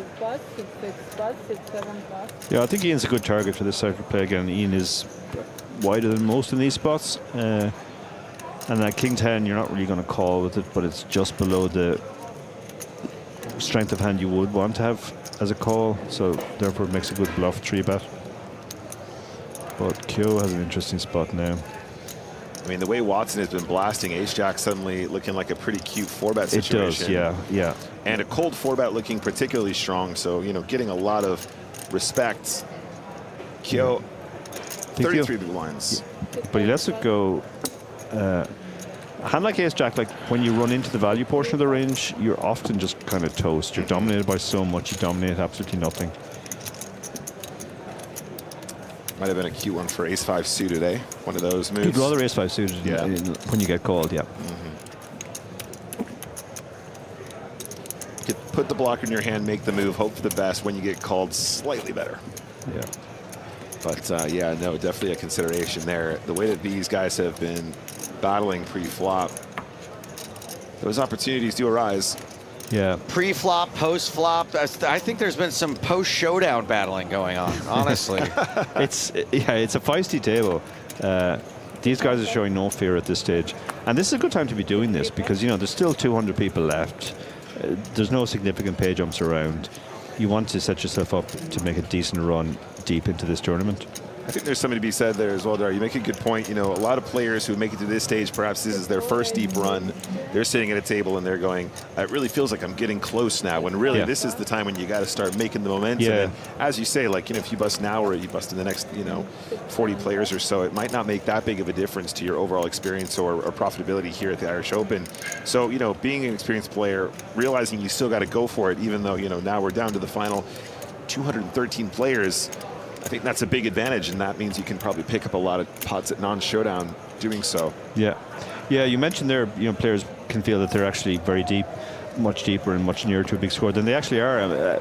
On the very first season of the chip race, we talked to a friend of ours, Dan Wilson, who went on to win the Irish Open a few years later. And he had this great concept which he called the tournament half-life. And the idea was that to go from 1,000 to 100, you have to survive 90% of the field. And then to go from 100 down to 10, you have to do the same thing again. And then to go from 10 to 1. Love that. So you can feel, you know, when there's only 100 left, you're 90% of the way, but you're actually only 1/3 of the way. Right, I love that. That is so obvious, but so not obvious. Yeah. Well, Dan is an astrophysicist, so that's where he's coming from. I want to know which radioactive element has the exact same half-life as a poker tournament. Stapletonium. That is a radioactive element that makes the top 24% pretty regularly and then dies after that. Yeah.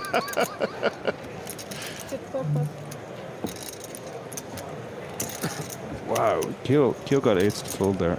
Wow. Just pure aggression here. This table's making me uncomfortable.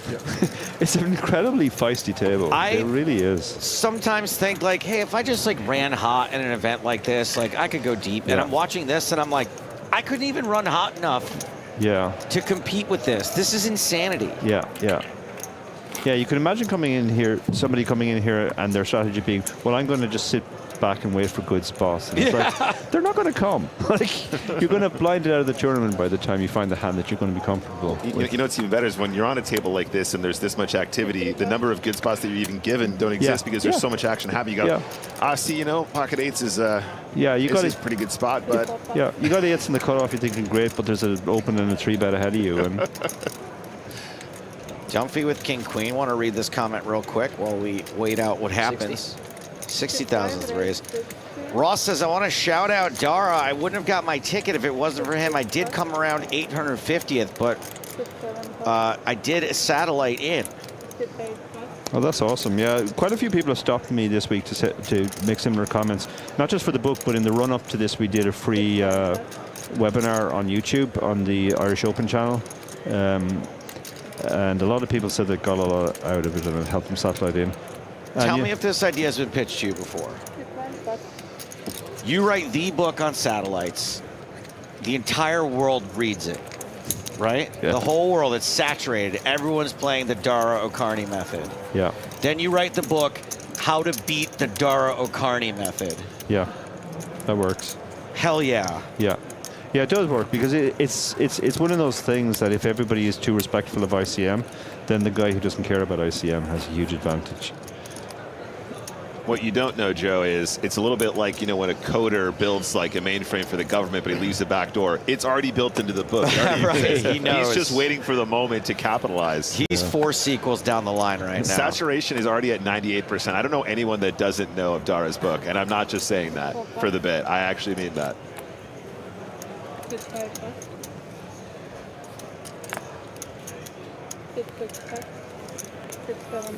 Yeah, and speaking of Barry Carter, that book was actually Barry Carter's idea. I had no intention of ever writing a satellite book, but it was Barry who came to me with the idea. Q. What's he up to here?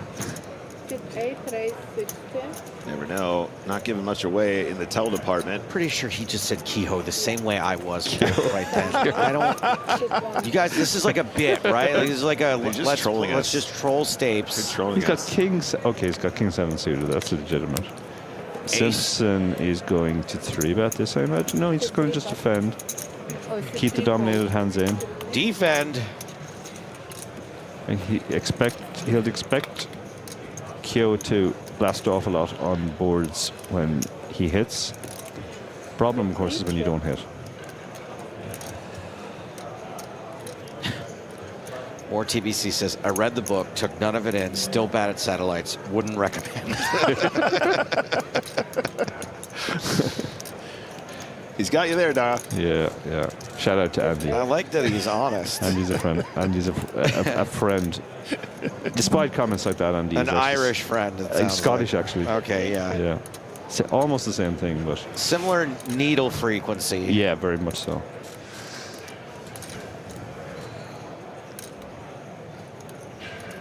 So checks it over.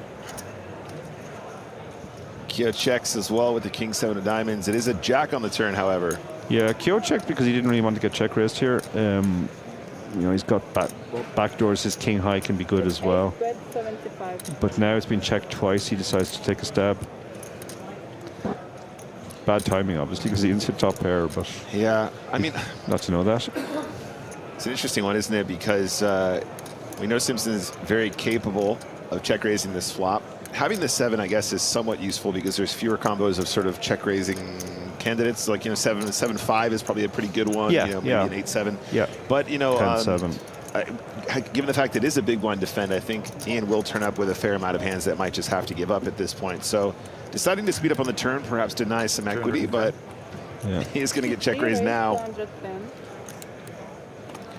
And this is so nice from Ian because a lot of players missing that raise on the turn. I mean, he's not going to get any value from King 7, obviously, but just recognizing that once there's a check on that flop, you know, there are enough Jack X combos that he's getting value from or whatever else that wants to stick around. Yeah. Takes it down. Yeah, and the Jack did bring up more straight draws as well, which you might want to deny equity to. That's right, Tom. Kyo player poker. Others, they're chips. They're chips.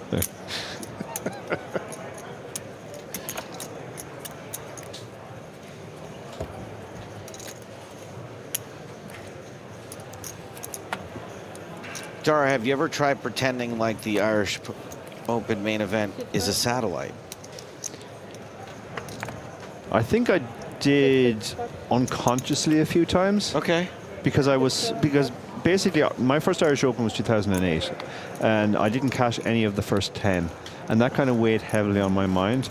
And I thought I just want to get that monkey off my back. So I think a few times I tried to lock up a min cash like it was a satellite. Okay. It was definitely a mistake to think like that. It's not a satellite. The min cash is not particularly significant. But if you satellite it in. Yes, absolutely. If you've satellited in for, say, €10, and there were €10 satellites on Paddy Power, then even, 1,800 min cash or whatever it was, that's a huge amount of money. Pretty sick. Yeah. Dar, what if you just imagine, like, you enter the tournament and you play it like a satellite to get within the bubble. Yeah. But then you play like the next page jump Yeah, like but then he doesn't have another any bubble. chips in the bubble, right? And then you play the next page jump like you're always another going bubble. to be the shortest stack in the tournament.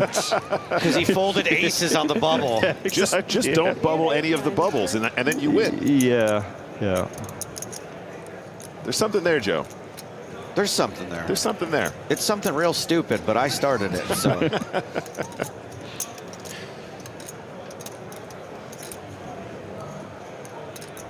Blind on blind battle about to commence.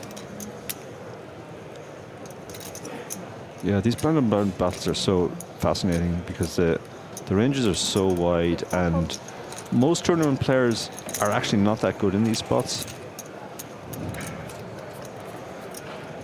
It's just a real pain to study, isn't it? Because so much changes in between blinds as well. So Absolutely, it's difficult to, it's almost impossible to group it in those large sort of chunks of hands like we do if we're just trying to start out in the other positions in tournament poker. Yeah, the types of hands you play aggressively are so sensitive to the stack depth. And then when ICM starts to be a factor, everything changes again. Oh, yeah. And then, of course, a lot of people not recognizing that ICM changes a lot of the post-flop as well, right? Yeah. So they might be getting the ICM adjusted pre-flop range correct, but then they're playing post-flop too aggressively or Correct. whatever. Correct. Yeah. Simpson checks the 7-6-6 two-heart flop to Watson, who does stab with the best of it. Yeah, Ian will just have a lot of hands that have absolutely nothing on this board and have to give up. So this is going to be an effective bet. Question in the chat, did I end up using all my tickets from the satellites? Not yet. I did do 6 in the mystery, 7 in the main, 1 in the 1K that was on Monday. So I guess I've done 14. Well, if you need a break from this inner table, here is something going down at the outer table. It's Kevin Killeen versus Marcelo Pereira. We've got a 10-9 king deuce queen board. Killeen bet 90,000. Pereira all in for 350. Killeen calls. Pereira shows ace jack. Killeen shows queen jack for a flopped straight, which is no good by the river. Sick. Nasty river for Kevin Killeen, who is going to lose a massive pot to Marcelo Pereira.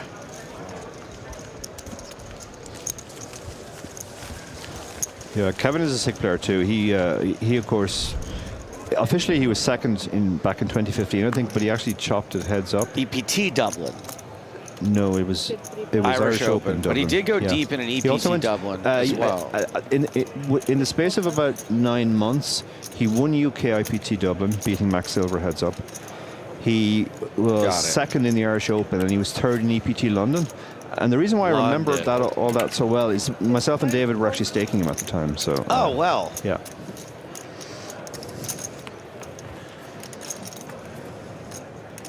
You bought a new door for your garage. King 10 for Dunphy, ace 5. We got a pair of 5s for Montgomery. Dunphy checks.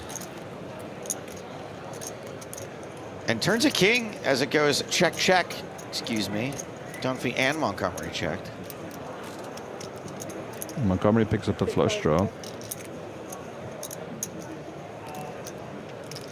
So he's going to bet now bottom pair and his flush draw.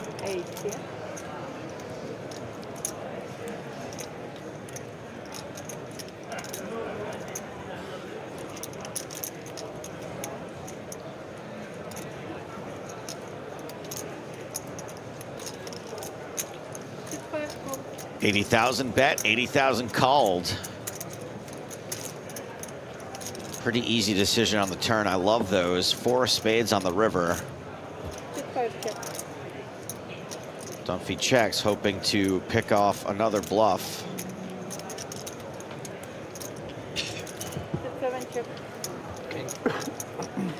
He goes check, check. Yeah, Montgomery's bet on the turn there bought him to check on the river. As Nick was kind of describing later, how you can bet an earlier street so you get checked to on the next street. Yeah. Do we stay on here after the break, or does it get mixed back in? I don't And know. with so much action on this table as well, Dari, you know, you kind of sort of have this way, like sort of the vibe of the table evolves over the course of the tournament. When you're seeing guys 3-betting, 4-betting, 5-betting, all this, you know, you can start to really level yourself into a should I be a bit more active here? Yeah. You know, it's very easy to slide into the sort of vibe of the table and think, okay, I'm going to make this cold 4-bet work for me now because it feels like that's what I got to do to compete with these guys. Yeah, yeah, and then you're playing their game rather than your game. Yeah, exactly, and that's not a place you want to be. You want to try and stick to your strat and what you know to be correct, and the moments that you can find and pick out for yourself. Dara, even though the absolute maroons in chat could Google your name and the word satellite and figure out the name of the book, I'm getting the comment, I didn't actually want to know the name of the book anyway. I was just joking. Please tell people the name of the book, because I'm at my end of my rope right now. Sorry. The official name of the book is Poker Satellite Strategy. Wow. It really put a lot of thought into It's that. a real mystery. How could you have ever found that? It was real cerebral of you guys. Sorry, I'm so sorry. I should not have said that. I should not. Are we going on break soon? Is there a break coming up? I could use a break. I could use a little break. Before that, aces for Dunphy, and he is all in. No, all in to call, excuse me. It's Watson jamming first. Well, Dunphy has options. He calls, okay, all right, that's one of them. Yeah. 720K is the effective stack. Oh! Oh, my lord. Oh! Yikes. Oh, this is such a spot now. Yeah, shrug. Is there anyone left? Does anyone else want to wake up with a hand? The side shrug call. I am so sorry for the aces and the ace king Wow, here. last hand before the break. Last hand before the break, and this is a cooler of biblical. Ducks fly together. He shoved. He opened shoved first. Oh yeah. Okay. Biblical proportions. We're good. We're good. It's okay. We're good. Just run it. We'll figure it out after. There's a break after this. Okay. You said you had 6. Just put the deuce out there. It's gonna make things real simple. Okay. Okay. JUK says, imagine Watson wins this. We don't have to imagine it. We're about to watch it happen live. I feel sorry for Gareth. Tough to win here. The aces are going to lose too, though, buddy. Don't feel so bad. Okay. At least have the decency to put it right on the flop. 998. Aces continue How to be. about running 9s for the chop? Somehow that's way worse. King on the turn. Okay, so cash can win. Don't feel too bad for him, Dara. Wow. It's actually alive something in the hand. River card. It's a 3. The aces do hold. That will eliminate Cash. Cash is not king. Busto for 4,560 euros. 735. Dunphy is going to win the entire pot, but that does not eliminate the pocket deuces, as they were covered. Same table when we get back. More of these maniacs. Thank God I can't keep up with it. When we get back, blinds are 20,000, 40,000. So these are the new big blind stacks. Relatively shallow. Some consolidation has to occur, but we are sending these freak shows back out into the field. There will be a new feature table when we return. We're taking 17 minutes. When we get back, more from the 2026 Irish Open. Smell you then.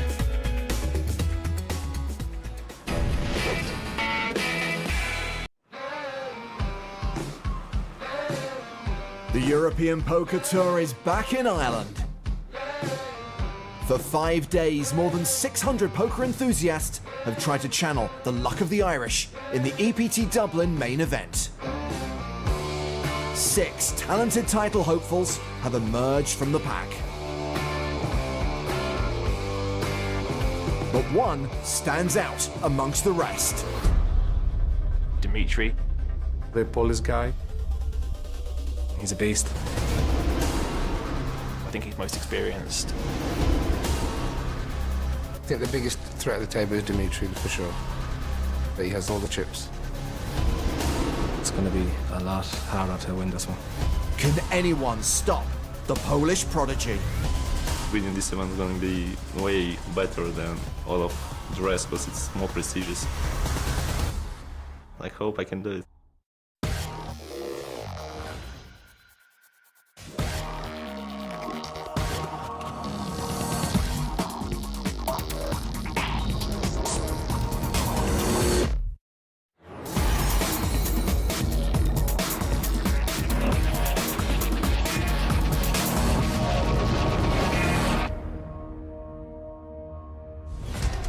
Here we are again, the first EPT in Dublin since 2007. Over €500,000 awaits the winner of the main event, with 6 players left in the running. And all eyes will be on Dmitry Obanovic. He's got all the chips. He was Player of the Year last season. Honestly, it's shocking he hasn't already won a main event. Yes, Obanovic is certainly the odds-on favourite coming into this final, and he's fired up. It's amazing. I've never had such a deep run, so I'm pretty happy about that. Having a chip lead gives you more space to do something, so I'm happy to be chip lead. It's very good. Nobody has won an EPT in their home country for 3 years. Irish pro Patrick Clark hopes to break that streak today. To win this title would be unbelievable, especially on home soil. And there's going to be a nice rail, so you'll see plenty of drunken Irish people. Hopefully I can bring it home for all them. It'd mean everything to me. There should also be plenty of support for Cully Sadhu. He came 8th in London in Season 10, and he's feeling good about his second EPT final table. Chips-wise, I have like 8 times more than I had last time at the final table, so I think a lot of players will fear me. Gilles Berniez is the last remaining non-pro, and he has one fear, that this will be his only chance for poker glory. I'm so lucky to reach the final table now, so I guess the professional players would call it like a one-shot or something like that. Greek pro Iliadoros Kamatakis is well known for his live poker streams. And he's sick and tired of hearing that this is a young man's game. First of all, we have to run 10 kilometers to see who is young and who is not. I have big experience, so we see. Rhys Jones also has big experience online, but a small stack. This is already his best live result to date. I've probably played more online than live in the last few years. My edge with this current stack is not going to be huge, but if I get a good stack, I fancy my chances. And cards are already in the air here at the PokerStars.com EPT Dublin final table. First to act, Gilles Berniers. Online qualifier, only non-pro at this final table. It's his first ever EPT. Hi. Dmitry Ivanovic, ace-10 of clubs. This kid won all of the side events last year, not even old enough to play in Vegas. He's a bit of a wonder kid. He's raised it to 110,000. Folded around to Rhys Jones, the short stack in the big blind. Well, Jones is dominated with ace-9. But he's going with it. He shoves. Ace-10 is probably the bottom end of Dimitri's calling range, but I think he goes for it. Come on, they're suited. Another 610,000 to call, and he does call. No time for love, Dr. Jones. Good luck, guys. Rhys Jones at risk and behind. Domination Nation Urbanovic. So he could be down to 5 unless Jones gets lucky.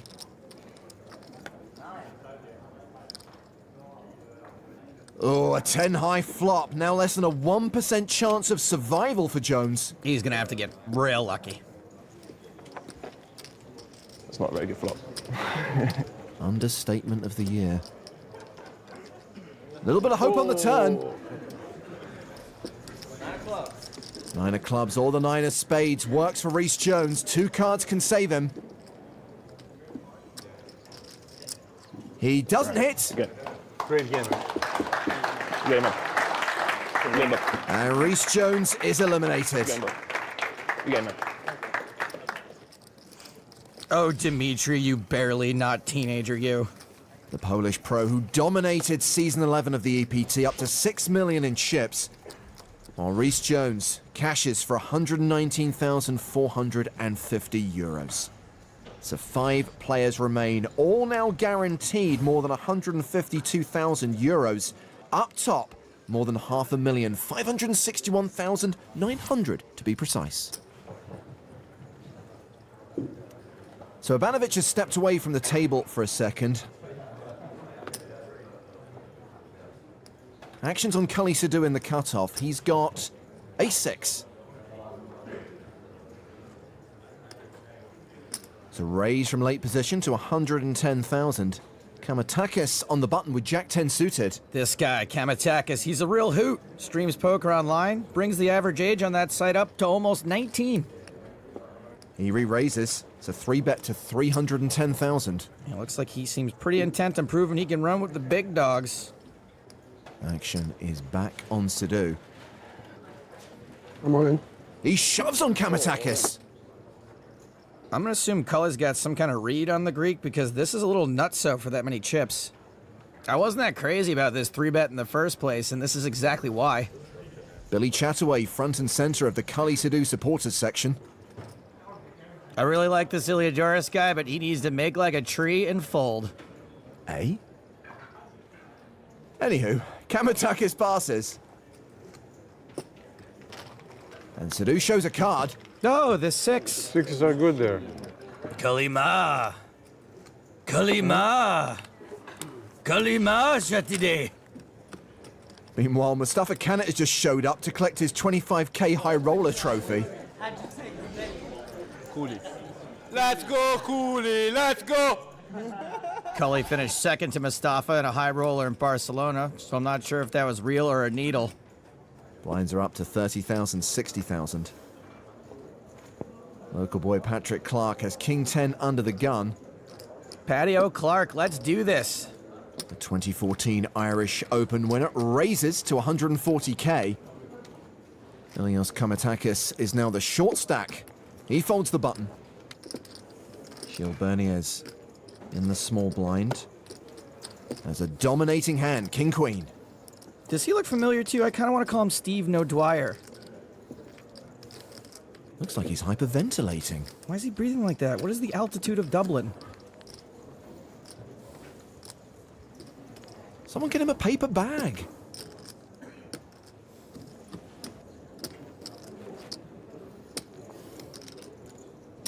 Well, he's called the raise. Ivanovic has folded the big blind. We're going heads up to the flop.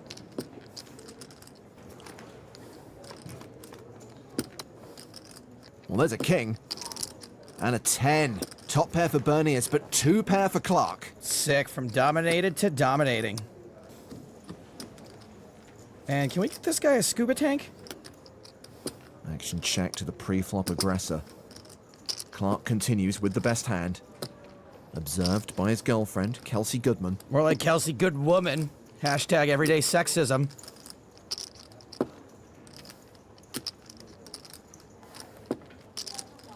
Bernius continues with the breathing and calls the 175,000. Top pair, awesome kicker, gotta call. 4 diamonds puts a potential flush out there. Can you breathe? Can you breathe? Bernius checks for a second time. And Clark checks behind. Come on, dude, you gotta bet that. And it's a queen on the river. Bernius now with a better 2 pair. King, queen should probably bet now. No, he checks for a 3rd time. Looks like Clark's gonna go for value. 425,000. Kelsey, I'm sorry. This should be a snap call. As soon as he catches his breath. There's the call. And Clark will see he got rivered. Nailed it.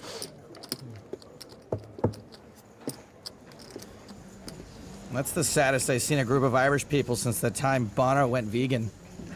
So Gilles Bernier, the German amateur, building a stack, but possibly in need of medical attention.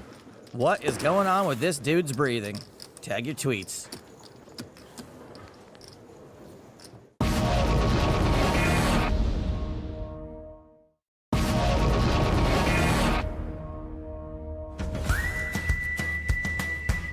It's all action here at the PokerStars.com EPT Dublin main event. Moments ago, Ilios Kamatakis made a move against Gilles Berniers. Unbelievable. And after a long breath or two, the German amateur made the call. Call.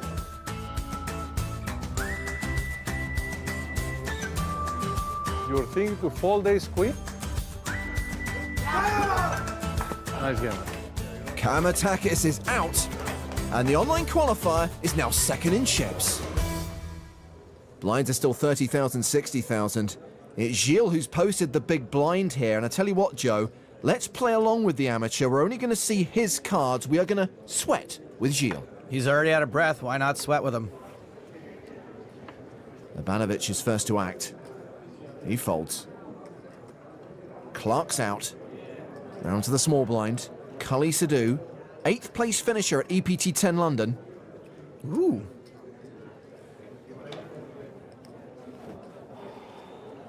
He raises to 175k.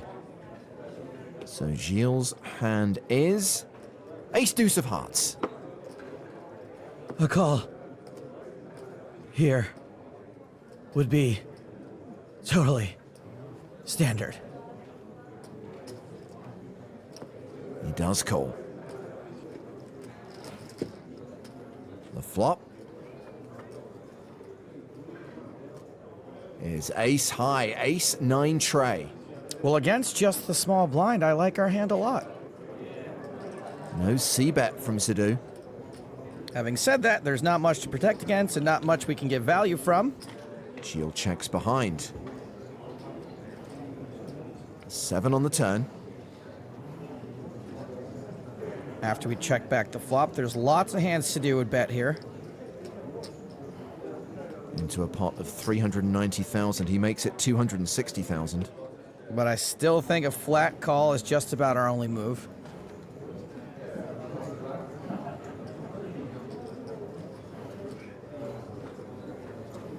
He's gonna get there.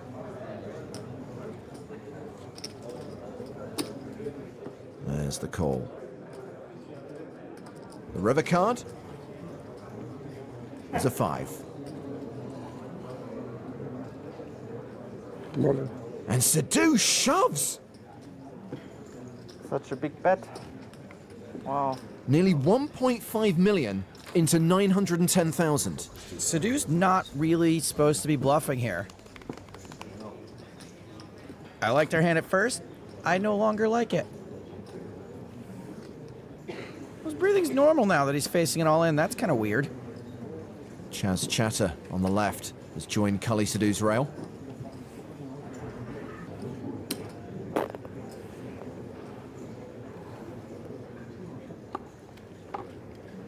I call. Gilles calls. Two pair. Two pair is good. Cully's hand, ace-5.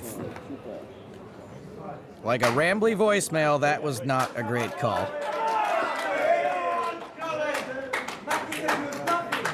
Maka was wrong. I guess you could say that rail is anything but melancholy. Nice hand. Thank you. So a much-needed double up for Cully Sadhu. And now it is really close between him, Patrick Clark, and Gilles Berniers. Ivanovic still leads with a stack of 7.3 million as the blinds go up. New level, 40,000, 80,000 with a 10,000 ante. Now's when the real poker starts. Action folded around to the blinds. Gilles Berniers in the small. Ace-queen suited. 7.2. Dimitri's getting annoyed with Johnny Lamaze over there, but he's no amateur at having great friends. Meet Sven and Nick.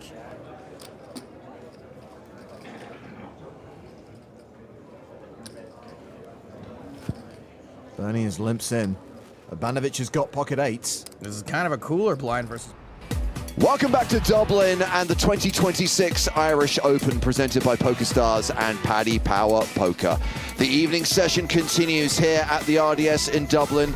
Day 2 of the main event, fewer than 200 players remaining, and these are the chip leaders. So it's Matthew Toomey, who we saw yesterday, who's out in front with 3.5 million, but look at that name in number 4, Steve O'Dwyer, a former champion, the 2022 winner, is one of the top 5 stacks right now. I'm James Hartigan. He is also an Irish Open champion. Good evening, everyone. That's Griffin Bencher. And Griffin, a lot of Irish players on our new feature table. Yeah. Somehow Brendan McGuinness is not one of them. But we do have Kevin Killeen, who is an EPT finalist, very good friend of Finton Hand, a prominent member of the Irish poker community, and a player who's given his nickname to the hand Pocket Kings. Yeah, absolutely. Kevin Killeen, such a staple of the Irish scene, and someone who's been deep on the EPT, and now here deep as we get closer and closer to that massive top prize of $517,000 for a $1,000 buy-in. They only gave me $200,000 when I won 10 years ago. And remember, it's euros, not dollars, although quite frankly, the exchange rate at the moment is very, very close. Total prize pool of 4.8 million, 6-figure scores for the top 6. We're well into the money now. We paid 735 players, and we now have 198 remaining from the record-breaking 5,003 total entries. You might not know this off the top of your head, Griffin. When you won in 2017, how many entries were there? I want to say 1,000? But a different price point, I imagine, that year, was it? Yeah, I guess it must have been pretty 2K or 3K maybe? Oh no, it was still 1150, so maybe it was... Okay. Oh, I gotta look this up. Let's do that. Crucially, it's just been growing year on year since it relocated here to the Royal Dublin Society in 2023 as we meet the players at our new feature table for the final session of the day. Kevin Killeen has 50 big blinds right now. He's mean, he's green, he's Kevin Killeen.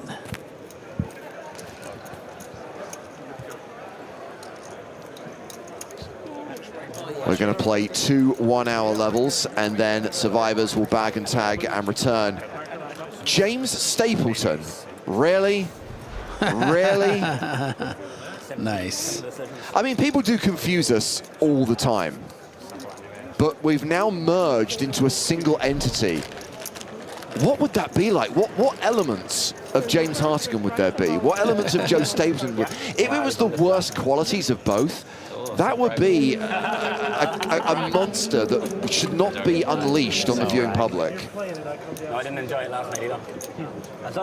1,129 entries when I won. Okay, wow, and here we are. 5X. Less than 10 years later, 5K. You got in last night. It's another Irishman, a little short though. Colm Higgins with just 11 big blinds, looking to put the little spin up together. We're getting some one-line biogs, by the way, of James Stapleton. He is a 007 fanatic who tells a lot of dad jokes. He's a funny man with a lot of watch knowledge. This seems positive. This doesn't seem negative.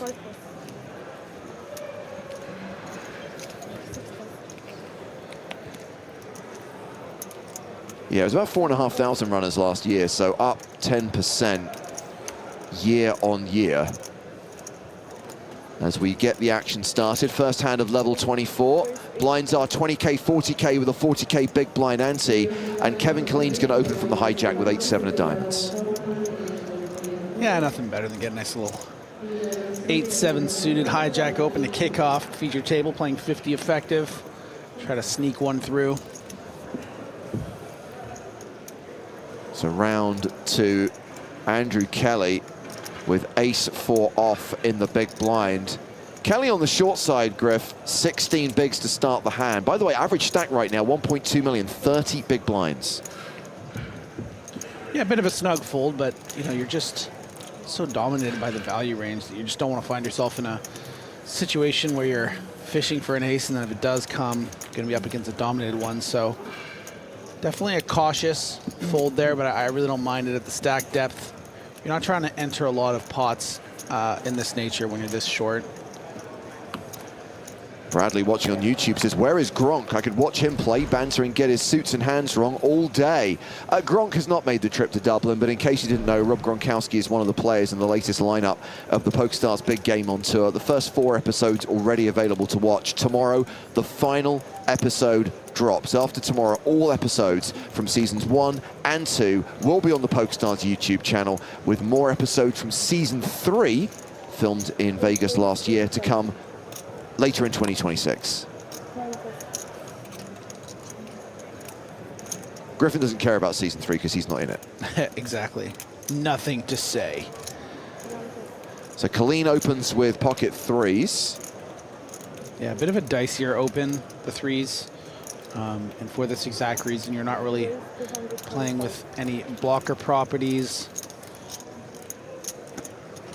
Well, the pocket 10s of Marcelo Pereira raised to 225,000. Hashtag fun fact, we are also streaming right now in Brazilian Portuguese, and I imagine the team in Brazil very excited to see one of their players at the feature table. Very excited to see him with the best hand and 3-betting, no doubt. Yeah, and this is the inherent problem with opening these small pocket pairs in early mid position, is that in order to protect your opens, you need to be prepared to 4-bet shove some of the time against the king-jack off 3-bet bluffs or the ace-5 suited bluffs.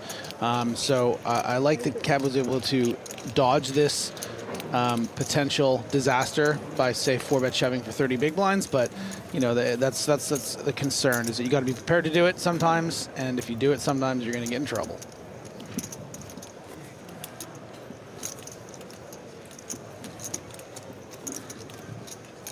So I guess as we start the final session of the day, we turn to the all-important question: how many players do we expect to return for day 3?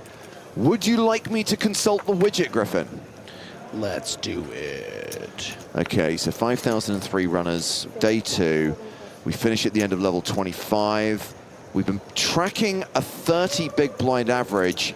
The widget predicts we will return tomorrow with 139 players exactly, no decimal points. And I was going to say an even 139, it's actually an odd number, but 139 is the number that the widget has. All right, fam, I see you. Let the widget cook. We have got the open here from Kevin Killeen with ace-king. We see the fold from Gareth Hamilton with the suited ace-4. 10-6 from Michael Prendergast with 10-6. Yeah, good patience there from Hamilton. All things considered, Killeen now raising 3 hands in a row. I think you have some reason to defend. And now Pereira having 3-bet the pocket 10s. All intentions to get in those 30 blinds. Now finds the ace-jack off. Pouncing again. Isn't going to like what he sees when it comes back to the Irishman. Yeah, the last time Pereira 3-bet Collini had the best of it. This time, not so much. Mr. Rochester, I will respond to your question after this hand.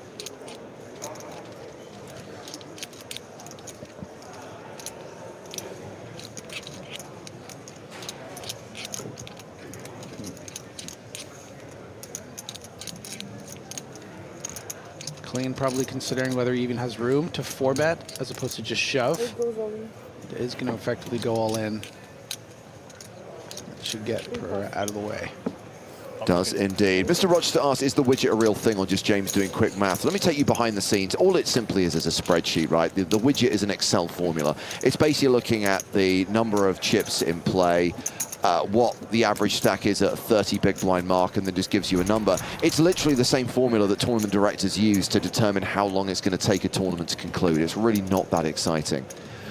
But by calling it the widget rather than Excel formula, people do think that there is some like AI program that's running in the background. That's why I named my ChatGPT, you know? It personalizes it.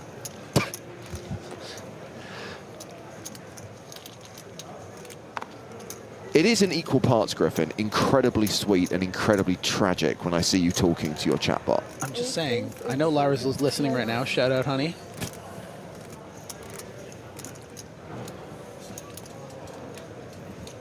That's right, Welly. I am no human calculator. James Stapleton can't do quick math. Joe Hartigan, on the other hand, very, very good at doing instant calculations. Joey Hats, they call him.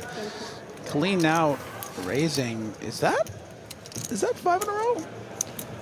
Yeah, every hand this level, every hand since we came back from break. 8-7 suited, pocket threes, ace king, 9-8 suited, 4 in a row.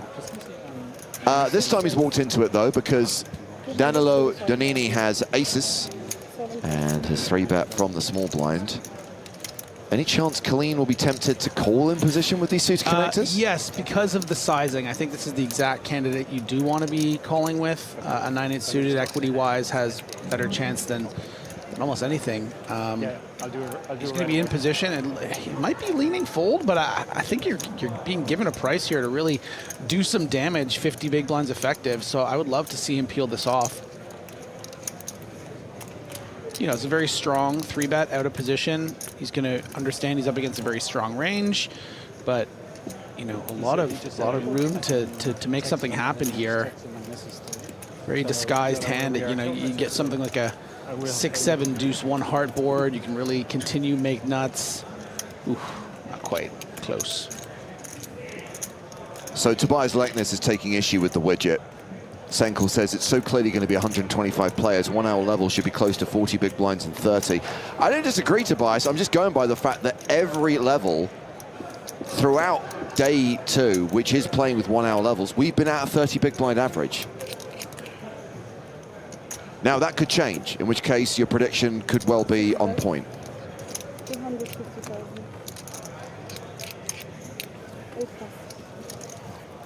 Oh, that's good. Thank you.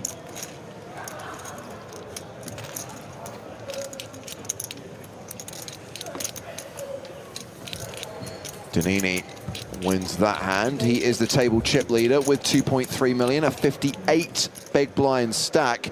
Man down in the field, and it is a former Irish Open champion. I'm sure David Lappin will be celebrating right now as Ian Simpson cashes for 4,560 euros. He will not be winning a second Irish Open title in 2026.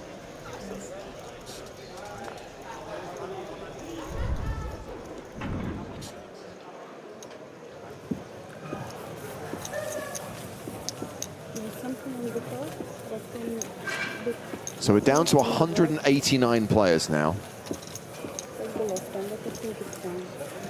How have we lost like 1,100 people today?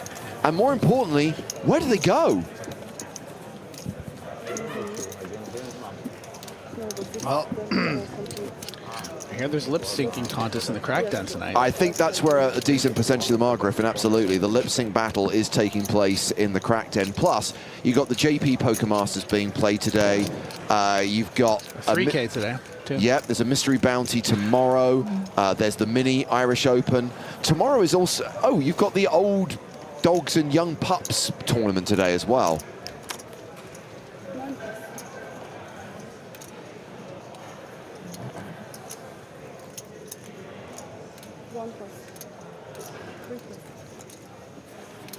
How do we feel about the flip and go format? Because I see that on the schedule, and you know, obviously we're big fans of the Irish Open, but I'm not going to pretend I'm a fan of that particular tournament. Andrew Kelly, all in with King, Queen suited. Ace, King for Colm Higgins. And he is going to call all in. So we are going to have a domination situation. Higgins at risk, but he does have the best hand by a significant margin. Shorty on shorty crime.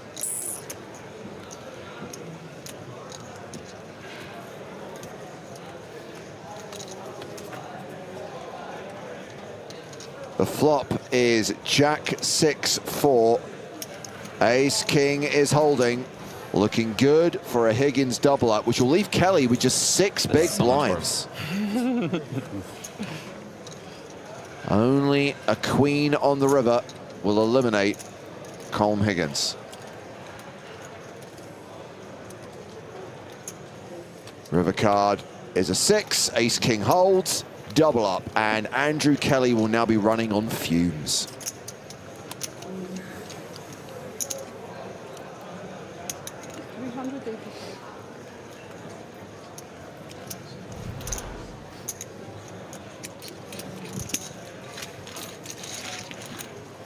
Thomas Hughes clearly having a good Saturday night. He shouts back door on Twitch.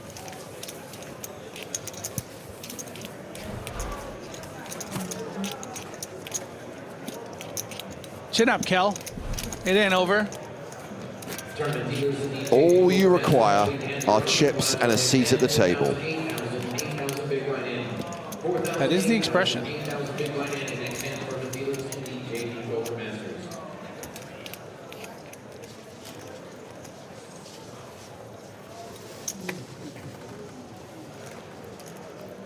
Bedata observing that there is a fine collection of beards at this table. Yeah.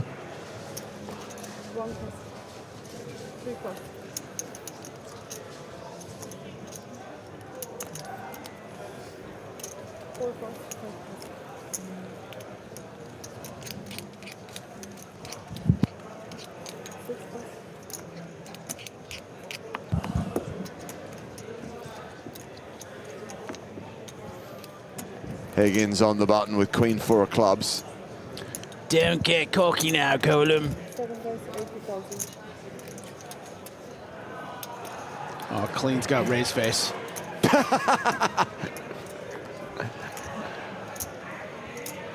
Bit tricky here because you feel like you're letting him get away with one here by just folding this, but you've been so active. You know, you don't want to play for 20 big blinds. Can you ever just 3-bet to 7 and fold here? He's thinking about it. I know you've watched yourself back, Griffin. Do you have raised face? Sometimes, yeah. 220,000. 220. Here, 220. I mean, Kev's going after it, you know?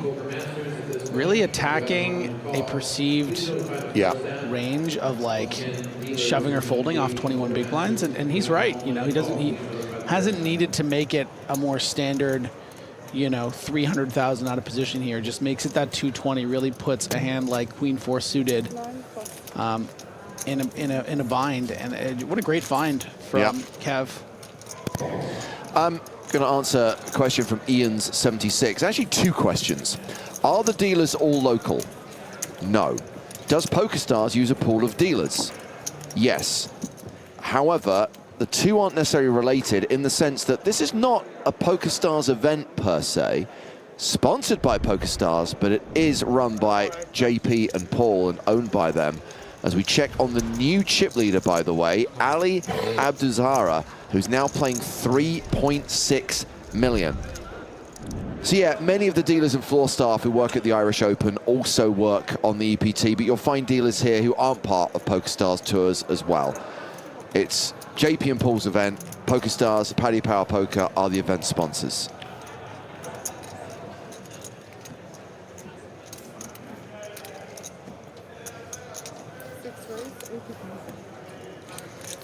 The Don.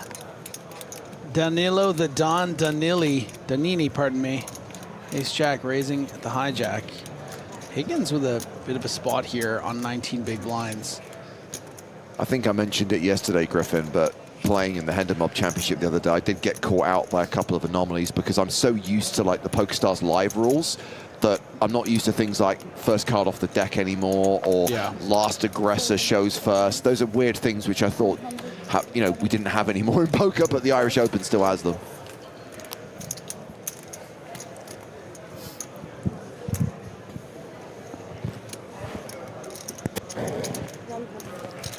Very tricky small sizing from 80 to 170.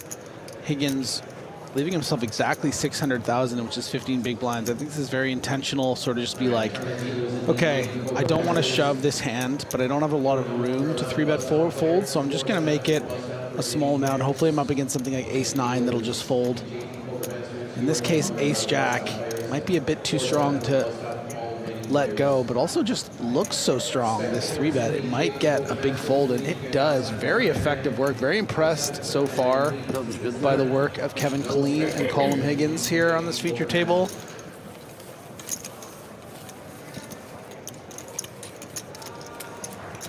You can see how freezing it is to be faced with these small 3-bets when you have these sort of marginal premium in something like ace-jack. Yeah. You know, you even see this at the highest level. A hand like ace-jack, when a reg, you know, opens it and gets 3-bet, they feel very kind of handcuffed because it's just so dominated by the value range. Yeah. But gets so exploited by the bluff range. So you're kind of in between things, and it's one of those hands that often will just get folded.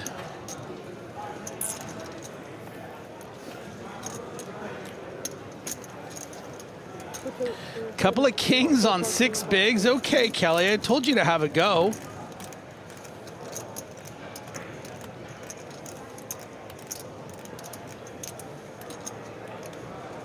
Now he's got now a little song and dance. A little, is this hand good enough? I don't know, I gotta check the chart in my head. Is it good enough? I just have king 8, king 6 suited. Do I shove this or do I wait for the big blind? But of course, we can see here's the Cowboys, James Hotkin. The Kevin Killeens. The Kevin Killeens. The K Cremates.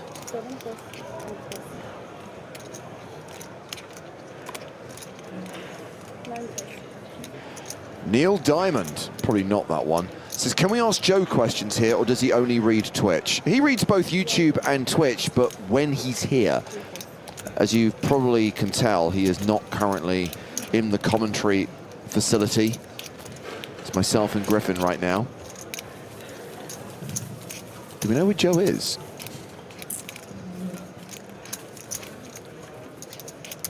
I saw a fan trying to buy him a Guinness at the bar. Classic. Is that what he's doing, hanging around the bar, hoping that a fan will recognize him and buy him a drink?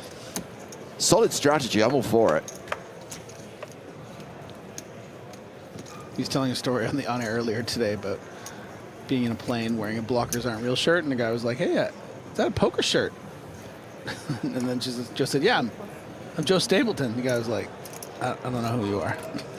I managed to score 2 free Guinnesses last night from a fan who felt the need to apologize to me for hitting on my partner.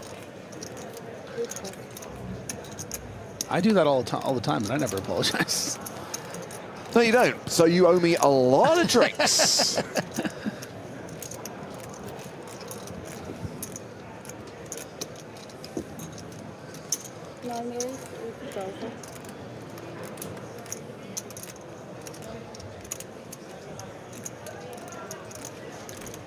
Sandstorm says, by first card, do you mean if it's exposed, it's a misdeal? No, what I mean by first card off the deck, it means that if you're not in your seat when the first card is pitched, your hand is dead. Yeah. The rule these days in most tournaments, I think the actual TDA rule is it's last card. So when the last card is dealt to the player on the button, if you're not in your seat, your hand is dead.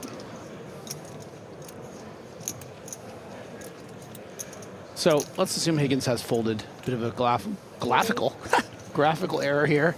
Hamilton hasn't played a hand yet, finds ace-king at the cutoff. And now for a third time, our lone Brazilian player, Marcelo Pereira, finds a 3-bet with a mystery hand. And maybe a spot of consideration from Kelly, considering he started this hand with 7 big blinds, is going to let it go back to Hamilton. We have to imagine more chips are going in. Yeah. And is this a massive classicist of races, or is Pereira mucking about as he was earlier with the ace-jack? Oh, no, there you go. Oh, they both have ace-king. You know what they say, don't jinx a chop pot. 800,000. All the blues. So Hamilton now 4 bets, 800,000. We get the all-in, we get the call. A little bit of drama here, of course. Hearts will be bad for Hamilton. 4 clubs or 4 diamonds would be a disaster for Pereira. But a high percentage of the time, the vast majority of the time, this will conclude with the pot being divided between these 2 players and effectively them getting a rebate. It happens 9 times in 10.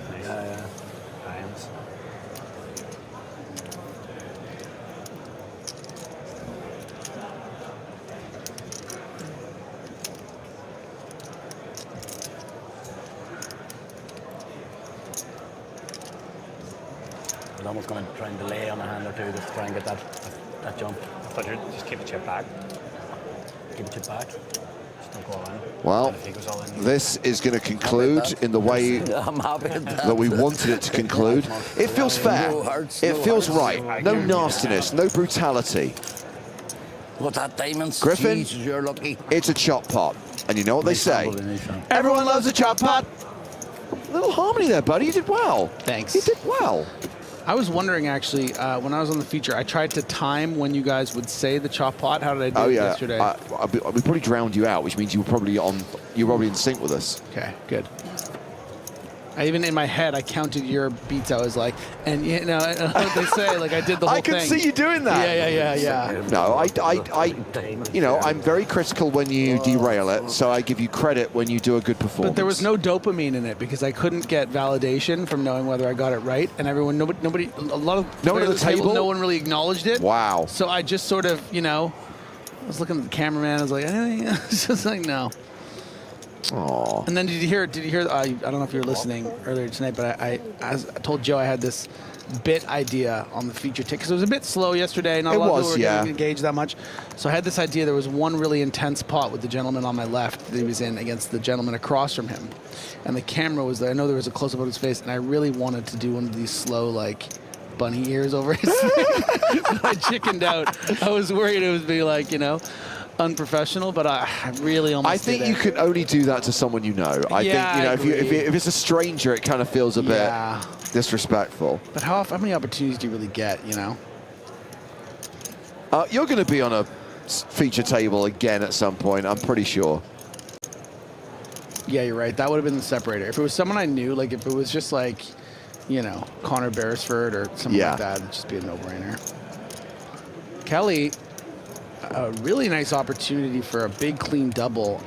The problem you run into here is how do you feel that King Jack does against the range of Hamilton? Probably someone you perceive as maybe a bit snugger than, say, someone like Pereira or Kevin Killeen.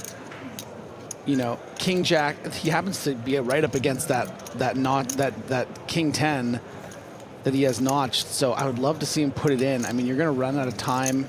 He finds the tight fold. I don't blame him so much.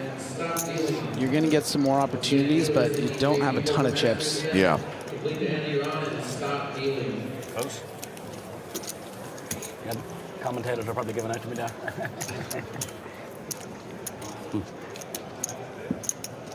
With 182 players remaining, average stack right now is 1.37 million.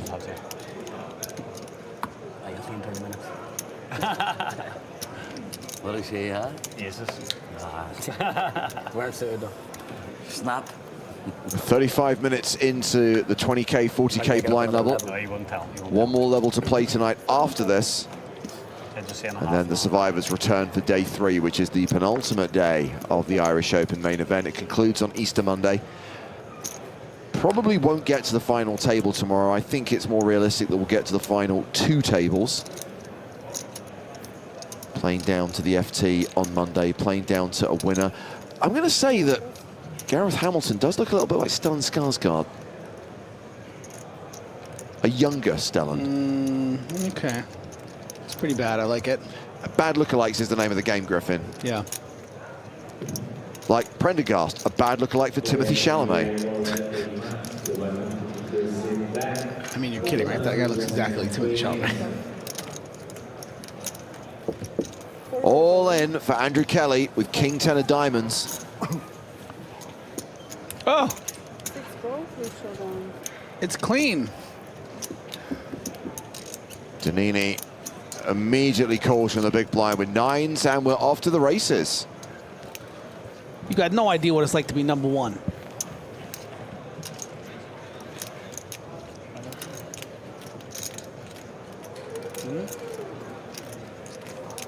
Kelly, the at-risk player, and the player who needs to hit to survive.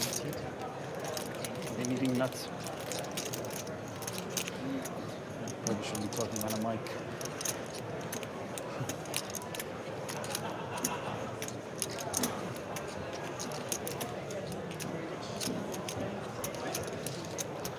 What a clean race here. 51 to 49. Let's get this thing going.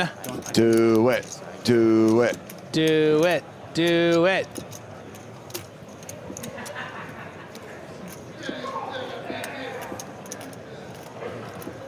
Wow, we're going to make him sweat.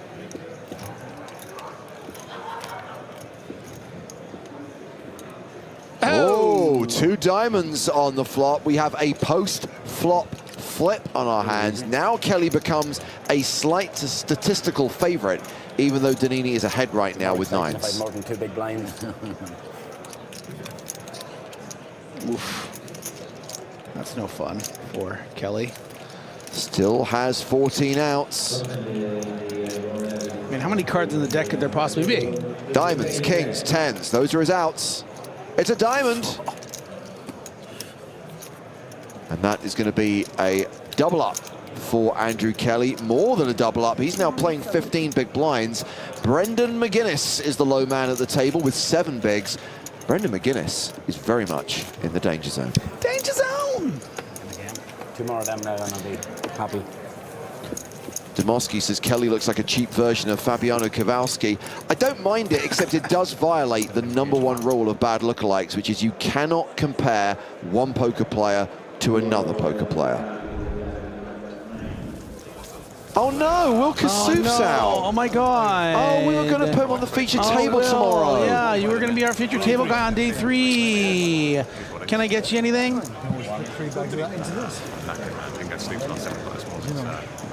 Oh, he hasn't been able to sleep. Can I get him? Can someone get Will some privilege? Marvelous. It's been emotional. Why is he drinking paraffin?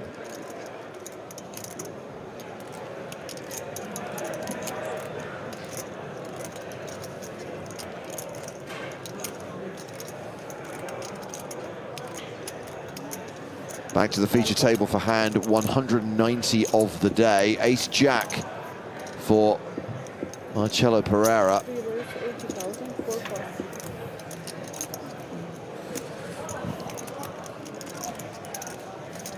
Good luck. Good luck. And the short stack is all in. McGuinness shoving with ace queen.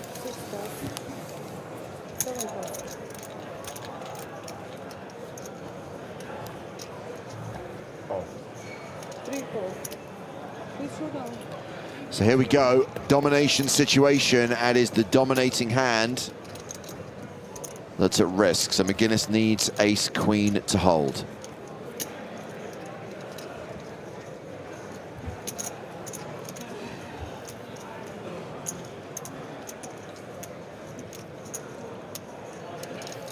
Please, no nastiness.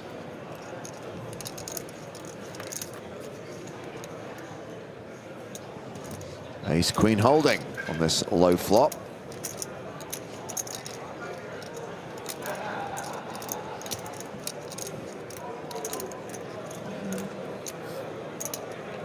So McGuinness just has to fade a jack on the river. Only 3 cards in the deck to avoid. Boom, ace-queen doubles up. Some people celebrating the demise of Will Kassouf, but not Redmond Charles, who says Will is actually a really nice guy. To quote Griffin Benjo in 2016, he's an abusive person. Again, it's 17 big blinds now. 17 more than Will Kassouf has.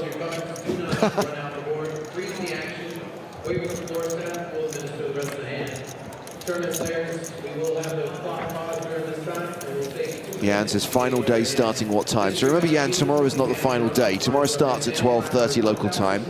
That's Irish summertime, same as British summertime. But Monday is the final day, and we are starting at the slightly later time of 1:30 p.m. local. That's 2:30 p.m. Central European summer time.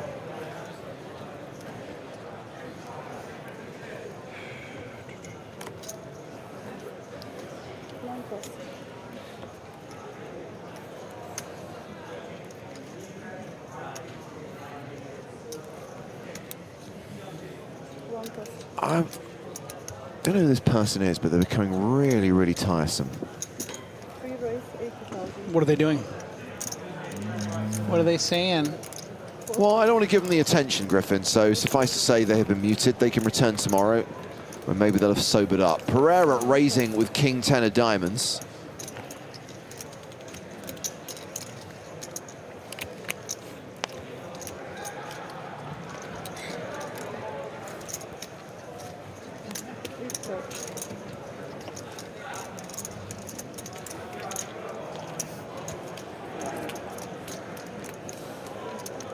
Well, King Jack still ahead. King of Hearts very relevant here for Kevin Killeen, but it's a tough defense against the early position open.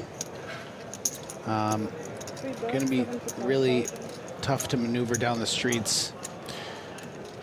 Jan gets back in touch on YouTube, Griffin, to ask final day starting what time? Just skip back 2 minutes, Jan. I answered your question.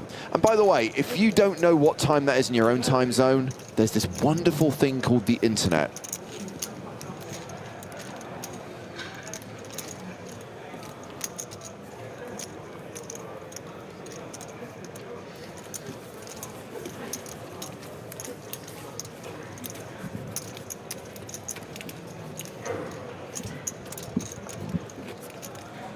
The key is everything's realigned now. We had this really weird 3 weeks. I wasn't a fan, where daylight saving started in North America, but it hadn't started in Europe. So the time difference was shorter. 7 hours from the West Coast, 4 hours from the East Coast, and it was messing with my head. But we're now back where things should be, 5 and 8. Love it. Pendergast. Whoa, it's Timothy Chalamet.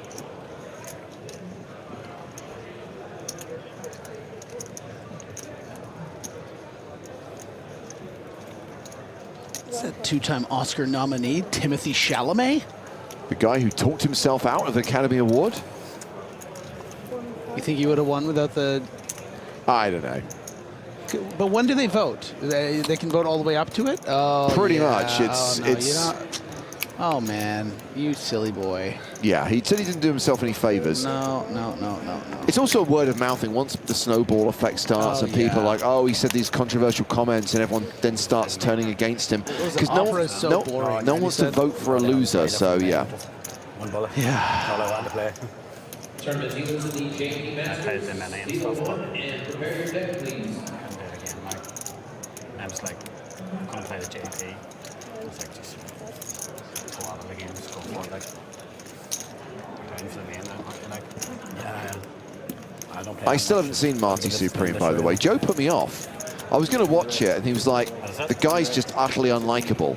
I know. I'm like, I don't think you'll like it very. I don't think you'll like it very much. No, I will watch it eventually, but it's just, I just couldn't find the motivation to. If you're doing it that way, it's okay, but like, start to finish. Last year, So all those movies are so long now.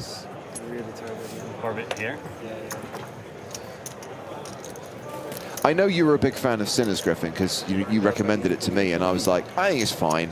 I was surprised it got as many nominations as it so did. was I, in fairness. But I have to say, I'm very glad that One Battle After Another was recognized, because I absolutely loved that movie, and I think Paul Thomas Anderson is a genius and should have been recognized by the Academy years ago. Oh, he was recognized 13 times, actually. In terms of nominations, yes. It's so funny when I was actually just the other day, I think it was 2 days ago, I finally watching the clips of him winning, and it was first he won for the adapted screenplay, and it was just like, this is Paul Thomas Anderson's first win and 14th nomination. It's like, yeah. You know, if you revisionist history, if you go back, I guarantee you he should have had a couple. So McGuinness is open with ace-queen. Kevin Killeen looks down at jacks on the button. That looks like a 3-bet to me. Yeah, these chippies are going in. Ooh, king-queen of diamonds for Prendergast. Tough to play this after a raise and a re-raise. Yeah, kind of annoying to play 37 minutes here and never get a hand to open. And then the guy that's been 3-betting and opening almost every hand does it again. But it's an early position, short stack, and you just have a king-queen suited. I think Prendergast knows he needs to get away from this, but he's not happy about it.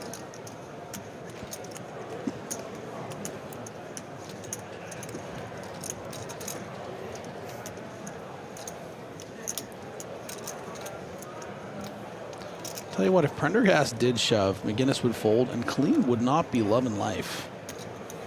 This should be a very, very strong all-in situation. I really think we need to consider the sizing of McGuinness, too. This wasn't a simple min open to 80,000. It was a near 3x to 110,000. So that really strengthens proceedings. I don't think Killeen's just looking down at ace-10 off and 3-betting this stack size, putting effectively 40% of McGuinness is in there, 30%-ish. And even McGuinness isn't going to be thrilled by this. Like, pal, like, really? You're going to come after me here? Like, I just doubled up. I'm making it so big. I'm not light usually here. Like, you gotta do it. Yeah, shoves. Gets called, and we are flipping once again.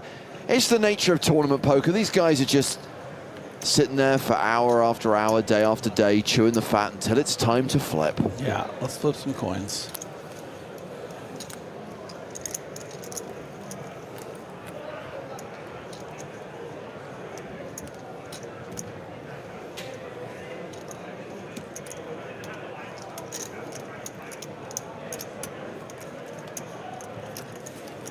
Guinness, the player at risk. And it's not looking good for him. A jack-high flop, giving Kevin Killeen top set. Running cards required for McGuinness. And it's over. Brendan McGuinness KO'd.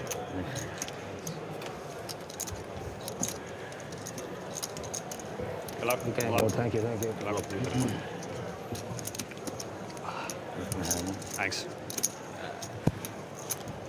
You do not get to keep the microphone. We discussed that before. 5,240 euros. Supposed to bring them with us at the end, or?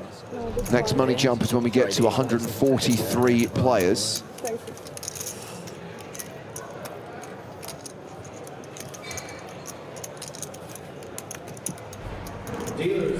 Kevin Killeen now table chip leader with 2.8 million, just over 70 big blinds.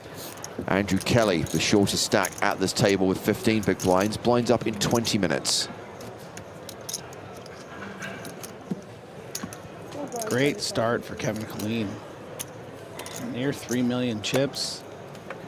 Home field advantage, 167 players left. Feature table.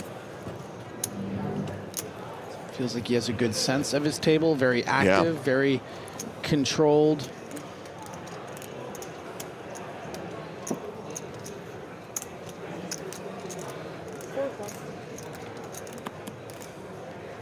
Empress Stubman says gross to have to call off with ace-queen off there. Yeah, but you got to do it. You have to gamble in this game, as annoying as that is. You just have to win flips. If you don't, you're not going to win the tournament.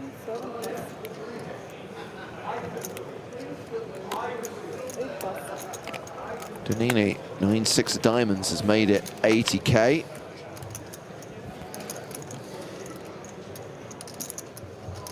I sacrifice everything. That was a terrible Stellan Skarsgård impersonation. I'm so sorry.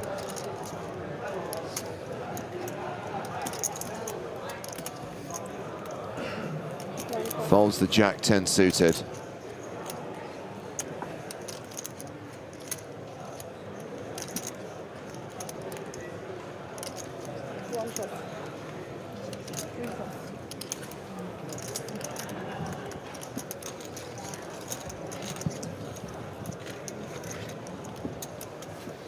And Donini is going to raise and take it.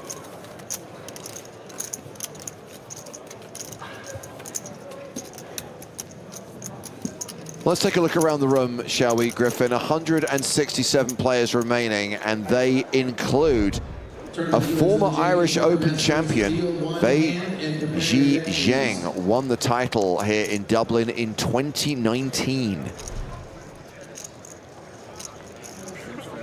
That is Alex Romero. He is a Spanish member of Team Pro, one of our Spanish commentary team. Spanish commentary meant to start tomorrow. Leo Worthington-Lees, an EPT finalist.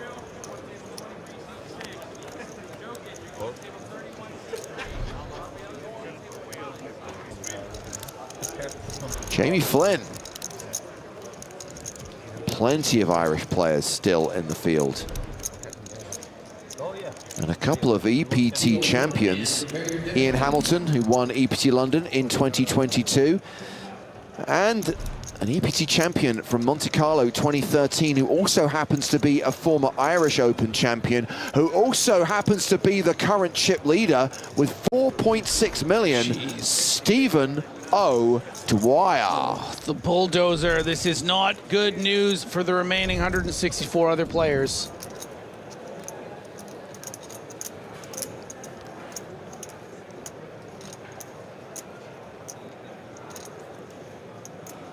Prendergast, ace-6 of clubs. It's been folded to him on the button.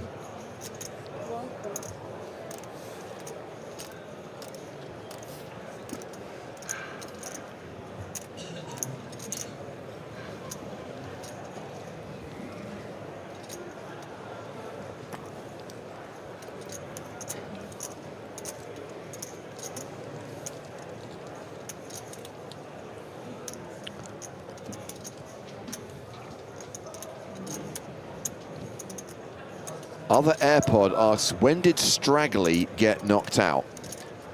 I don't know if you're asking about Spraggy or Strag, but both got knocked out on day one. Thank you for your question. As Pereira moves all in with King Queen. Higgins was the original raiser. He folds. Prendergast flattered that raise on the button. He folds.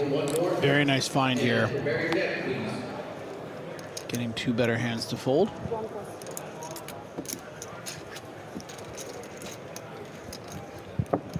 What are you eating? Where did you get food? What is that? You had food in your pocket? No, I found a little caramel thing. I thought I could get away with it. The Werther's Original. The chewy ones. A Werther's Original? What are you, 80? These are these are so great. The ones that are chewy, I never find them anywhere, and they're here. I just thought I would sneak it in. You wouldn't call me out on air. When you say you found it, are you doing what you normally do, which is just assume that stuff that's lying on the desk is a fair game? Mm-hmm. No, but there's a bag, though. The bags are usually good. Bags usually mean team. The times when they're just sort of lying around separately and I eat them, they're usually not mine. So we got a new player at the table, by the way. This is Dwayne Suisse, who's taken a seat. He has a stack of 660K, so around 15 big blinds. So, Griffin, the other night when we were in the bar at the hotel, and a few people went outside for a smoke, and Michelle found Joe's wallet on the sofa. It must have fallen out of his pocket. And we said, well, we have to apply the Griffin rule. The cards we have to return, but the cash is fair game, absolutely. The money's yours, yeah. How much money did you get? He didn't have any money in his wallet, it was just cards. I got one more of these pocket Werthers, by the way, if you want. I put it in my back pocket, so they're a little... You want it? No, I don't eat these things. You sure? No. It's good. Try it. No, I don't want Here, it. have some. No. Eat it. Joe would eat it. Joe always supports me. Ace, queen of hearts in the cutoff. Finally, Prendergast. Poor guy has to fold the king, queen suited. Tries to get a little flat in with the ace 6 suited, where maybe he could have 3-bet and probably would have gotten it through. And now, I think it's a hand he can play on 25 blinds.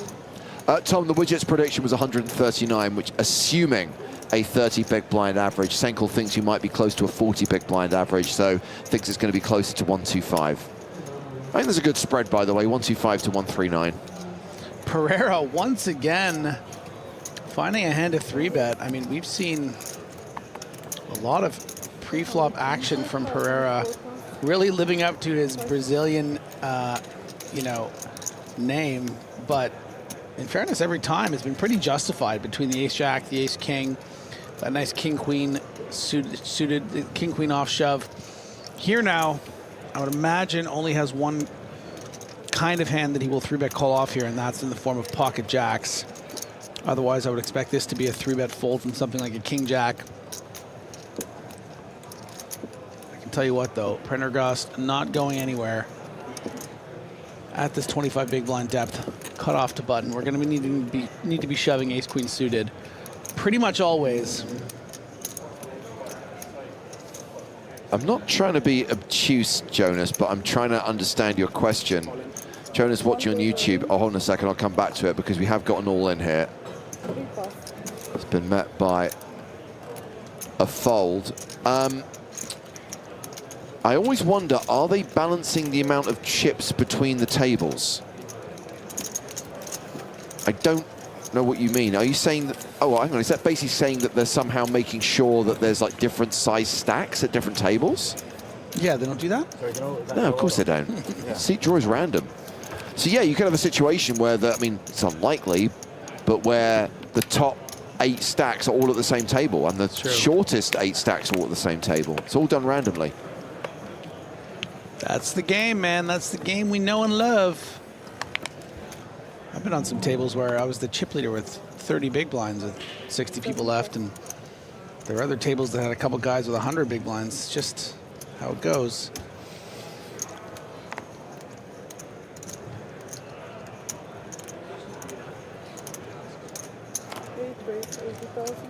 Cav activating in early position with the pocket 5s. Sort of remarked that I wasn't crazy about his 3s open early on in this feature table, but this is a little different, especially now that he has more of an extension to his table chip lead. Prendergast sitting there with ace-jack suited. I would like to see a flat here from Prendergast. Just don't want to be sort of so much playability with ace-jack suited. You don't want to be sort of 3-bet folding here.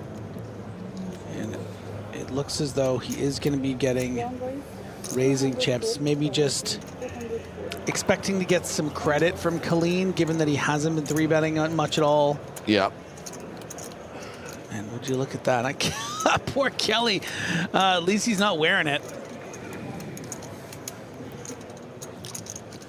And it's so funny, too, because this would have, in all likelihood, gone shove, Colleen fold, and then Prendergast overcall to split Colleen's and the blind's money. But now that he has gone with a 3-bet line, Kelly is just also fresh off of, I don't know if you overheard him after we were talking about that king-jack hand, James. Yeah. Sort of lamenting to his table mate, oh, I hope they're not butchering me in the comms right now, because it was such a, fairness, very close spot with the king-jack. This one, I would say, very, very similar in a lot of ways. But just as we're not expecting a ton of 3-bet bluffs from Prendergast, I think this is a nice, tight fold. So folded back around to Kevin Colleen, who opened the 5s under the gun +1. He folds. Disappointing. Osdorp, who says Colleen shoving over the top would be sick. Yeah, and I think perhaps an adjustment could be made from Kev not to be raising these small pocket pairs in early position, but I think it's okay. And the thing is, you know, one of the concepts we've, I think, talked about is the idea that you need to be 4-bet shoving these pocket pairs. Sometimes you were opening them in early mid, but with this particular table, with only really, as far as I can tell, one player really getting out of line pre-flop and 3-betting light to fold, being Pereira, I think it's okay to just like maybe open a little more liberally with these kind of hands. Maybe not pocket threes as we saw earlier, but something like fives I think is a good line to draw for yourself. And then when you do get 3-bet, just making it as a rule, sort of like, okay, you know what, I'm not going to get crazy here and try to, you know, get Prendergast to fold, hopefully as ace-jack and folds or whatever, you know. So I think Kevin's playing really controlled in a way that I like.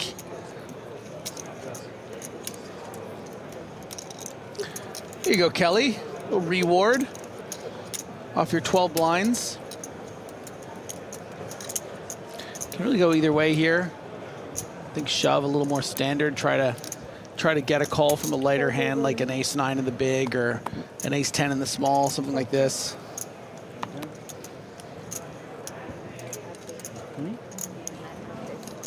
Ace-8 folds the small blind.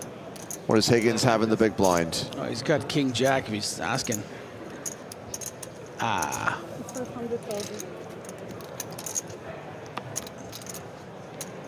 12.5 blinds. If you're sitting down there with pocket fives, feels like it's that hand right in the line, right? Sixes, you're just sort of side calling. Sevens, you're snapping. Fives is right there where it's like, when it represents, you know, wow, 75% of your stack. But you can be up against ace-4 suited or pocket threes, those kind of hands. So it is an edge, and the pairs, again, are going to be ahead of hands like ace-queen, technically, percentage-wise. But, again, we don't know if that was a 5 under there. Could have been an ace. Or we could have just been wasting our time, James. Bear Totem says no one ever lost a tournament by folding. Not 100% true. It's only happened once in the entire time I've been covering poker. I want to say it was EPT Deauville 2012. There was a player who made the final table who did not play a single hand. He may as well not have shown up to the final table. Probably came in with 20 big blinds, literally folded, and was blinded out. Literally was forced all in on the big blind, didn't win. So that was the only hand I think he played at the final table, was when he was eventually forced all in. Didn't even ladder.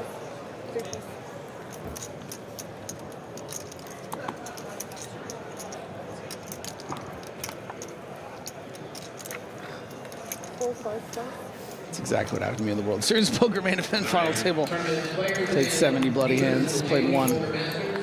We have reached the money. Congratulations. You weren't forced all in though, were you? No. You weren't blinded out. This guy was literally blinded out. No, but as I'm sure I've told the story more than a handful of times on stream, I finally had a hand to shove in middle position for 14 big blinds, and everyone folded it, and then I went around and celebrated on the rail really dramatically, like I just won the biggest all-in ever, sort of like as a bit, you know? Just cut the tension. And then I talked to my coach afterwards, Igor Kirkinov, and he was like, by the way, that wasn't a shove. The one hand you played, you messed up. I think it was something like ace-7 suited in middle position. It was just a min-raise or something, you know? Dealers come back in 4,000, 8,000 with an 8,000 big blind ante. Dealers, please shuffle up a deal at your own pace. 40,000. Korean likely going to get some value from ace-8. It's kind of tricky when you're playing this shallow. Might just get a fold from a hand that is going to be ahead of some of the bluffs, but Higgins correctly, you know, could have also just shoved pre, I think, here for those 17-ish big blinds. Not allow a hand like 9-6 to realize equity, but didn't do it, and now sitting with 16 blinds. So Griffin, your final table was in the era of the November 9, right? So you had that 3-month gap before making the final table. Yeah. No, but I mean, I'm assuming that during that 3 months you were spending, but you were probably spending time studying your opponents, studying spots, looking at scenarios, and then you get to that final table and just can't find a hand. So you spend all that time preparing, and you can't apply any of that training. You can't use any of that preparation. I mean, yeah, that's certainly part of it. I would say the thing that was very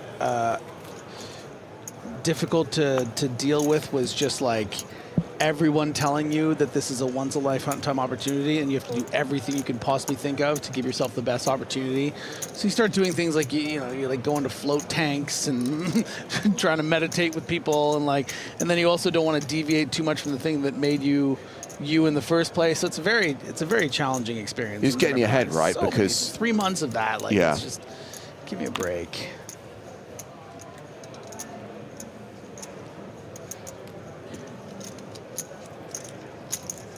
King, queen for Higgins. He raises the button.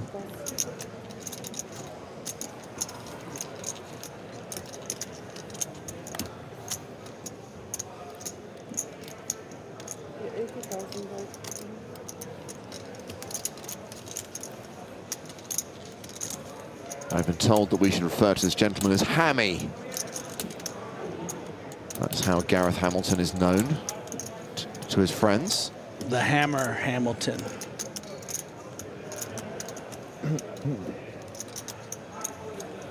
Seems to be taking this race quite personally.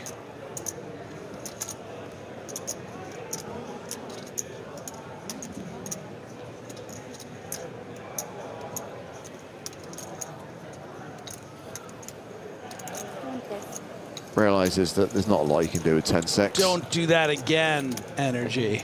Nearly. I was like, please shove, please shove, please shove. You're faithful. What do you mean? I'm nearly pulled the trigger. I'm not buying it. Not buying it. No, I'm not buying it. Delighted with the call. Yeah, nobody fucking moves. Follow-up question from Salty Ninja Griffin. Is it true they would front the November 9 at $100,000? Didn't you all get paid 9th place money? Yeah, 9th place money. Right, which would have been what? $1 million. $1 million.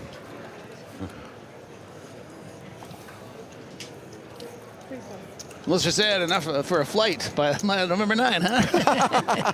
Still got there.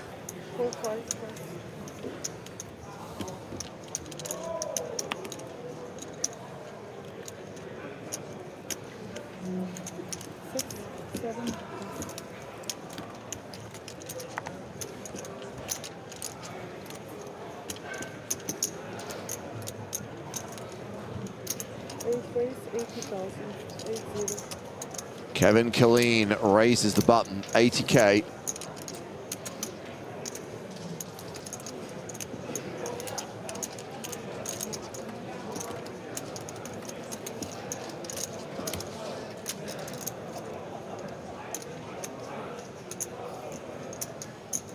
$240. 9 days, 240. Hammy. There we go, Hammy. Yeah. 3 bets the small. Put Kevin in line a little bit, like, come on now, you know? Quite enough. Next time I'm gonna have it. Oh, I'll have a good. I'll have a good. Next time I'll have a good. You see it on TV. Next time I'll have a good. Oh, the classic. You'll see it on TV. I mean, you won't, but semantics. Very good. Very good, very good. Not very good, like, no, not very good, like, but good. Good enough to fucking re-raise. This could be the last hand of this blind level. Just 1.5 minutes on the clock. I wouldn't do. We roll straight into level 25. No, don't you worry about it. It might be next year. Tomorrow. Tonight you sleep. Maybe. Oh, sorry, that was too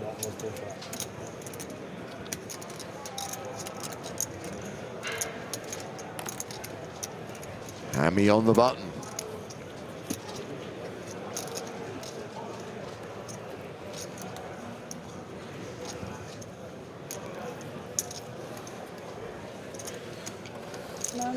Some EPTs are still televised, Salty Ninja. The Irish Open isn't.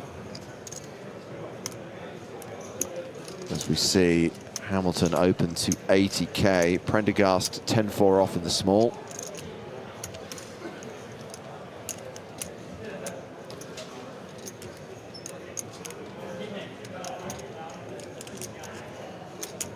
Shot clock comes into play tomorrow. Just thought I'd mention that at this point.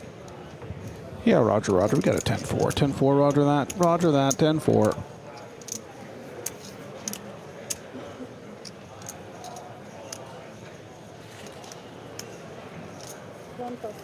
And now, Pereira in the big.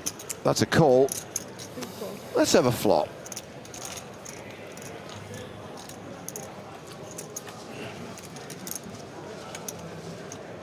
Seven-4 tray. Pair of fours for Hamilton. At least a pair of fours for Hamilton, I should say. Pair of threes for Pereira.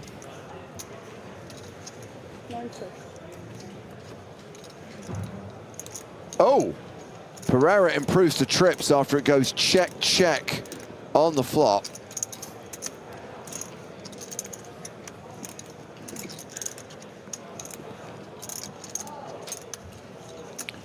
Oh, nasty turn. Very, very nasty. And Pereira is gonna lead.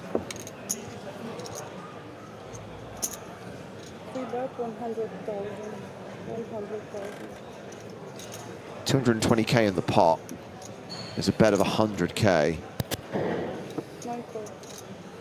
Hamilton calls. I can't blame Hamilton. This this bet of about 45% is designed to get ace highs to call, let alone a 4.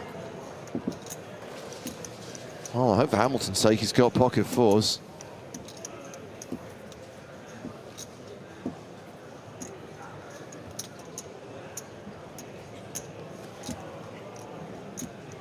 Badger says he's got to have fours. He doesn't have to have fours.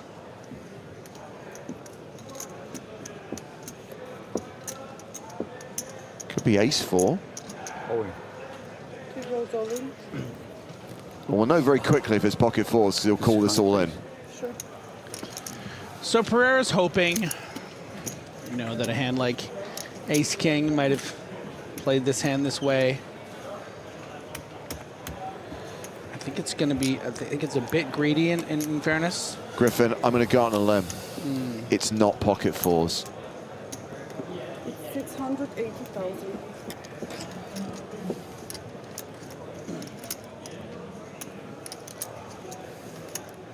If it's pocket fours, it's one of those epic slow rolls I've ever seen. So I'm discounting that hand from Hammy's range.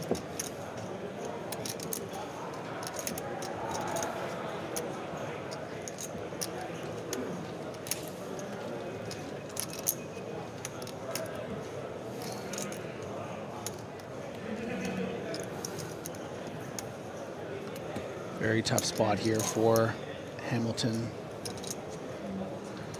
Ultimately, it doesn't really matter what value hand you have here. This is such a polarizing bet that your opponent's either repping something like a 3 or 5-6 or bluffs, you know, missed diamonds, something like maybe like a jack 5 of clubs, something of that nature.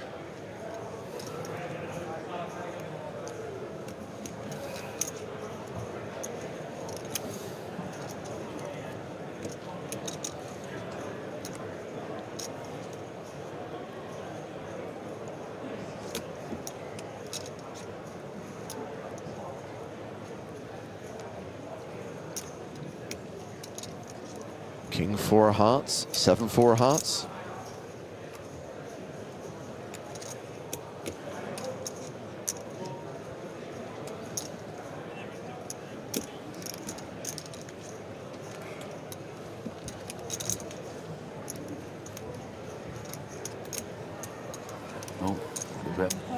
I guess we'll never know.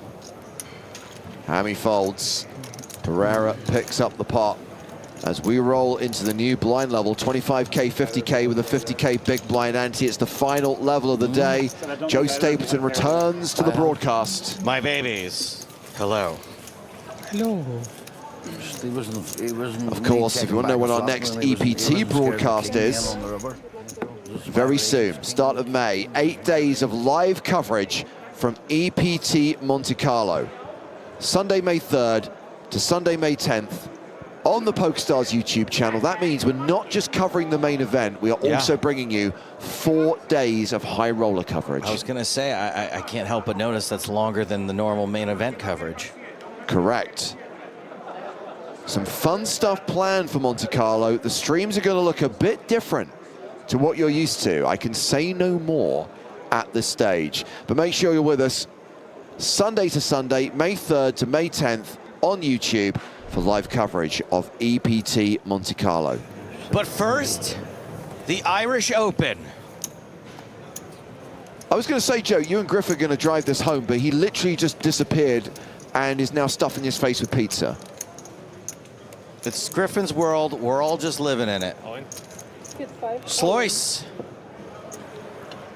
A slice of pizza? As Griffin chows down on a slice, Slice moves all in. Killeen with ace-9 of diamonds. Action still behind. 560,000, not a lot of chips. $560. 11 bigs.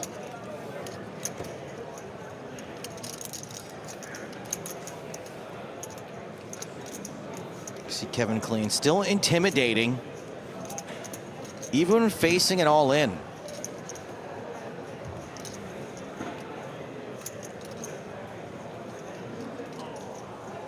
He's the chip leader at this table with 54 big blinds.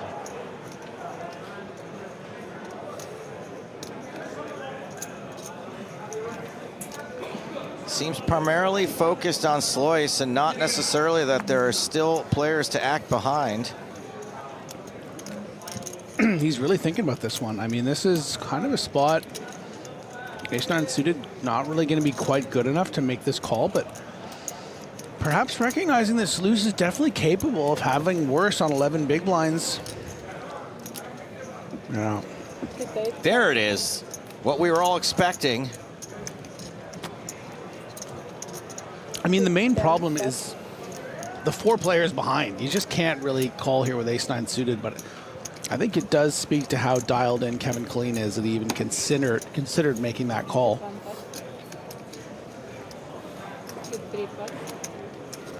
It's still Chat Pro Saturday for another 4 minutes. So whether this statement is correct or not matters not to me. Helma Molinar says, shove is fine, performs good against calling range as well. I don't care. It's Chat Pro Saturday. I think the shove is good. It got through. It got a better hand to fold. That's how I busted my last bullet. Very embarrassingly, actually. Shoving Queen 10 suited. For 22 big blinds over an open and call. Who called? What was the hand that called? Pocket Kings. Okay, well, you know, good call. Didn't perform well. Good call. I ran it by Spraggy. He said that it was good. You got Spraggy. It's like asking the most misogynistic friend you know if the way you treated a girl was okay. Well, that's why I always ask for your advice.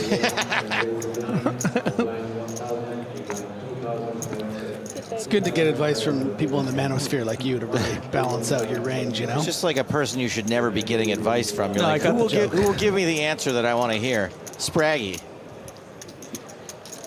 I just went to the biggest punter I could find, basically.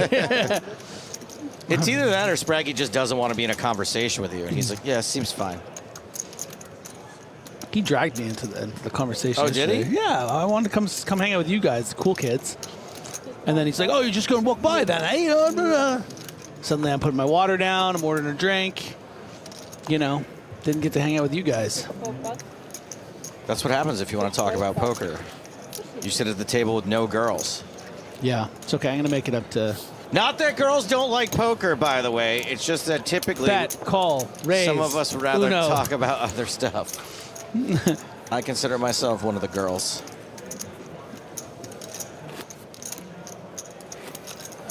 But really, I'm secretly a boy. Hammy gets that one through. Just a simple raise to 100,000.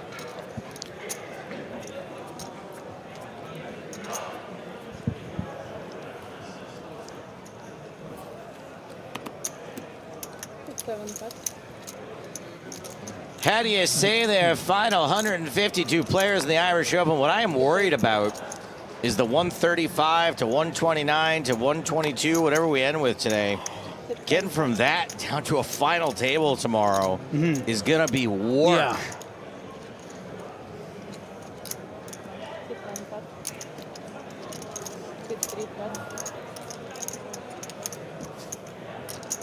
By the way, I'm going to give you about 45, 50 minutes to think of a good excuse not to hang out after this, because I'm gonna ask if you want to hang out. I don't need 45 or 50 minutes. I'm beat, brother. Oh, there it is. The classic. I'm beat. It's a good one. And have you seen my fiance? She's waiting in my hotel room for me. I mostly just wanted to hang out with Shelly. She ain't available. Slice is called. Excuse me. Yeah. Kelly's the player all in with King 3. Slice makes the call. He's the favorite. Well, this is not a great button shove here. Not a great button shove. It's got a high and low blocker. Two double suited. Those are the things you 3-bet fold with, not shove with. Oh. Especially Where's my post-it note? I need to write this down. For someone that made two pretty snug folds in the King Jack and the Ace Jack suited earlier, this is where you want to die? I'd take a photograph. K2 is the hill to die. Oh, hill to die on, but it's top pair for Kelly.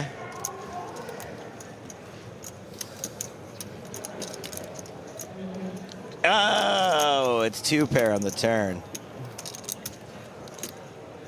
5 and only a 5. It feels good. Doesn't really do a lot for you. No 5. Wait, King Jack 10 9. No, it's just top. It's just 2 pair, top and bottom. Poor Slice. Left with 110,000. That is 2 big blinds. Party on, Dwayne. 2 big blinds for Dwayne Sloyce. Dwayne the Pebble Sloyce.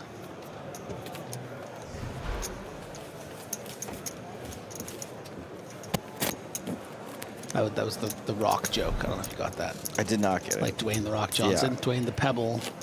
I do get it so now short. that you explained it. Those are the best kind of jokes.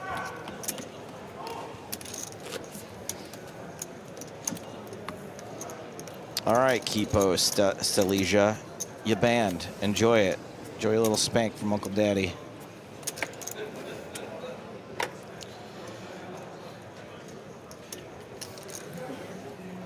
Welly says, don't worry, I got it, Griff.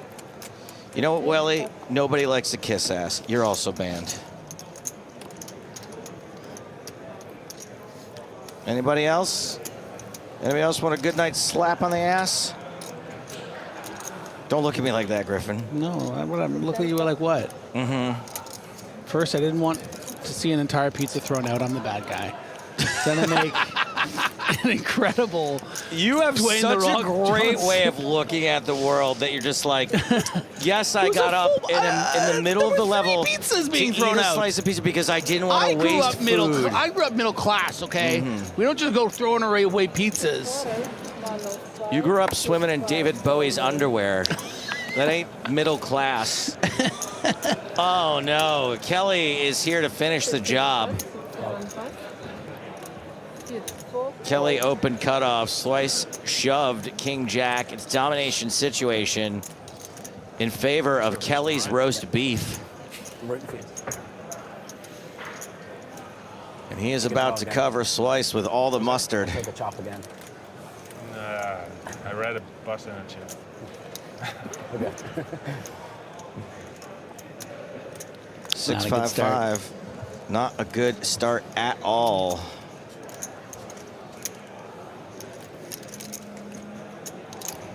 Check.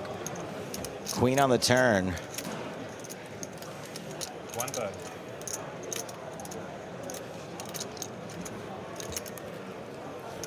Check. Right. A jack on the river. Work. A slice of heaven. For Dwayne, party on Dwayne indeed. Earlier, well, then it's even better. Next time, tell me, please. Griffin, someone on YouTube just asked how my Tinder's going here. Believe it or not, I matched with my fiance on Tinder.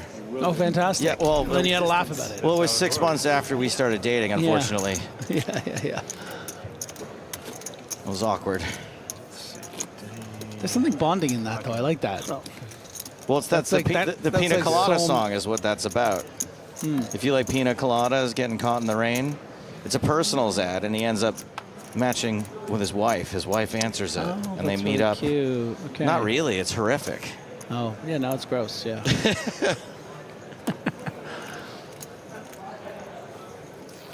Ayo, why your fiance on there? That's the joke, Darwin. Thanks for joining us. So you're telling me if I haunt the hotel bar after this, I won't see you? You will not see me at the hotel bar. You're going somewhere else, aren't you? Yeah, to my room. Don't wink at me. I didn't wink. I squinted. You squinted with one eye, otherwise known as a wink. Did I do it with one eye? You're a weird dude. Why am I being weird? I don't know why you're being weird. I just... I think you're born that way. I'm running out of days here, man. I want to...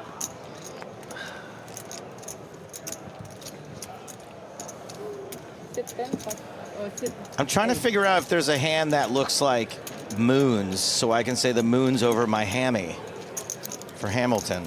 See, that's a Griffin way of doing the joke.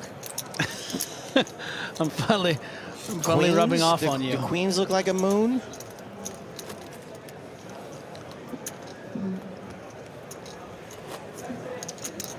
Swedish Nature asked Joe, can you tell us a Norm Macdonald story? Yes, of course. Thank you for your question. Crush Equity asked, does PokerStars do any events in the USA? Yes, of course. Thank you for your question.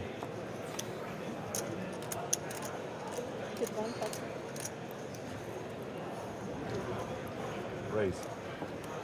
I heard the word raise. Who's it coming from? Pereira. Coming from Brazil.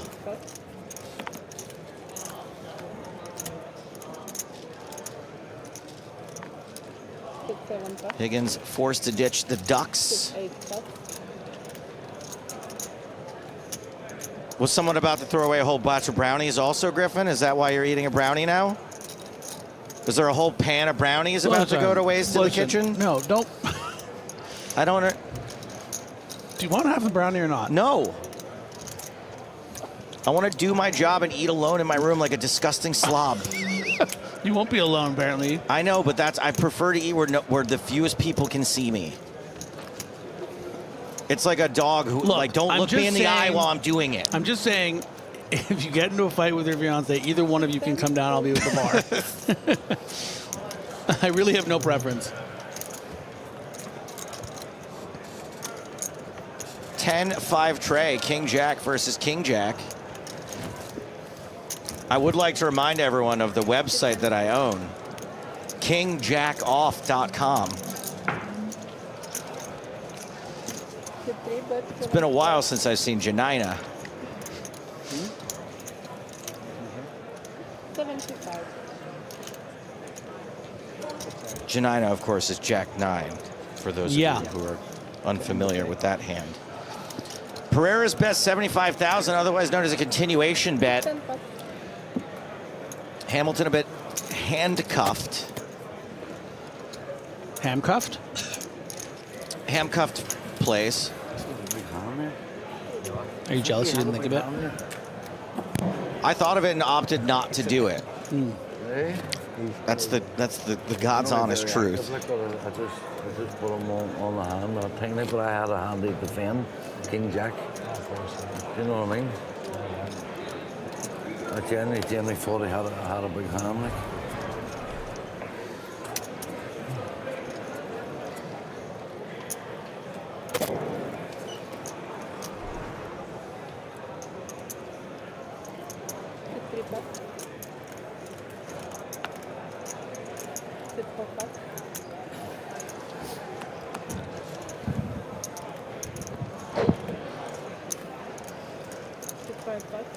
Caspi asks, is Joe doing the lip sync contest tonight? I had to bow out of the lip sync contest due to the fact that it began 10 minutes ago and we have 40 minutes to go on this level. Also due to the fact that I didn't want to do it. Yeah, it stops it ends in. It's not just 50 minutes. It's not just Griffin I don't want to hang out with. Is there anyone that can see if I can close the whole thing? I'll do a lip sync at the end. The thing is, they send you a dance. You have to learn it. Like, you can't just rock up to it. There's like a whole. They take it very seriously. Oh, I would have loved to have been involved. I wish I'd known that. Nobody Griffin. asked me anything. They needed someone to swap in for me. Yeah. I'd requested the Fresh Prince of Bel-Air theme song because it's one of the only songs I know by I would have heart. done. I would have done the whole Backstreet Back song with all the dance moves. Really? I know them by heart. Isn't that? I think that's what Felix's team won with last year. Yes, that's true. I So can that do would it be in a sync tough as act to well. follow. King 7-4 top pair for Hammy.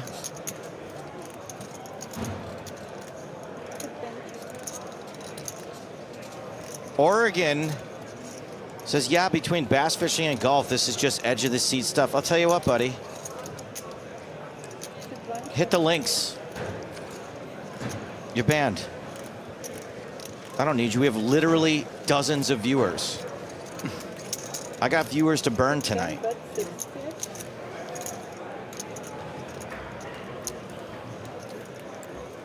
Hamilton's bet 60,000 with top pair. It went check on the flop.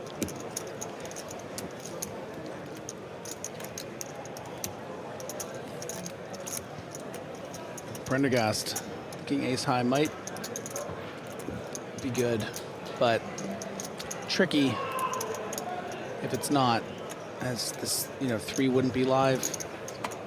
So you're just ace fishing.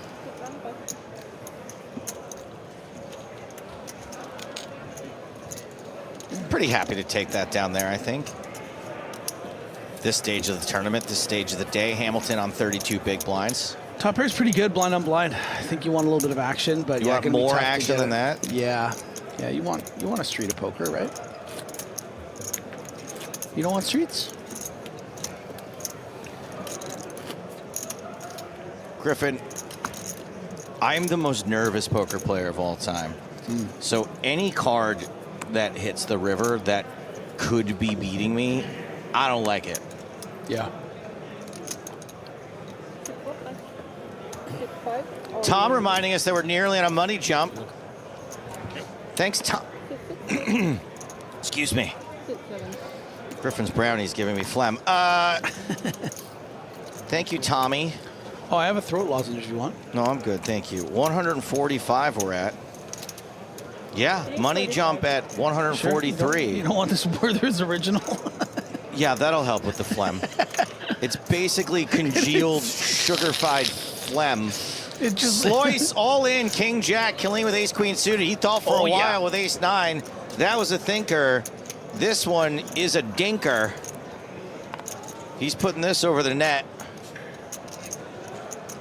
But is he going to slam it home?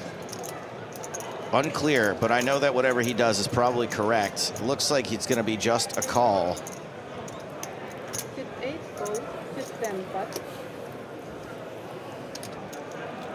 Action still remaining. Pocket nines for Prendergast. I'll tell you what. Griffin, can you give us a pocket nines Prendergast? There it is. Great spot here for Prendergast to shove. Because Colleen is going to be calling with a lot of hands like Ace 9 suited that we saw him considering for 560,000. Certainly going to be calling for 345. So you're going to get a lot of call folds here. It's not always going to be traps. It's not always going to be hands as strong as Ace Queen suited that are going to have a real consideration to call. So I think you need to shove here for your 26 big blinds. It's a little risky, of course, that you're running into a trap. But man, just pull the trigger, Prender. Oh God, the ghastly look on his face. He's gonna make a big fold. I mean, Killeen's got him well covered. Yeah, but it's important not to be results oriented, and that Killeen has Ace Queen suited. Okay. Might even still fold for like 800, 900,000 more because this is such a strong shove. This is an Ace Jack off if he shoves, right? Right. So, like I said, I think we're seeing some flats here from Ace 10, Ace Jack, pocket sevens, pocket eights, like hands that are going to be folding to a shove. So you free roll this 7.5 big blinds. But there is concern, right? You could just be getting flatted here by pocket tens or jacks or queens, and it just calls the all-in for 1.3 million. And suddenly you're out of nowhere, you're out of the main. I think he's leaning fold. I don't want to be out of the main. Yeah, I know you don't, pal. And you can't be out of the main if you fold pocket nines here. Just put it in.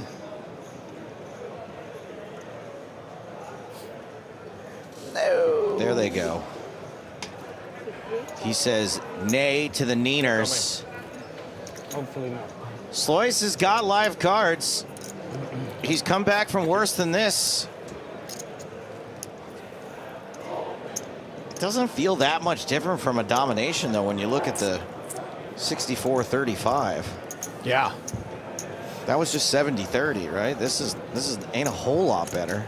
King 10 of diamonds. Works for you? Fair fight. 9 high flop. No! No, Griffin, no! The nines. Oh, I love it when you're results oriented. I love being that's all we keep track of in poker is the results. We don't have a Hendon mob for made the best decisions. King on the turn. Looking real good for Slois.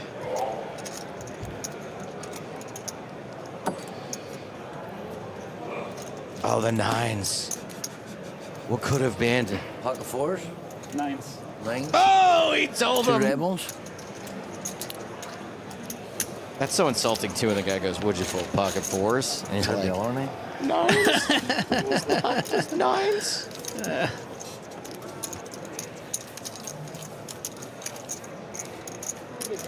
I thought he might be flat call in there with something strong.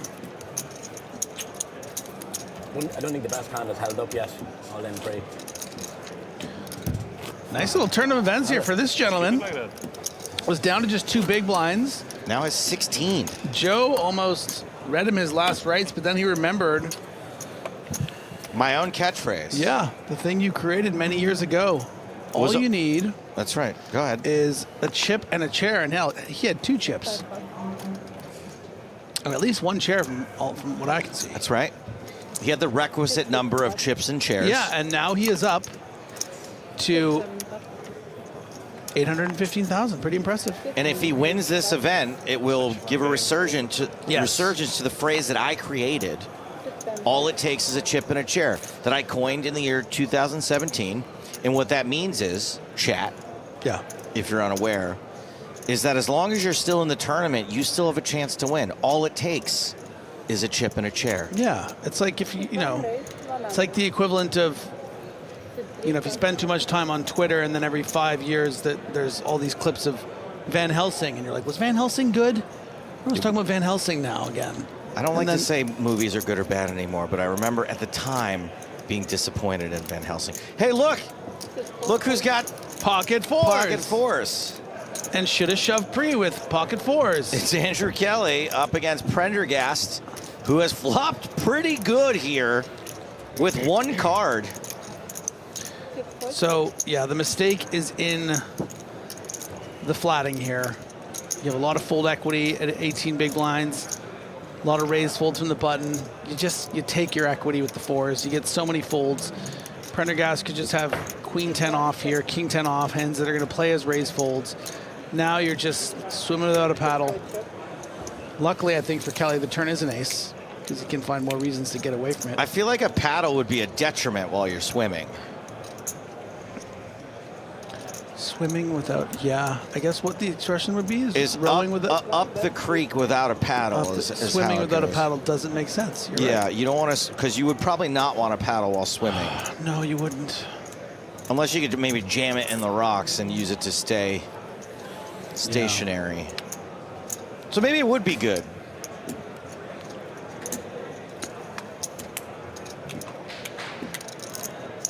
Prendergast has bet 50,000.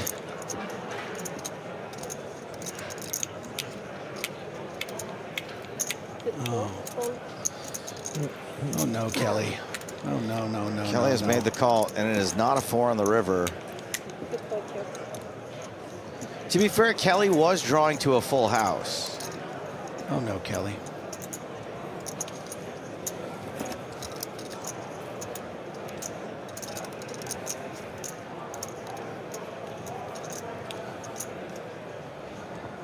I think Prendergast has got to check for deception here. What do you think, Griffin? Always keep him guessing.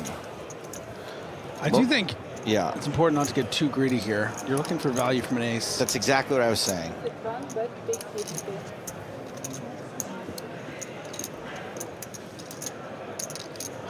I heard, oh, 250.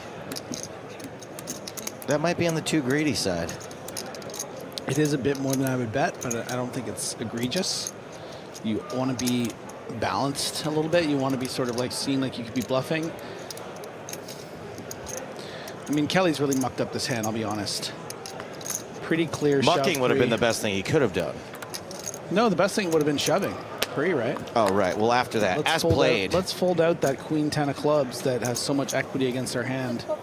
There's the fold. Okay.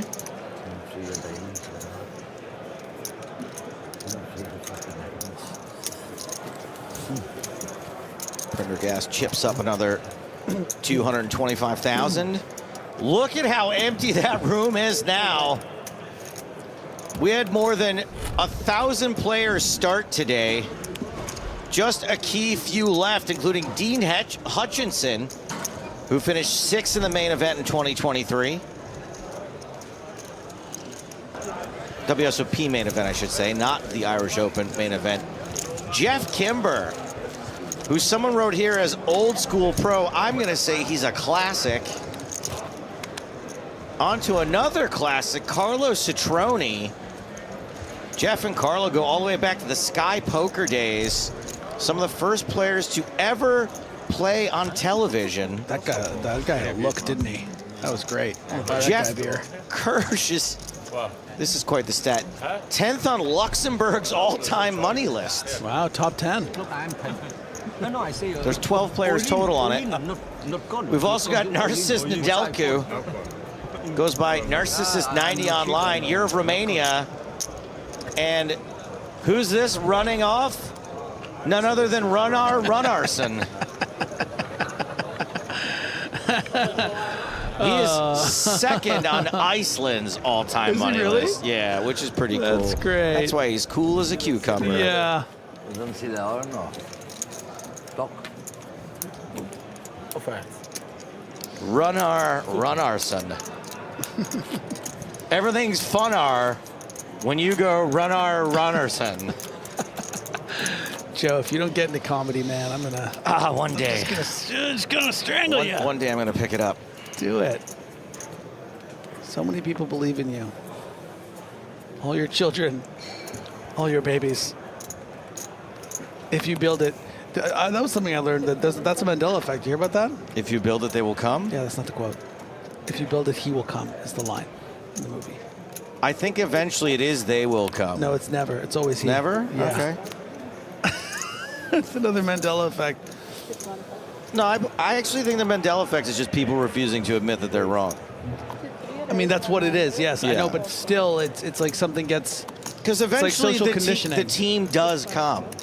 And I can't talk about this movie, Griffin, because I'll tell you a story about watching Field of Dreams. Okay. So I'm watching Field of Dreams with my best friend, and we're maybe like 20 minutes into the movie, 30 minutes into the movie, and I say, hey man, I just want to let you know, every time I watch this movie, I cry, and I look over at him, and he's already crying. Who was this with? Sorry. This is my friend Sam. Okay. And now sometimes when I watch the movie, I start to tear up during the voiceover in the very opening of the movie. I'm like choking it back. I haven't watched Field of Dreams in 20 years. I don't know why. I love that movie. You don't have any daddy issues, so it may not hit you talking quite about as daddy hard. issues? My dad made a documentary about me, and I was bullied in school because of it. Yeah, but that's because he loves you. That's true. I miss you, Dad.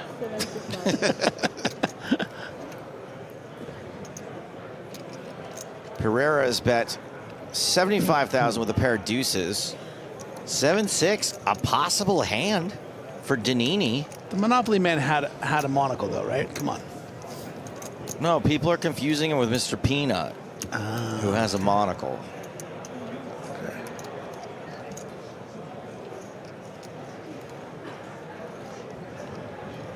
And Danini, 6 raised to who at least knows that he's got a lot of sixes in the big blind. 260.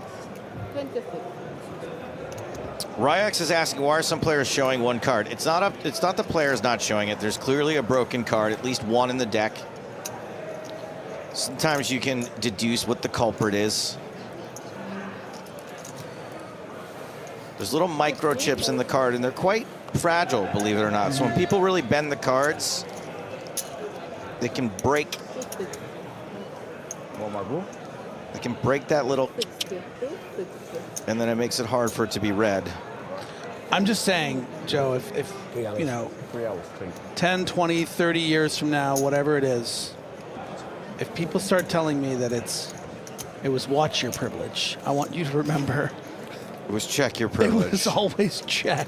I will remember it was check, as it does not check through to the turn. It goes bet, raise, 10. Yeah, and look at this. A great example of the stack to pot ratio discussion, as you asked me earlier, Joe. The stack of Pereira being about 1-to-1 to the pot that's remaining.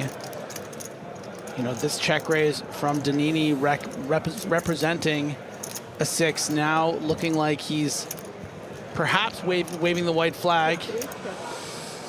And Pereira just hoping to dodge whatever equity the 7 contains if he doesn't have it already, like in the form of a 10 or of a 4. Privilege has been checked to the river.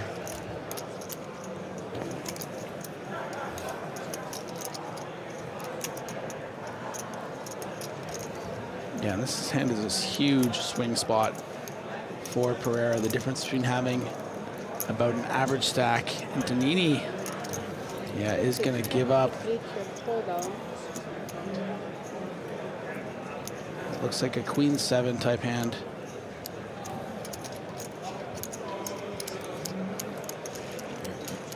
Base 7 off. Nice takedown for Pereira. Pretty cool. Yeah. Pretty cool. I believed he had a 6. New tournament chip leader alert. Gavin Sardini has been given a rack. That's a South African flag, if I'm not wrong. Speaking of the Mandela effect. Oh, nice. Quite a coincidence there. 5.3 million in chips.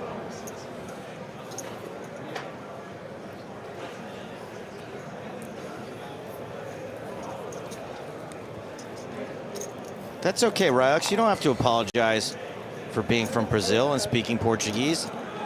It's hard to speak another language, and me and Griffin, despite being men of the world, only speak English because we're idiots. We also speak the language of love, I think. Oh wait, that's French, isn't it? I mean, I just remember like we're lovers, you know. But I think that actually the language of love is French, which I probably should have learned in the last 10 years. You probably should have, but you know, hindsight is vent vent. That means 2020 in French. It's actually van van. I do know my numbers. That means wine. Yeah, it does actually. This is so us. Hamilton ace 10, raising it up. Take her down. Or he. Oh, we got a treat for you. Dissipating. The former tournament chip leader and former Irish Open champion, Stephen of the Dwyer, in a hand right now against Christopher G. Gee whiz. Board is queen 8, 4 deuce, 2 clubs. G is all in for 820,000. O'Dwyer folds. Oh, looks like he might have gotten away with one. G's a little chatty. I remember him from years past. A bit of a character. Oh yeah, I love this. Christopher G. Whiz. I can't say any noise. I just really. Some noise.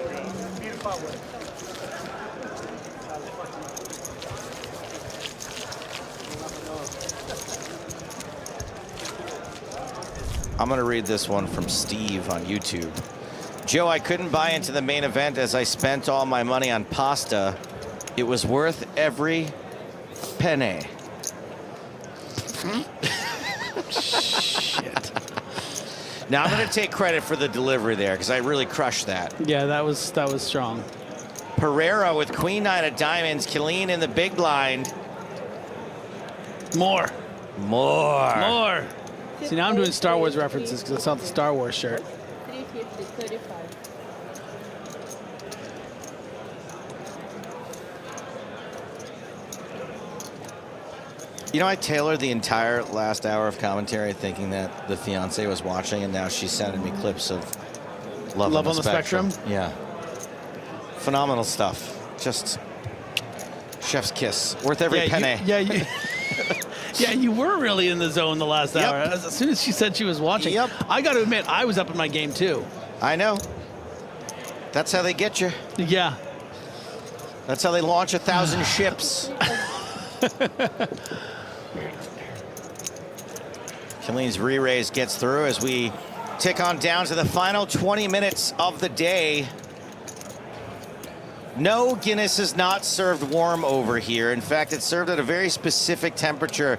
Guinness is like one of the most artistic, specifically thoughtful temperature, pour. Yeah, and it just tastes better here. You don't really get it unless you're here. I hate saying that, but it's true. Yeah, it doesn't. I don't like Guinness back home. It is fine elsewhere. It is so good here. It's divine. Yeah, I just took a big sip.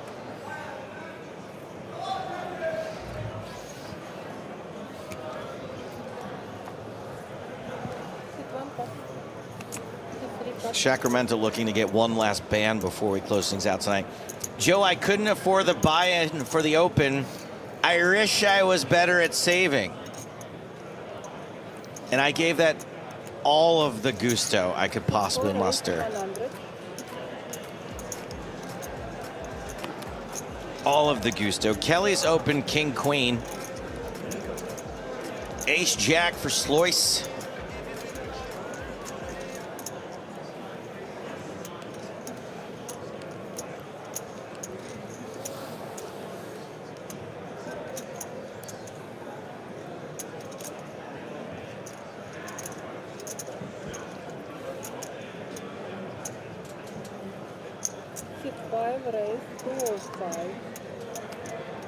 There's the re-raise. A big old chunk of Sloyce's stack. Danini, unfortunately, is not going to be able to play this very pretty King-Jack suited. 6, 6, 5, 6, 7, 5, 6, 8, 5.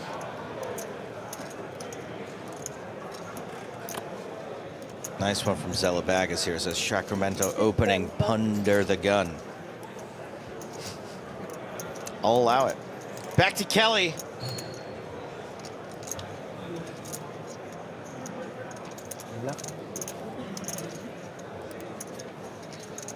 Tough spot. But King Queen just does so poorly, as does Ace Jack if he had that hand in his hand too.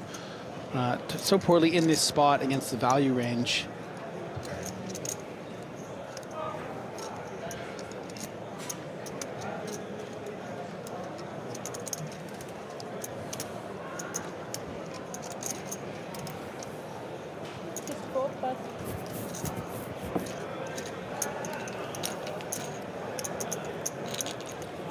Does let it go. Sorry, Kipos Stalesia. I can't ban Sacramento based on your channel points.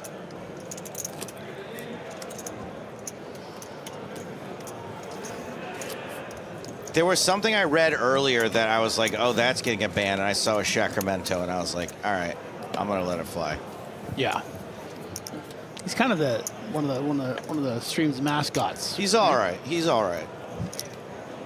And he takes his licks. Yeah. Like a man.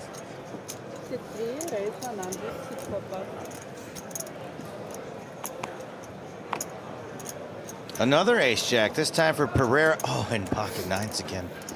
Different player. Different scenario. Yeah, a bit tricky actually here for nines. I think you really don't want to. You just go two different ways here as a flat or a shove. I think I would like shove off 20 big blinds against Pereira in particular, who is raising relatively wide. It's going to just call, though. I think it's fine, too. There's just so many players behind. What do you do if another player decides to get involved once you flat here for 10% of your stack?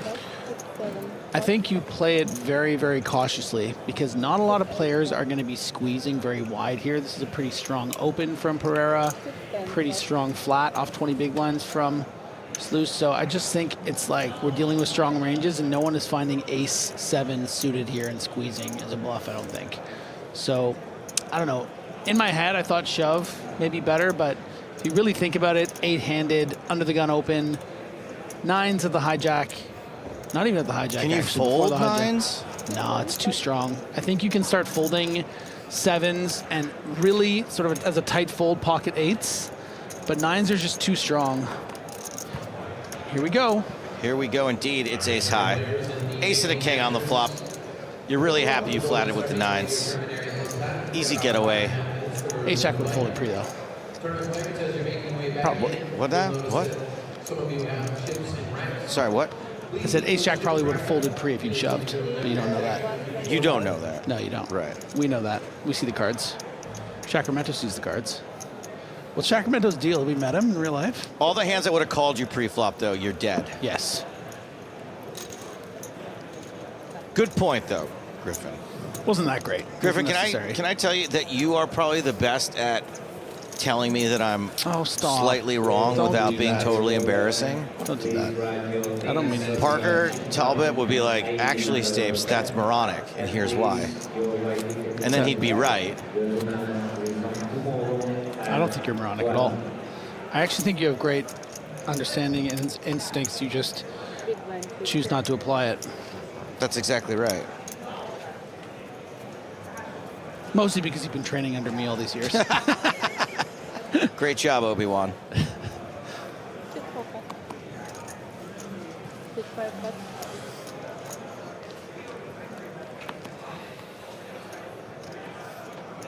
It's exactly what my high school guidance counselor said. I could have gone to Harvard.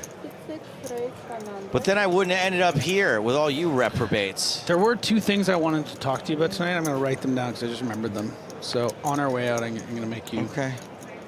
But you don't have to get a drink with me or anything. Good. even though your fiance is just fell asleep watching Love on the Spectrum. She knows if I'm there or not, even if she's asleep. Like a soul bond situation. Yeah.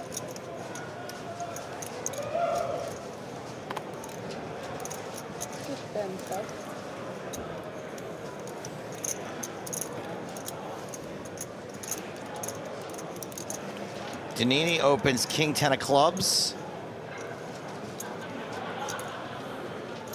Gets it through to the small blind. You can't mess around here with 10-9 off in the small blind. Prendergast. Pendergast.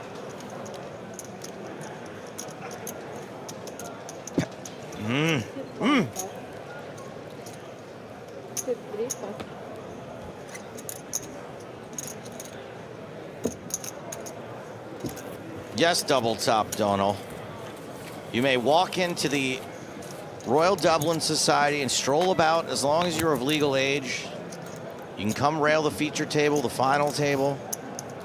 It is a free entry. You might even catch some outer table action. Whoa. Like Narcis Nedelcu versus Husni Al-Khuzai. We are on the river. Nedelcu's bet 1.4 million on a board of 7, 9, 6, 10, 8. 59,000.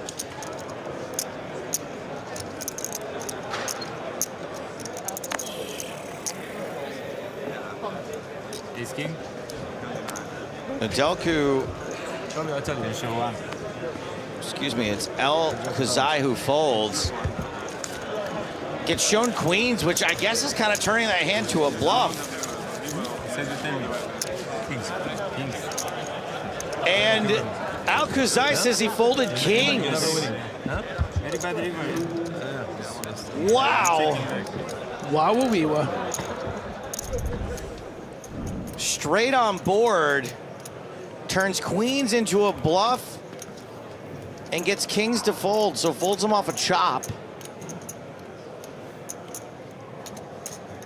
Assuming kings are telling the truth.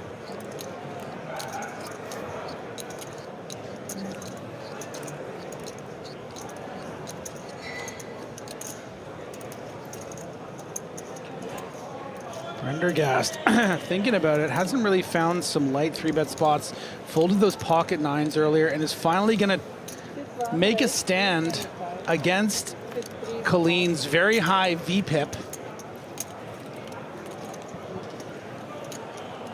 Kelly going to have to fold king jack in the big blind.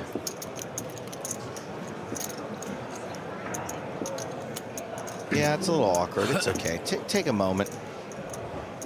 Take a moment. We're at 128 players. We have reached another pay jump. Everyone now guaranteed just shy of 6,000 euros. That's pretty cool. Next pay jump's at 119. Probably not going to get there in the next 9 minutes.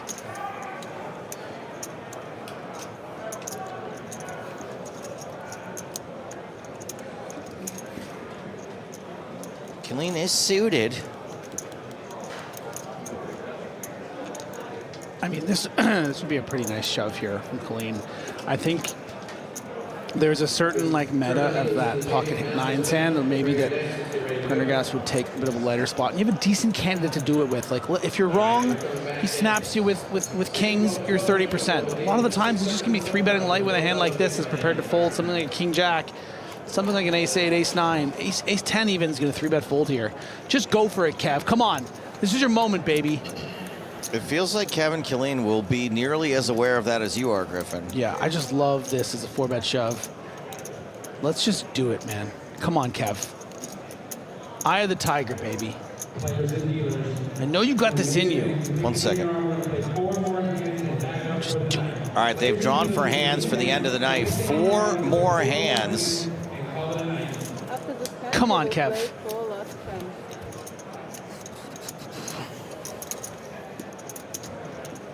Oh, he's gonna let Timothy Chalamet get away with it. Chalamet? You know, Timothy Chalamet plays poker.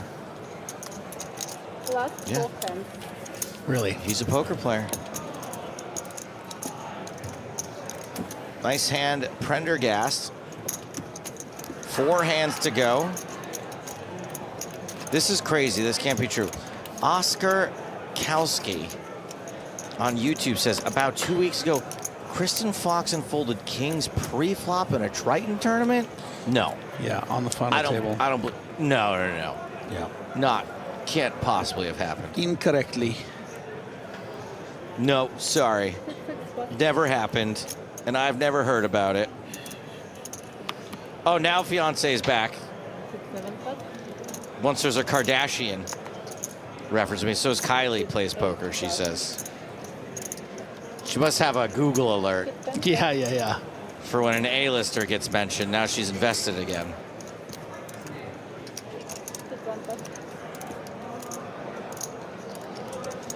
I just want to say I will be watching some Love on the Spectrum tonight.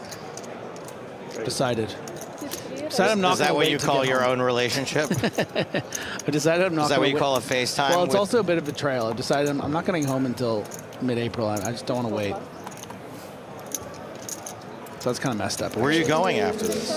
I'm going to Toronto for a bit. It's basically home. Queen at 10-7, 3 clubs. That's top pair, Pereira. Top go, do it. Is it? Go ahead. 1, 2, 3. Top Pereira.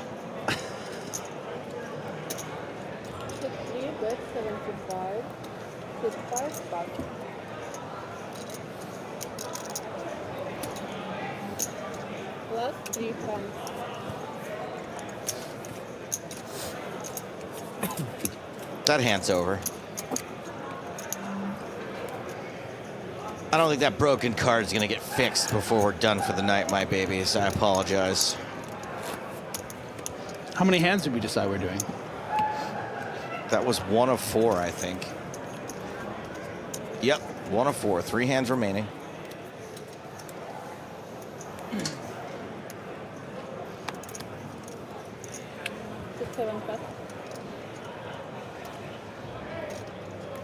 Do something with that, Kevin Killeen. 6, 8 plus. 6, 10 plus. The bad look like we're getting for Prendergast now is Gary Oldman from The Fifth Element. 6, 3 plus.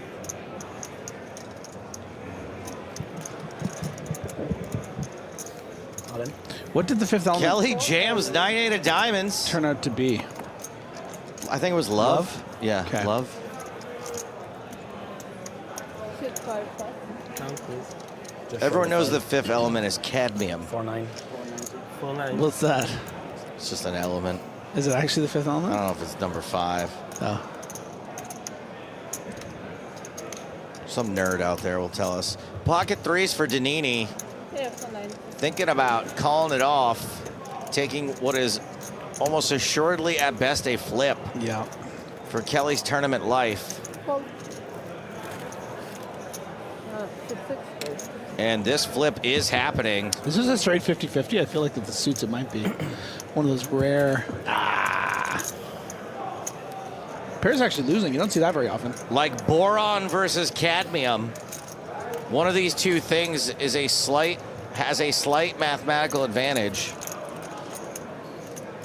That's looking real good for 9-8. Yeah. Oh wait, Hearts live, baby. Hearts are live. Whoops. Because the Fifth Element, after all, is boron. And love. It's heart, love. It's love. Love. Multipass. Oof. Kind of an interesting river, though. That is coming up. A heart on the turn, a baby flush for Danini. There are chop outs, there are full house outs. Kelly can survive this. Any heart but one. 8-9 high heart. No 9, no 8, no heart. Kelly finally is dispatched late on day 2.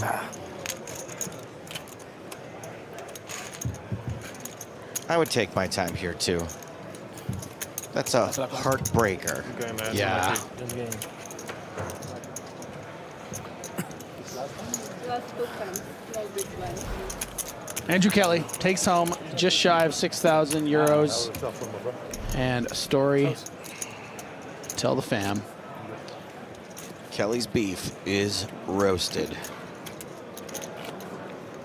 Sorry, everyone. I was well aware of the Kristen Fox and folding the kings. It was just everywhere for like 9 days. I was just doing a bit. I'm well aware. I don't want to say I've seen it because I don't watch poker hands. Like I've never seen the Robbie Jade Lou hand. I've never seen Sammy Farha versus Chris Moneymaker. When you're off duty, you know. I get it. Yeah. I have seen your hand. Yeah. Because I love and care about you. Ooh. Okay. And I did watch that whole final table. Which, to be honest, didn't feature a lot of you. No, it did not. Yeah. No. Ooh, Prendergast getting a little cocky now with the ace duck. An apple and a duck on the pond, and he goes for it at the hijack. A bit ill-advised, and here's the exact reason why. More 9s. Higgins going to be very happy to put in his 9 big blinds. Very happy with pocket 9s here. 7 all in. Prendergast seems real interested. Nah. Bit of pulse string. Oh, no, no, no, no, no. That is a call, Griffin. No, no, no, no. Don't do that. It's double up before the end of the day, wasn't it? Don't One do that. overcard for Prendergast. Don't do that, Prendy. Higgins with some fake confidence here. He's like, I'm good, but he doesn't believe it. Yeah, you can fold this, definitely. Ace deuce for 9 bigs. Even 8 bigs, I think. Going to be dominated in this spot, basically always. Ace high flop. What do I know? Higgins completely down to 2 outs. Yeah, there was somewhere in there you felt the ace was coming. The ace, it's always coming. He needs to hit a 9, and he needs to hit it on the river. Otherwise, we're going to lose at least one more player. 9-9. That is a full house. 7's full of aces, beats 7 full of 9s. Column Higgins is now in the bust out column. Cashing for 5,970 euros. And we are on the last hand of the day, my babies. Okay. And last hand. Last hand of day 2 of the 2026 Irish Open main event. 1-2-2 in the field. I think that means that Schenkel was right. And the widget was wrong. I was going to say, I was just about to say, the widget, I think 139 or 134. So, and Schenkel said 120 something. Get that man a job. Yeah. Yeah, he's only about Sit 10 plus. Thank you, Tom, who lets us know the widget said 139 and Schenkel said 122. Sit 3 plus. Wow. Sit 5 plus. Queen 10 on the button for Danilo Danini.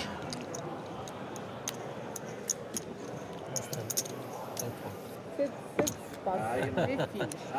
Folds it face up to the one big blind of Kevin Killeen, and that's it. Very tight fold. Last hand of the day has been last-handed. Yeah, good game. Well done, guys. Good luck tomorrow, yeah. Count, ID number, and country. What? I'm Kevin. Thank you for you. Pleasure, my friend. Pleasure. Yeah, just a second. Yeah, best of luck tomorrow.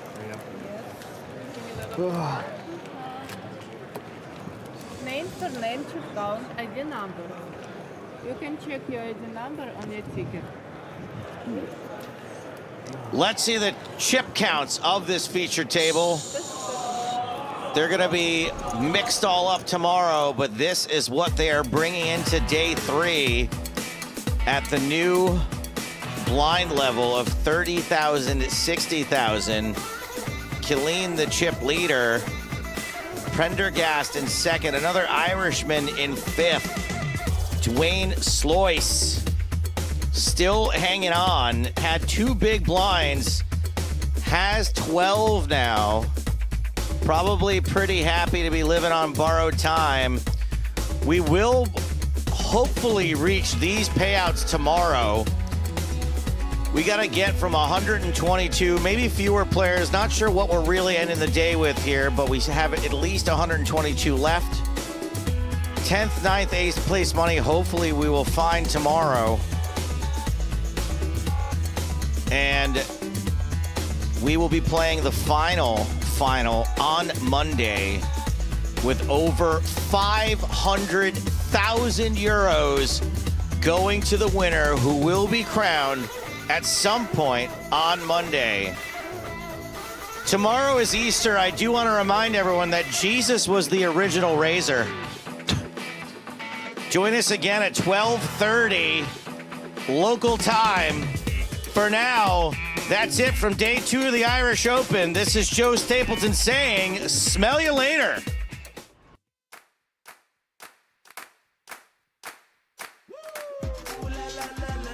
Here we come. Here we come. Here we come. Put a hand up if you feel alive. Put a hand up if you feel alive. Put a hand up if you feel the vibe, yo. Keep them up, cause you ain't seen nothing yet. Wait till you see what we can do. Cause ain't nobody gonna give it to you like this, like this, like this.